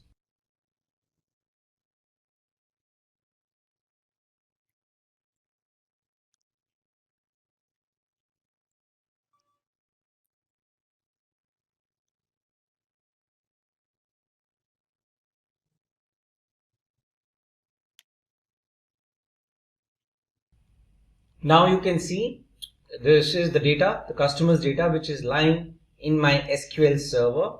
Okay, so I can preview it and load it.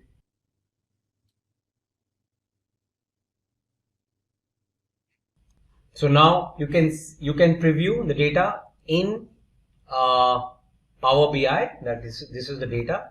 So I can rename as customers from MS SQL, and this is from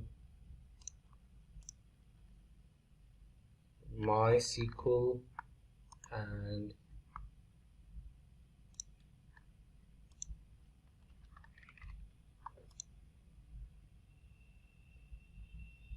okay, so now this is not the only data sets you can import. Now if you take a look at the options which Power BI gave, of what different type and variations of data it can it has compatibility to import from.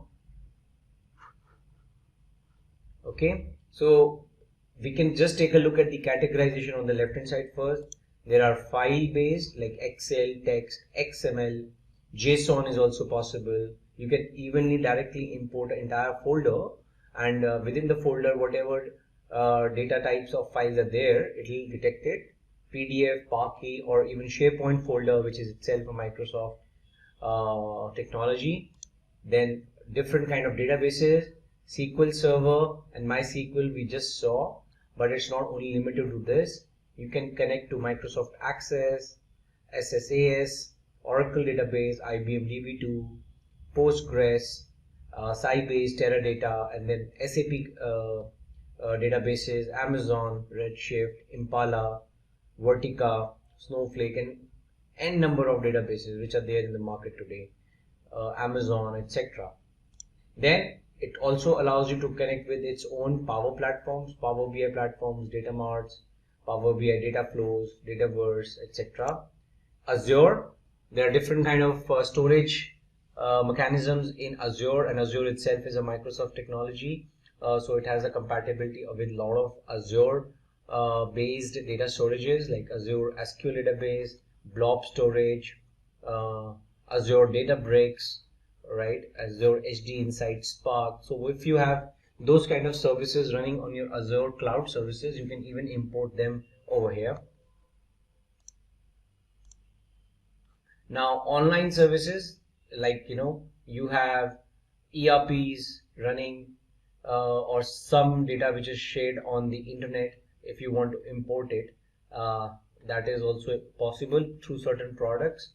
Dynamics 365, Microsoft Exchange Online, Salesforce, Google Analytics, Adobe Analytics, GitHub, LinkedIn Sales. If you want to do some analysis of some social networking, feeds, that also you can import.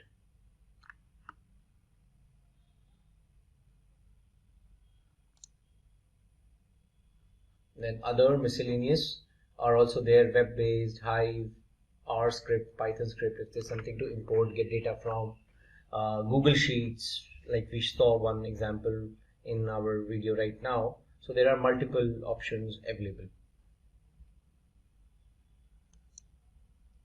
Now, once you have imported the data which is relevant to you, in our subsequent sessions we will see how to create relationships, but just giving you a glimpse that whatever data you are importing, Power BI auto detects certain relationships and it will create for you, but then you can go and manually also change. So this is the composite data model which is getting created in the backend while you are importing the data. You can easily go and manage these relationships, either keep them as is, you can delete and create new ones manually. So there is no limitation in that.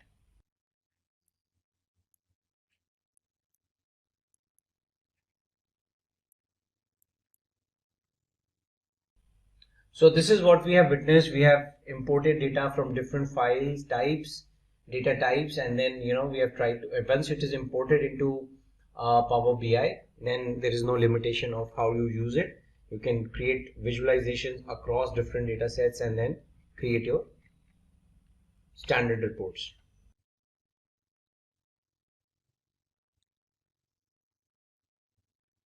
So this is the example of importing data from web, importing data from a database, from a PDF, and then once you have data, you can shape and combine data. You can basically do whatever transformation you want to do. You want to make joins, merge the data. So for example, if we go back to our Power BI, and if I go back to my transform data section, now as I have now different data sets available with me, I can do any kind of operation, transformation on the data, right?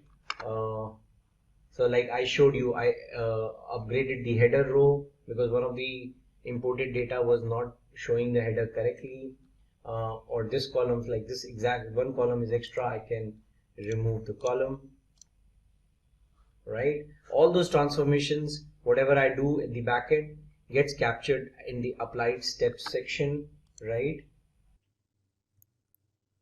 This is the customer data. You can create, you can merge it, you can append it with other data sets, right? Let's, for example, I want to create a merge data set of my categories and subcategories.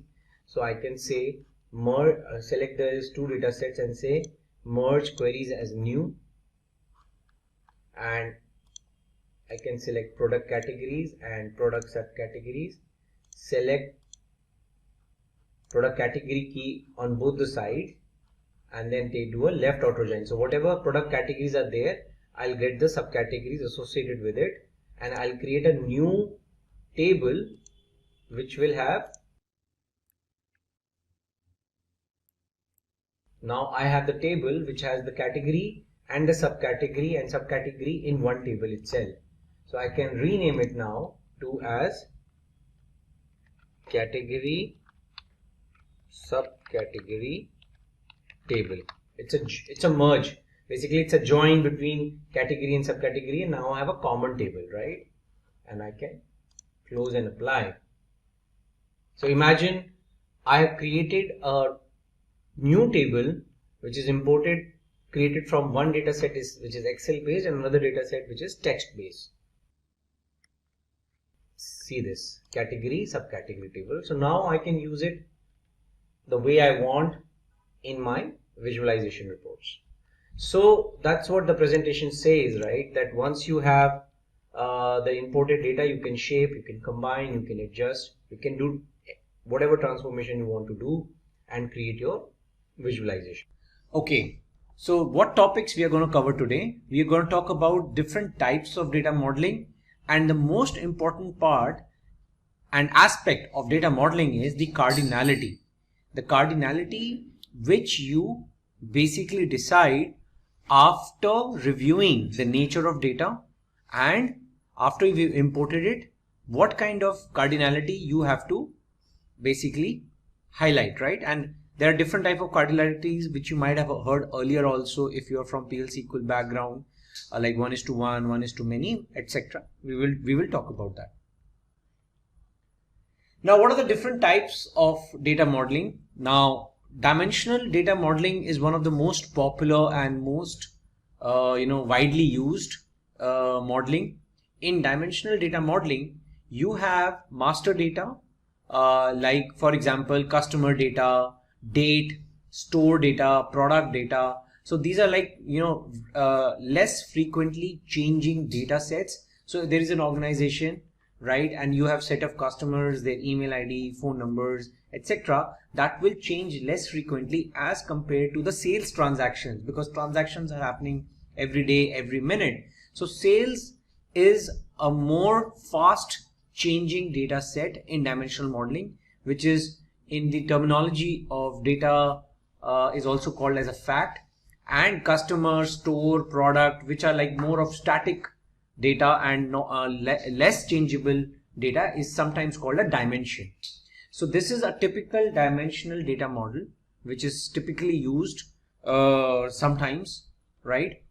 And then there is another model which is relational model. This is a typical model which we have been using in database design, like primary key, foreign key relationships. So for example, you have a customer who has purchased a product. So probably the customer might have the details of the product which he has purchased, and you will make a join between customer and product table, and even you can make a join between product or product type or customer or product type. So customer table will also have a key to the product type. So this is less conducive for reporting, but it is more of a transactional relational model. But of course, this is also feasible. But from the Power BI perspective, when we talk about reporting and visualization, this is the most extensively used dimensional data model.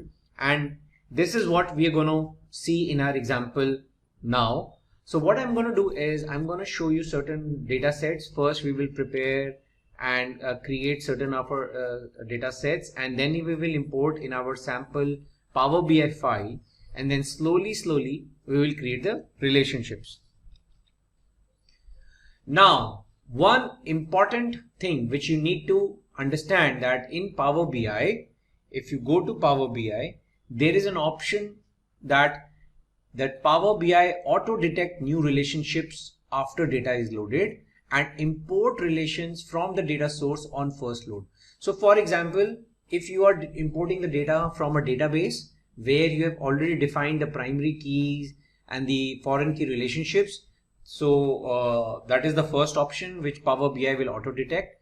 And secondly, if suppose you are importing two different kind of data sets, one is Excel, one is CSV, and if Power BI detects a common column, key columns, it will auto detect a relationship which you can go and later change, modify, manage in your relationship menu, manage relationship menu in Power BI, which I'm going to show you. Okay, so if I open a Power BI, and this is where the option lies, go to File, go to Options and Setting, Options, Data Load, and these are the two options which are by default checked. You can uncheck it and manually prepare relationships. There's no limitation to that, but if you keep it checked, then Power BI will do its job to detect the relationships. Okay. Now coming to the next important factor, cardinality. Now before I start playing around with my data and start showing you certain relationships, it's very important to understand these four types of cardinalities. One is many to one, right?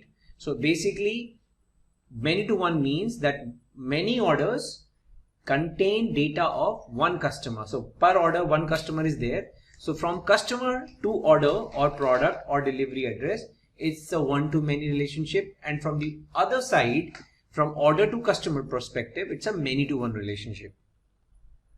Okay. Second, other cardinality is 1:1.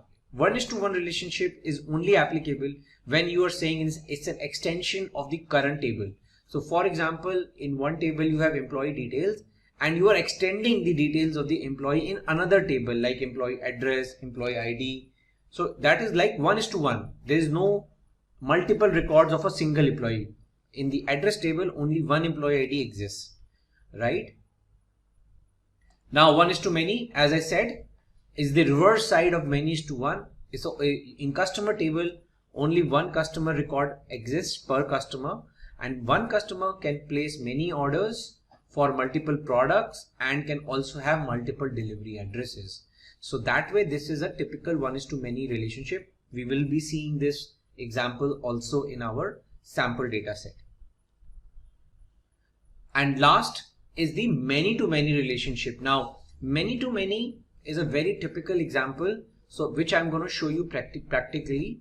And in our case, we will see that, like for example, you have placed an order for a particular product, but there are multiple fulfillments which has happened. So suppose you made order for 10 products, but at the back end, when the company is fulfilling, it is first fulfilling the first 2 products, then the rest 3. So basically the fulfillment is happening in batches. So one order ID might have multiple fulfillments for the same order ID. So there will be a many-to-many relationship, which I'll show you practically.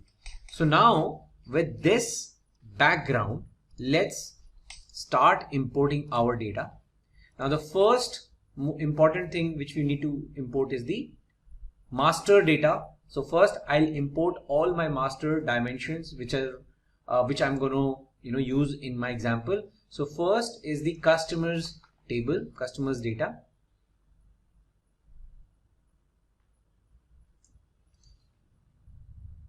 So this is the customer details, like customer key, prefix, first name, last name, birth date, marital status and gender.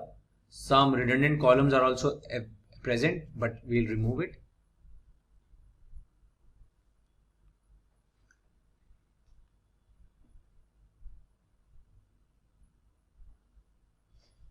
So my customer data is loaded. Now today's session is all about this section of modeling. So we will keep our focus over here. Okay. Now some columns, probably some blank columns are there. I can select them and say delete from model. Yes. Okay. So now this is my customers data with the relevant columns and the key per customer, customer key. Now there's no relationship in this model right now, right? Because only single table is there and the associate data is only imported.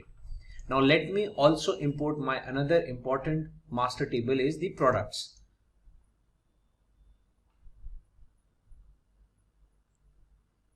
Select the product data, product key, product subcategory, product SKU, product name, model name, product description, color, size. So just see all the relevant information only specific to the product is available. So I'll import it.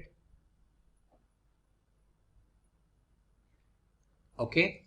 Now see, there's no relationship between product and customers directly, because until and unless a customer makes an order, places an order for a particular product, there is no join, right? So now between these two tables, the most important, now another table which will now make sense is the sales order table, sales table.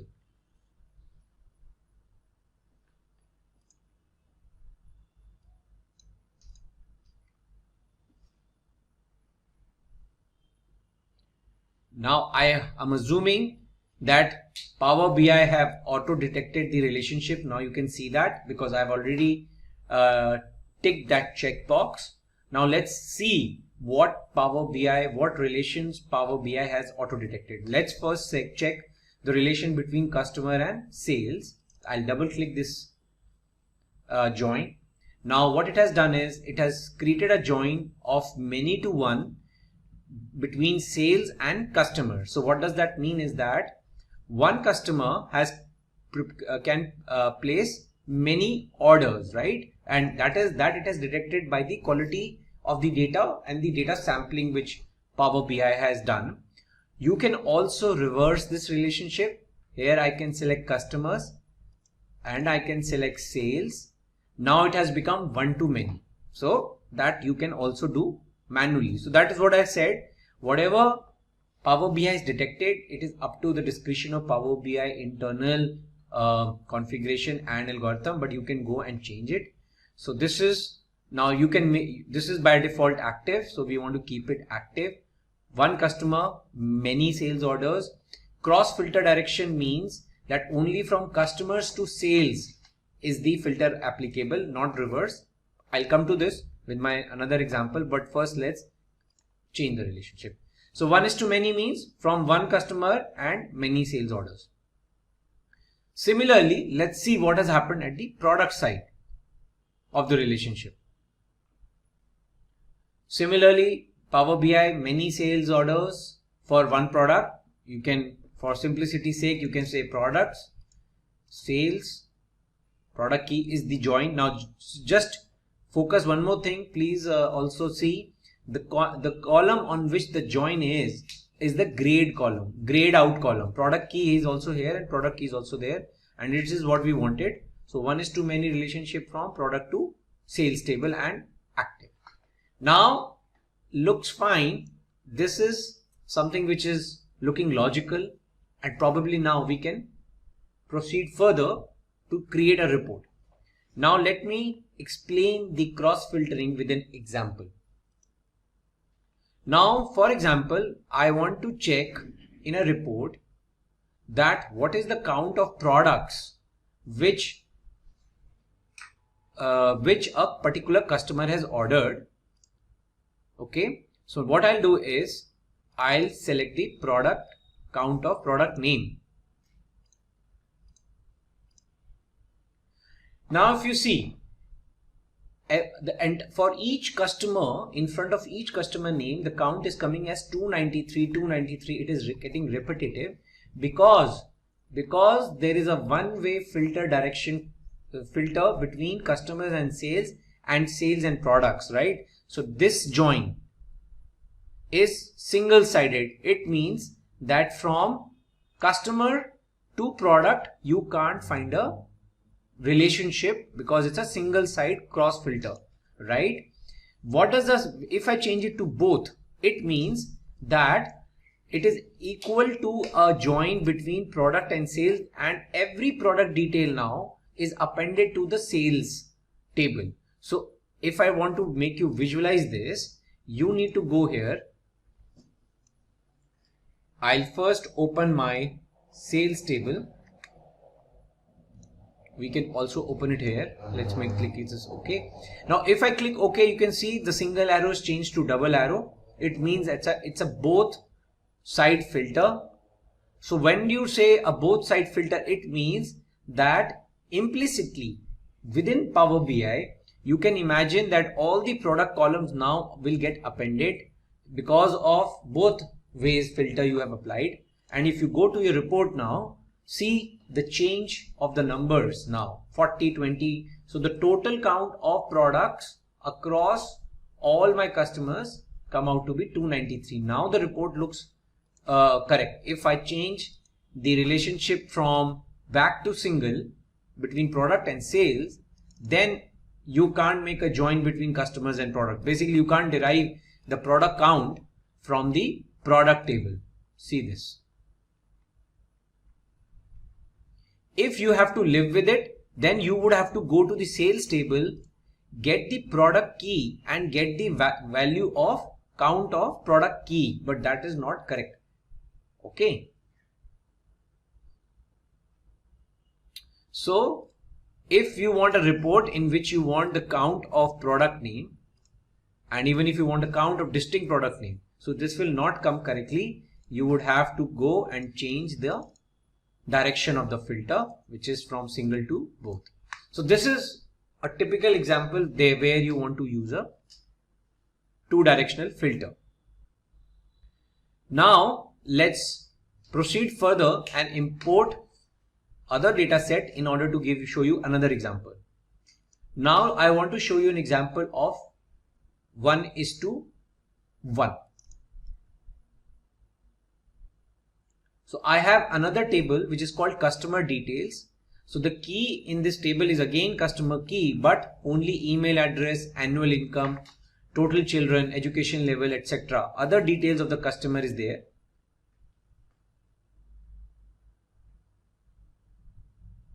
So I'm loading the customer details. Now you see it has auto detected a 1:1 relationship. Now what is the meaning of 1:1? Means one customer key only has one entry in customer details. There is no multiple entry. So if you click this button, it's a 1:1 and the cross filter can be both or single, doesn't matter, because one customer will have only one value. You can make this as active. Okay. And if you go to the customer report table, you can now easily associate a email address with the first name. You will get 1:1 record.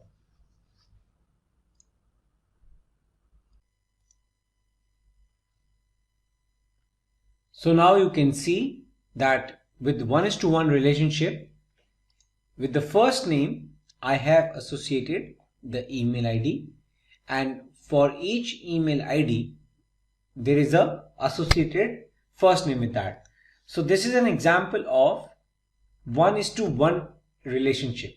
So in this example, what we have explained is that for each customer, there is an associated customer detail, right? So you have the first name, email address, education level, homeowner, occupation, and total children count.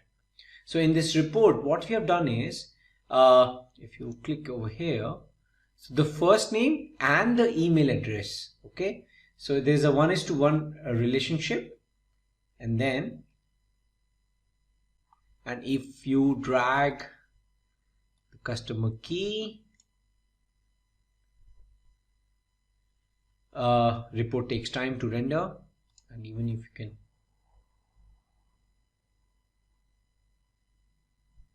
so this is the reporting output. You have the customer key, first name, associated email address, and the count of product names which the customer has ordered. Now this is an example of 1:1. Now I want to show you an example of many to many. Now for that, I'll import my fulfillment data set.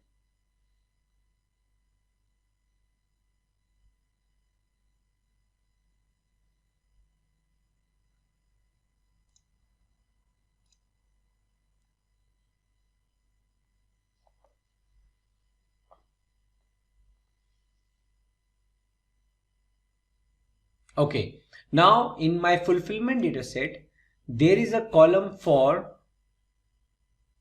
order number. So basically what I'll do is I'll drag order number from here to here. Okay, so now what has Power BI detected? I'll do one thing. I'll select sales over here, fulfillment over here, and order number to order number. Okay, so it's a many-to-many relationship. So it means that per order I have created multiple batches to fulfill that particular order. Now many-to-many relationship is definitely a candidate for both ways cross filter detection direction, but you can check that. But definitely Power BI shows a warning that this relationship has cardinality to many, and this should only be used if it is expected that neither column contains unique values. Okay, so we know that fact. That's why we are accepting this relationship as many, because we know there are multiple order numbers over here in the sales table which are mapped to the multiple order numbers in the fulfillment table. We'll click OK. Now you want to keep the direction as both ways or one direction. That is up to you, the way you want to map the report. So I can double click over here, and you can even click. So now you can select from which way single filter you want, from fulfillment to sales or sales to fulfillment. I'll prefer sales to fulfillment and click OK.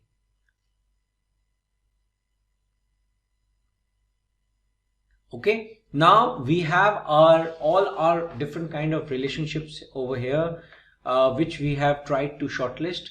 One to many, many to one, one to one, which is this example, and many to many.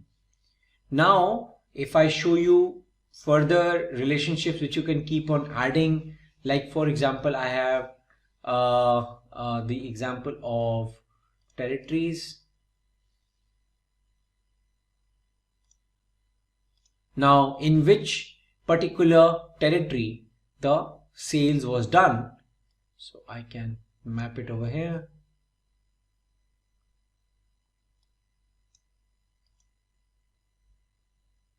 Okay, so now it's a typical 1:many relationship, because territory is my master table where I have a static list of continent, country, region, and it is mapped to the territories which are in which my orders have been placed. So it's a typical 1:many. So that way, you can keep on adding data. Then you have details of returns.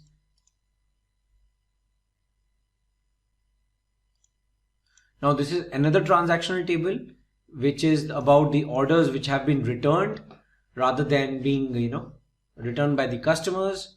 So you have a product key, so automatically Power BI has detected a relationship between the product key and the product table, right? And even if you can join the territory key, in which territory the return has happened, right? So mostly the most common relationship which you will observe is the 1:many, because as I told earlier, the most common relational model is the dimensional model. The static data, the slow changing dimensions, the SCDs are the master tables, and the most frequent changing are the fact tables. So if I talk about a typical dimensional model, the fulfillment table, sales table, and the territories table, the fulfillment table, sales table, and my returns table are the fact tables of my data model. Now so far what we have done as per our last session is that we did data modeling on the different data sets which we had imported in Power BI, like products, sales data, returns, fulfillment, customer details, and customer master data, calendar details, etc. So in the last session we prepared a data model and established the relationships between these different data sets, like 1:1, 1:many, many to one, 1:1, etc. And we saw the examples. Now once our relational model is prepared, our data model is prepared, now our next activity is to create certain additional columns which we want to derive basis the data which we have imported. So for example, I'll start with my product data set. Now in my product data set, I want to introduce a column which basically categorizes that if any product which has a color red, black or gray, I am going to tag it as a colored product. Rest I'm going to say not a colored product, right? So all these are like example of byte type product SKUs. So for that, now in order to introduce a new column, you just need to do what? You need to select the table in the data grid, go to the table tools and say new column. Okay, so column will get appended to the rightmost part and you will start seeing a formula section typical to like you get in your Excel. Now I'm going to say that the name of my column is going to be byte type color. Okay, and I'm just creating a if condition. If product color is equal to black, okay, or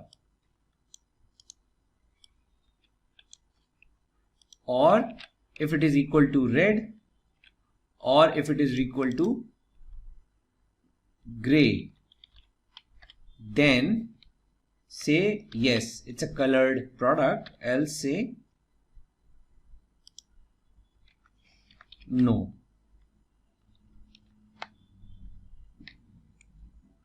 Okay, so now you can see basis the product color red and black, they are saying byte type color yes, blue is no, multi is no, etc, etc. So this is a classic example of an if and else condition based conditional column. Okay, so you can create such columns. Now second column, custom column which I want to create is I'm going to call as discount.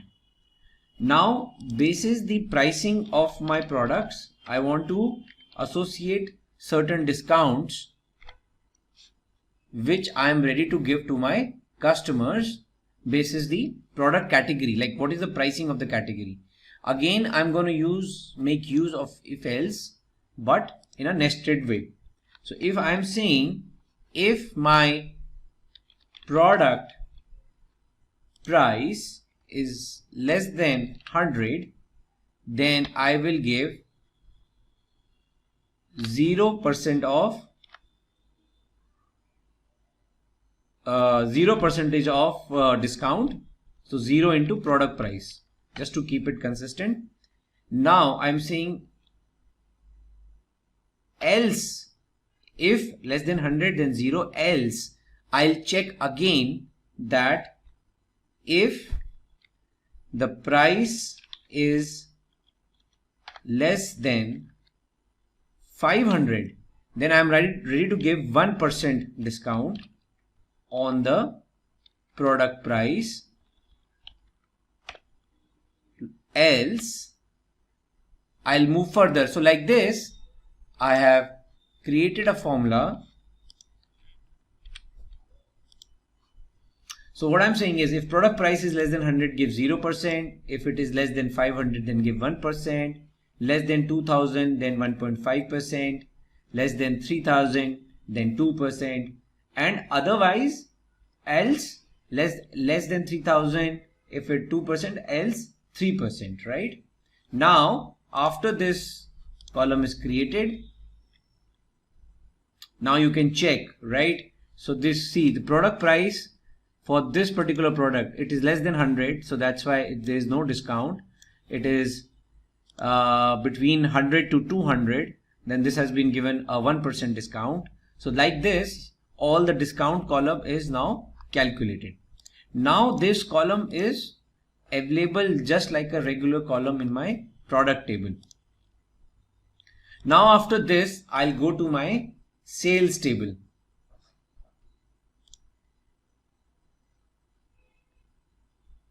Now in sales table, I want to identify create a column called as cost. There is no product cost column over here, so that will be derived. So let's create a column called as cost, and it is derived by order quantity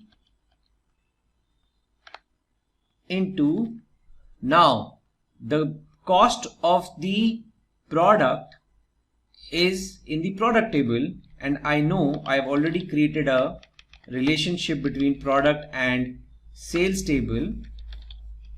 So I just need to select the product cost column. Now only keyword which I have to use in Power BI is the related keyword. So this will pick up the relation, and now for this particular sale order, the cost has already been derived. So this order number, this is the cost for which the product is the costing of the product for this particular order.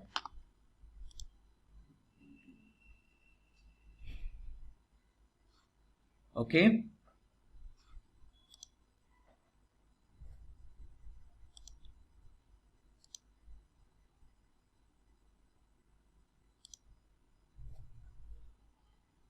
Now I'm going to create another conditional column over here called as order status.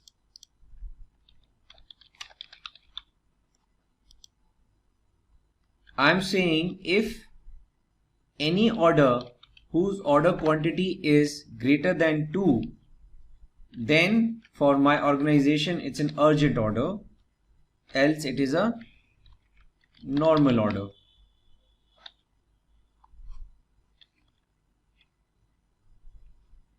Oh, sorry, I lost it.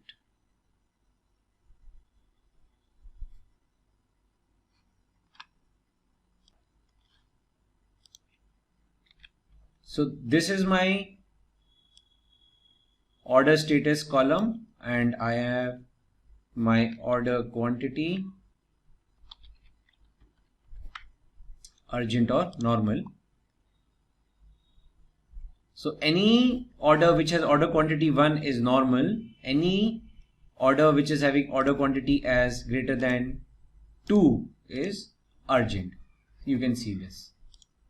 So there's this whole Power BI tabs and sheets allow you to also review the data, what you're doing. So it's very convenient.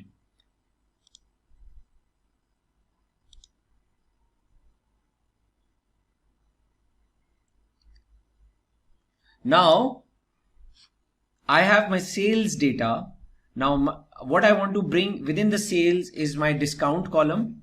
So here also I want to bring the discount which I have created.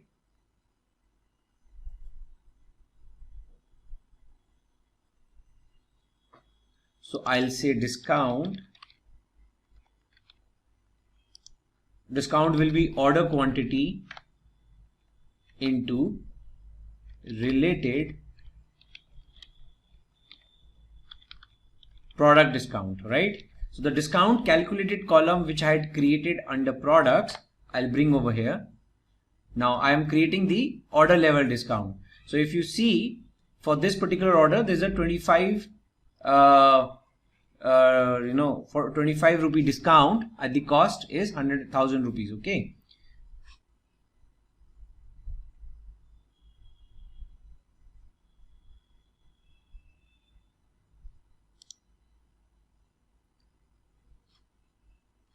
And what is the order price now? So I have taken the order cost, the discount. Now I have to create a column called as price, order price. So that will be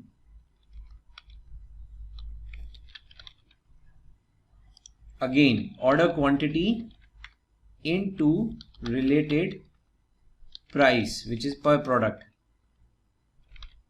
price, enter. Okay, so now I have the cost, the discount and the price, right, available with me. Now I want to calculate the total revenue, total profit and loss, right? Per order, how much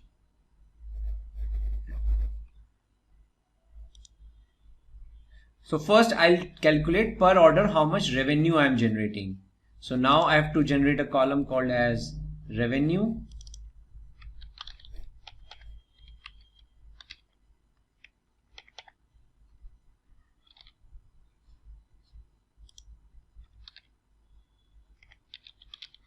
Revenue is price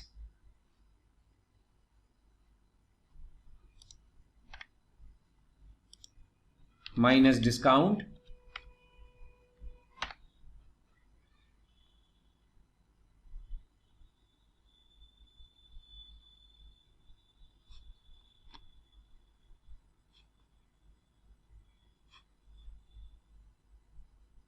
so 1700 minus 25, 1700 minus 25, 2071 minus 42. And if I want to calculate the profit per order,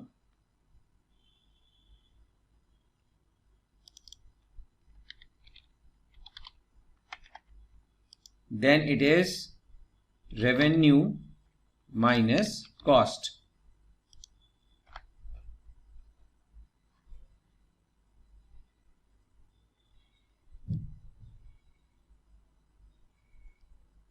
Okay, so now you can see, typical custom columns, calculated columns which we have created are all playing around with the numeric values, numeric data primarily, and trying to give inferences into per order cost, discount, per order price, revenue, and profit. So typical calculation columns which I have prepared in front of you.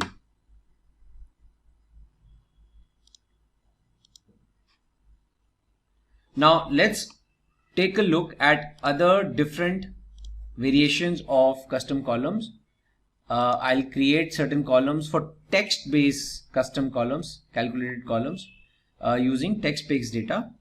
So I'm now moving towards my customer table, in which I have customer key, prefix, first name, last name, birth date, marital status, and gender.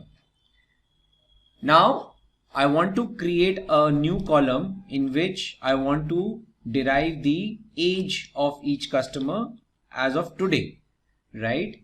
So I'll use another function, a date function called as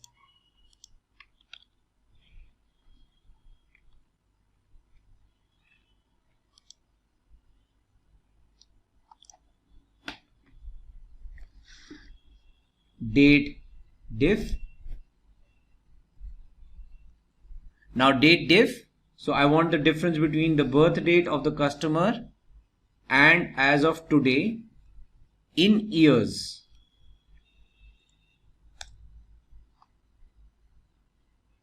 Okay, so this customer as of today is 68-year-old, one is 74, 68, 57, etc. So this is one derivation of a calculated column of age.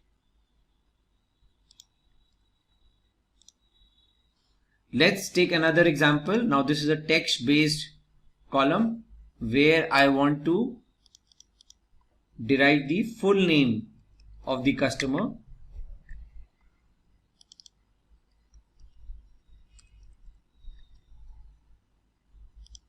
Now here I'll say first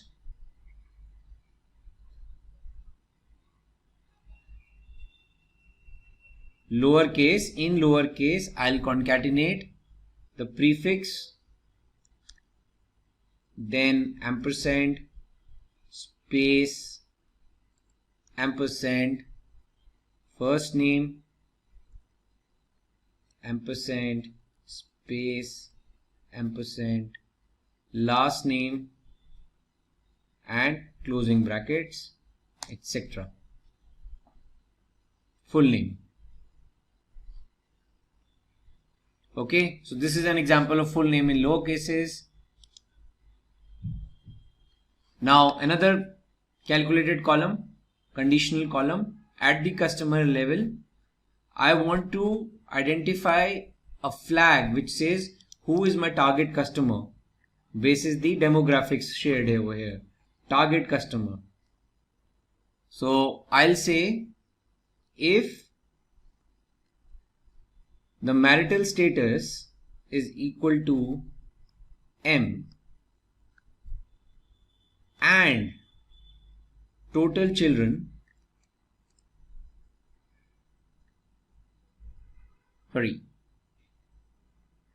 and total children annual income.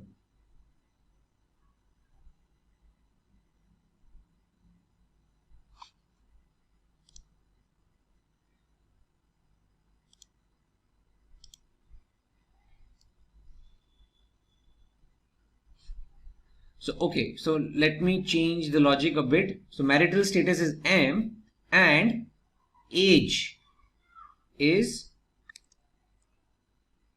less than 50.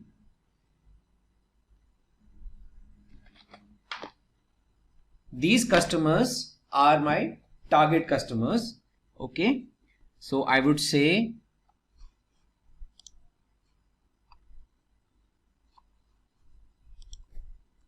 yes, else no. See this. His marital status is married, Logan Diaz, and age is less than 50, else everyone. So if I try to filter, so these are my target customers. 69 out of 1178. So this is just a conditional column, but a logical condition, an example which I'm trying to highlight over here.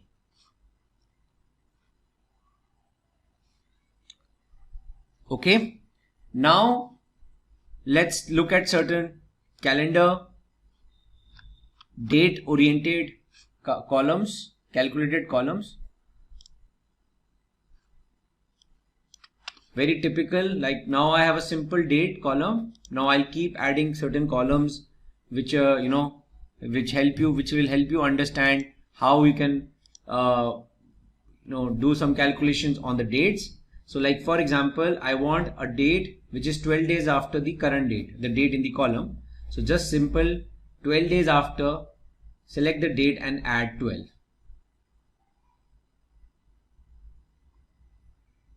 Now if you see the date format, you can go and change the format at the top, and if whatever you feel like this.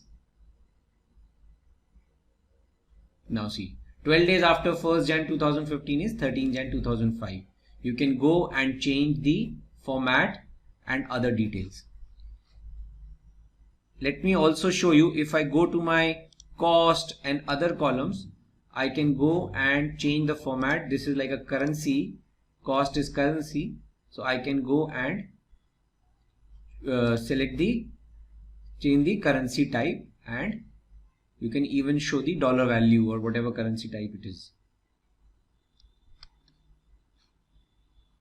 So for numbers, you can do currency, or text or dates, you can select the format. So this is available at the column tools level. Now in customers, like we had our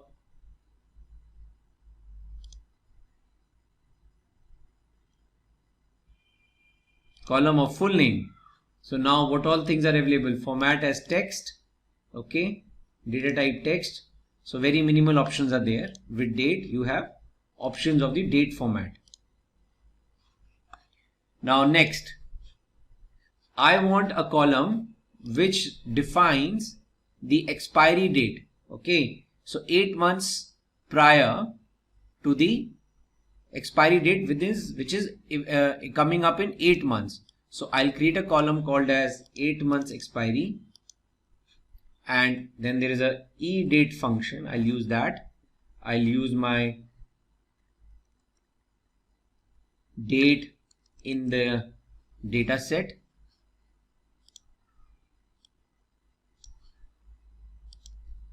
comma, I'll say 8. So now this date column will append 8 months to my actual date, and again I can go and change the format.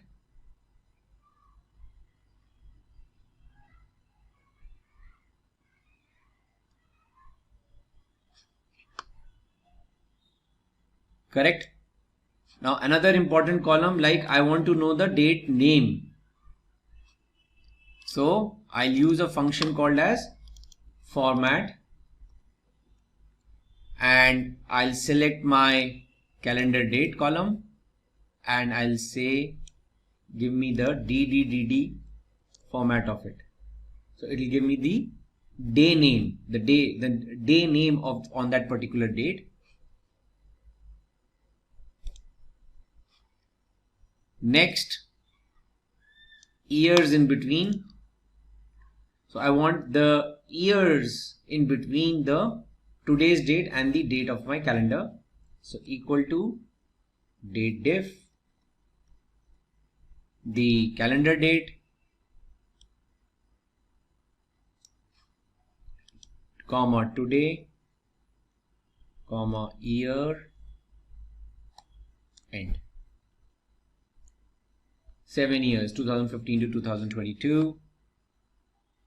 Then last date of the month. So if I want what is the last date of this particular calendar month, I will use a function EO month, which is there available in the Power BI. So I'll say last date of the month equal to EO month. Then just select the calendar CSV date, comma 0 in months, and enter. Change the format.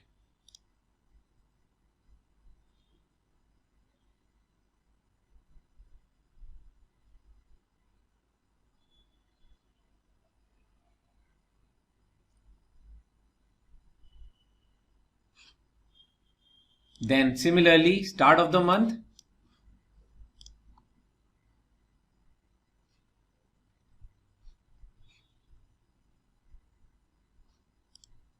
So I'll use a function called start of month. So for all January dates, end of the month is 31st Jan and start of the month will remain 1st of Jan.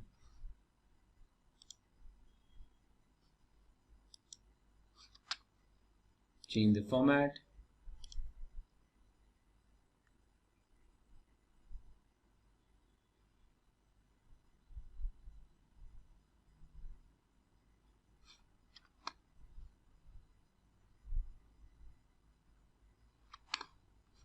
Next, I want to know what is the week number of that particular date. So now there is an inbuilt function called week number, week num, and just pass the date and you will get the week number. First week of the year, second week of the year, etc.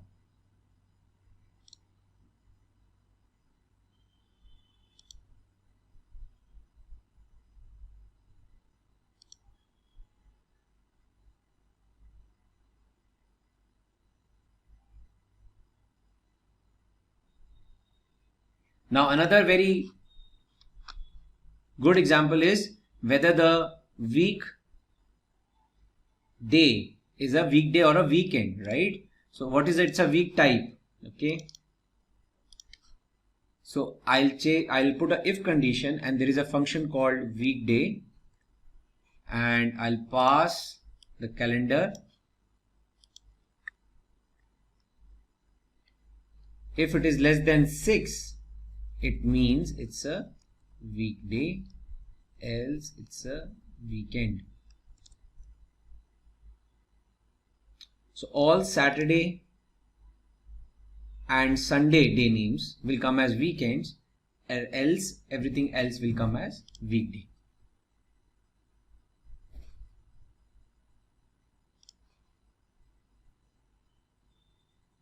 And now, if you're an aspiring business analyst, then try giving a shot to Simplilearn's postgraduate program in Business Analytics from Purdue University in collaboration with IBM. The course link in the description and pinned comment should take you to the program being offered. Now today we will discuss how to create relationships and different kind of data models within Power BI based on the structure of data you're importing. Okay. So what topics we are going to cover today? We are going to talk about different types of data modeling And the most important part and aspect of data modeling is the cardinality. The cardinality which you basically decide after reviewing the nature of data and after you've imported it, what kind of cardinality you have to basically highlight, right? And there are different type of cardinalities which you might have heard earlier also if you're from PL/SQL background, like 1:1, 1:many, etc. We will talk about that. Now, what are the different types of data modeling? Now, dimensional data modeling is one of the most popular and most widely used modeling. In dimensional data modeling, you have master data, like for example customer data, date, store data, product data. So these are like less frequently changing data sets. So there is an organization, right, and you have set of customers, their email ID, phone numbers, etc. that will change less frequently as compared to the sales transactions, because transactions are happening every day, every minute. So sales is a more fast changing data set in dimensional modeling, which is in the terminology of data is also called as a fact. And customer, store, product, which are like more of static data and less changeable data, is sometimes called a dimension. So this is a typical dimensional data model which is typically used sometimes, right? And then there is another model which is relational model. This is a typical model which we have been using in database design, like primary key, foreign key relationships. So for example, you have a customer who has purchased a product. So probably the customer might have the details of the product which he has purchased, and you will make a join between customer and product table. And even you can make a join between product or product type or customer or product type. So customer table will also have a key to the product type. So this is less conducive for reporting, but it is more of a transactional relational model. But of course, this is also feasible. But from the Power BI perspective, when we talk about reporting and visualization, this is the most extensively used dimensional data model. And this is what we are going to see in our example now. So what I'm going to do is I'm going to show you certain data sets. First, we will prepare and create certain of our data sets, and then we will import in our sample Power BI file, and then slowly we will create the relationships. Now, one important thing which you need to understand, that in Power BI, if you go to Power BI, there is an option that Power BI auto detect new relationships after data is loaded and import relations from the data source on first load. So for example, if you are importing the data from a database where you have already defined the primary keys and the foreign key relationships, so that is the first option which Power BI will auto detect. And secondly, if suppose you are importing two different kind of data sets, one is Excel, one is CSV, and if Power BI detects a common column, key columns, it will auto detect a relationship which you can go and later change, modify, manage in your relationship menu, manage relationship menu in Power BI, which I'm going to show you. Okay, so if I open a Power BI, and this is where the option lies, go to File, go to Options and Setting, Options, Data Load, and these are the two options which are by default checked. You can uncheck it and manually prepare relationships. There's no limitation to that, but if you keep it checked, then Power BI will do its job to detect the relationships. Okay. Now coming to the next important factor, cardinality. Now before I start playing around with my data and start showing you certain relationships, it's very important to understand these four types of cardinalities. One is many to one, right? So basically many to one means that many orders contain data of one customer. So per order, one customer is there. So from customer to order or product or delivery address, it's a one-to-many relationship, and from the other side, from order to customer perspective, it's a many-to-one relationship. Okay. Second, other cardinality is 1:1. 1:1 relationship is only applicable when you are saying it's an extension of the current table. So for example, in one table you have employee details and you are extending the details of the employee in another table like employee address, employee ID. So that is like 1:1. There is no multiple records of a single employee. In the address table, only one employee ID exists, right? Now 1:many, as I said, is the reverse side of many:1. So in customer table, only one customer record exists per customer, and one customer can place many orders for multiple products and can also have multiple delivery addresses. So that way, this is a typical 1:many relationship. We will be seeing this example also in our sample data set. And last is the many-to-many relationship. Now, many-to-many is a very typical example, so which I'm going to show you practically. And in our case, we will see that, like for example, you have placed an order for a particular product, but there are multiple fulfillments which has happened. So suppose you made order for 10 products, but at the back end, when the company is fulfilling, it is first fulfilling the first 2 products, then the rest 3. So basically the fulfillment is happening in batches. So one order ID might have multiple fulfillments for the same order ID. So there will be a many-to-many relationship, which I'll show you practically. So now with this background, let's start importing our data. Now the first important thing which we need to import is the master data. So first I'll import all my master dimensions which I'm going to use in my example. So first is the customers table, customers data.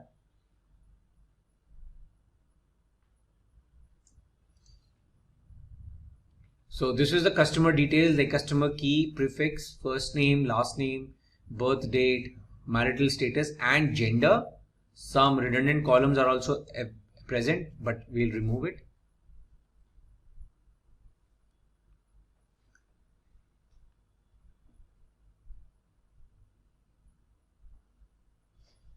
So my customer data is loaded.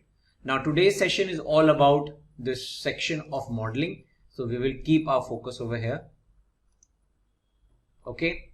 Now some columns, probably some blank columns are there. I can select them and say delete from model. Yes.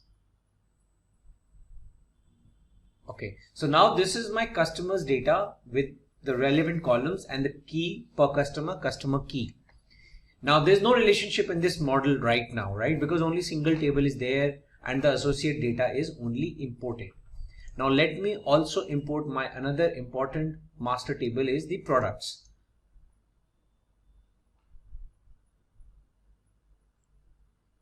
Select the product data, product key, product subcategory, product SKU, product name, model name, product description, color, size. So just see all the relevant information only specific to the product is available. So I'll import it. Okay. Now see, there's no relationship between product and customers directly because unless a customer makes an order, places an order for a particular product, there is no join, right? So now between these two tables, the most important now another table which will now make sense is the sales order table, sales table.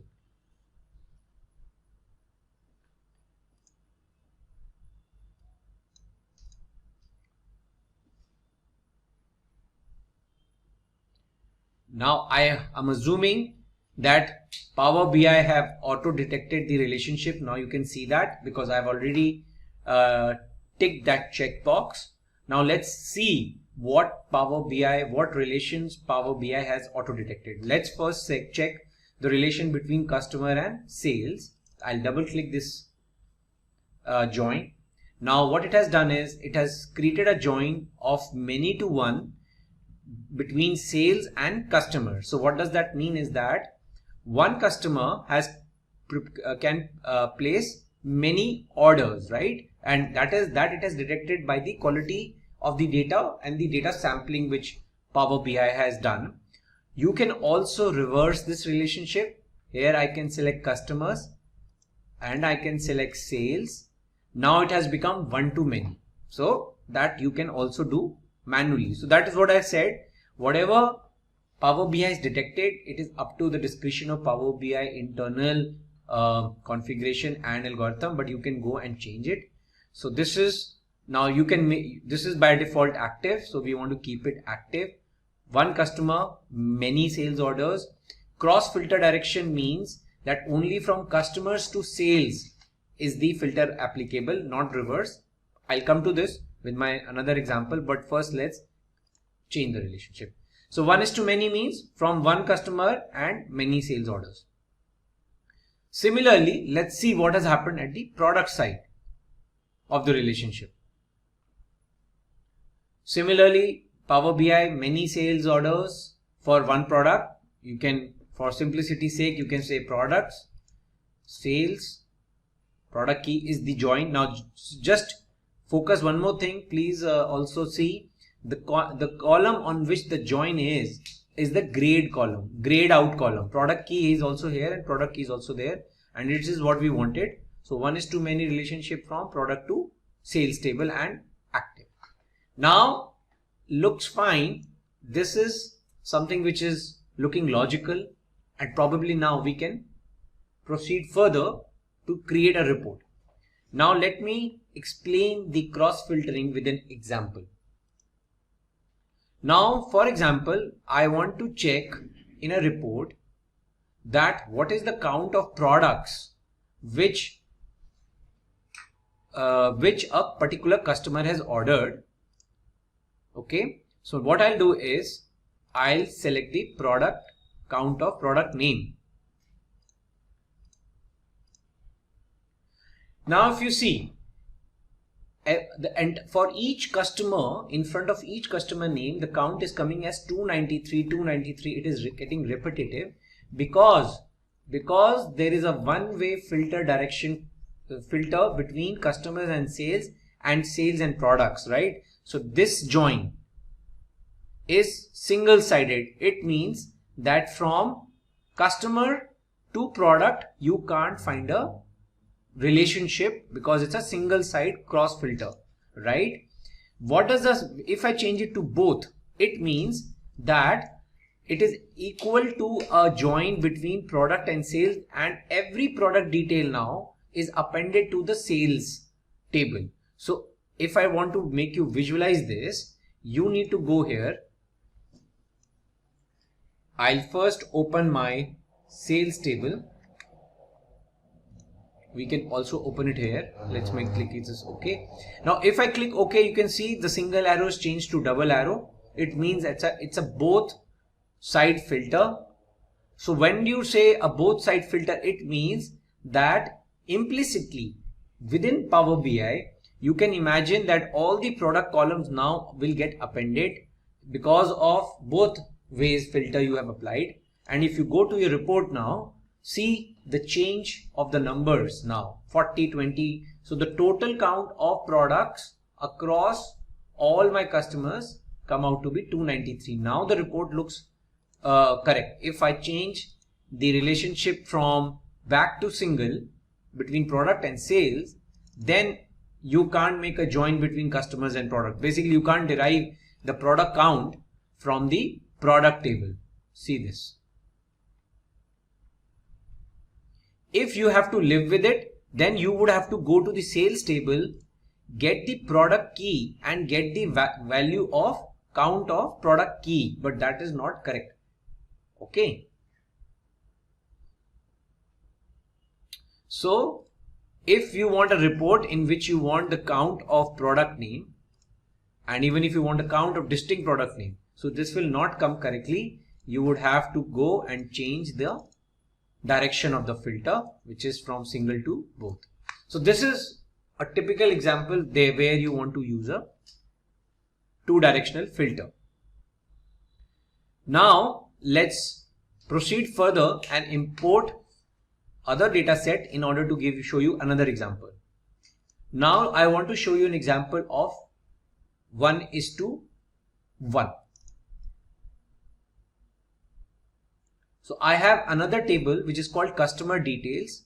So the key in this table is again customer key, but only email address, annual income, total children, education level, etc. Other details of the customer is there.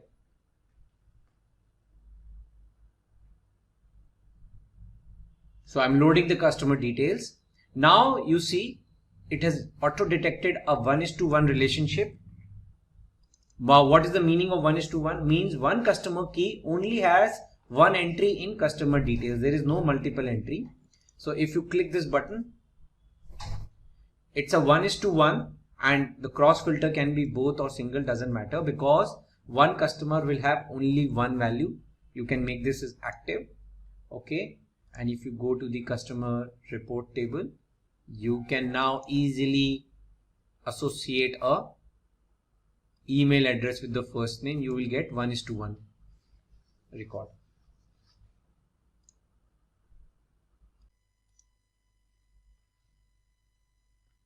So now you can see that with 1:1 relationship, with the first name, I have associated the email ID, and for each email ID, there is a associated first name with that. So this is an example of 1:1 relationship. So in this example, what we have explained is that for each customer, there is an associated customer detail, right? So you have the first name, email address, education level, homeowner, occupation, and total children count. So in this report, what we have done is, if you click over here, so the first name and the email address. Okay. So there is a 1:1 relationship, and if you drag the customer key, report takes time to render, and even if you can,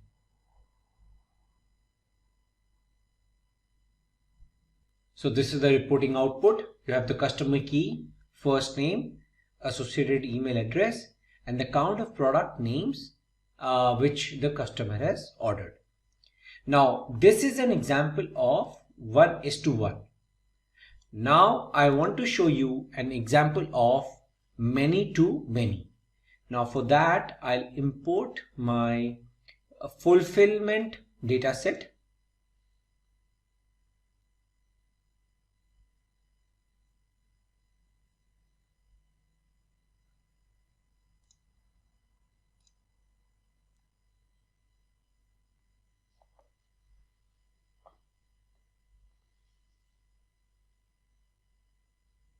Okay, now in my fulfillment data set, there is a column for order number. So basically what I'll do is I'll drag order number from here to here. Okay, so now what has Power BI detected?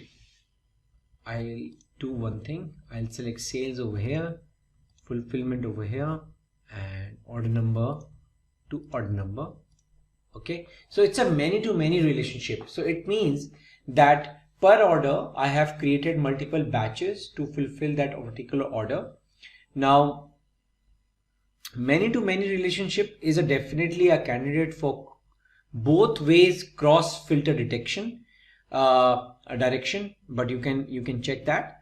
But definitely Power BI shows a warning that this relationship has cardinality to many, and this should only be used if it is expected that neither column contains unique values. Okay, so we know that fact. That's why we are accepting this relationship as many to many, because we know there are multiple order numbers over here in the sales table which are mapped to the multiple order numbers in the fulfillment table. We'll click OK. Now you want to keep the direction as both ways or one direction. That is up to you, the way you want to map the report. So I can double click over here and you can even click. So now you can select from which way single filter you want, from fulfillment to sales or sales to fulfillment. I'll prefer sales to fulfillment and click OK.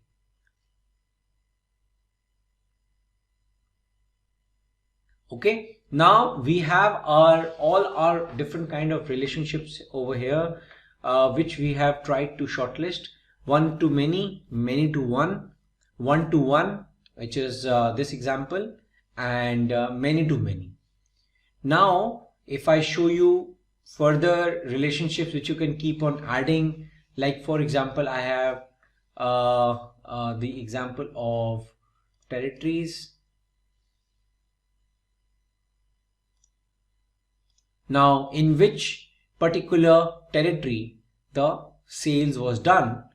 So I can map it over here.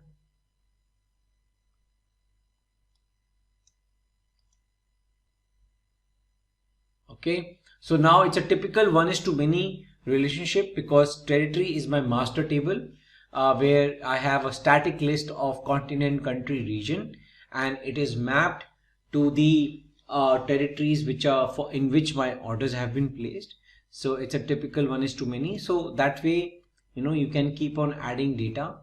Then you have details of returns.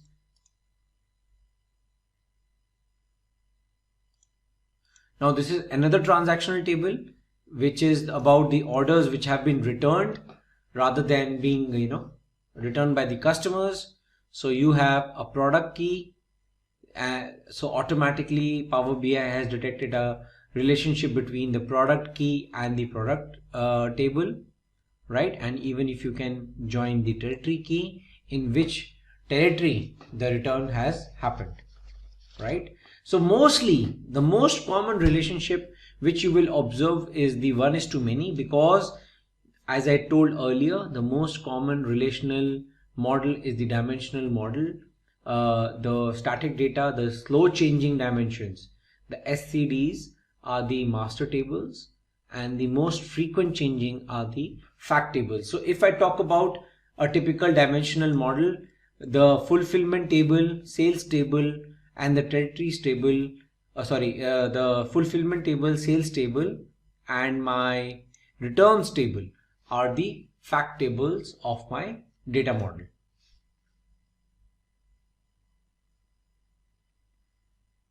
Analytics is a journey that involves a combination of skills, advanced technologies, applications, and processes used by a firm to gain business insights from data and statistics.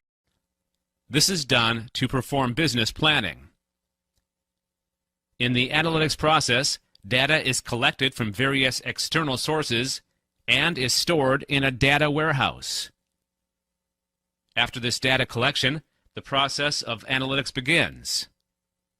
Here, a more in-depth learning of the data is done to derive possible insights from data. In addition to this, all advanced data-driven capabilities are developed, which in turn provides additional value to business. In the next slide, we will look at the places where analytics is applied. Some of the common fields where analytics is implemented are as follows. Financial services.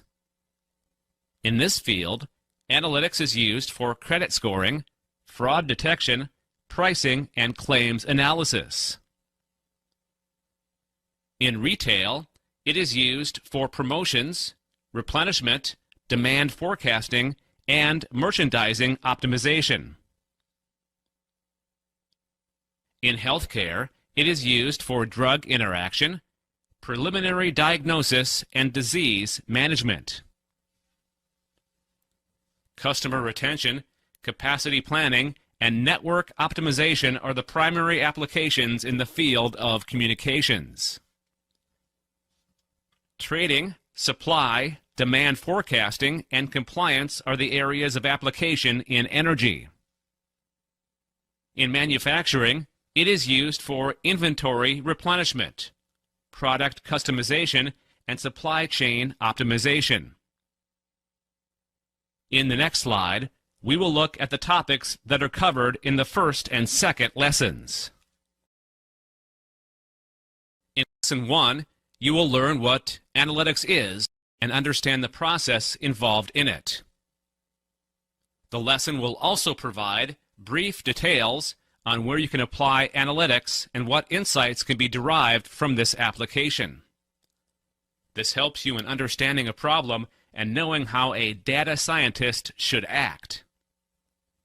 This lesson will also help you in knowing how to collect data and prepare it for your analytical process. In the second lesson, you will have an overview of all statistical methods, including descriptive statistics, probability theory, concepts of test of significance, and hypothesis testing. Some business uses of these statistical concepts have also been provided via case studies for better understanding. This lesson will give you an idea of how you can derive some meaningful pattern from the data. It will help you in finding the distribution pattern that is hidden in the data and in proceeding with further decisions that are to be made at the basic level. In the next slide, we will look at the topics that will be covered in the third and fourth lessons. Third lesson will help you understand data exploration, data visualization, and diagnostic analytics and perform these using the R tool. Case studies and examples have been provided to help you understand the concepts in a practical way and also help you use the R tool effectively. The fourth lesson will help you understand some predictive techniques such as regression analysis and models that could be built from them. Logistic regression, time series analysis, and cluster analysis will also be taught with some example case studies. These predictive modeling techniques will help you look at the past data and identify the predicted value that helps in making decisions. Further, all the working procedures are explained using the R tool in a stepwise manner with suitable examples. In the next slide, we will look at the career path of a business analyst. The use of analytics has evolved over time, and the advent of big data has made analytics one of the most sought-after skills in the industry across domains. This course will help you take the first step toward understanding analytics and the way it interfaces with the industry. The course will also help you start thinking like a business analyst. Career-wise, you can aspire to be a data manager, data miner, or a business manager. The work of a data manager involves data preparation, deployment services, report administration. The work of a data miner involves exploratory analysis, descriptive segmentation, predictive modeling. The work of a business manager involves campaign management, domain expertise, process, and ROI evaluation. This includes Lesson 0 of the Business Analytics Foundation with R Tools course offered by Simplilearn. Thank you for your attention. Please continue your learning with Lesson 1 of this course. Hello, and welcome to Lesson 1 of the Business Analytics Foundation with R Tools course offered by Simplilearn. After completing this course, you will be able to differentiate between analysis and analytics, understand what is analytics, learn the different stages in analytics, know the popular tools used in analytics, understand the role of a data scientist, know the processes involved in analytics, define a problem statement, collect and summarize data, detect and treat outliers in the data.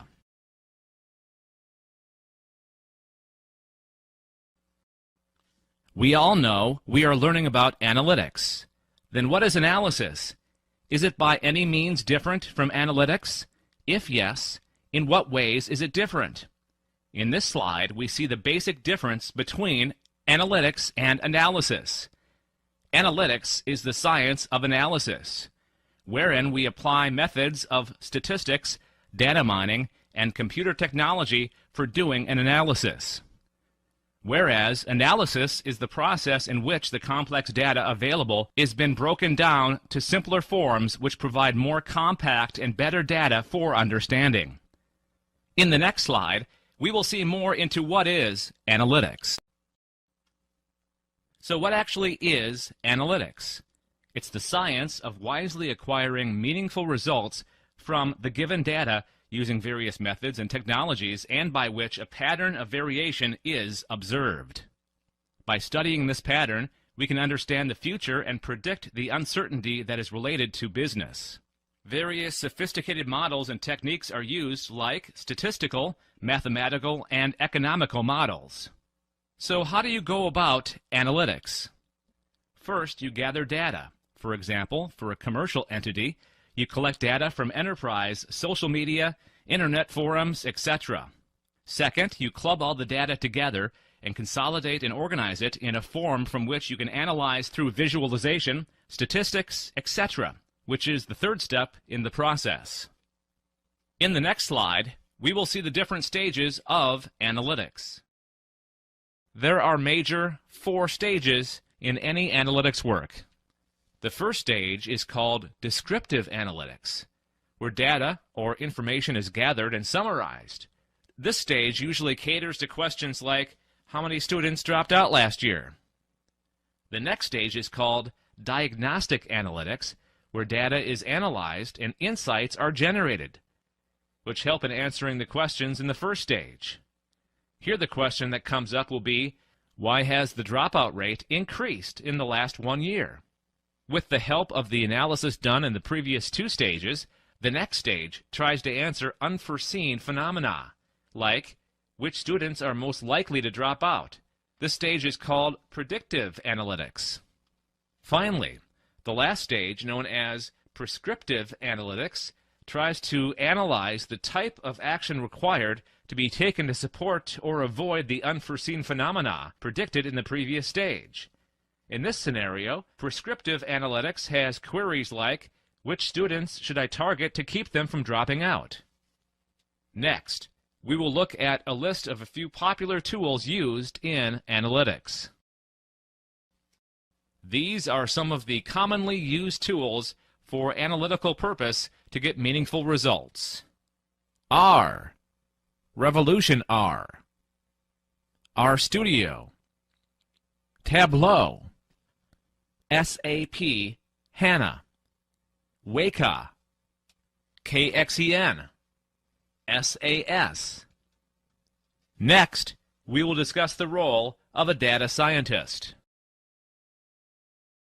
So, what is the role of a data scientist in data analytics? A data scientist is somebody who is inquisitive, who can look at data and spot trends. They come out with unrevealed stories hidden in data that helps in creating more useful insights and thus help in solving business problems. A data scientist works in sync with application developer to get the relevant data for analysis. He or she makes an analytical plan in such a way that the results satisfy the business needs. A data scientist also comes up with an effective data mining architecture and prepares suitable models. They are responsible for resolving data mining performance issues. And finally, they should generate reports that are affordable from a business perspective. Next, we will see the methodology involved in data analytics. The data analytics methodology comprises of 6 steps, as can be seen in the image. The discovery step is questioning if there is sufficient data to make an analytical plan. Once we have the data in data preparation, all unstructured data is converted into structured data so that it helps in planning. Model planning is choosing an appropriate model that suits your data. Model building is building the model that is being specified in the previous step. The next step is to come up with insights that help customers to solve their problems, that is, to deliver results. The final step is to make the model operational and put the findings to use. Next, we will discuss how to define the problem. Defining the problem statement is an important step in analytics and needs to be done before starting the project. At a high level, the problem statement should answer 4 basic questions. What is the problem? Find the existing problem that needs to be solved. What is it not? Define the problem that is not being caused. Why do we have this problem? Find the root cause of the problem. Why don't we have a solution? This gives the answer, that is, why the problem could not be resolved. In the next slide, we will discuss how to formally define a problem statement. The techniques that are involved in formally defining a problem are: state the problem in a general way, that is, state the problem in general terms with respect to some practical, scientific, or intellectual interest. The next step is to understand the nature and origin of the problem, its objectives, and the environment in which the problem is to be studied. Next, all available literature, including relevant theories, reports, records, and any form of relevant literature on the problem, needs to be reviewed and examined. The next step is optional. The researcher may discuss the problem with his or her colleagues and others related to the concerned subject to brainstorm ideas. Finally, rephrase the problem, that is, put the problem in specific terms that make it feasible and helps in the development of working hypotheses. Next, we will look at ways to summarize data. Before summarizing data, the types of data need to be discussed. Data can be 2 types: qualitative or quantitative. Qualitative or categorical data refers to data that are descriptive. They are generally recorded in groups or in descriptive language. Example, dividing people into high, medium, and low height groups. Quantitative or numeric data refers to data that are recorded in numbers. They could be either continuous or discrete variables. Example, the measured height of a person. In the next slide, we will discuss how to analyze this data. Summarizing refers to procedures that are applied on the raw data to convert them into an easily readable and analyzable format. The mathematical summaries differ according to the type of data, numerical or categorical, and fall into descriptive and graphical categories. Seen here is an example of population divided by marital status. A bar chart has been used to depict the same data. In the next slide, we will see the different summaries based on the categories. Numeric data can be summarized using the mean, median, and mode values. These are discussed in detail in the following chapters, along with other methods for summarizing. Categorical data can be summarized using a frequency distribution table, that is, the number of occurrences of a value for all values. Graphical representations help in easy visualization of the data. Numeric variables can be viewed as box plots, and the categorical variables can be viewed in bar charts or histograms. The visualizations will be discussed in detail in the following chapters. In the next slide, we will discuss how to collect data. Data collection is the process of gathering data that is relevant to the problem statement at hand. The data aids in proving or disproving hypotheses or provides solutions to a research or a problem statement. Regardless of the problem, the data collection process needs to be well defined and systematic. In an effort to construct accurate data, the accuracy of the data is the primary factor in deciding the validity of the findings. Depending on the method used to collect data, the observations need to be recorded and organized in such a way to provide optimum usefulness. The recording and organization of data must also be directly related to the methods of analysis and use of the data. We will see the methods of collecting data in the next slide. The data collection methods fall into two major categories: primary and secondary. Observations, experiments, and surveys fall into the primary category. Observations refer to measuring the data and various attributes.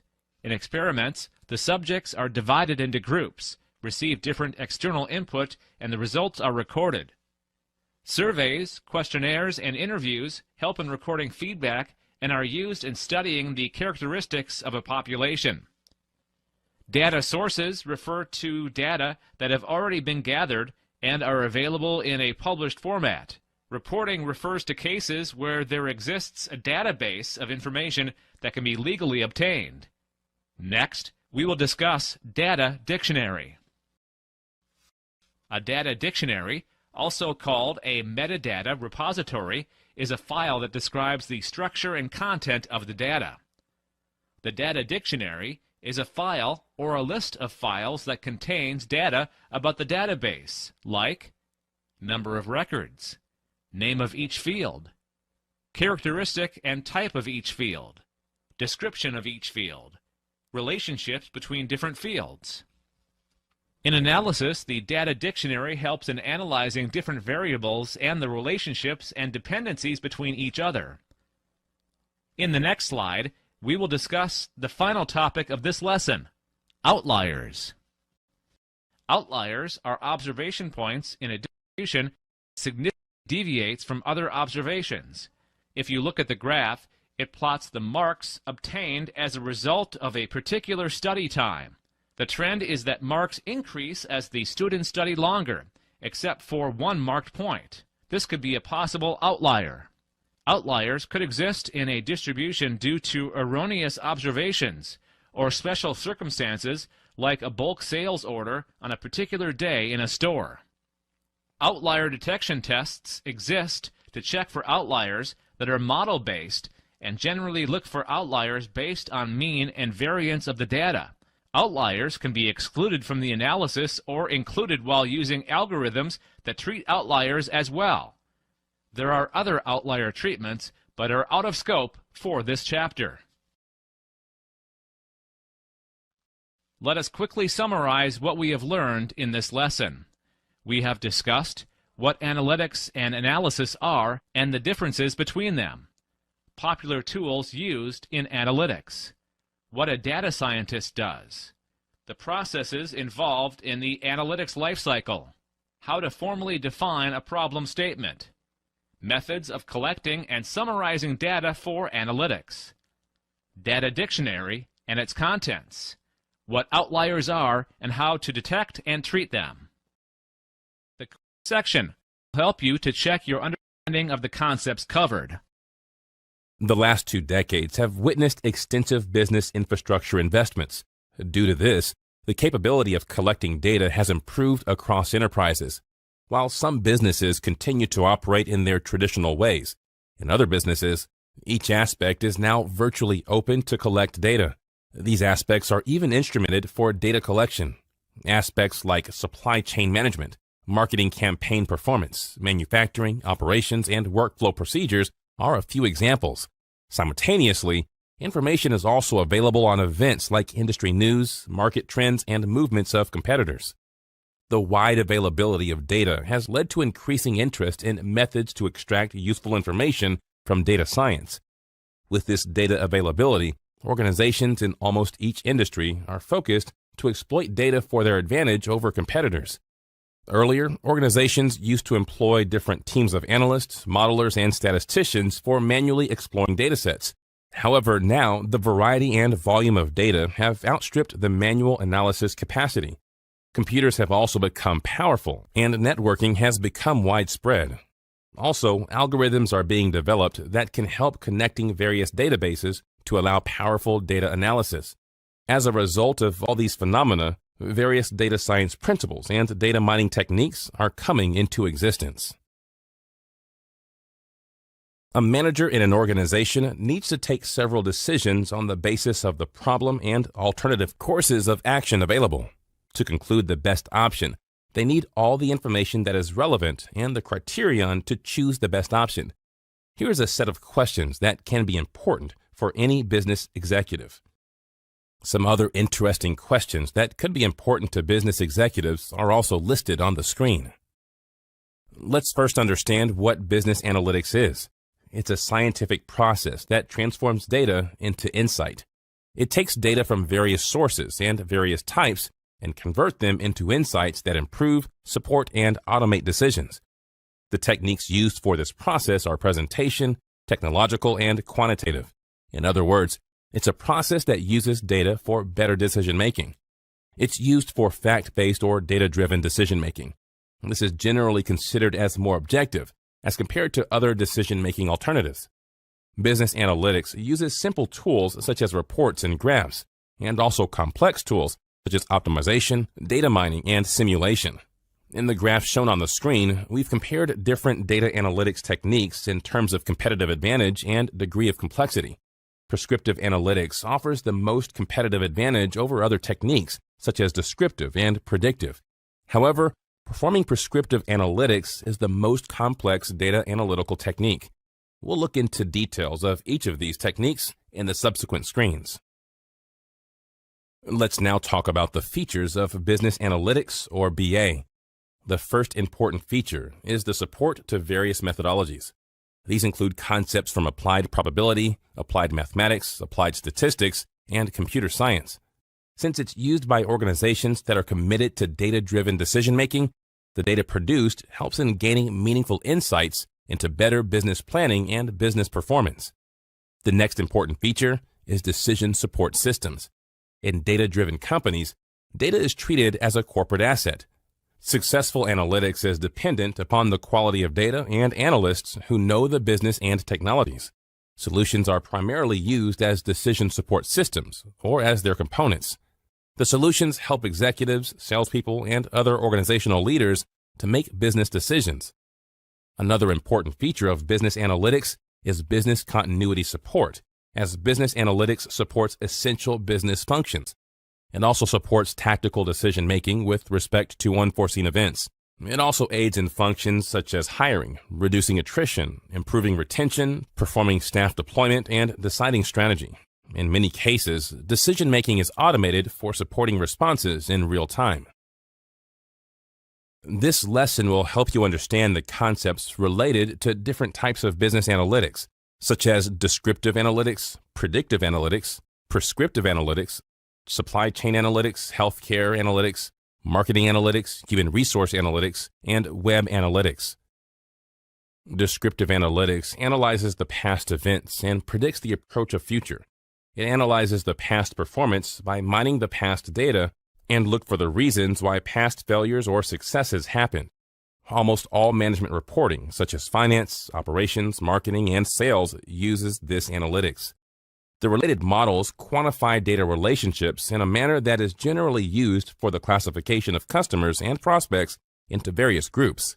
For instance, these models can be used to classify customers on the basis of their preferences and life stages. They can be used to create further models that can make predictions and can stimulate various individualized agents. Some of the data techniques used by this analytics includes reports, data mining techniques, descriptive statistics, data queries, data dashboards, and basic what-if spreadsheet models. Predictive analytics converts data into actionable and usable information. It determines the possible future outcome of an event or the possibility of a situation. It includes various statistical techniques from machine learning, data mining, modeling, and game theory, and include techniques that use models created from past data to predict the future or determine the impact of one variable on another. When it comes to businesses, these models use the patterns found in transactional and historical data for identifying opportunities and risks. They allow risk assessment by capturing relationships between various factors. The three basic cornerstones of this analytics are predictive modeling, decision analysis and optimization, and transaction profiling. An example to use this analytics can be to optimize customer relationship management systems. Some other examples include a company that can create a mathematical model for predicting the future sales by using past data on product sales, and a food manufacturing company that can estimate the measurement and quality of unit sales by using the point-of-sale scanner data from retail outlets. A few other examples include an organization that can predict the market share of a new product by using the survey data and past purchase behavior. Using predictive analytics, these organizations can analyze the spending, use, and behavior of customers. This leads to effective cross-sales and high profitability. An organization must employ an experts team or data scientists to find and access the appropriate data. This team can work with business leaders for designing business strategies by using predictive analytics techniques such as time series analysis, linear regression, data mining techniques, and simulation or risk analysis. Prescriptive analytics uses mathematical sciences, machine learning, business rules, and big data for making decisions and suggesting decision options. It specifies the best course of action for a business activity in the form of the output of a prescriptive model. It goes beyond predicting the outcomes of future and also suggests the action to benefit from the predictions. It anticipates the reason of an incident and not just what and when it will happen. It can also suggest decision options on the method to take the benefit of a future opportunity or to mitigate a risk of the future. The models used in this analytics are called optimization models and combine various business rules, mathematical models, and data. The input can be internal data, external data, and various other sources. Here are some example industries in which this analytics is used. The airline industry can benefit by using revenue management models and past purchasing data as inputs to get the best pricing strategy across all flights. Similarly, the finance industry can use portfolio models that utilize historical investment return data to decide the mix of investments. Other examples of prescriptive analytics are supply network design models in operations and price markdown models in retailing. In operations, supply network design models provide cost-minimizing plant and distribution center locations. Retailing use price markdown models that provide the timing of discount offers and revenue-maximizing discount levels. One of the traditional analytics applications was in supply chain management and logistics. It's used at the core of companies like FedEx and UPS. It's used for efficient delivery and optimal sorting of goods. It's also used for vehicle and staff scheduling, vehicle routing, better inventory and processing control, and efficient supply chains. Analytic tools used in this area span the complete analytics spectrum. For instance, it's been used by the women's apparel manufacturer Bernard Claus Inc. The company used descriptive analytics for presenting its supply chain status to its managers. Another example is ConAgra Foods, a packaged foods company which used prescriptive and predictive analytics for planning its capacity utilization better by including the inherent uncertainty in commodities pricing. The company received 100% return on their investment in analytics in less than 3 months. Analytics in healthcare is used to simultaneously control cost and provide more effective treatment to patients. Predictive, prescriptive, and descriptive analytics are used to improve staff, patient, and facility scheduling. They're also used to control inventory, purchasing, and patient flow. For instance, as per the McKinsey Global Institute, or MGI, and McKinsey & Company 14 study, by better utilizing analytics, the United States healthcare system could save more than $300 billion each year, which is equivalent to the complete gross domestic product of countries such as Singapore, Finland, and Ireland. Marketing is one of the expanding areas to apply analytics. A better understanding of customer behavior by using data generated from social media and scanner data leads to several advantages, such as better use of advertising budgets, effective pricing strategies, improved demand forecasting, better product line management, and increased customer satisfaction and loyalty. One of the example is automobile manufacturer Chrysler teamed with J.D. Power and Associates. They developed predictive models for supporting their pricing decisions for automobiles as they helped Chrysler to better understand the ramifications of proposed pricing structures. The models generated an estimated annual savings of $500 million. The use of analytics in the human resources area is relatively new. With the use of analytics, the HR function ensures that the organization employs the required skill sets to meet its needs, hires the highest quality talent, provides an employee retention environment, and achieves its organizational diversity objectives. Sears Holding Corporation, or SHC, is an example in this area. It created an HR analytics team inside its corporate HR function that used descriptive and predictive analytics to support employee hiring and tracking and influencing retention. Web analytics is the analysis of online activity, such as visiting websites and social media sites like LinkedIn and Facebook. It has huge implications for promoting and selling products and services through the internet. Some points to remember are that leading companies use descriptive and advanced analytics to data collected in online experiments for determining the best way for configuring websites, position ads, and using social networks to promote products and services. Online experimentation includes exposing various subgroups to various website versions and tracking the results. These experiments prove to be ineffective as they allow the company to use the trial and error method in statistically determining what makes a difference in their website traffic and sales. Why is decision-making in any business very important? The goal of business decision-making is to high revenue, low costs, and low expenses. It's supported by business analytics in various ways, such as for increasing revenue while keeping selling expenses the same. Business analytics suggests changes in the Salesforce deployment. It can also be used if a company's employees are leaving voluntarily for higher-paying jobs and there are high onboarding costs. In such cases, business analytics recommends raises that can help retain existing employees. Business intelligence, or BI, refers to reporting and analytics tools, traditionally used for determining historical data trends. These techniques and tools are used to transform raw data into useful information for the purpose of business analysis. It includes a set of processes, methodologies, technologies, and architectures that uses the output of the information management processes. The technologies can handle large amounts of unstructured data for identifying, developing, and otherwise creating new strategic business opportunities. BI enables queries by which users can get results by asking data-related questions. It allows easy data interpretation of high amounts of data while implementing an effective strategy based on insights that can help a business gain a competitive advantage. BI includes tools that are designed to present the results of analytics in an understandable format. They provide historical, current, and predictive views of business operations. Some functions include online analytical processing, process mining, prescriptive analytics, text mining, business performance management, and benchmarking. Data science includes processes, principles, and methods to understand phenomena through automated data analysis.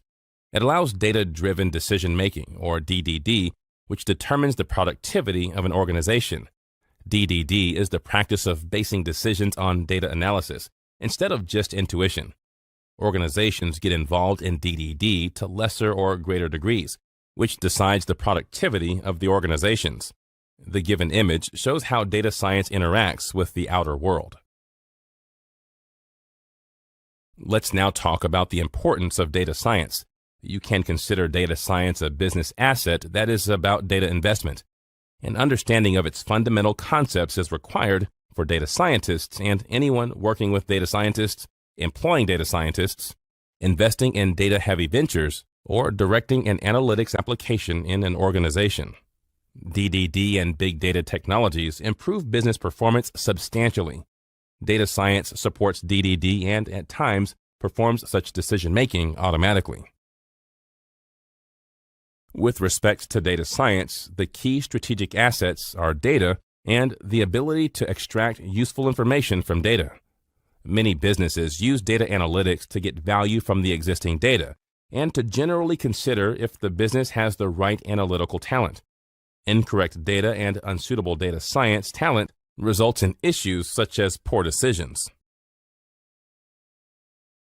Big data typically refers to data sets that are too large for traditional data processing systems. Its technologies are considered as a popular platform for data analytics and data exploration and used to implement data mining techniques and data processing.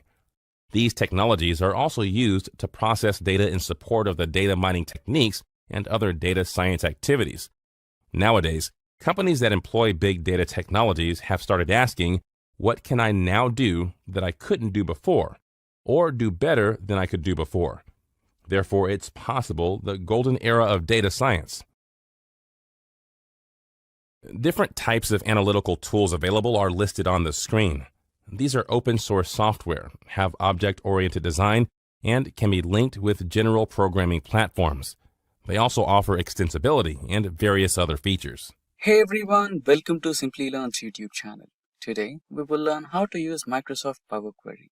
That said, if these are the type of videos you'd like to watch, then hit that like and subscribe buttons and the bell icon to get notified. Now, without further delay, let's get started with the topic, which is how to use Microsoft Power Query. So, imagine you have a lot of data. It can be an Excel file, it can be a PDF, SQL database, cloud, or anything. If it is data, it's your data, right? So you have a lot of data. Now, you have the source of the data. After that, I'm absolutely sure that the data is not clean enough to perform some analysis. So you go through another step where you have to clean your data from unwanted rows and columns, which doesn't make sense or might have some invalid data, right? So you need to make sure that your data is completely accurate and has some standards for your analysis, right? So that's the next step, which is clean and transform. After the clean and transform step, you have the next step, which is load that particular data to your platform. It could be Excel, it could be some data visualization tool like Tableau, Power BI, etc. Right? And after that, you generate some meaningful information of that. You create some pivot tables, pivot charts, and line graphs, etc. Right? So which makes some sense out of that data. You'll understand what exactly is happening with your business. How many leads or how many traffic orders, what's right? And which is the best performing product, which is the worst performing product. And you need to take some decisions on your business, which can make some impact on your overall profit or revenue, right? So imagine if you want to do this for a year. If you get 1 year's data and you do it in a day or two, it's fine. And if it's on a monthly basis, you get month-on-month data and you want to do it, okay, it could not be worse. You can spend 1 or 2 days and it's fine. But what if it's week on week? You start to think, right? What if it's a daily task? It's a mundane task, right? You have to do all these steps, step by step, repetitively, and it doesn't make you interested anymore in that particular type of job. And the major point of this is you end up spending more time on cleaning the data, transforming, loading it. And the worst part, you don't get proper time, specific time which you want to actually dedicate to plan out something and bring up strategies to improve your business, right? So what if you could automate this, right? What if there is someone who could perform all these steps for you in the way you want, and you can actually have some time to produce some pivot tables, pivot charts, and then understand what exactly is happening with your business and find out some critical points where you can improvise and bring up some good revenue. What if there was someone who can perform all these steps for you, clean your data, transform it the way you want, load it to your platform, and help you create your pivot charts and pivot tables, and actually save you a lot of time where you can spend all that time understanding your critical points where you need attention, you can fix them and plan some strategies out to bring out some good revenue, right? That exact someone who can do all these steps for you and automate your data cleaning, data transformation, and loading tasks for you is exactly the Microsoft Power Query. So you can use Microsoft Power Query either in Microsoft Excel or Microsoft Power BI. Right? Now let's kind of generate some data. So this data will be generated using ChatGPT, and we will not generate data which is not small, like for a week-on-week analysis or a day-by-day analysis. We will create data for years. So we will take 5 consecutive years starting from 2020 to 2024, and we will have some data generated using ChatGPT, and we will automate that data and try to get some analysis done, right? Let's jump on to ChatGPT. So before we go to ChatGPT, I have a prompt written here. So this particular prompt will guide or explain ChatGPT what exactly you want, right? So you're giving some, like the Excel data right over here, we have order date, order ID, ship mode, and customer name, customer ID, everything, right? So we have the sales, quantity, discount, profit, etc.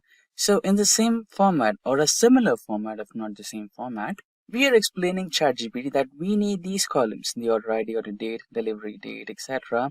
And we want all these files in a downloadable Excel file links, right? So you can also specify this column should have certain things, and this column can have certain things, right? So we will copy this prompt and head back to ChatGPT, and you can just paste the prompt and hit enter. There you go. Now your request is being analyzed, and shortly you should be receiving some downloadable Excel files or some recommendations from ChatGPT. I've already performed this process and we have already downloaded some data. So there you go. You have the data from 2020 to 2024. You can just click on this to download the file. So I've already done this job, and I've downloaded the files. So those files are exactly in my downloads here. So if you go to downloads, here we have orders data for 2021, 2022, 2023, and 2024. So this orders data has just one file, which is orders 2020. So we will perform the data cleaning. So first we will specify the source of the data. Then we will perform the data cleaning and transformation process. Then we load this particular Excel 2020 data into Excel. And then we load this Excel data into the visualization tool. We'll use Excel for this. And then generate some pivot tables and pivot charts. We will only do this for one file, which is 2020, right? Now, what's the surprising part is this particular file will also get data continuously for the next year 2021, for the next year 2022, for the next year 2023, and the current year 2024, right? When we just copy paste or cut, copy paste these files into this particular folder, the same transformation steps, the same data cleaning steps, and the same data loading steps, and also including the analysis, will be done for you in the Excel pivot table, right? The process has been just automated, right? So you can see that happening. For that, let's open a new Excel file. So I have the Excel folder right over here. So a new blank Excel workbook will be opened. And if you go to data, here you have get data. As we said, it can be a file, it can be an Excel file, XML, JSON, PDF, it can be from cloud, it can be from a SQL database, any other source. If it's data, you can work from it. So we will give a file here, right? So just, okay. So we will give a file here. So select file and go to the last option, which reads as from folder, right? So go to downloads and select that orders data. Yeah, go to downloads and select that orders data. Remember, this particular folder should have only one file according to us, which is 2020 data, the first year's data, right? Select the folder and open. And this should include the data of only one file, which is orders 2020, right? So if you have multiple files, you can either combine, transform, and load. If you have just one file, you can just go with the transformation option over here, or you can load if you are comfortable with what you have. So I feel there are some minor changes which I would like to make to my data, so I would go with the transform option. Now the Power Query window will shortly open. Now with the Power Query window opened, you can select the orders 2022 Excel folder and it will be loaded. Now let's try to click on the content button over here, which should load our data. Now you can go with the first file. So here's the preview as we expected. We have the order ID, order date, delivery date, etc. Let's press on OK. So the data has been successfully loaded, right? Now we have the first column as source name, which we will not be needing anymore. And you can just remove that. Order ID is fine. Order date is fine. Is it? No, right? So you can just select both the columns and change the data type, right? So here you have the option of change the data type, where you will change the data type from a whole number to date, so that you get a date, right? So you have that. The first transformation step, changing data type, has been recorded here. So this is like Excel VBX or macro, which will save all the steps and will apply to all the upcoming files, right? You have to change the type of delivery date as well. So we will be finding the how many days it took to deliver, or if the delivery got delayed, right? So we can test that. And here, if you see, yes, we requested customer ID and customer name. So we got customer ID along with the name. So we don't want that. We want that in two separate columns. We can do that. So you can just select the entire column, go to the split column option over here, select by delimiter. So I think it all automatically recognized that for us. But there is one loophole. We have a space delimiter space option.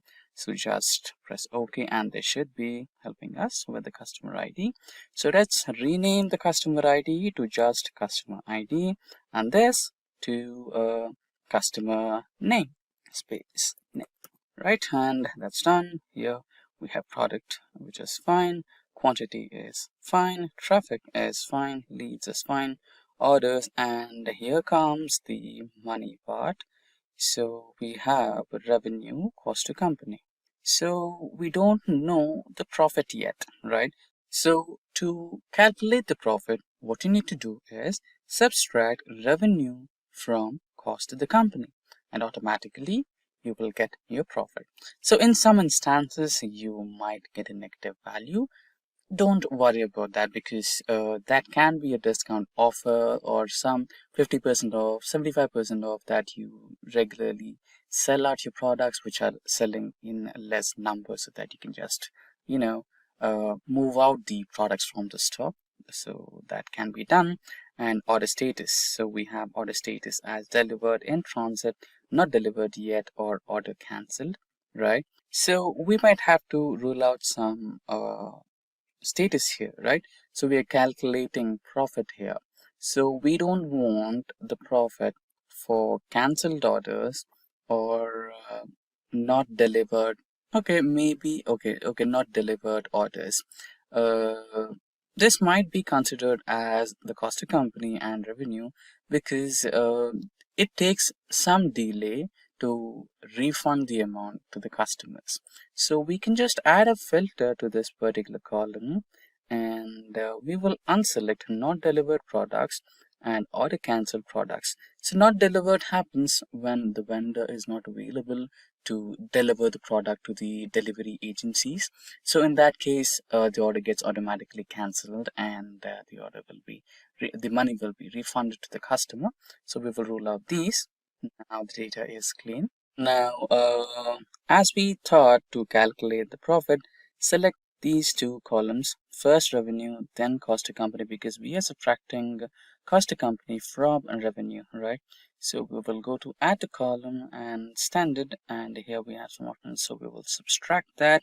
So we will get the profit here. So now you can name it as profit. Done. So we just move that column to the money part of this particular data set. So profit, cost to company, and revenue are the money parts. So we will change data type from just values to currency, right? So then that should be converted into the dollars format. Now the first one, we don't need this source name, so you can just rule out this. You can just remove this column, and there you go. Now you have a clean data. You have the order ID, order date, delivery date. Yeah, we forgot the another part of this particular data set, transformation, where we wanted to find out the number of days it took to deliver the product. Okay, I think we changed order ID, so we don't want this. So the first, okay, let's change this to the whole number as it was. Okay, so order ID, fine. Now we wanted to find out the number of days it took to deliver the product. So we will select the delivery date first, and then the order date second. Go to add column, and we will select subtract in days, and we should have that. Now let's change the subtraction name to days to deliver. And you can move this column, right? Select the whole column and hold it, drag it, and you can move this column along with the dates part of this data set, where we have the ordered date and delivered date, right over here. And you will find how many days it took to deliver a certain product. Now, let's recheck once. Order ID, order date, delivery date, days to deliver, customer ID, customer name, what product did he or she order, and what quantity, and the traffic which we received to the website, the number of leads we got out of those traffic numbers, the number of orders we got out of those leads, and what's the revenue we got out of those orders, and what was the cost of the company, and what is the profit that we made out of that order, right? And we also have the order status. Remember, we only considered two types, right? We considered in transit and delivered statuses only. We ruled out cancelled orders and not delivered orders so that we have accurate results of our profit made and revenue made out of this, right? Now I'm completely satisfied with my transformation and the cleaning of my dataset. Now let's go to home, and here we have the option of close and load. So we will go with that, and this particular dataset should be loaded to the data visualization where we have selected Excel, right? So we have the orders data for 2020, correct? Okay, let's not add date here because after all we will have some more data for 2021, 2, 3 and 4, right? So let it be the way it is. And if you just check the filter here, we have only 1 year. And if you just check the filter here, you will have only 1 year. And if you just check the filter here, you will have only 1 year, 2020. And if you go to the delivery date, which let's say if you have an order placed on December 31st and it got delivered on January 5th or something, so you'll have a little bit of a part of 2021 data, which is completely all right, not to be worried about. So the main important thing is order date. So we want the order dates of 2020. So that is loaded here, right? Now you can just select the whole data set over here, and you can add or insert some pivot tables here, right, from the selected range. And let's go with the default option, which creates a new sheet and everything in a new location. Right here you have it. Now let's say you wanted to make out some insights from this data set. Let's delete the other sheet which we don't want, and let's name it as pivot. Now the products will be loaded to the columns, and profit will be loaded to values. So you have a data set over here, sum of profit from beds, chairs, cupboards, sofa, teapot. So here you have the pivot table which has sum of profit, bed, chair, cupboard, sofa, teapot, and grand total. Sum of profits made from these, and these. Now select this entire data and go to the insert option here. Go to the pivot chart, and here automatically here you can see that it is suggesting or recommending us to go for the bar chart, which is a lot more better. Just select OK, and you have your pivot chart over here, right? And see the grand total here, 224811.4.15. Now this is only for 1 year of data. Now what we will do is go back to the downloads folder, select the remaining years, which is 2021, 2, 3 and 4, add that to the file location. So let's quickly go to our folder here and go to downloads, select the folders. I'm going to cut them from here, go to orders data and paste them here, right? Now our job is done. If we go back to the data here, go to home and data.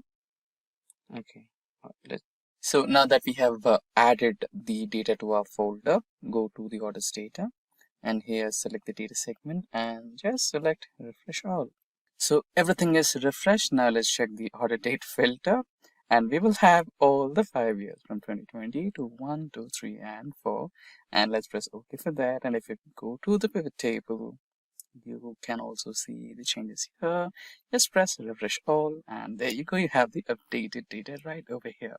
Now that saved a lot of time for you, and now that time can be utilized to plan a strategy and focus on the lower parts of your business and improvise them and bring a big change to the revenue.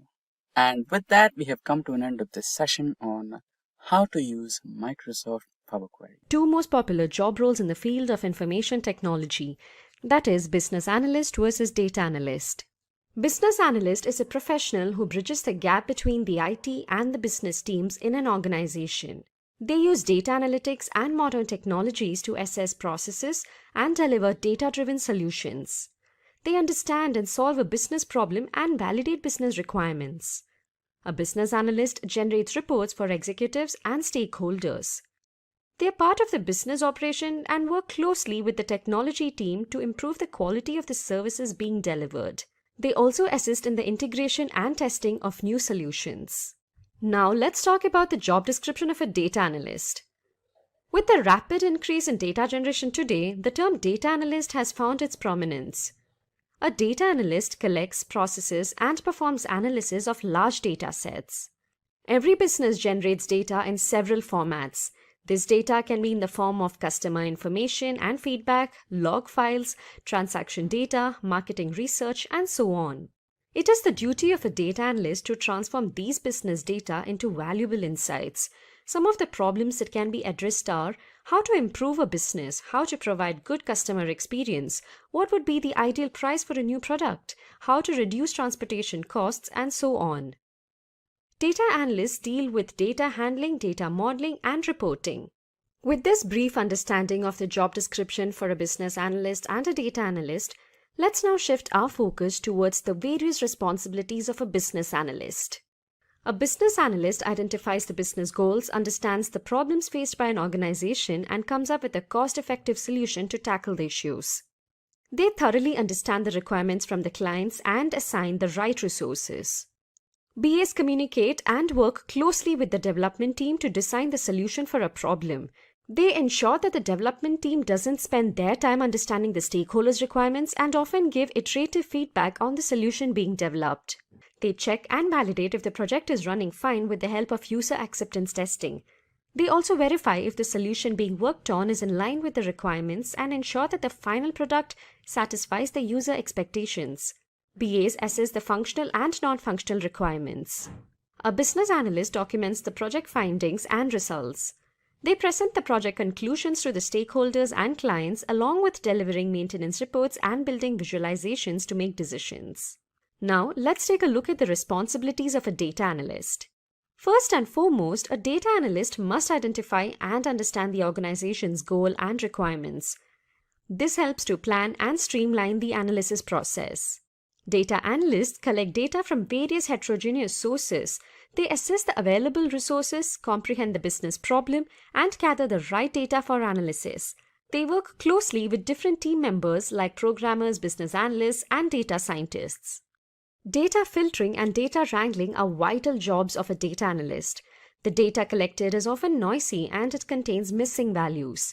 Hence, it is crucial to clean the collected data and remove invalid values to make it ready for analysis.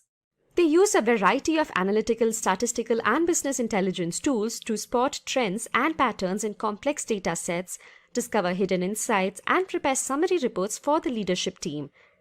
They also use programming languages for data mining and data manipulation. Now it's time for us to understand the difference between a business analyst and a data analyst based on the skill set they possess. First, let's look at the skills that can help you become a BA. A business analyst should have a graduation degree in any relevant field such as business, accounting, information systems, human resources, or engineering. You can apply for entry-level business analyst positions or with professional experience. Excel is a powerful analytics and reporting tool for working with data. BAs use Excel to perform various calculations, data analysis, plan an editorial calendar, and calculate customer discounts to derive meaningful insights and take decisions. BAs use SQL to retrieve, manipulate, and analyze data stored in relational databases. Critical thinking skills are important to understand customers' business needs.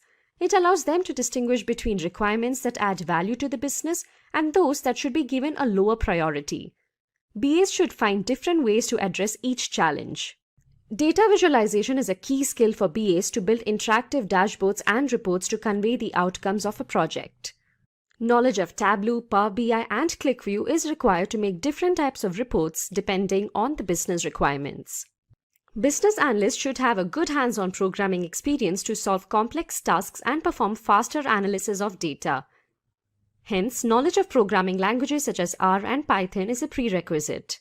Finally, they should have good presentation skills. They should also be confident about their findings and conclusions and communicate it in front of the stakeholders and clients. Let's now understand the skills that a data analyst should possess. You must have a bachelor's degree in any relevant field or be a graduate in statistics, economics, or science. You're eligible to become a data analyst being a fresher or as an experienced professional. You should have domain knowledge in the field you are working in. Once again, knowledge of Excel is another basic requirement for a data analyst. Data analysts often work with structured data, so they should be proficient in writing SQL queries using data manipulation and data definition commands. They should know how to create stored procedures.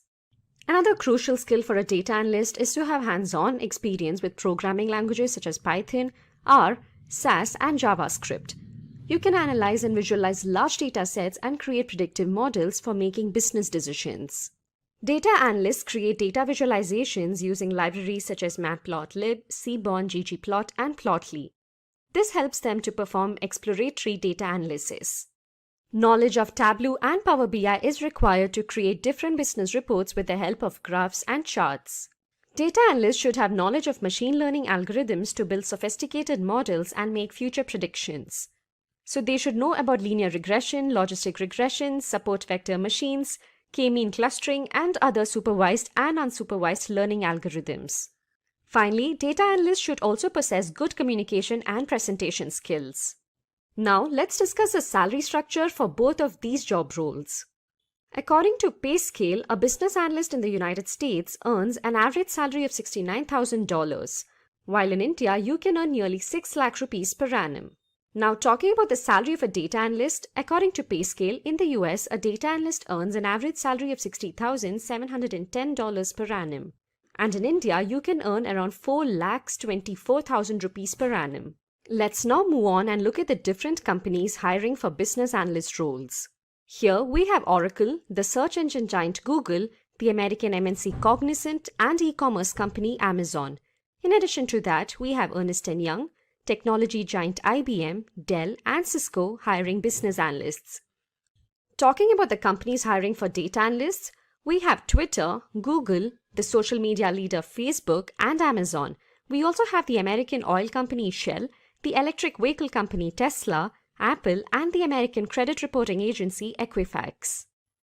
Now, choosing the right field, that is, to become a business analyst or a data analyst, could be a challenging task.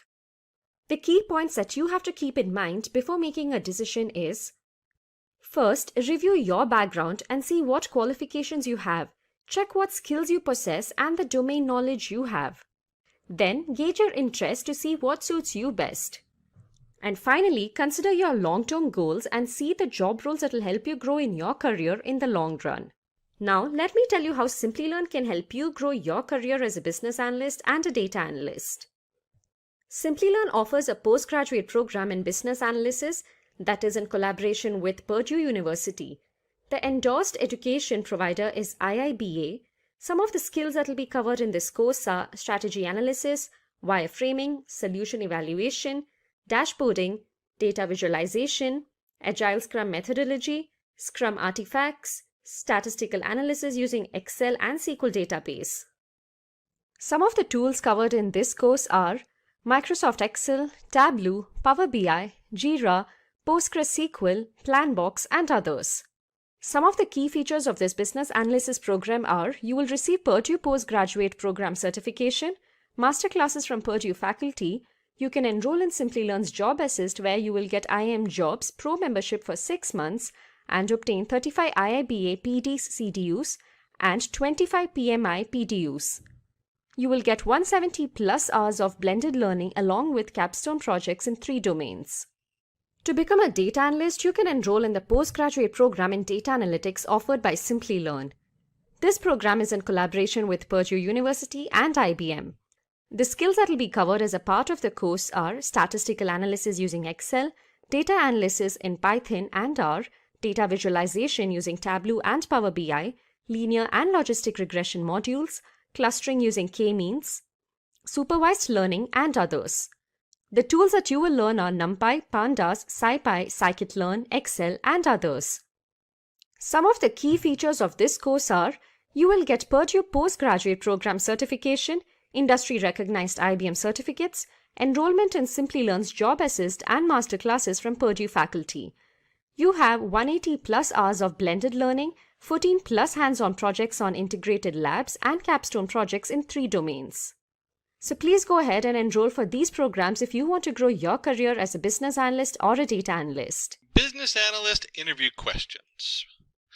My name is Richard Kirshner with the Simplilearn team. We'll go over some beginner, intermediate, and advanced level questions to expect in interviews when you're looking at business analytics. Let's start with the differentiation between a risk and an issue. And this should be a very fundamental question dealing with business, because in business they want to make money, and we really want to understand where the split is on a lot of these things. So always ask yourself, where is the bottom dollar on this, and what does this mean? Risk is your potential, and an issue is something that's actually happening. So risk is a potential problem that can be predicted. Risk may or may not happen in the future. A proactive response plan is formulated and kept ready to mitigate risks. So these are things you plan for. And the issue refers to a risk that is occurring or about to happen. There is no response plan in place to solve an issue. You can only respond reactively to an issue. What are the various tools a business analyst works on? This is very company specific. And so when you start looking for work, you start going in for interviews, you should start really asking yourself, what are these companies looking for that I'm interested in? Clearly, if you work with IBM, you want to have your tools that are central to IBM and the IBM setup. Same thing with Google, with just across the whole field. Some of the more basic ones, obviously an Excel spreadsheet, which isn't on this list, but your Python, your SQL, you should really know your SQL, because it's going to come up in no matter what format you're in. Your Tableau, your Azure, your Balsamic, all these are different platforms. There's a lot more out there, but you should be aware on which platforms your proficiencies are on, and those also that you might not be proficient on, but you at least know what they do and what their performance is, so you can answer questions. And a lot of companies will pay for you to be certified if their platform isn't on your list. What are the various stages of a business project? And we look at project initiation, project planning, project execution, project control and monitoring, project closure. And it's really important to understand any one of these in a little bit more detail than just knowing the list. What is feasibility study? A feasibility study is a method of gauging the success rate of proposed business solution. It enables business analysts to discover new business opportunities. And really, a lot of businesses, when they're looking at it for a business analyst, this is really what they want to know. What's the feasibility? That is a very central question that comes up in most business plans. What's the feasibility of doing something and getting it done? What is business model analysis? Business model analysis is a technique that helps you analyze if a business is financially, economically, and socially viable or not. I know a number of contractors that this is their sole career, is to go in and analyze ski resorts in Colorado to find out whether it's going to make it this year or not and what they need to do to fix that. So it's a very high-end job niche where you really need to know your stuff and understand what it means. What do you understand by requirement? Differentiate between requirements and needs. We look at requirements. A requirement is a targeted solution that is required to achieve the set business objectives. Business requirements are data used for business processes. Needs. Needs are the high-level representation of the terms and the result. Business needs include identifying and comprehending the business's goals and articulating its strategic direction. And you can think of needs are, what do we need to succeed? Requirements are, well, these are the things we need to put into place. This is what's required to achieve a business objective. Suppose you have been given a list of zip PIN codes from different countries. Using those codes, find the city and the state names using Excel. And so if you're given a list of zip codes, PIN codes of various cities from the US and India, here's how you can find the city and the country names. Select all the codes, go to the Data tab under Data Types, select Geography, click on the Insert Data option, choosing City from the field list. Click on the Insert Data option and select State from the field list. Really, you do need to know your way around Excel. No matter what other packages you're working with, Excel is such a base package in business analysis. So much people are given that back and forth still. It's still kind of a baseline. Below are sales data that has information on different items sold across various regions and countries. What was the total revenue generated for all the items in India? You can use the sum if function to find the total revenue generated from India. You can see here equals sum if, and then of course B2 to B100 India, L2 to L1001, and that will give you the sum. You can also use a filter option to filter the data only for India and use subtotal by pressing Alt plus equals. Nice short hotkey to remember there. Create a highlight table to visualize the revenue generated from offline and online sales for different items across the region using Tableau. Now, not all companies use Tableau, but it is becoming a very highly used tool because it's so easy to use. You drag the region onto columns, drag the sales channel and item type fields onto rows, select the total revenue column and drag it onto color and label cards. Select square as the mark type. Drag the total revenue field onto columns, drag the total profit column onto rows, place item type column onto colors. Under the size card, place the total profit. Drag the region column into the filters card and select Asia. So one of the things about Tableau is it looks real complicated, but it's all drag and drop. And so you should know your way around about doing some very simple drag and drops for doing your query and summation. And below is the resulted plot. So let's look at some more questions, but let's jump to a little more intermediate level. Differentiate between software development lifecycle and project lifecycle. So we're looking a little bit more hierarchical towards the top of the list. Software development lifecycle helps with the development of software products. It consists of a single software across multiple phases. Here, phases include requirement gathering, coding, operations, maintenance, and documentation. Where the project lifecycle, this enables you to develop a new product in the business. Project lifecycle consists of multiple software in one customer scenario. Phases here are idea generation, screening, development, testing, and analysis. How do you perform risk management in your project? So again, we're dealing with intermediate, not just how to pull tables across. We want to start analyzing things. And the risk management is a technique wherein risks are identified, avoided, reduced, assessed, and mitigated. Having the appropriate risk management plan decreases losses and optimizes decision making to enhance the organization's performance. How does risk mitigation differ from risk avoidance?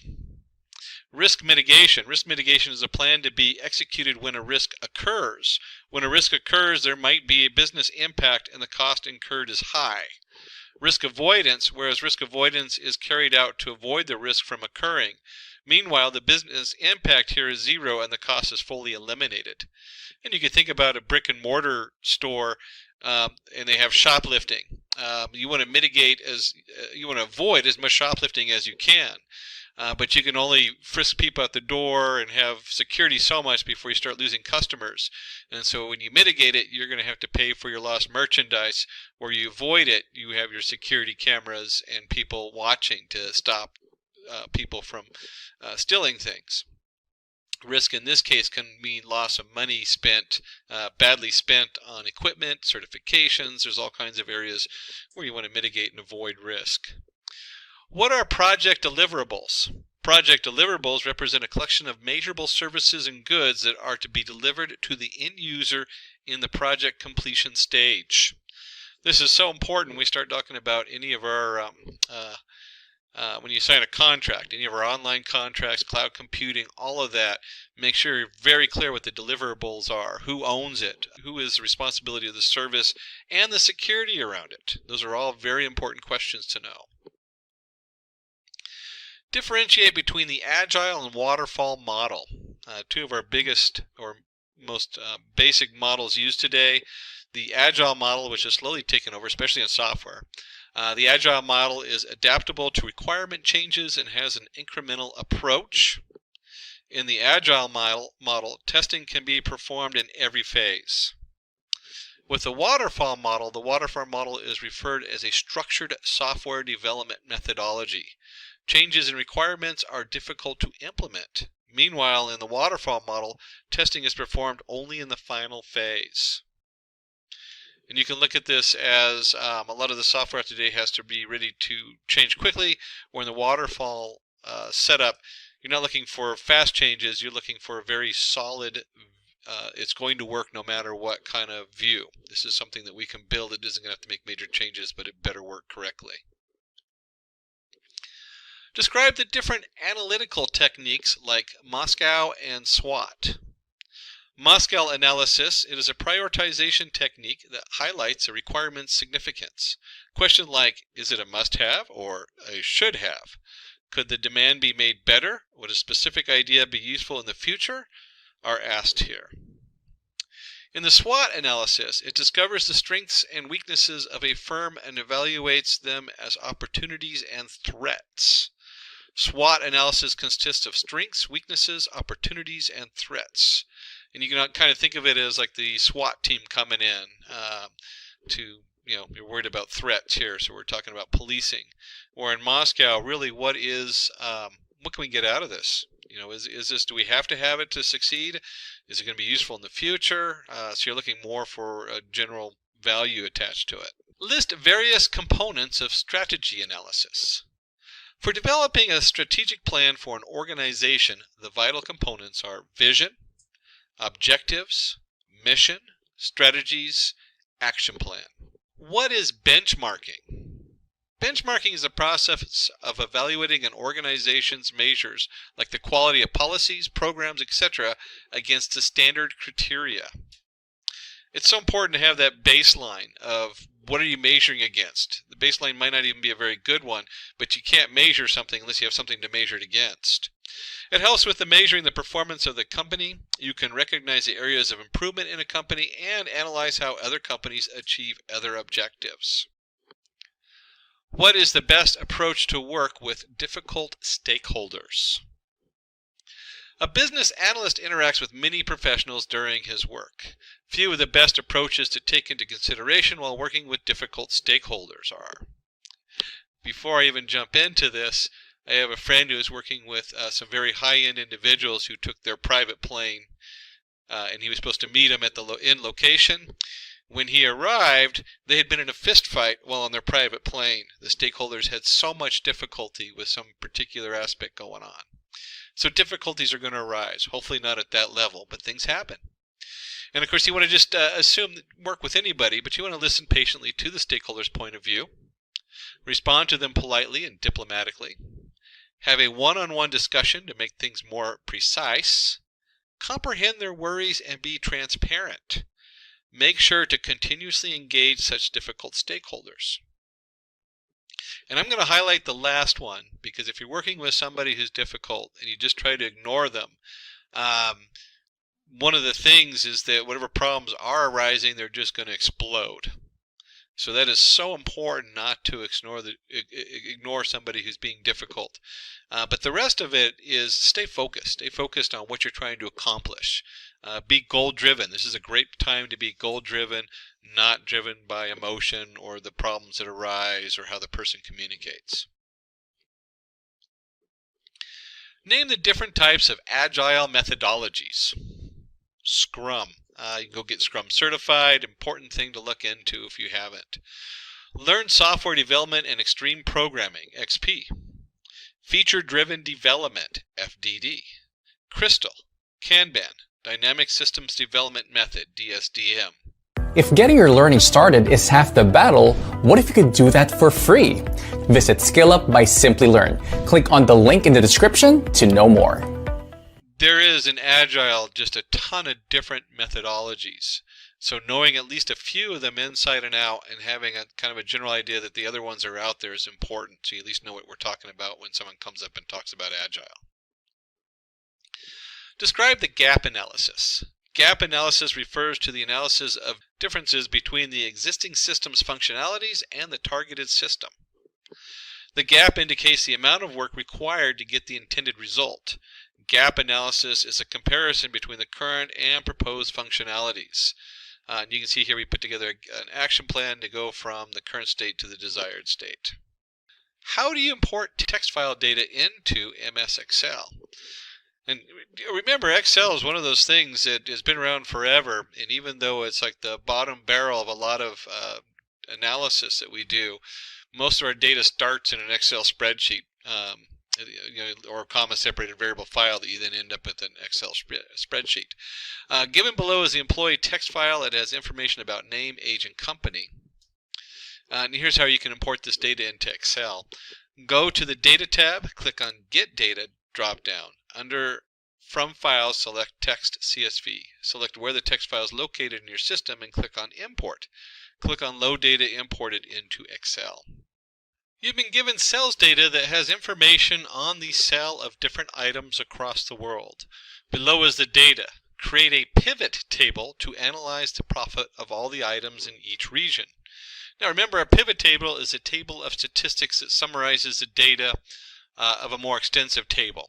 So it takes a full data sheet, and we're just going to zoom in on something. That's what the pivot table means.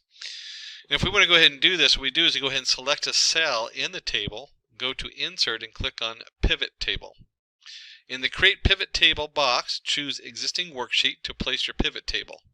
Drag region and item type onto rows, drag total profit onto values, sort the sum of the total profit column. Using the sales table, find the percentage contribution of cosmetics to the total revenue and total profit. Create a pivot table by dragging item type onto rows. Select the revenue and profit column under values. Right-click on the revenue value under Show Value As. Select percentage of grand total. Right-click on a profit value under Show Value As. Choose percentage of grand total. And you can see here when we do that, we end up with cosmetics made a 14.03% contributions to the total revenue and an 18.94% contribution to the total profit. How do you create a dual axis chart in Tableau? Drag the order data onto columns and convert it into continuous year. Drag total revenue onto rows and total profit to the right corner of the view until you see the light green rectangle. Synchronize the right axes by right-clicking on the profit axis. Under the marks card, change sum total revenue to bar and sum total profit to line, and adjust the size and color. They're lots of fun to play with as you start getting into these. Using the sales data, create a view to show the total units sold and the profit generated from each item. Which item sold the least and has the least profit? So we'll go ahead and load an Excel file data in Tableau Desktop.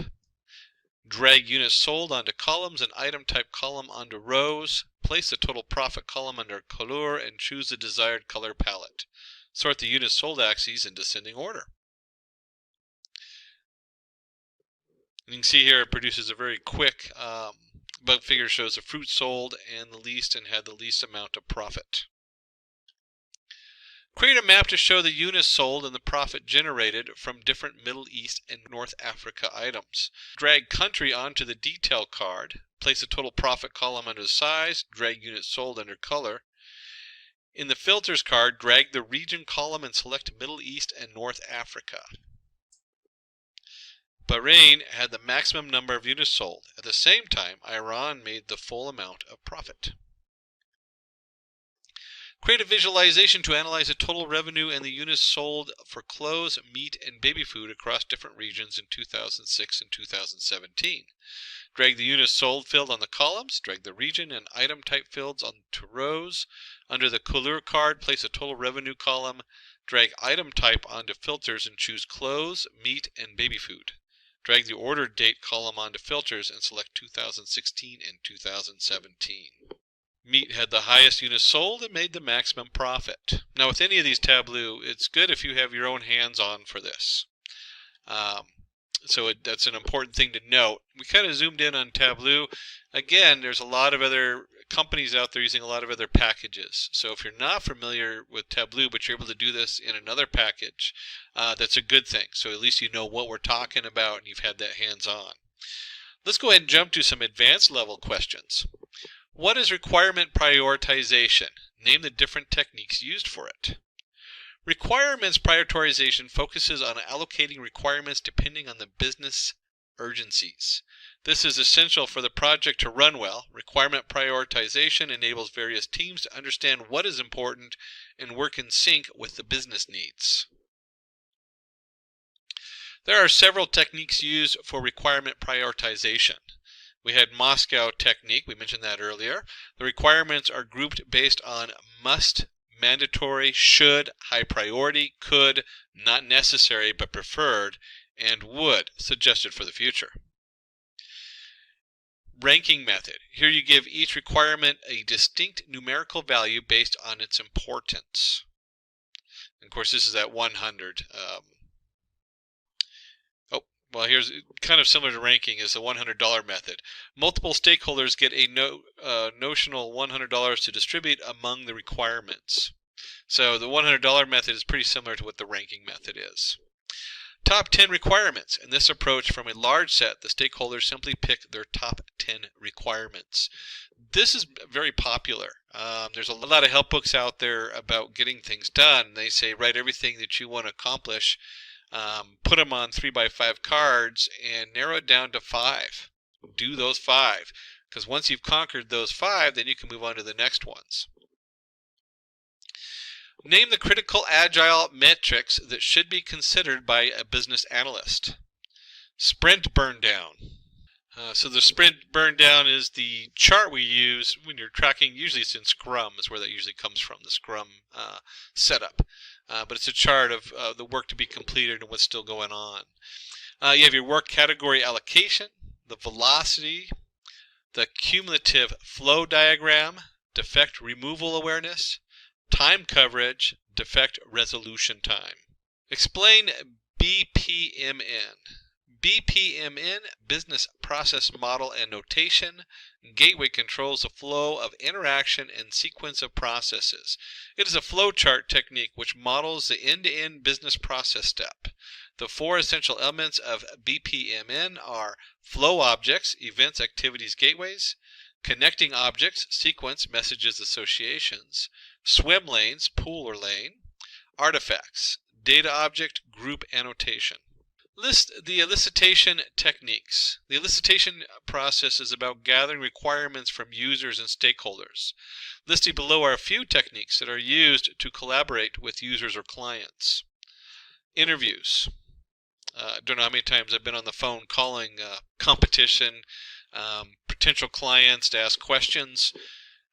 So one of the elicitation techniques is to ask questions. If you're going to call clients to ask questions, it can a lot of times also turn into additional sales.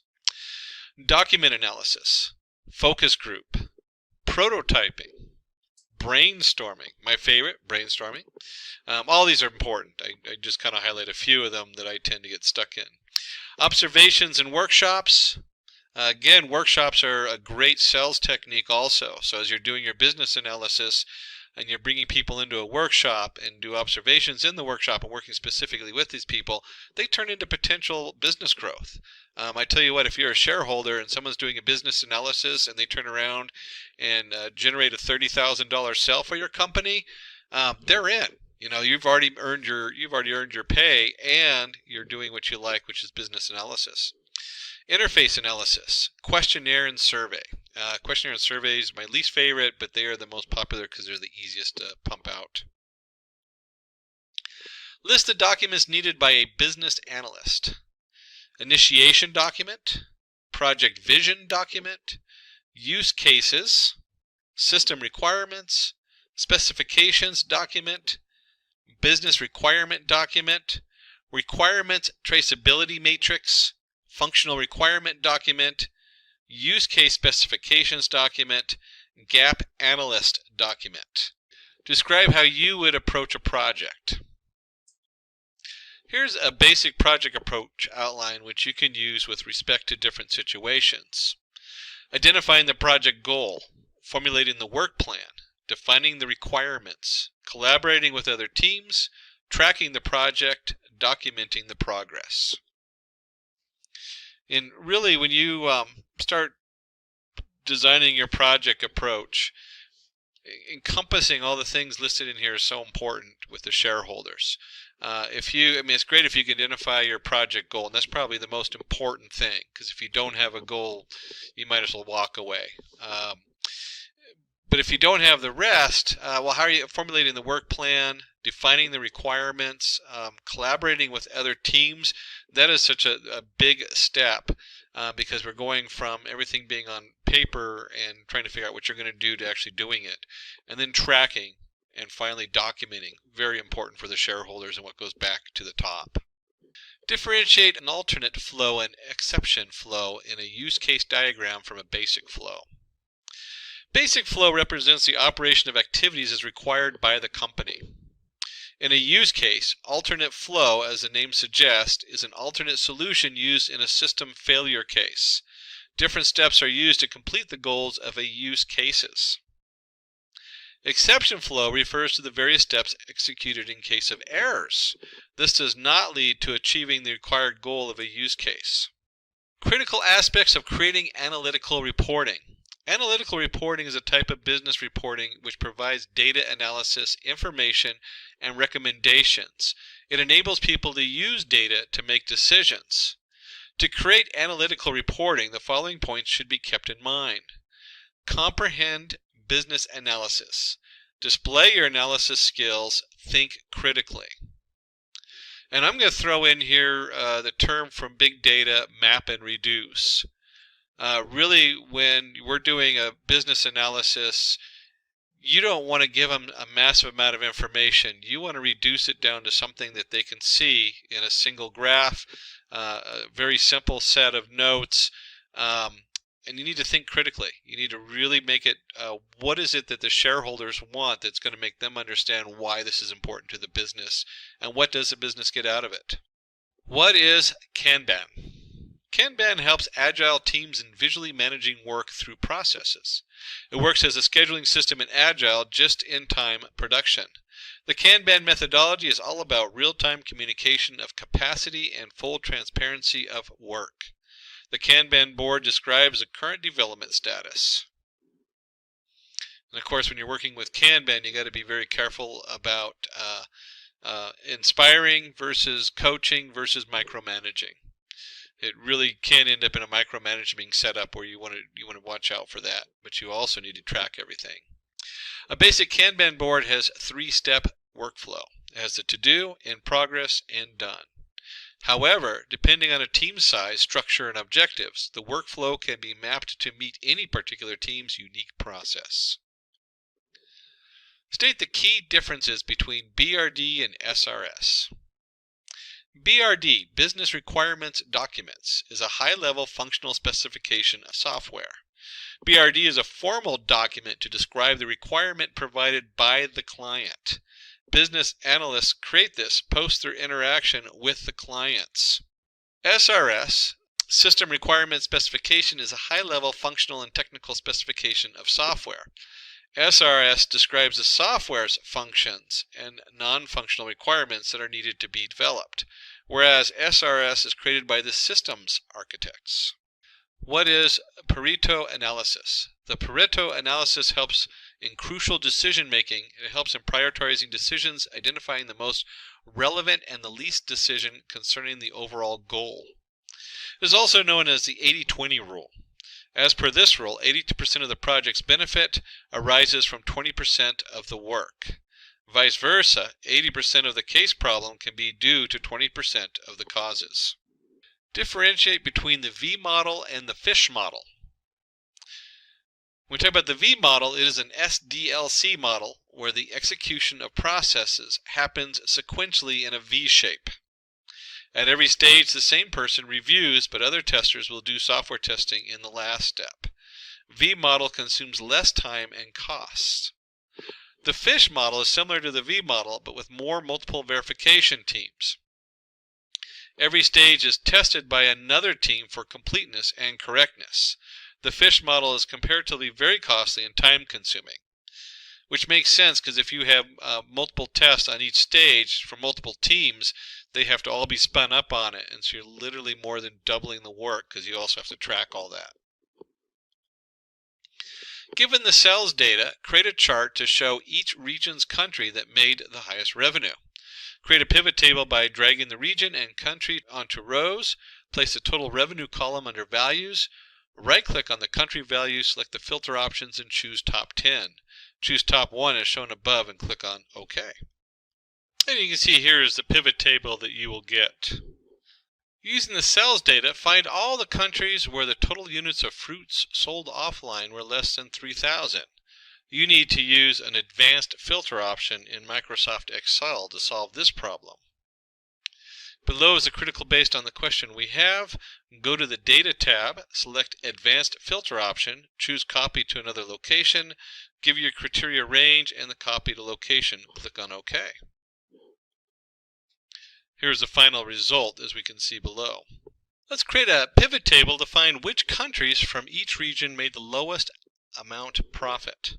Create a pivot table by dragging the region and the country into rows. Place the profit column under values. Right-click on any country value, select the filter option and choose Top 10. Choose Bottom 1 and click on OK. And then let's create a filled map to analyze the total revenue and profit generated from beverages in North America using Tableau. Drag country onto detail card, place the total revenue column under the text, drag total profit under couleur. In the filters card, drag the region column and select North America. In the filters card, drag the item type column and select beverages. And you can see from the below map, you can see the Greenland and the maximum revenue and profit generated from beverages in North America. Who knew? Using Tableau, how will you display the top 5 and bottom 5 items based on profit? Drag the item type field onto rows and total profit onto columns. Right-click on the item type column to create a set. Give a name to the set and select the top tab to choose the top 5 items by sum, total profit. Create a set for the bottom 5 items by sum total profit. Select both the sets, right-click to create a combined set. Give a name to the set and choose all members in both sets. Drag the new set on the filters and the total profit onto couleur. The above graph depicts the cosmetics made the highest profit while fruits made the lowest. And really, when we're talking about tools like Tableau, or if you're targeting companies working in R, or you're targeting companies working in Python, you should be able to quickly do these kind of displays in any of those packages that you're focused on. Tableau is one of the biggest ones out there right now because it is a paid-for service, but it's also very robust and easy to use and uses less programming on the back end. So just a quick side note on there, roll your sleeves up. If this does not look right to you, you're not able to get through some of these things, make sure you are if that's what you're targeting in a company for an interview. Welcome to Simplilearn. In this video, we are focusing on ChatGPT and its groundbreaking role in data analytics. In a world where data is the new gold, understanding and analyzing this wealth of information is crucial. But as the volume of data grows exponentially, traditional analysis methods are being pushed to their limits. Enter ChatGPT, a revolutionary AI developed by OpenAI that's transforming how we approach data analytics. But what makes ChatGPT stand out in the crowded field of data analytics tools? How can it not only streamline complex processes, but also uncover insights that were previously hidden in plain sight? Stay tuned as we unravel the capabilities of ChatGPT, share real-world applications, and show you how it's being used by analysts and businesses alike to make smarter, data-driven decisions. And whether you are a data scientist, a business professional, or just a tech enthusiast curious about the future of AI in data analytics, this video is for you. So let's dive in and discover how ChatGPT is not just revolutionizing data analytics, but also how we understand and interact with the vast universe of data. And don't forget to hit that like button, subscribe, and ring the bell to stay updated on all our future explorations into the fascinating world of technology. Now let's get started and unlock the potential of ChatGPT for data analytics together. So guys, An Excel data analyst always looks for ways to improve their efficiency and gain deeper insights from the data. That's where ChatGPT comes in handy. So ChatGPT is an AI-powered language model that can assist you in various tasks, including Excel-based data analysis. And for that data analysis, let's dive into some demos to see how it works.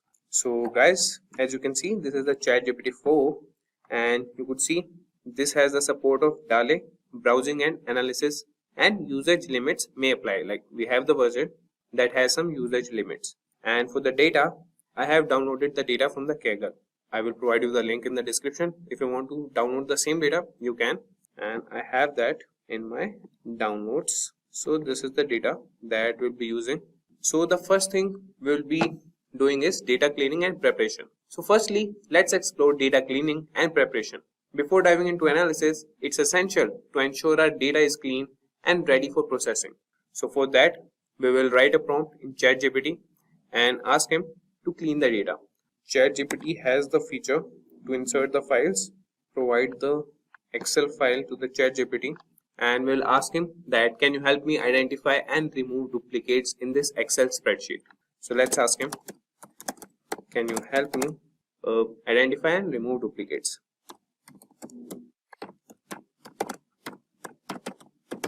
Duplicates from this Excel spreadsheet, from the provided Excel spreadsheet. So you could see that ChatGPT has started generating the response, and he is telling us that he can definitely help us with that, and he is analyzing that.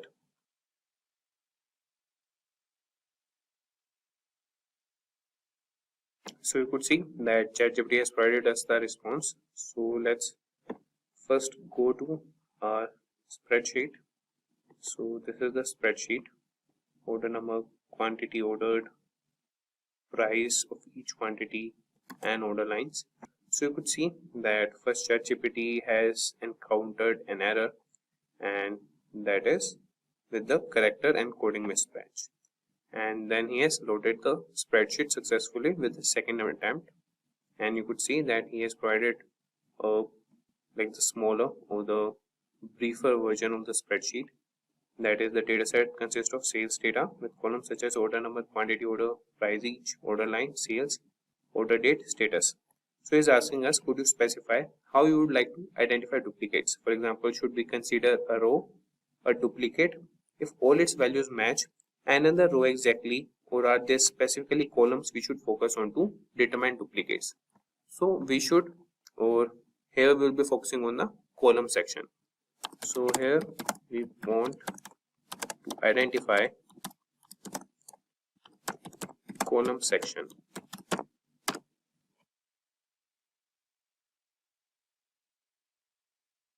So is asking which columns they should identify duplicates. So we want the duplicates in order number.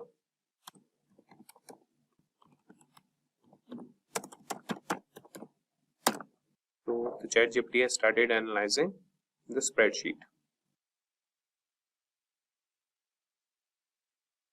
So you could see that ChatGPT has produced the response that they have identified a total of 2,807 rows in the spreadsheet that have duplicates based on the order number column. So this indicates that multiple rows share the same order number, suggesting there might be different items or transactions within the same order. So would you like to proceed by removing these duplicates while keeping either the first or last occurrence of each order number, or do you have another approach in mind for handling these duplicates? So before identifying the duplicates, what we'll do is we'll first get rid of the extra spaces. So we'll ask ChatGPT that first find the extra spaces in the spreadsheet and help us remove them. So you could see that it has started analyzing it.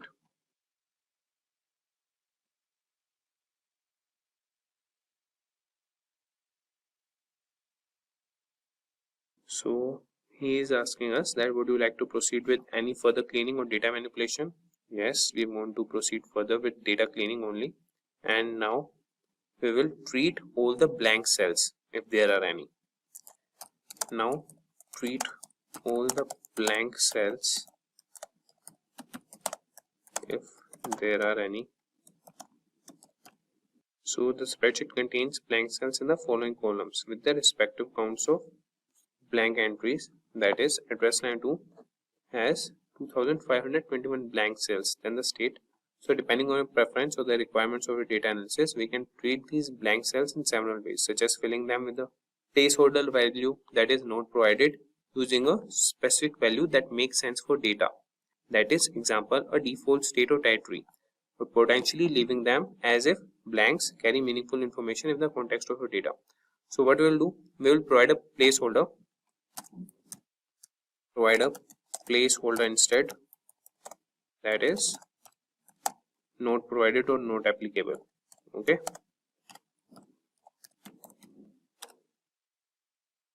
So you would see that ChatGPT has responded that it has replaced the blank cells in the columns, that is address line 2, state, postal code and territory, with the placeholder not provided.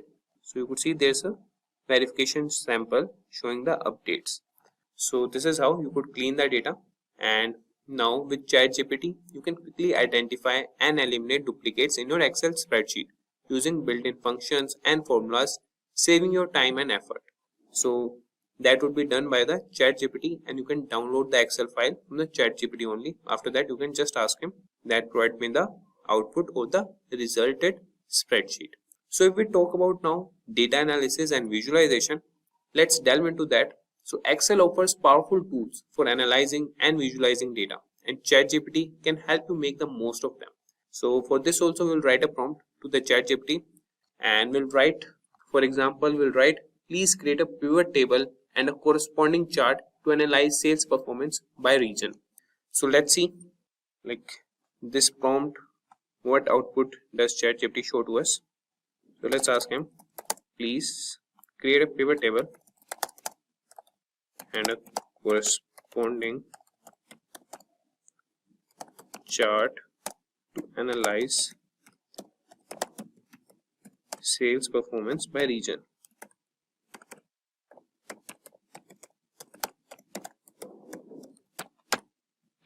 So you could see that ChatGPT has started analyzing the data and the spreadsheet, and you could see that the pivot table below shows the sales performance by region or the territory.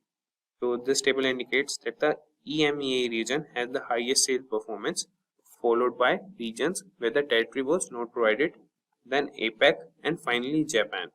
So now let's create a chart to visually represent this sales performance by region. You could see that it has provided a chart, that is a bar chart illustrating the sales performance by territory.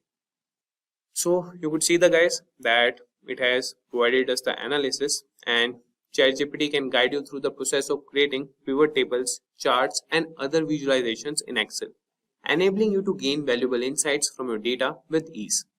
So let's move to advanced analysis and automation. So lastly, we will explore advanced analysis and automation. So Excel capabilities extend beyond basic functions, and ChatGPT can help you leverage its full potential. And for this also, we'll write a prompt to the ChatGPT that can you assist me in building a forecasting model to predict future sales based on historical data present in the spreadsheet. So let's see what ChatGPT respond to us. So let's ask him, can you assist me in building a forecasting model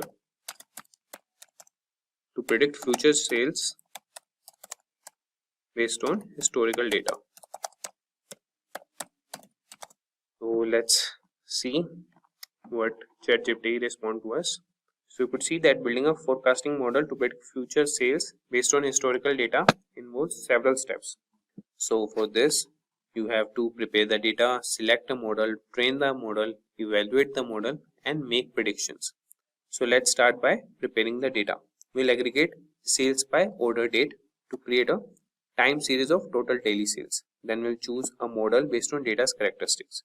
So we will grant the permission to ChatGPT to proceed with the steps. So he started analyzing the data.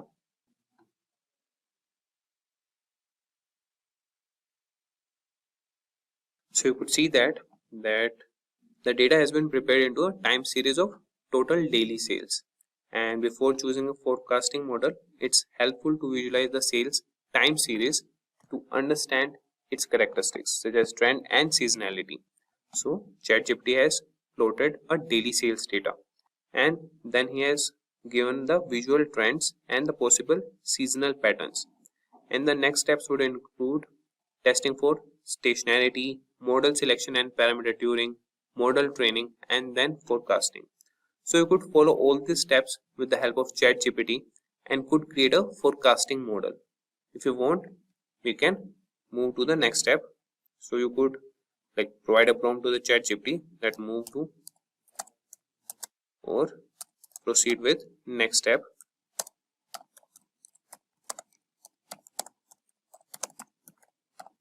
So step by step, ChatGPT will provide you a forecasting model, or it will help you create a forecasting model.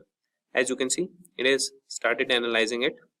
So the augmented Dickey Fuller, that is ADF test, gives up a p-value of approximately 0.0033. Since this p-value is less than the common significance level of 0.05, we can reject the null hypothesis that the time series has a unit root, meaning the time series is stationary. So you could see that he is asking us, shall we proceed with the SARIMA model parameter selection? Yes, here is the model parameter selection. So you could select any based on the trends and the bar graphs plotted by the ChatGPT. So you could see, guys, that the ChatGPT has analyzed the spreadsheet and provided the response that the grid search for the optimal SARIMA parameters based on the lower ACALI information criterion, suggests the best fit model uses the parameter 011 and for ARIMA and 01112, that is for the seasonal component. So you could see that it has provided the model and the parameters. Now it's asking us, shall we move on to forecasting future sales with this model? Yes, proceed with that.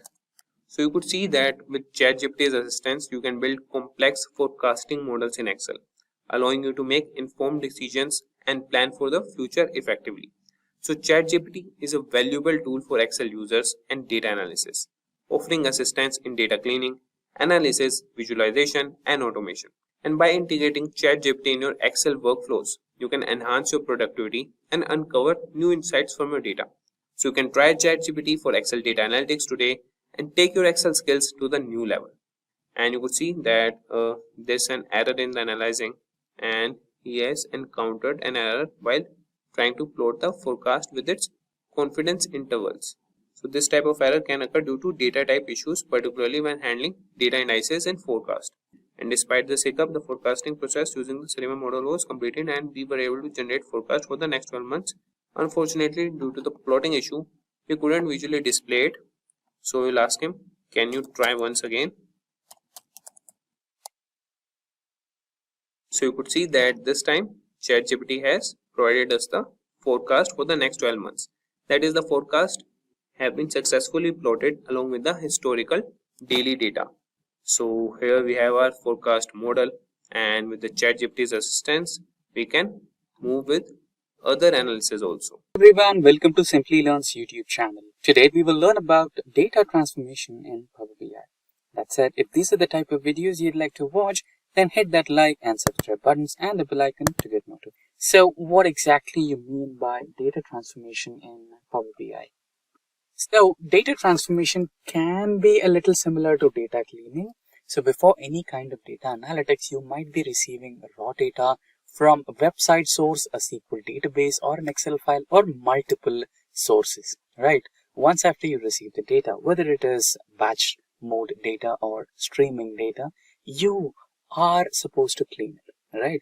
You might have to clean up the discrepancies like the blank rows or the blank cells or any irregularities in data, such as wrong data type, right? Such discrepancies from the data should be eliminated in the first stage of data analytics. So that's exactly where data cleaning and data transformation comes into the picture. So you have various tools for data cleaning and data transformation like Excel, SQL, But if you are a Power BI user, then good news for you. Power Query in Power BI can assist you in terms of data transformations. So in this tutorial, we will be discussing the fundamental, the most important day-to-day data transformations which a data analyst takes care of in the process of data analysis is what we are going to discuss today. So let's quickly switch to Power BI. But before that, let's have an overview of what kind of data we are exactly dealing with today. So we are dealing with Superstore dataset, and that's in Excel format. So this is our Superstore dataset, and we have 4 tabs here. The first one is Orders tab, where we have Customer ID, Order ID, Date, Ship mode, and Customer name. And in the second tab, we have Stores dataset, which has the details about the customer, from where he or she is, the state, city, postal code, and which category or subcategory did they purchase, and order, sales, discount, profit, everything, right?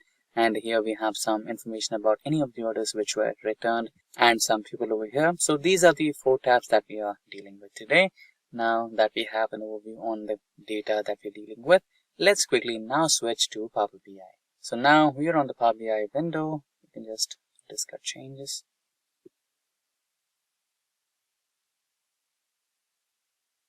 There you go. Let's quickly import the data from our downloads. This is the dataset that we want to deal with today. Now, it might take a little while to connect to that particular dataset and load the data onto Power BI. Just a couple of minutes, since the dataset is a little too heavy. It's about 10,000 rows. So let's wait. Shouldn't take long.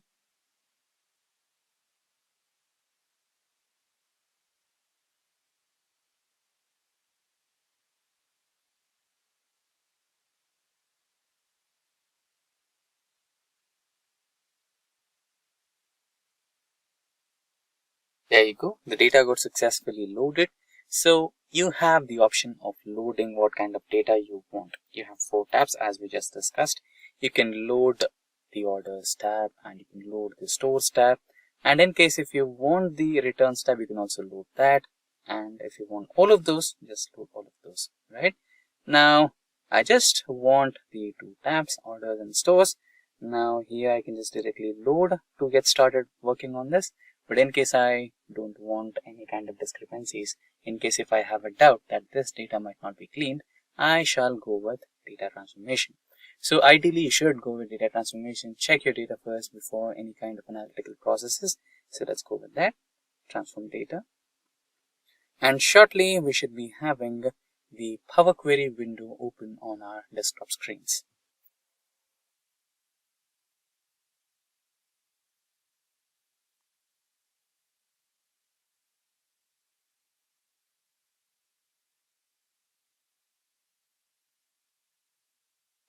So there you go. You can see the complete dataset has been successfully uploaded, both the Stores and Orders datasets. Now let's quickly check the data from our dataset. So here you can see we have orders date, right?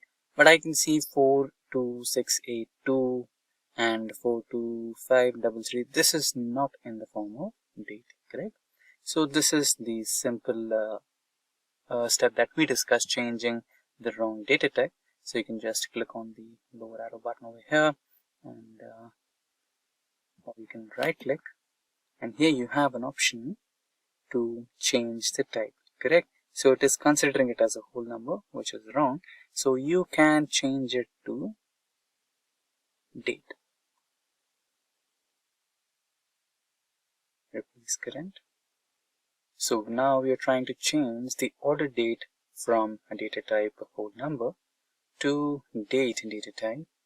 So there is some error. If you click on error, or if you just navigate onto it, Power BI should be able to show you what error was it. And just in case if it's not working, okay, we are unable to parse the value provided. So you can just remove that and try it in a different way. Change type to date and time zone. Date. I think this should be helpful.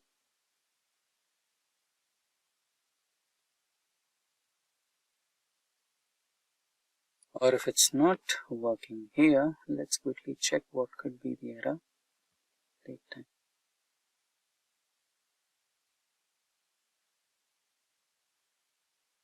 And now let's try to refresh the data.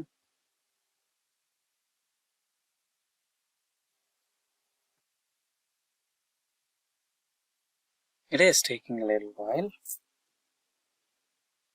We also have another information that to deal with. We have the first row as row headers. So we should be declaring Power BI that we also have a row header over here. It's taking a little while to refresh. Meanwhile, let's quickly check into the stores data, and here we have customer name. So let's try to apply second type of data transformation, which will be like, let's say, split column. We have the complete name of the customer. Let's try to split it into first name and second name. So by delimiter, and we can give multiple options over here. Leftmost delimiter, let's say a person has three parts of his name: first name, middle name, and second name, or the last name. So, but we just wanted to split it into first and second name. So we would go with the first leftmost delimiter and split the data set. Press OK, and it should help us to split the data first name and second name, and we can also name the columns separately as first name and second name instead of customer name. It's taking a little while than the ideal time, but it's completely alright, since considering the 10,000 rows of stores data and 10,000 rows of orders data, it is alright, not a problem. Now let's try to take a look at the orders data set if it has successfully changed it. No, it is still showing us an error. I don't know what's wrong here. It's maybe incomplete.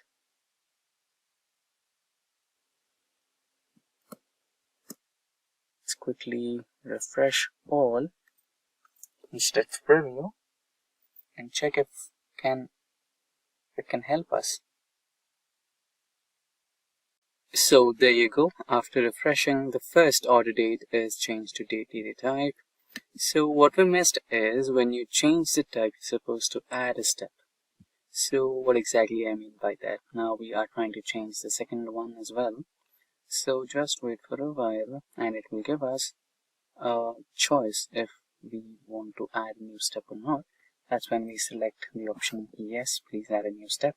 So what do I mean by steps? So applied steps, you can see something over here, right? So every alteration, every change, or every modification that you're doing, every transformation you're including onto your data will be recorded as a macro. So that can be implemented if you are loading a similar data set for the next batch. Let's say this is 2022 data, and if you're trying to analyze the 2023 data, and every column is similar, then you can just follow these applied steps and the same implementation will be automated. You don't have to spend time in doing the same process once again. There you go. So this time it has recorded this step and it automatically has taken a new step over here. Change type step 1, change type step 2. If you don't want the step to be added, you can just select the red X mark over here. It will remove it. And similarly, when you go back to the stores data set, here you have the first name and second name split successfully. And now let's say you want to have unique customer data, right? In that scenario, you can just even remove duplicates from this particular column. Just remove duplicates and you'll just have unique data. It's possible that one customer might have come here to buy the same product, buy the same product on different dates, or one customer might have done a repeated purchase. So it's possible, but again, if you just wanted to know if there is a way to eliminate duplicate entries, then you can do that. So for now, let's not delete the customer IDs here, because one customer might have visited the same store for multiple times and might have purchased a different product, or might have made the same order with multiple products, right? So there is a possibility for that. Let's not disturb the data set. So I just wanted you to know if there is a way to eliminate the duplication from the data set. Yes, it is. Now let's also check another possibility of data transformation. So let's say you wanted to add a new column and identify or include some mathematical operations. For now, let's say I have sales, quantity, discount and profit, but I don't know what's the rate, right? So here the sale is for $261 and quantity is 2, but I don't know what's the rate of one product. So I can include that. You can just select the last column, or where you want a new column, just go to the add new column here, and here you can just choose the custom column. Should be somewhere over here. Yeah, this is the custom column. And now if you click on the custom column, you can rename the custom column to rate of product, and here you can choose the mathematical operations to be applied on the columns. So sales column, insert or double click, divided by quantity. Okay, now it should give you the rate of each product, individual product.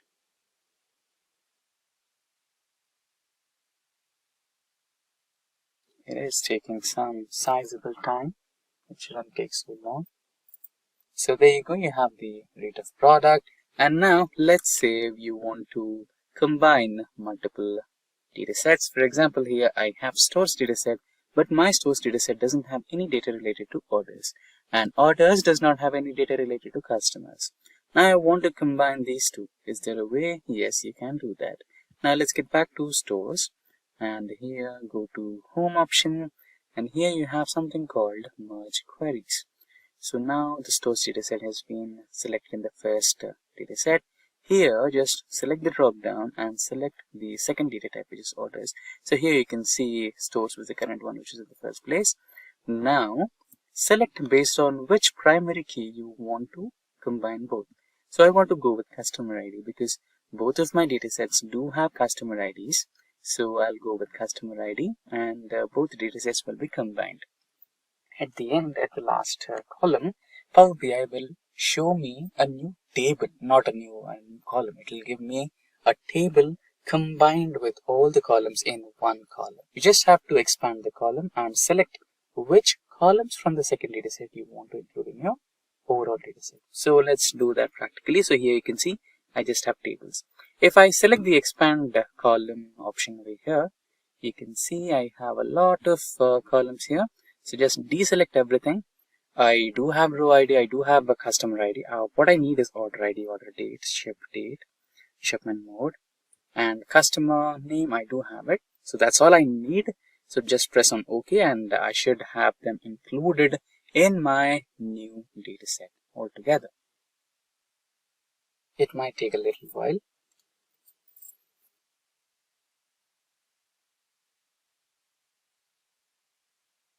So there you go, we have the new orders ID, order date, ship date and ship mode added to our dataset. Now just click on close and apply.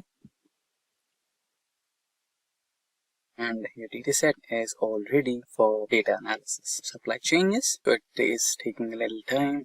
So at the end, you just have to click on the apply changes and your data will be ready for analysis. So that's exactly how you can perform data transformation in Power BI desktop version.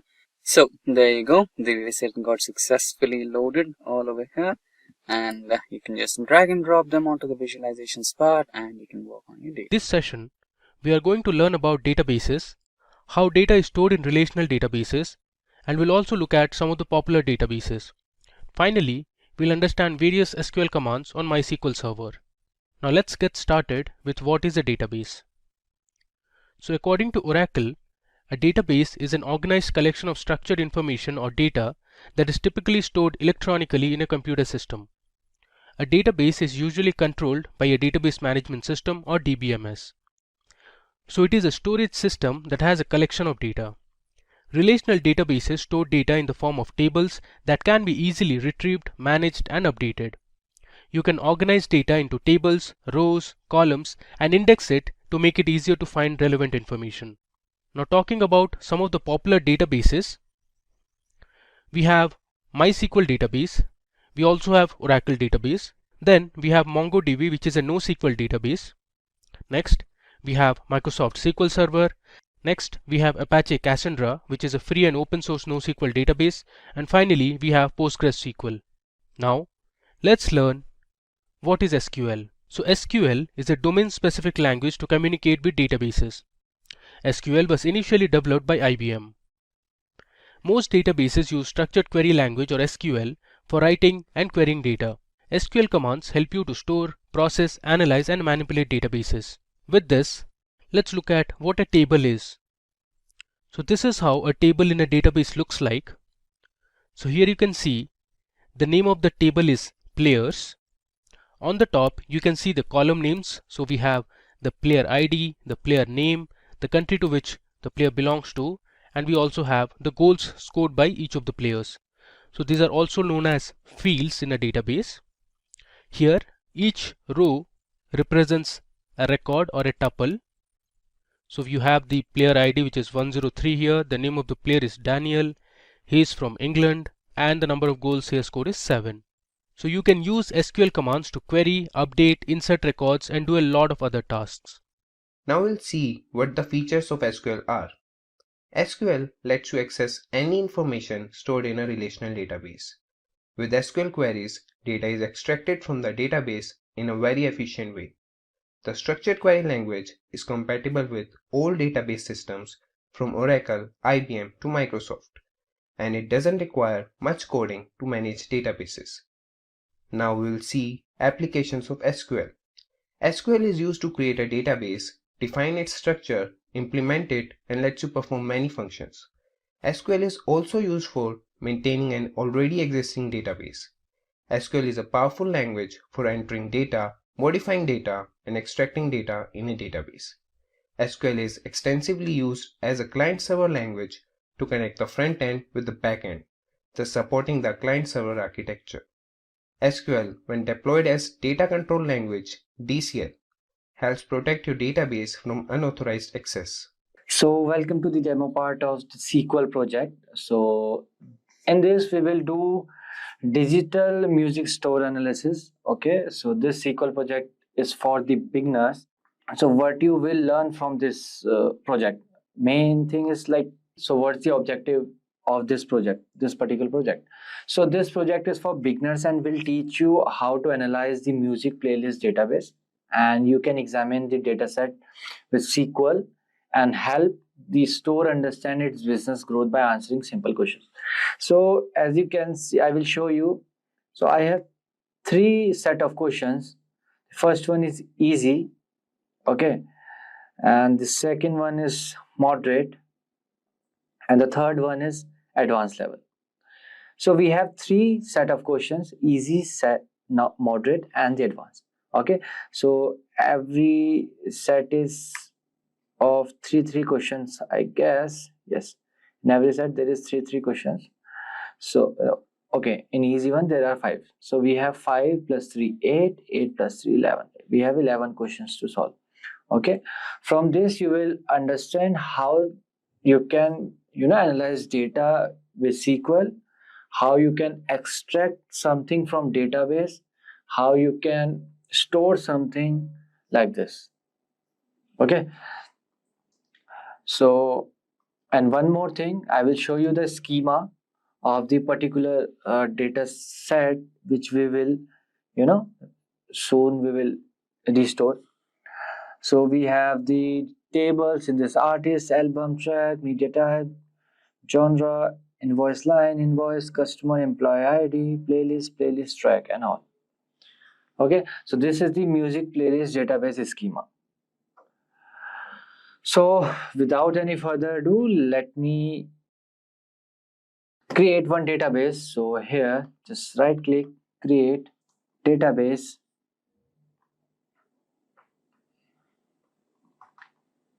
Okay, here I will write music.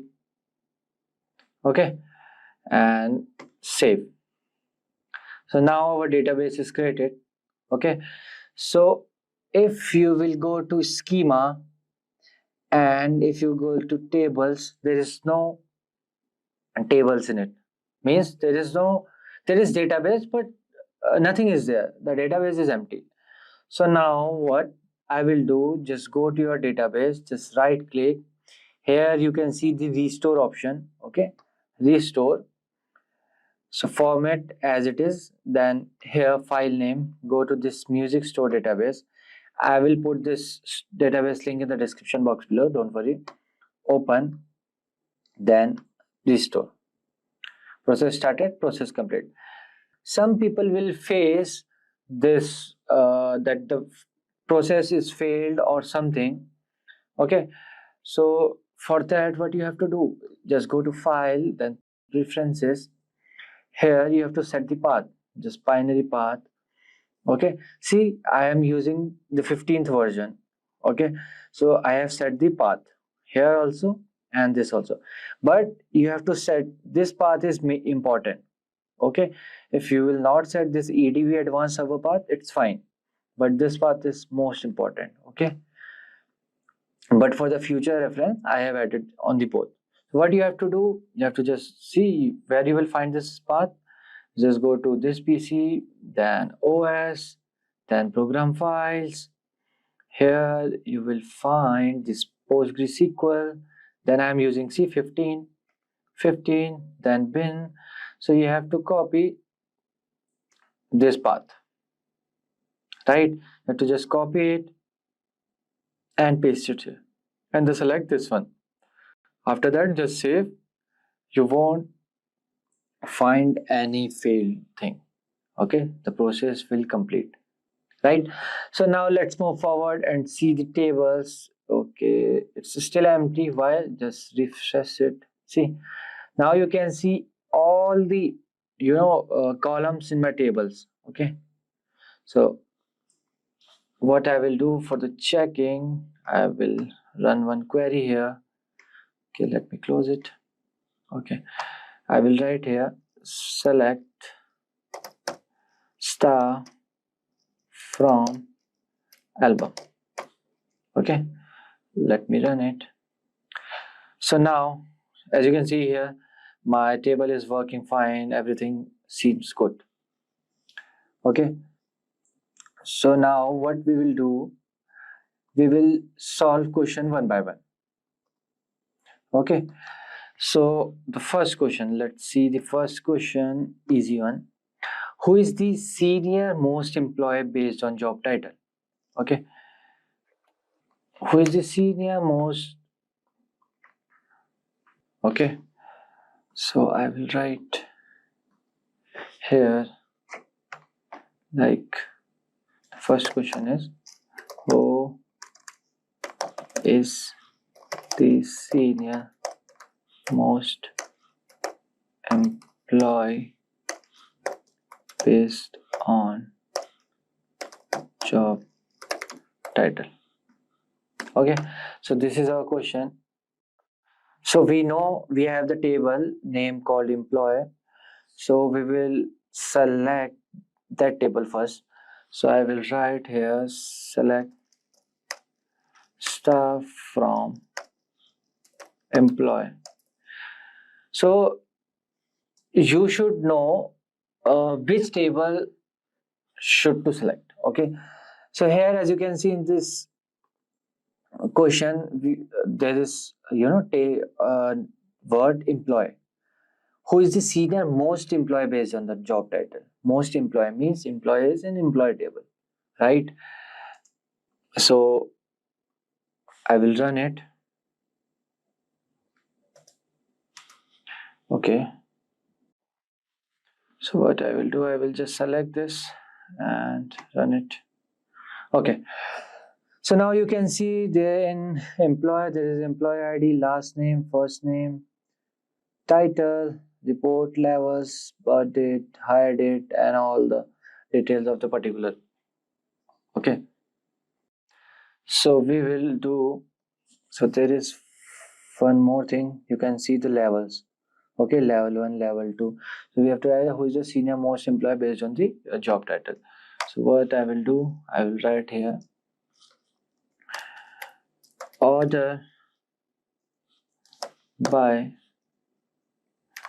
levels in decreasing order. Okay, So first I will do. So now you can see the levels are in the descending order from senior to this. Okay, L7 to L1. So what we want only one employee name. So what I will write here, limit is 1. Okay, I will copy this and I will done it. Okay, so now you can see the last name is Mohan Madan. This is last name, this is first name. So Mohan Madan is the senior most employee based on the job title. So question first is done. So the second question is, which countries have the most invoices? Okay, first I will write down the question. Which country has the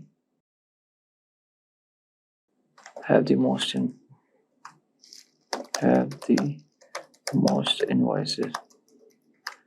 Okay, so for this what we have to do, see, just first check. First we have to check from which table we will get the solution. So here you can see the word invoices. Okay, so we have one table, invoice and invoice line. We have to select it from this. Okay, so I will write here, select star from invoice. Okay, so we have customer ID, invoice date, billing address, billing city, billing state, and everything. So here you can see we have the billing country as well. Okay, because we need the country name, so we will take this column, right? So I will write here, so I will write select, change it, select count star from name, select star billing country from invoice, group by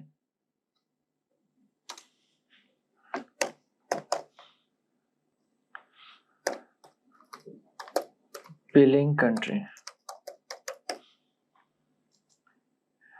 So why I am doing this group by? Because as you can see, we have USA multiple times, USA, then Canada also, then the other countries as well.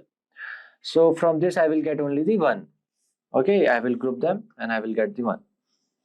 Fine. So from this we will get the count. So after this I will write order by. So here I will write C descending. Okay, let me run it. So now you can see the billing. This is the billing order. Okay, so or you can say the invoices. USA got the 131 and Canada 76, Brazil 61. If I will write here again that limit 1, what I will get? See, USA. We got the USA. So USA is the country which have the most invoices. Okay, if you will remove this limit, so you will get the other country as well. Second in Canada, third is Brazil, and like this. Okay, and the third question is, what are the top 3 values of total invoices? Okay, again we need the same table. Okay, first I will write the question. Third question is, what are the top 3 values of total invoices? top 3 value of total invoices. Okay, I know I can just solve this question by the second one, but I want to do it from the starting. Okay, so first I will take select stuff from invoice. Let me run it.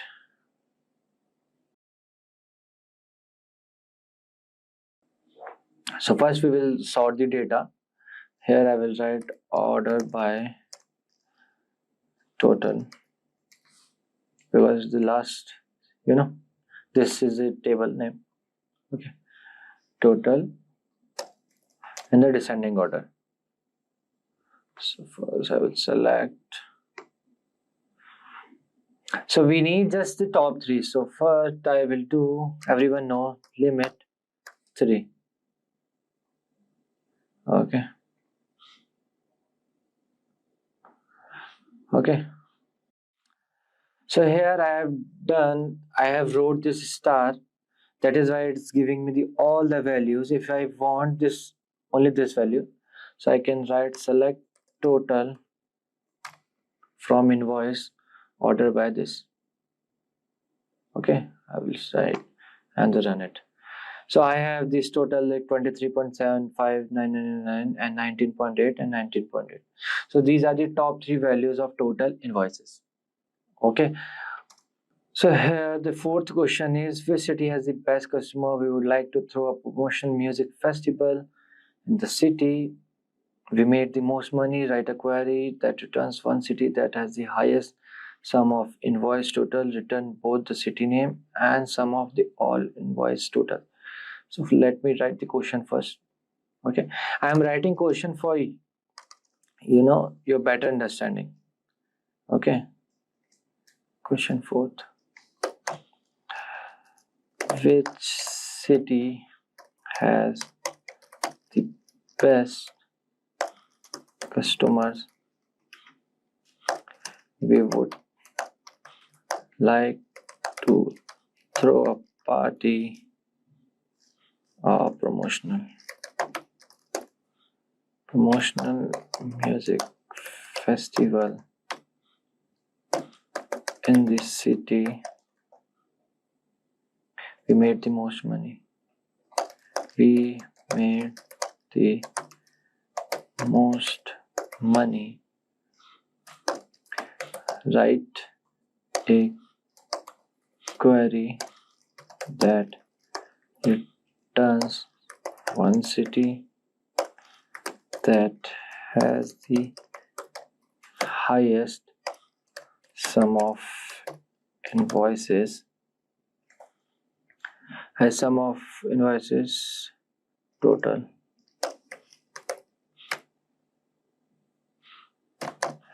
Return both the city name and sum of all invoices. Okay.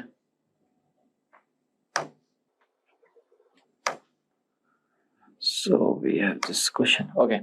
So which city has the best customer? We would like to throw a promotional music festival in the city. We made the most money. Write a query that returns one city that has the highest sum of invoice total. Return both the city name and the sum of all the invoices. Okay. So first, what we will do, we will select stuff from invoice. Okay, sorry. We'll select this. Okay, so first we will select the billing city. We have to focus on this and the total. In this 2 table, we have to just focus on. Okay, so here I will write sum of total as invoice total, comma, billing city from invoice. So this time we will do group by billing city, because we need the city names. Then I will add order by invoice total in the descending order. Seems good. Select some total as invoice total, billing city from invoice billings. Okay, so let me select this. So as you can see, the highest billing city is Prague, and the best customer is from the Prague city. Okay, so which city has the best customer? Obviously Prague, you, or sorry for the mispronunciation. Okay, so this is how we have solved our fourth question as well.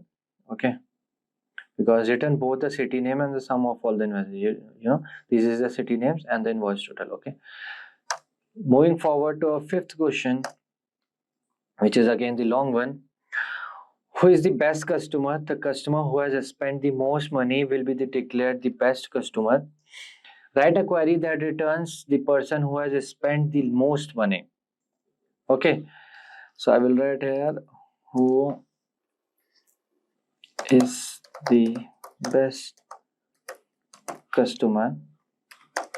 The customer who has spent the most money will be declared the best customer.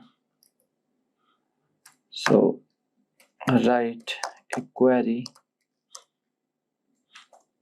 that returns the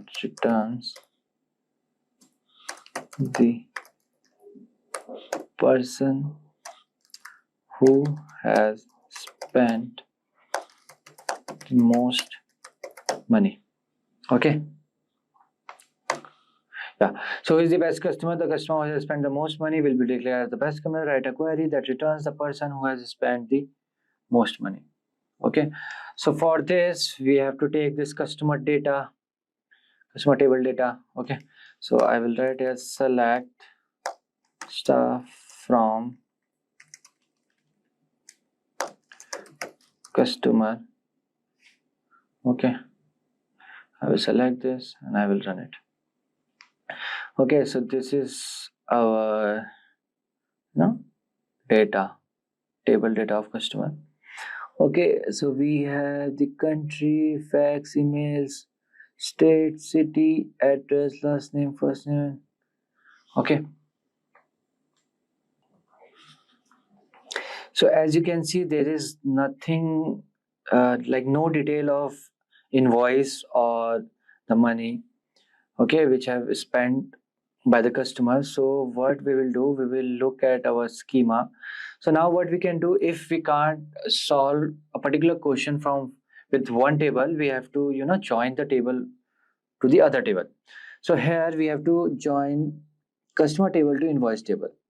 So in this you can see there is customer ID and here also customer ID. So on the basis of customer ID we can join both the table, and with the help of this total we will sort out the that guy, okay, that customer, right? So for this I will write here select customer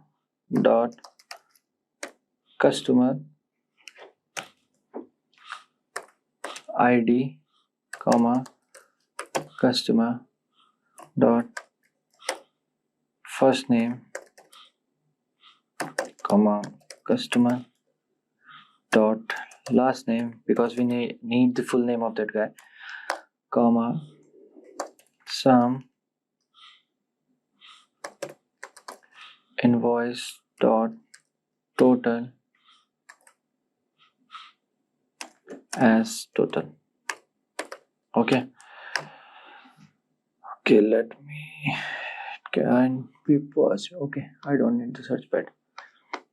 Right. Then I will write from customer. Okay, my bad. Then join invoice on customer dot customer ID equals to invoice dot customer ID. Then I need group by. Okay, group by customer dot customer ID. After this, let me order it by the descending order. So the most spend customer will come up. So I will write here order by total, the descending order, then limit equals to 1. Fine, let me run it. Let's see what output should become.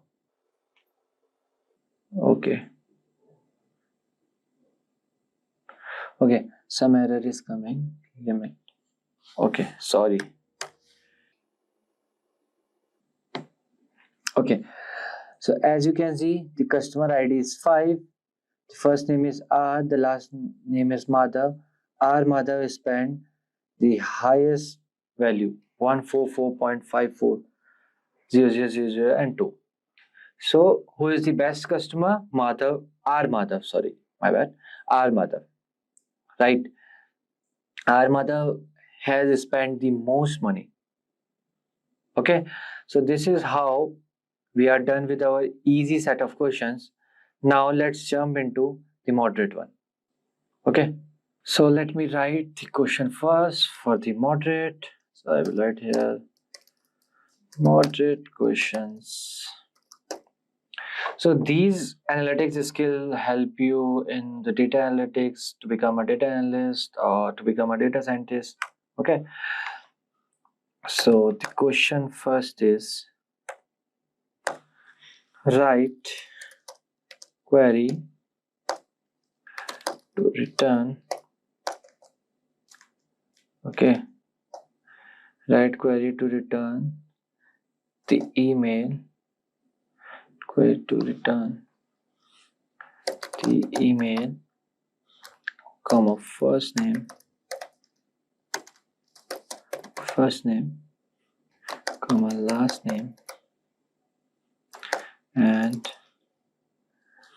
genre of all rock music listener. Okay, then return your list ordered alphabetically by email starting with A. Okay, let me get this. Yeah, so for this, okay, let me open this first. Yeah, okay, fine. So first what I will do, so now in this question, as you can see, we have to return the email, first name and the last name and the genre of all rock music listener. So if you will see, select star from customer. Okay, let me run this. And if I will see, there is no column name genre. Okay, if I will show you the schema of this, see the genre is here and the customers is here. Okay, we need the first name, last name and the email ID and the genre. Okay, and the genre should be rock. Okay, so what I can do, I can connect this genre with track. Then because here is also track ID and here is also track IDs. Then track ID to invoice line, then invoice line to invoice, then invoice to customer with the customer ID. Okay, this pattern I have to follow. Right. So for this, I will write select, just copy this. Okay, just follow these steps. Select distinct email, comma first name, comma last name from customer, join invoice on customer dot customer ID equals to invoice dot customer underscore ID, then join invoice underscore line on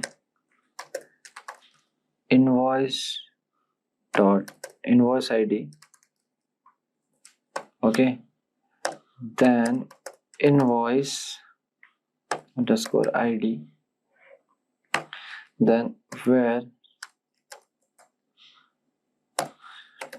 track ID should be in.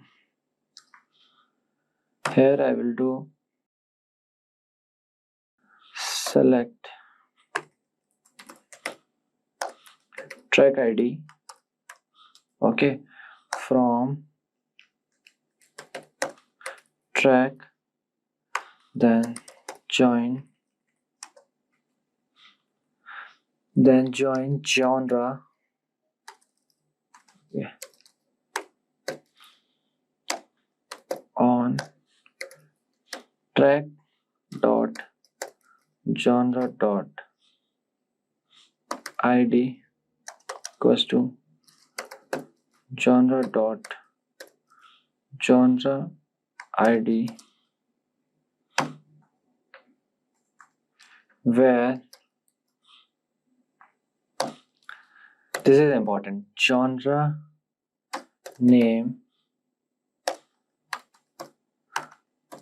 like rock, because we need, as you can see, write a query to return this is this and genre of all rock music listeners. Okay, rock, right? Then order by email. Okay, before that, let me show you this track. Okay, select star from track. Okay, let me show you this table. You can see the name, the track ID, album ID, media type, genre ID. Okay, then the composer, this, bytes, and the unit price. Right? Okay, so you know this, we have then this customer. Okay, invoice ID we took. Right, fine. So now what I will do, I will just select this and okay, invoice ID. Okay, invoice ID is ambiguous.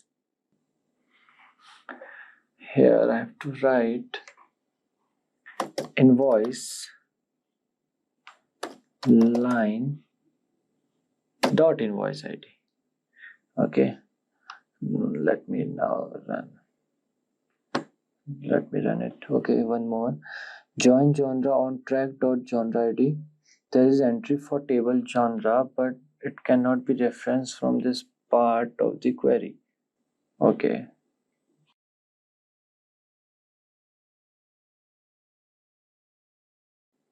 Okay.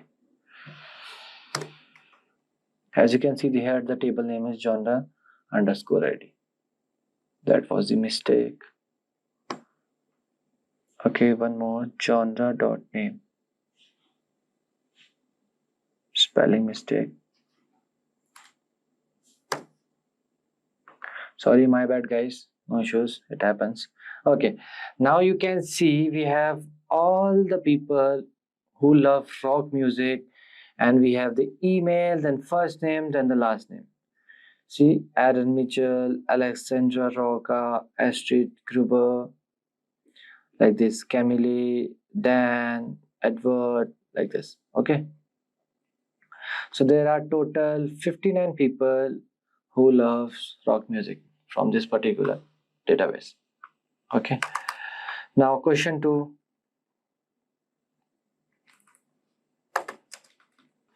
Question 2 is, first let me show you. Let's invite the artists who have written the most rock music in our dataset. Write a query that returns the artist name and the total track count on the top 10 rock bands. Okay, so let's invite the artists who have written the most rock music in our dataset. So write a query that returns the artist name and the total track count of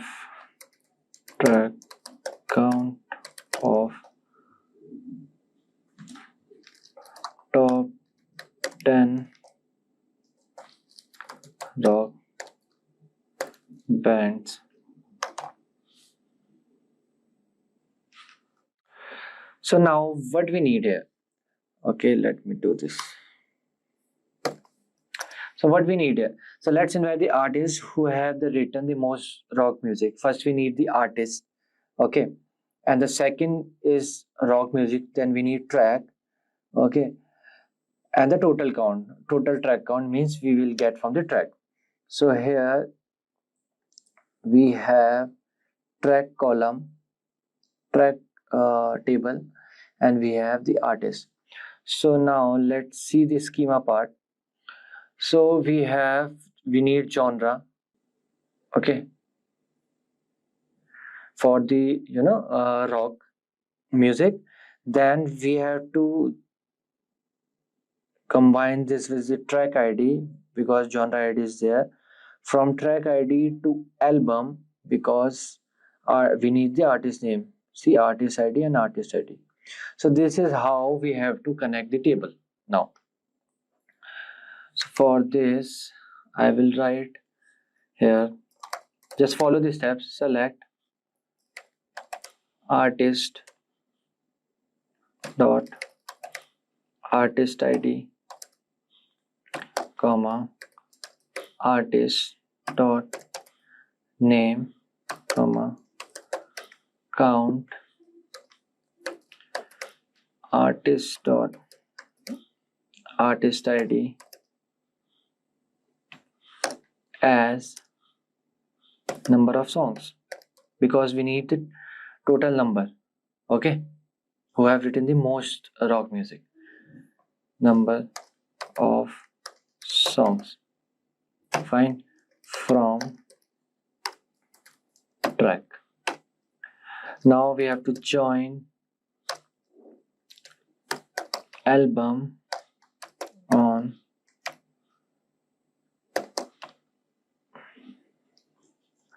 album dot album ID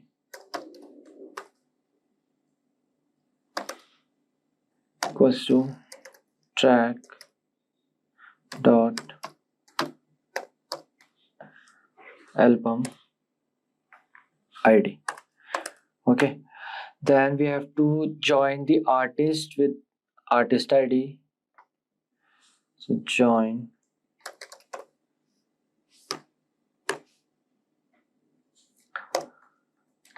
artist column on the basis of artist ID equals to then album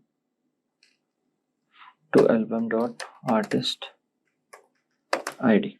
Okay, so here I have joined the artist to the album column table. Okay, then I have to join genre to the track table with the track table. Okay, so here I will write join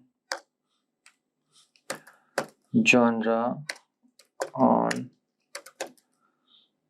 genre dot genre ID equals to genre ID. Okay, sorry, track ID. Track dot genre ID. Okay, so here I will write where genre dot name like frock.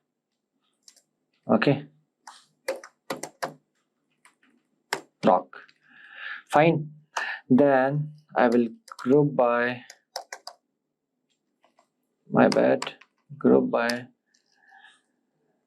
artist dot artist ID. I need the ID as well. Then order by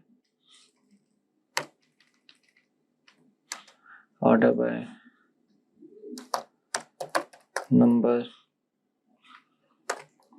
of songs in the descending. Then limit, I need only 10 rock bands. Limit will be 10. Let me run it. Okay, let me run it. Okay, album. Okay,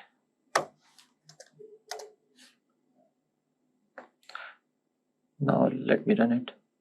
Okay, now you can see this guy, Led Zeppelin, artist ID is 22 and wrote the most songs 144. Then U2 122, Deep Purple 92, then this, then this. Okay, so this is how we solved our second question, right? So now the third question. Okay, return all the track names that have a song length longer than the average song length. Return the name and the millisecond of the each track ordered by the song length. Okay, so first I will write this question.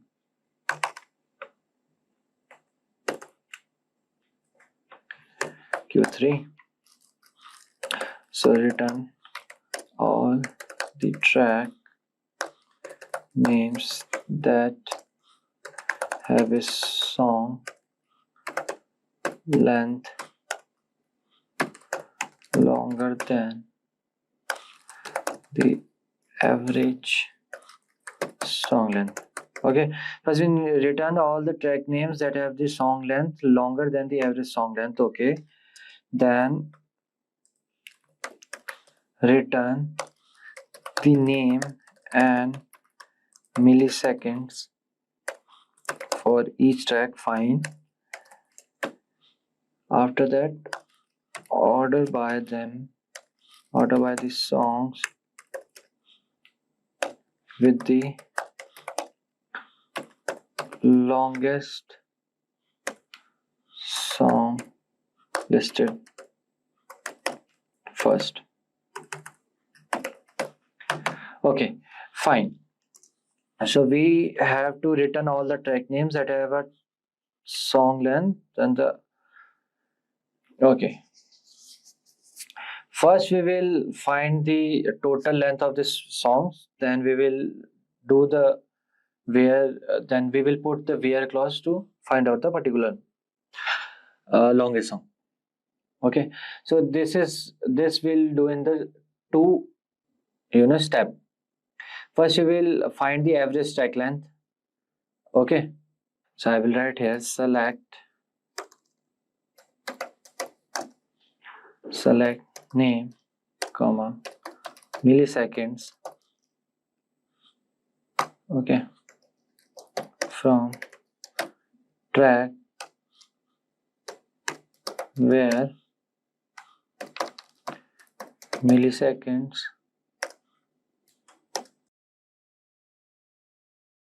here I will write select average from the millisecond. Okay, then I will write here as average track length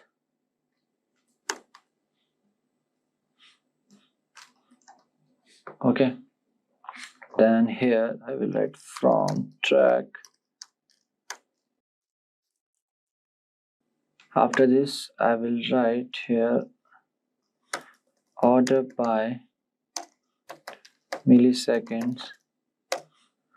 I need in the descending order. Okay, so let me run it.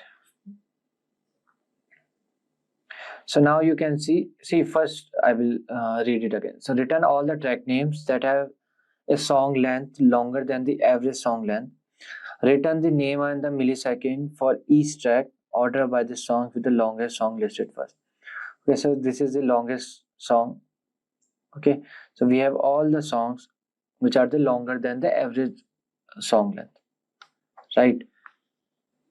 So now moving forward, we have jump into the advanced set of questions. Okay, so now we will do the advanced questions. Okay, so let's see. First, find how much amount spent by each customer on artist. Write a query to return customer name, artist name, and total spends. Okay, so first we will write down the questions. Okay, then question one. Okay, find how much amount spent by each customer on artist. Write a query to return customer name, comma artist name, comma total spend and total spent. Okay, so how to solve it? So first find which artist has earned the most according to the invoice lines. Okay, first let me show you the schema. Okay, we need the artist name, we need the customer name, and we need the total spent. Okay, with the invoice line, because the quantity should be there. Okay, so first we'll see how to join these three tables: artist table, customer, invoice, and invoice line, like this. Okay, this is how we will join the table. Fine. So now I will tell you the steps. So first, find which artist has earned the most according to the invoice line. Okay, the second, now use the artist to find which customer has spent the most on the artist. So for this query you will we need to use the invoice line, track, customer, album, and the artist table. So just remember, this one is tricky because the total spent in the invoice table, right? Let me show you. So total spent on the invoice table might not be a single product. So that is why I was saying we need the quantity. So we need the invoice line table to find out how many each product was purchased. Then we have to multiply this by the price of each artist. Okay, fine. So now, so this is a lengthy one. I will just, write it for you and get back to you. Yeah, so this is how you can see. Okay, group by 5. I have wrote this. You can just write it like this. Okay, we took artist name, then sum of invoice line, unit price into invoice line, the quantity that I showed you. Okay, we have multiplied this total with the quantity. Okay, then we joined the table track with invoice, album with track, artist with album. Okay, so now let's run it. Yeah, so now you can see this Hugh O'Reilly Queen, amount spent 27, the customer ID is this. Okay, then Nicholas Schroeder, then 18. Okay, we have the everything. Okay, customer name, artist name, and the total spent. This is the customer name, the artist name, and the total amount they spent. Fine. So now let's move forward to the next one, which is okay.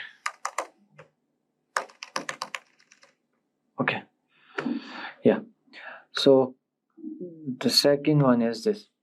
We want to find out the most popular music genre for each country. We determine the most popular genre as the genre with the highest amount of purchase. So write a query that returns each country along with the top genre. For countries with the maximum number of purchases shared, return all the genres. Okay. So what I will do first, I will write the question. Okay. So question 2. So find out the most popular music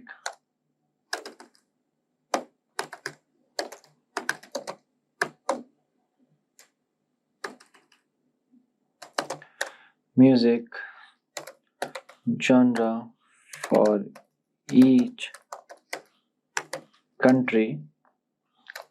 Okay, determine the most popular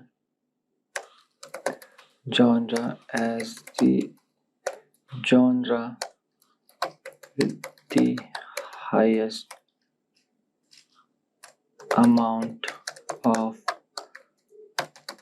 purchase. Okay,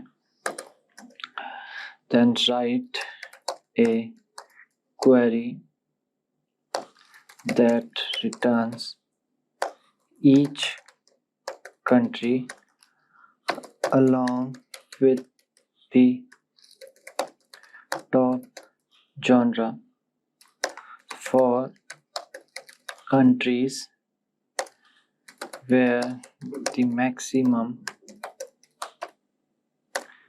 number of purchase. Okay, so so there are two parts in this question. First, the most popular music genre, and the second is the need of data at the country level. Okay, so we can do it from the two methods. Okay, using CT and using the recursive method. So I will use the using CT. I will do this CT. So for that you have to write with popular genre as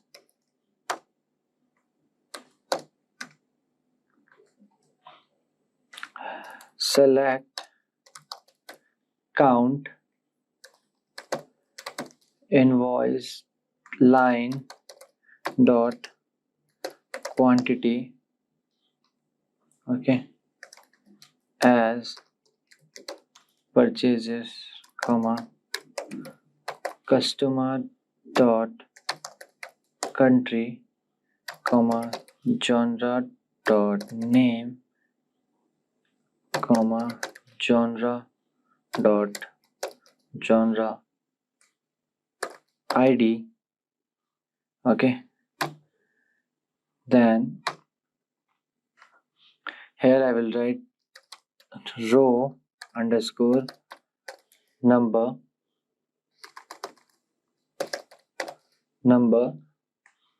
then I will write over partition by customer.country, order by count,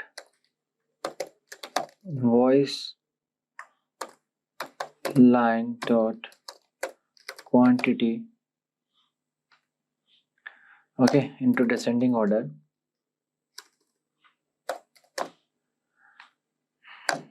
as row number. Okay, so from invoice line,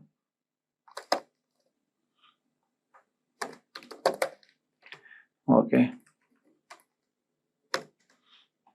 yeah. So here I will join the tables, join invoice on invoice dot invoice ID equals to invoice line dot invoice ID. Okay, then again join customer on customer dot customer ID dot ID underscore ID equals to invoice dot customer ID. Fine. Then again we have to join track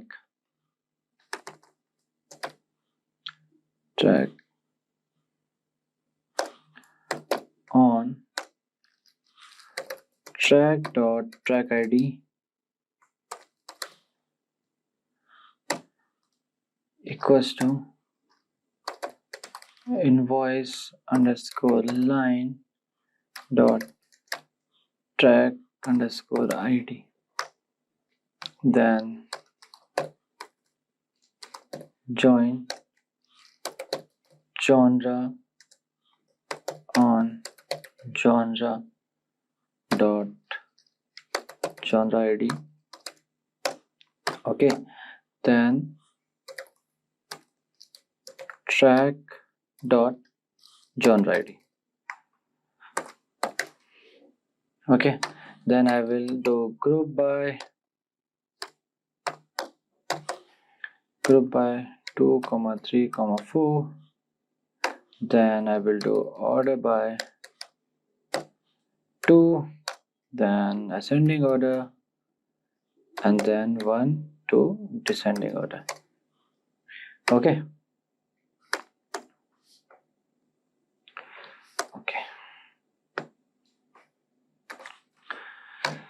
Then now I will write select star from popular genre where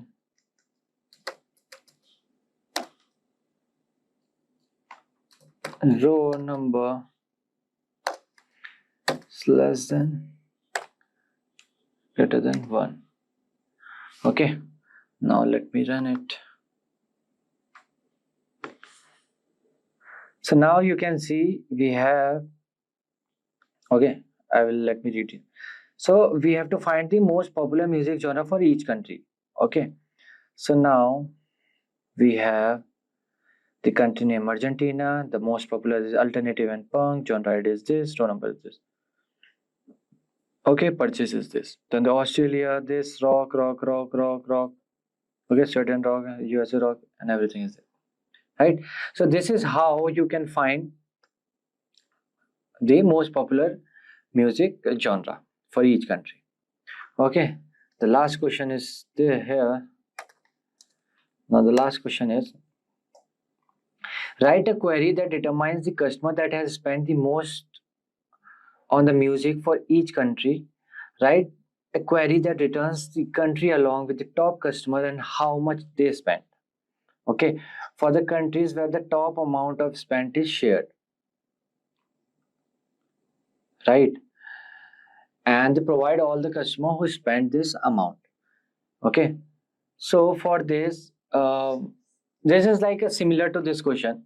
Okay, so there are two parts in this question. Find the most spent on music for each country, and the second is to filter the data for the respective customer. It's very easy.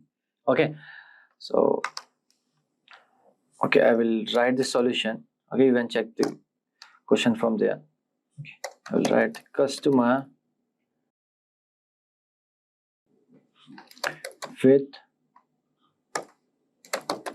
country as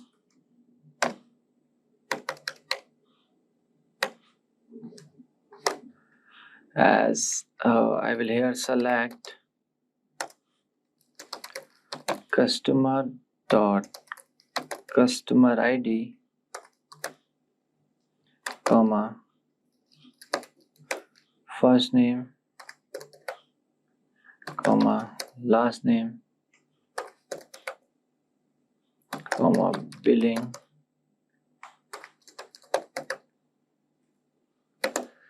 country comma sum should be total as total spending, right?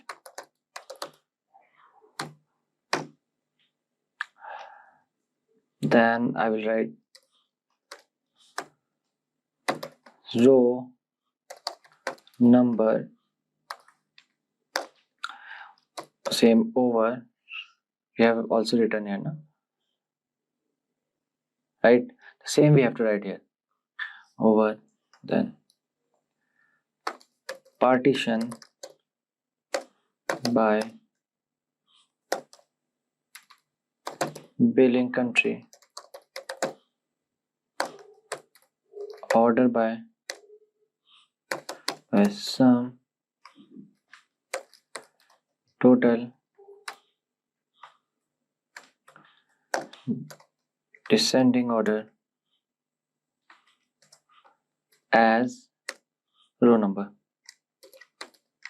Okay, so after this I will write here from invoice you have to fetch, then again the same thing, you have to join the table, join customer on customer dot customer ID equals to invoice dot customer ID.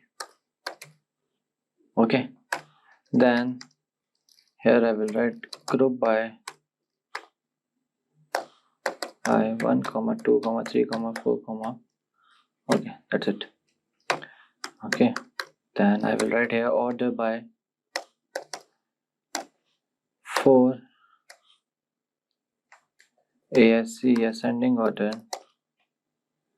5 to descending order. Fine. So now I will write here select star from customer with country where ROW number is 1. Fine. So let me run it. See, we have first name, last name, billing country, total spending, row number, and the customer ID. Let me show you the question. Here, write a query that determines. Okay, let me make it one. Okay. Yeah. So write a query that determines the customer that has spent the most on the music. So customer, we have the customer name for each country. Write a query that returns the country along with this. So we have the country name with the top customer and how much they spend. We have the total spending. For the countries where the top amount is shared, provide all the customer who spent this amount. Okay, so we have everything here, right? We have this Lewis from Brazil, this is okay with the customer ID. So this is how you can solve these questions. So till now, I can say you have a good data analytics skills. So for this, I can say this will help you in the interview of data analyst, in data science, or any SQL. Welcome, aspiring business analyst. Today we are digging into some common interview questions you might face in the business analyst world. Whether you're new to this or just want to brush up, we have got your back. Being a business analyst is about thinking on your feet and talking to people. Simple as that. The question we'll chat about cover things like figuring out what a company needs and how to explain it to others. So whether you're a pro or just starting out, nailing these questions can boost your chances in a business analyst interview. So let's get started on the journey of preparation and self-discovery. So the first question we have is, how do you see yourself fit for the role of business analyst in your company? In this kind of job interview, the person asking the questions wants to see if you understand the job and if you're a good match for what the company wants. You can answer it in two parts. First, talk about your education and mention classes that relate to the job. Second, talk about your experience, attitude, and skills that make you good fit for the job. Give examples of your past work that show the interviewer how you can help the company. Make sure to talk about the problem you faced and how you solved it. One more thing to focus on, that is the skills and the job ad mentions when you talk about your experience and abilities. Alright, now coming to the next question, which is, what according to you are the core competencies of a business analyst? So when it comes to core competencies of a business analyst, it's a key topic in many interviews. While specifics can vary between companies, there are some common essentials. Always check the job descriptions for the details tailored to a particular role. Firstly, excellent communication and negotiation skills are crucial. A business analyst needs to convey complex information effectively and work with various stakeholders. Analytical thinking, problem solving, and decision making are also vital. The ability to break down and solve problems is at the heart of what a business analyst does. Remember, when answering in an interview, emphasize the competencies you possess and can bring to a specific job. The tailored approach shows you have done your homework and you are a good fit for the role. Now, coming to the next question, which is, do you have any technical skills? Can you list your database skills or business intelligence skills? So when you're asked about your technical skills, they're basically asking about your abilities with things like databases and business intelligence. The better you are at these technical skills, the more valuable you are to the company. You don't have to be an expert in things like relational databases and SQL, but the more you know about them as a business analyst, the better. These skills are really important and a lot of companies use them. So if you have used these technologies before, make sure to tell the person interviewing you about it. You can also talk about any specific business intelligence tools you have used, and if you have worked with the system the company uses, definitely tell them. Next question on the list is, are you aware of different techniques like Moscow and SWOT? So the recruiter is asking if you know about the techniques like Moscow and SWOT. Moscow stands for must or should, could or would. It's a way to prioritize the requirements of a project by comparing each demand with others. For example, is this requirement a must-have or just a should-have? SWOT stands for strength, weakness, opportunities, and threat analysis. It's a widely used technique for resource allocation. A business analyst should be able to identify the strengths, weaknesses of a company and turn them into opportunities and threats. It's also good to know about other techniques like MOST and PESTLE to prepare for your business analyst interview. Alright, now coming to the next question, that is the fifth question. What are the various stages of a business project? Alright, so the different stages of a business or IT project are initiation, planning, execution, monitoring, and closure. First, initiation. This is where the project is defined at a broad level. It involves identifying the need or opportunity for the project and deciding whether or not to proceed with it. Then planning. In this stage, the project scope, objectives, and the course of action to achieve those objectives are outlined. Resources, timelines, and potential risks are also identified and planned for. The next is execution. This is where the actual work of the project takes place. Resources are allocated and the project plan is put into motion. Then there is monitoring. Throughout the project, progress is monitored to ensure that everything is on track. This involves tracking project performance, identifying any variances from the plan, and taking corrective action as necessary. Then there is closure. So once the project objectives have been met and the client has accepted the deliverables, the project is formally closed out and the resources are reassigned. So these are the various stages of business project. Alright, next question is, can you explain SRS and its key elements? So SRS means System or Software Requirement Specification.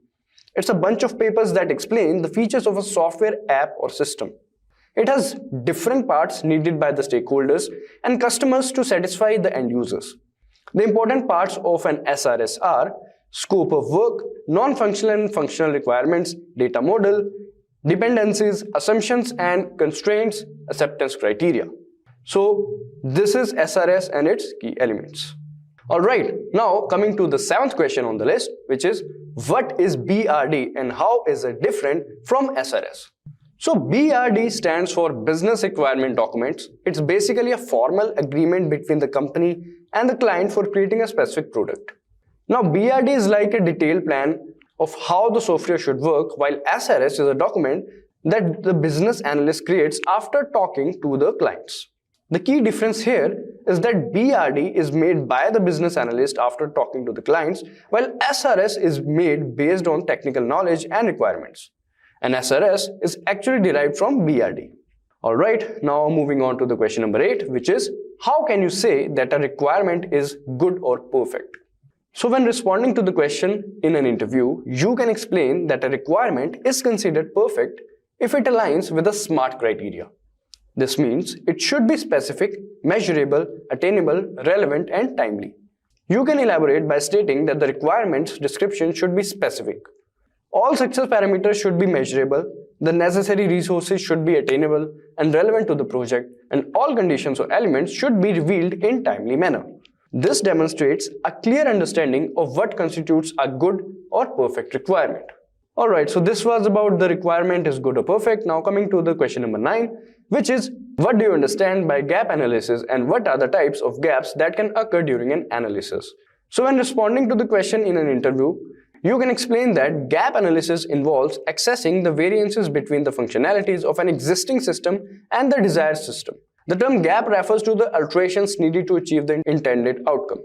You can then elaborate on the types of gaps that can occur during an analysis. First, profit gap. This refers to the disparity between the actual and projected profits of a company. Then manpower gap. This represents the variance between the actual and required workforce strength within a company. Then performance gap. This denotes the difference between anticipated and actual performances. Then there is market gap.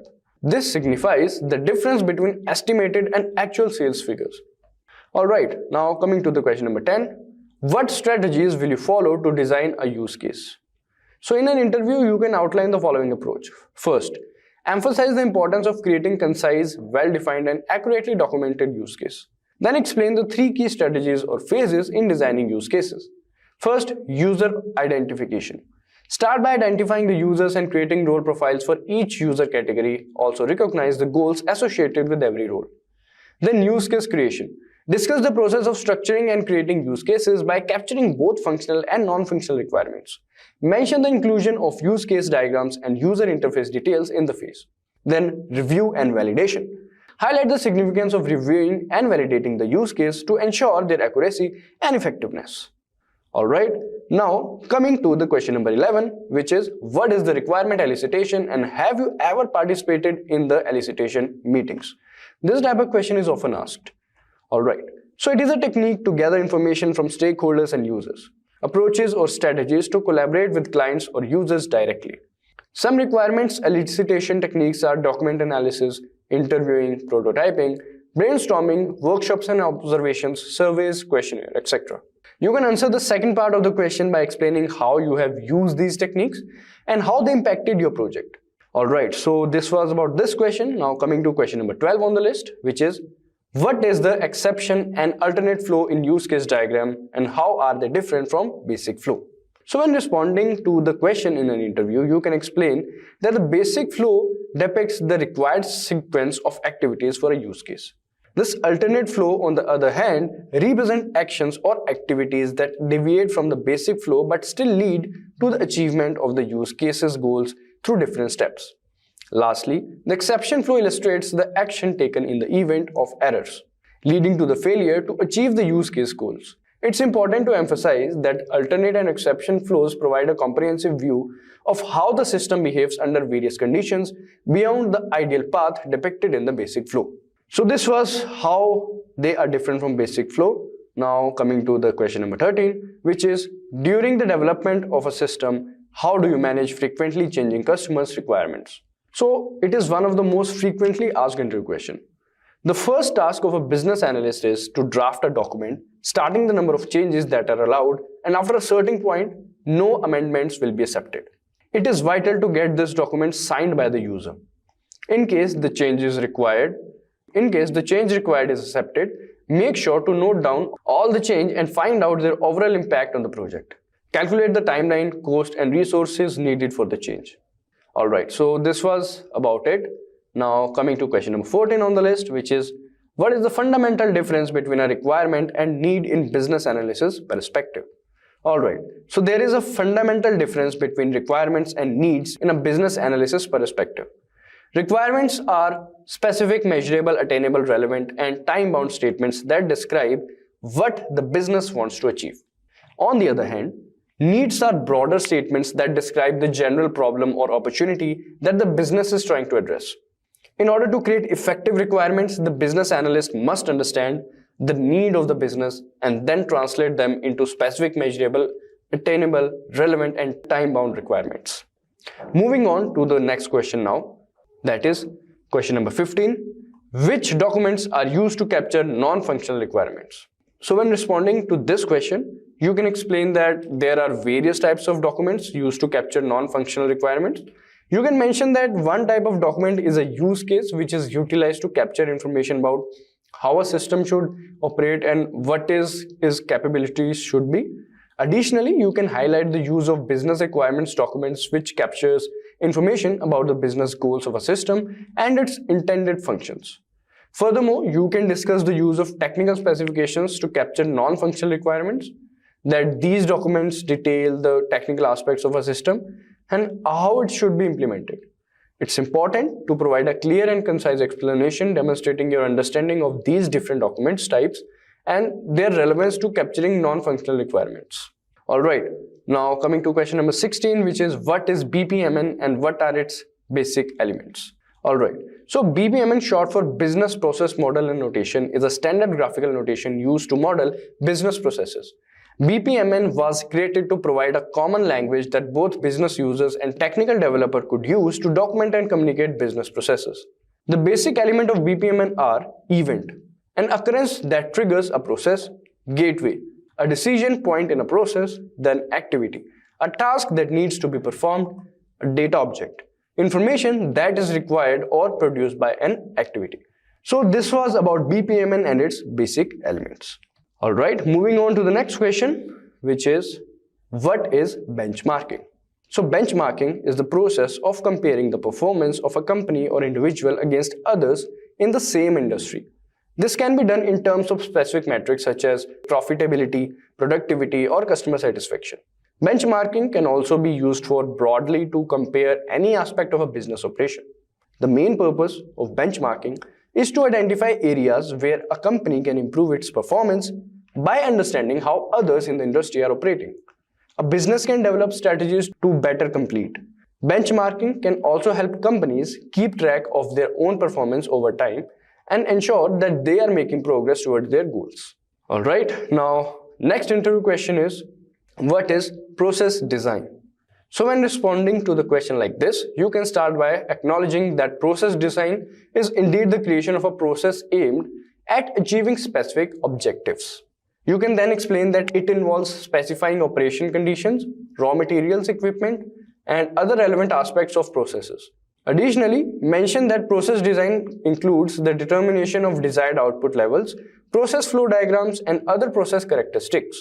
It's important to communicate that process design is a comprehensive approach that considers various elements to ensure the successful achievement of specific goals. Alright, so this was about process design. Alright, now coming to the next question, that is, what is Agile Manifesto? So the Agile Manifesto is a set of principles of software development that emphasizes individuals and interactions over processes and tools, customer collaboration over contract negotiation, and responding to change over a following plan. So this is what Agile Manifesto is. Alright, now question number 20, that is the last question on the list, is what do you know about Kanban? So Kanban is a popular system for managing workflows and has been used in a variety of businesses and industries. It is based on the Japanese word for sign or card and was originally developed as a way to manage assembly line production in manufacturing. Kanban has since been adapted for use in other industries and has been found to be helpful in managing workflows in a variety of businesses. In recent years, it has become popular in the software development industry as a way to manage agile software development. And there you have it, a detailed exploration of the top 20 business analyst interview questions. Each question is a doorway into showcasing your skills, experiences, and problem-solving abilities. As you prepare for interviews, remember to not only memorize answers but also emphasize your communication skills and adaptability. These questions are designed to gauge your suitability for the role. So take time to reflect on your experience and consider how they align with the expectation of a business analyst. So that's a wrap on a full course on business analytics in 2024. If you have any questions or want to share your experience, leave a comment below. Your feedback helps the community grow. So thank you for watching. Hi there, if you like this video, subscribe to the Simplilearn YouTube channel and click here to watch similar videos. To nerd up and get certified, click here.